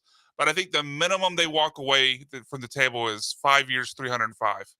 $61 million per year. Okay. I don't see Stroud now. I mean, obviously the Texas counter's like, you want more than Burrow, you want more than Allen, but I think Stroud could reasonably go to the table, and his agent, obviously David Mulligetta, could go to the table and reasonably argue that Stroud would be worth more than Dak Prescott. I was going to put my minimum at 60, but that's close enough. Yes, I just think he's going to, I mean, not the $1 more, obviously it's $1 million more, but I think he's going to, minimum is 5 years, 305, 61 per. Yeah, I have no argument there.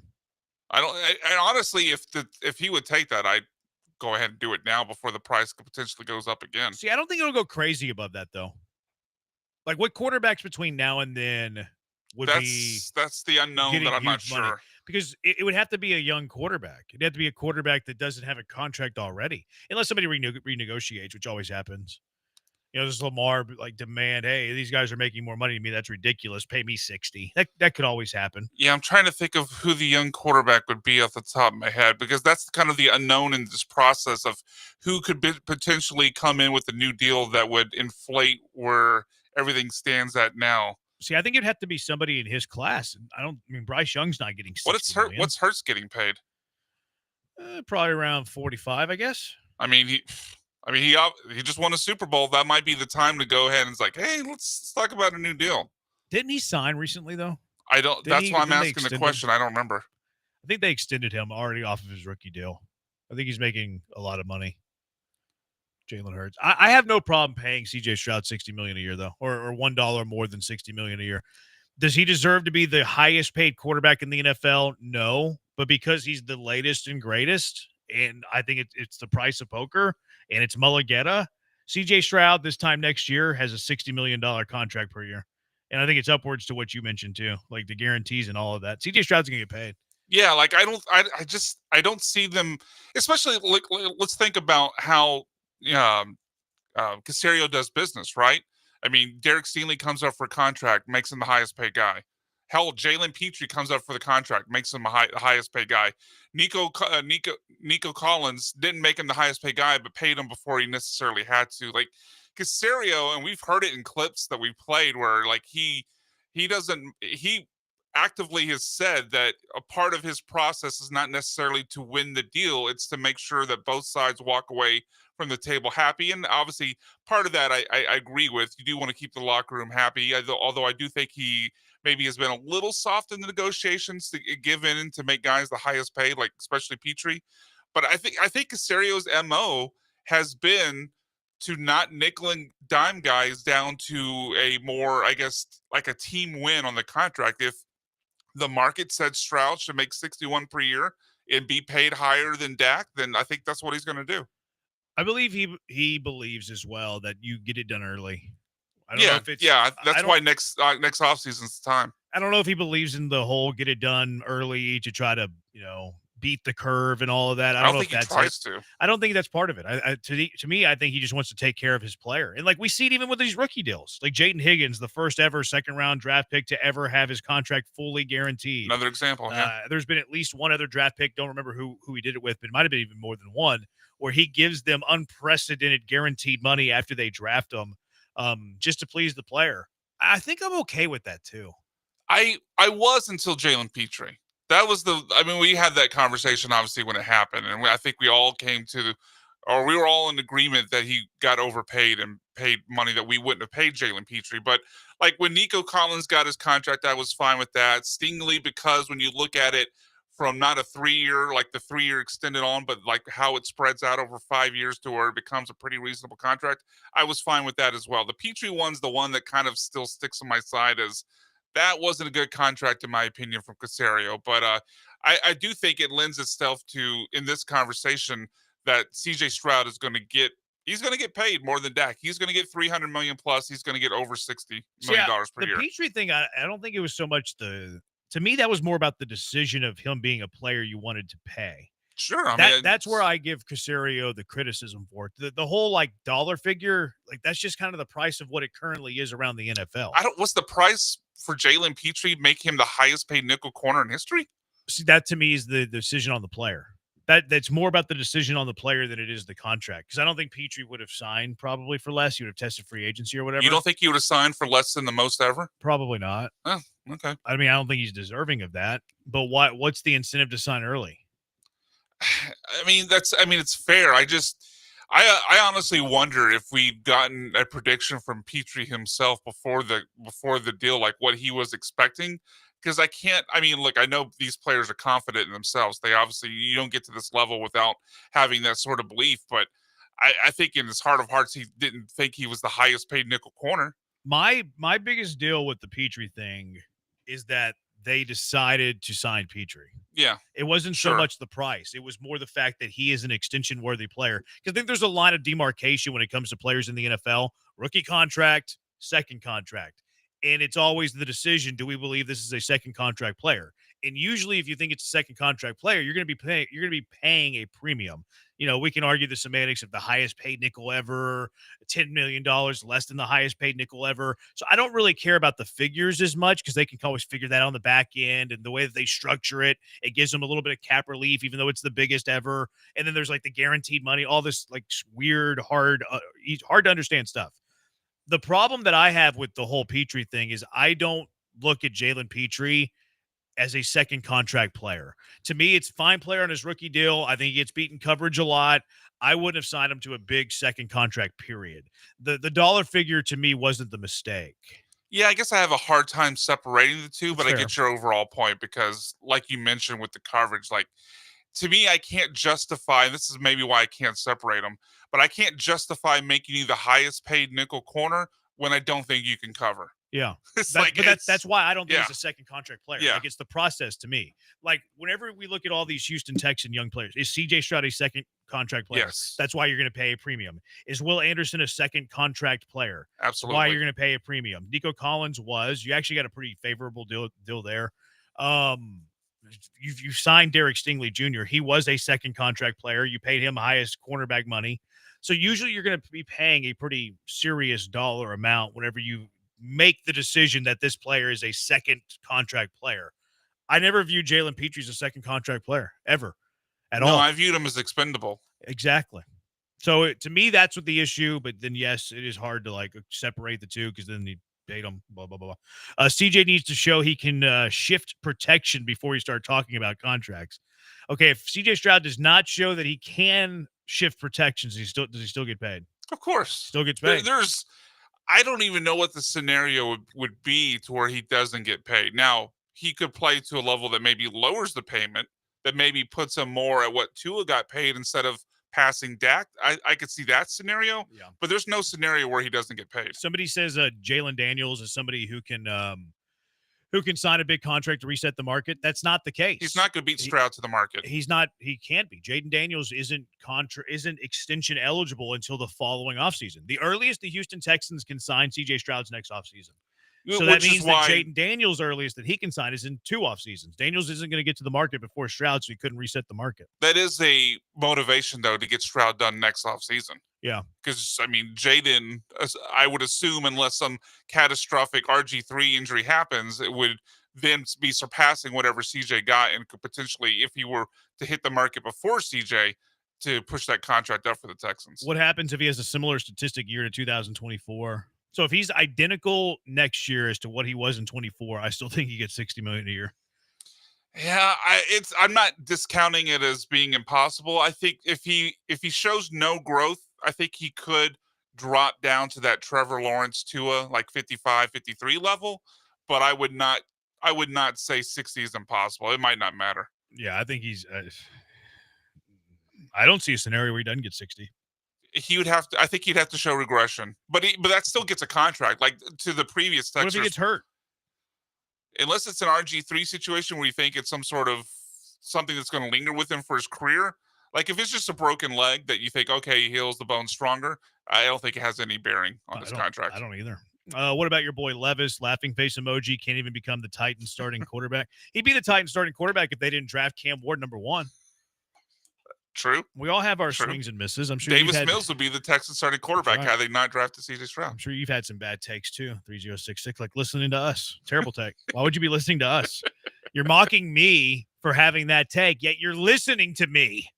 Then what does that say about you? That you're listening to us right now. What a terrible take that is. $60 million a year for less than 4,000 yards in a season. Gonna happen. It's gonna happen. Bryce Young's not gonna make more than CJ Stroud. No. Like what kind of season would Bryce have to have and CJ have to have for Bryce to make more than CJ? Can't see it. I think Bryce would have to play at MVP level. If Bryce has a really good year, maybe Brock Purdy money, not 60. No, yeah. If okay, let's say Bryce has CJ's rookie year. Yeah, I think he gets around Purdy money. I think he does too, but he doesn't pass CJ. Not 60. No, like it would especially take with how bad he was in the first year, and yeah, then not very good until the end of last year. Yeah, he was more of a second half guy last year. Like it would take, I think, some sort of catastrophic injury to CJ, and then Bryce have an MVP season. Fantasy football talk in early May is so lame. Didn't that get Beard and Connor fired? Connor wouldn't shut up about his nephew's fantasy league. I don't remember that. That didn't get them fired. I mean, we're just talking football, man. Why do you hate football so much? 713-780-ESPN, HRP listener line. Is it time to move on from Brendan Rodgers? Also, might be difficult with just one person, but we'll do it anyways. Is this guy a Ray, or is he a guy with Ray in his name? We'll discuss next. It is the Bees on ESPN 97.5 and ESPN 92.5.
Now back to the Killer Bees. On ESPN 97.5 and 92.5. Live from the Veritex Community Bank Studios, here's Joel Blank and Jeremy Branham. No Blankers. He left early. Where did Blankers go? 713-780-3776.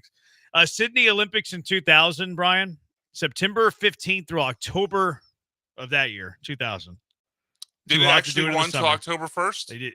What's that? September 15th through October 1st. Okay. All right. 2000. It's not November, but okay. 1988 Seoul Olympics. September 17th through October 2nd. So waiting for the November one. I have to scroll way back for that. 1950. Actually, they had a bunch in October here. Mexico City in 68 was in October. 64 in Tokyo was in October. Melbourne 1956, November 22nd through December 8th. Wait a minute, my parents were 1 year old. I'm not counting that. I wonder what happened. Why'd they move that so far back? That's something must what have happened date? there. Sorry, what date did you say it was again? 56. No. What was the November month? 22nd through December 8th. That's so weird. I know. Like some of these places, I don't know if that was the case in 56. Actually, that makes sense, right? Because their seasons are reversed. It was in Australia, right? You said Australia? It was in Melbourne, yeah. Yeah, so their seasons are reversed. So if you put it in December, then it's warm there. There you go. There you go. There you go. Maybe that's why it was September through October in 2000 in Sydney. Yeah, that makes sense. You thought I was nuts. Because if you put it in July, it's their winter. Yeah. There you go. I've never been there. Is that why their toilets go the other way? Is because the seasons are backwards? I don't know if it's because the seasons are backwards, but yeah. Oh, okay. Doesn't that make it the Fall Olympics? It does. The Summer Olympics in the fall. Yeah. Okay. Maybe this is a weird or dying on a weird hill, but I don't like my Summer Olympics in the fall. It's about player safety. I don't want them to get heat exhaustion. You don't care about player safety. I do. Lamar Jackson ear hole. Now you're talking about player safety. Yeah. Yeah, I care about player safety. I don't want the U.S. sprinters pulling a hamstring because the weather's too hot. It matters to me. Is it time to end the Brendan Rodgers experiment, Brian? I mean, I guess it depends on what you think you're going to get from him. But I mean, looking at his stats right now, 58 OPS plus. His OPS is 551. Obviously, batting average, not good either, just over the Mendoza line. Like, he's never been, and we talked about this when the Astros signed him, and it feels like it's worth reminding that they signed him as a minor league contract, so the expectations should have been pretty low. But he's never been a good hitter outside of the Coors Field. You look at his career splits, and it was drastically different home and road when he was in Colorado. He even made the joke himself that he's, find out if he's a C hitter or whatever, as in C level. I don't think he's going to be much better than this. So if you think you can get better than from Dubon or moving Altuve back to second, then I would go ahead and end it. But I mean, what are you really saving? The only thing you're saving is poor performance because he's not making anything. So if you feel like you want to move Altuve back to second base or play Dubon, I'm fine with that. He had the option was a week from this past Saturday where he's only making $2 million a year. Yeah, it's nothing.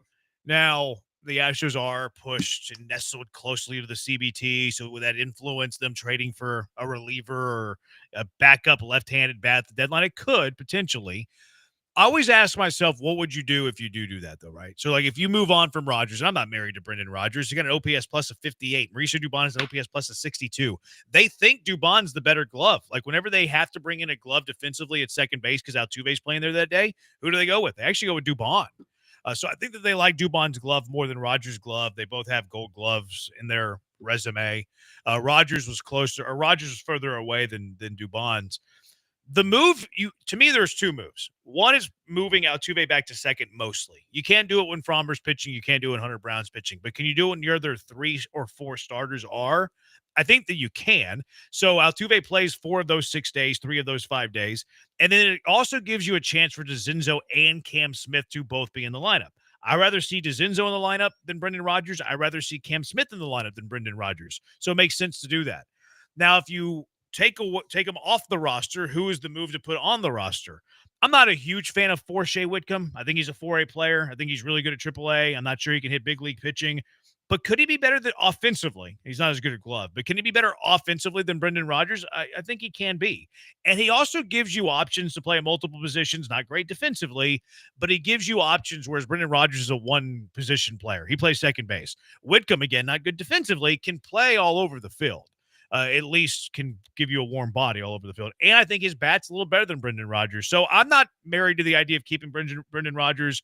I think I am over Brendan Rodgers. I would move Altuve back to second base most days, and then I'm using Whitcomb to take Brendan Rodgers' spot, where I'm getting an occasional at bat for him. Not worried about getting him in the lineup, but just a guy who can fill out the bench. Yeah, I don't think it's a massively a needle mover either way for me, just because, I mean, it's for the most part, I don't think they're going to come in because Altuve's been on the decline this year and Dubon's a sub 100 OPS plus hitter. Like, you're not coming in and saving the position by this move. But if you could save a little bit of money to be able to afford a reliever in the trade market, and you could get a little bit more production from the offense, because moving Rodgers out means moving DeZenzo in, then I'm for it. I just don't think it's a move that, changes the fortunes of the Astros offense, but I do think it's a plus for the team overall. He needs to go so that way the infield can go back to what it was, and getting a non-hitter out of here. Yeah, I would agree with that. All right. Is he a Ray, or is he a guy with Ray in his name? Ray Allen. Well, that's the guy with the Ray in his name. He's the head massage therapist for the Rays. Oh, hold on. We're including massage therapists in this? No, he's not a Ray. That's a guy with a name Ray, but he's not a Ray. But it's a different Ray Allen. I thought it was funny when I saw his name on the roster. Oh, who is this Ray? He's the head massage therapist for the Rays. He legit is? He's legitimately the. Because before this has always been someone on their active 25-man roster. He doesn't count as a Ray, but he is a member of the Rays organization. You're right. He's a guy just named Ray. All right. But whenever I was scrolling through their roster, I was like, that's funny. His name's Ray Allen. He's got Ray in his name, and he's the head massage therapist for the Rays. When you said so I'm going to put this one in for comedy. Yeah, I was like, is he going that easy, or is there a bit here? No, Okay. Ray Allen's the head massage therapist for the Rays, but technically not a member of the Rays. 26-man roster. Jonathan Aranda. Is it Aranda? It's Aranda. For the sake of the conversation. I'll go Ray. Yeah, he's a Ray. Jose Caballero. I actually know that one. That is a Ray. He is a Ray. Junior Camarero. I had that guy on my fantasy team. He's a Ray. Nerd. Brady North. That is your. I think that's their biggest reach so far. I'll say you've had a lot of Rays in a row. I'll say non-Ray. That's the assistant hitting coach for the Rays. There we go. Brady North. Drew Rasmussen. That is a Major League Baseball player. Is he on the Rays though? Yeah, he's on the Rays. Okay, he's a Ray. Yeah. Brady Williams. Non-Ray. He's the third base coach for the Rays. So all these guys are technically Rays. Ray Allen, Jonathan Aranda, There's Jose no one. Caballero. There's Junior no one on your Camarero, list not paid by the Rays Brady organization. North. Drew Rasmussen. That's my favorite. Rasmussen. It's Rasmussen, and then Brady Williams.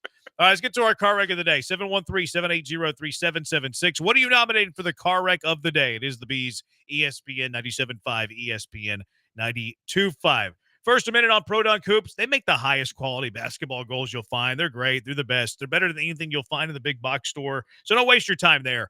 You always see goals in the neighborhood that come from the big box stores. The backboard's messed up. The rim's jacked. They're no good. The wind blows them over. You get a 3-mile-per-hour wind, and the backboard is all busted up because it landed on the ground. No, get a goal from Pro Dunk. They make the best goals you'll find. Tempered glass backboard, a breakaway rim, stainless steel hardware. It's rust proof, which is must have in Houston with our humidity. And it's height adjustable, anywhere from 5 feet to 10 feet in a matter of seconds too, with their new lightning adjust feature. Their new goal, Thor, you can raise and lower the goals with their lightning adjust feature. You use a drill to do it. You can get anywhere from 5 to 10 feet in a matter of seconds. It is next level. It is the best.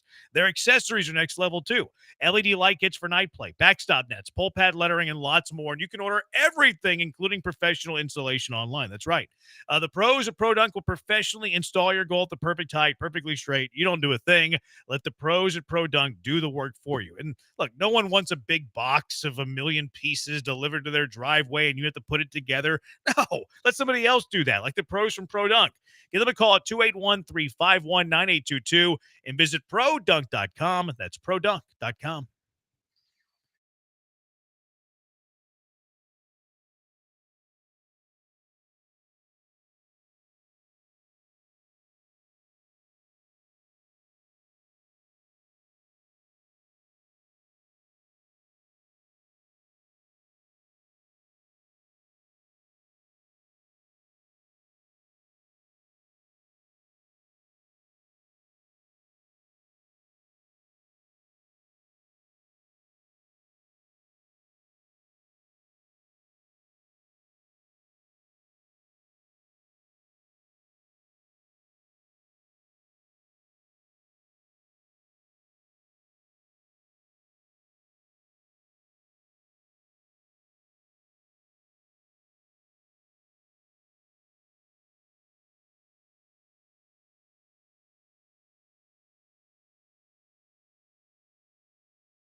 Car wrecks of the day, 713-780-3776. Where did blankers go? 713-780-3776. Blank is going to Costco to buy a gallon of ketchup. I don't think he would stop at a gallon. I think if they have a bigger size, I think he goes bigger. What kind of ketchup do you have in your fridge? I usually buy the Whataburger kind. Spicy or regular?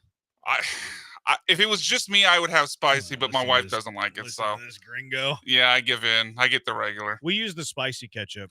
If it was me, I would get that's what I get like when I go there for myself. But It's so good. Remember my they made wife that hates like spicy. you remember the white spicy ketchup they made for a little bit? It had No. the white cap. It was They like had a limited white time. It was ketchup? like a limited edition.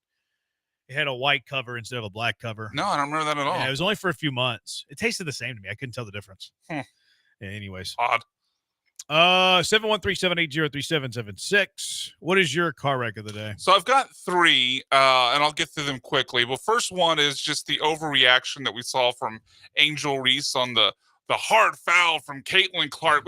She literally just kind of lightly grabbed her around the midsection just to stop a layup foul. And Angel Reese like flung to the floor all awkwardly and got up and tried to start a fight on like on 2 different occasions. I thought that was absurd. Next one, I don't know if you saw this, but it was unbelievable. Not only did the Maple Leafs lose in a game 7, I watched a period and a half of that game. so they lose 6-1, which is already embarrassing enough. That might as well be 52-0 in football, right? But apparently, there's a player on Florida, Brad Marchand, their center. I might be butchering it. I don't know hockey that well. But not only did the Maple Leafs lose 6-1, Brad Marchand of the Panthers is 5-0 in Game 7s against Toronto. One player is 5-0 against Toronto in Game 7s. Really? Yes. That feels off. I know, but I've seen this stat checked, verified from several sources. One player 5-0 against a franchise in Game 7s. Toronto How old might is be this guy? What's his name? Brad Marchand. That feels like it's Marchand. But Maple Leafs are feeling like the James Harden of the NHL right now. How could one guy be 5-0 against you in Game 7s?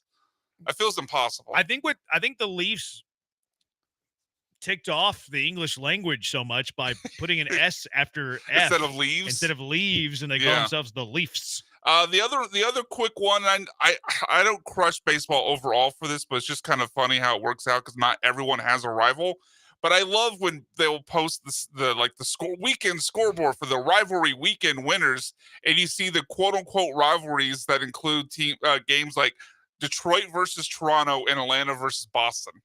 I mean, Florida versus Florida, cool. LA versus LA, cool. Texas versus Arlington, cool. New York versus New York, cool. Boston versus Atlanta? Texas versus Arlington? Did I say Texas versus Arlington? My bad.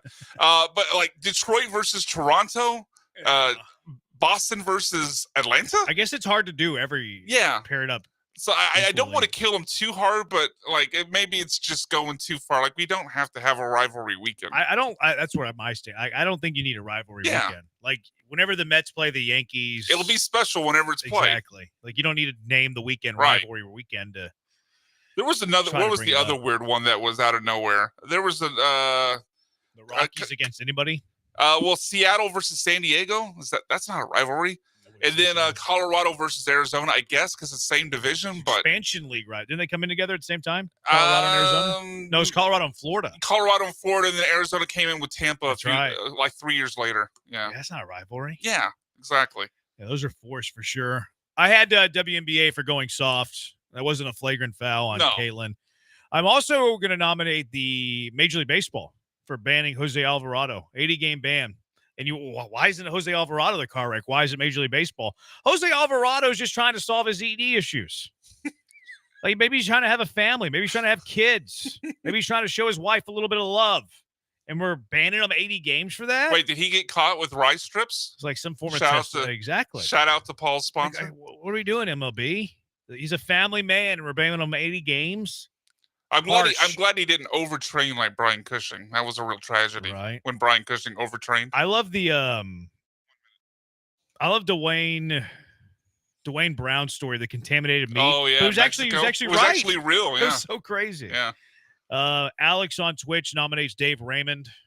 That's And a good then he also nomination. nominated you for throwing your back out, reaching for the keys. It wasn't the keys, but it wasn't much better than that. Josh from Seabrook nominates the Blue Jays. Car rake of the day was that last bit. Is he a Ray or does he have a Ray in his name? Get it, nice, car rake. nice. And then the Ray or Ray segment is definitely the car wreck of the day. It was craptastic.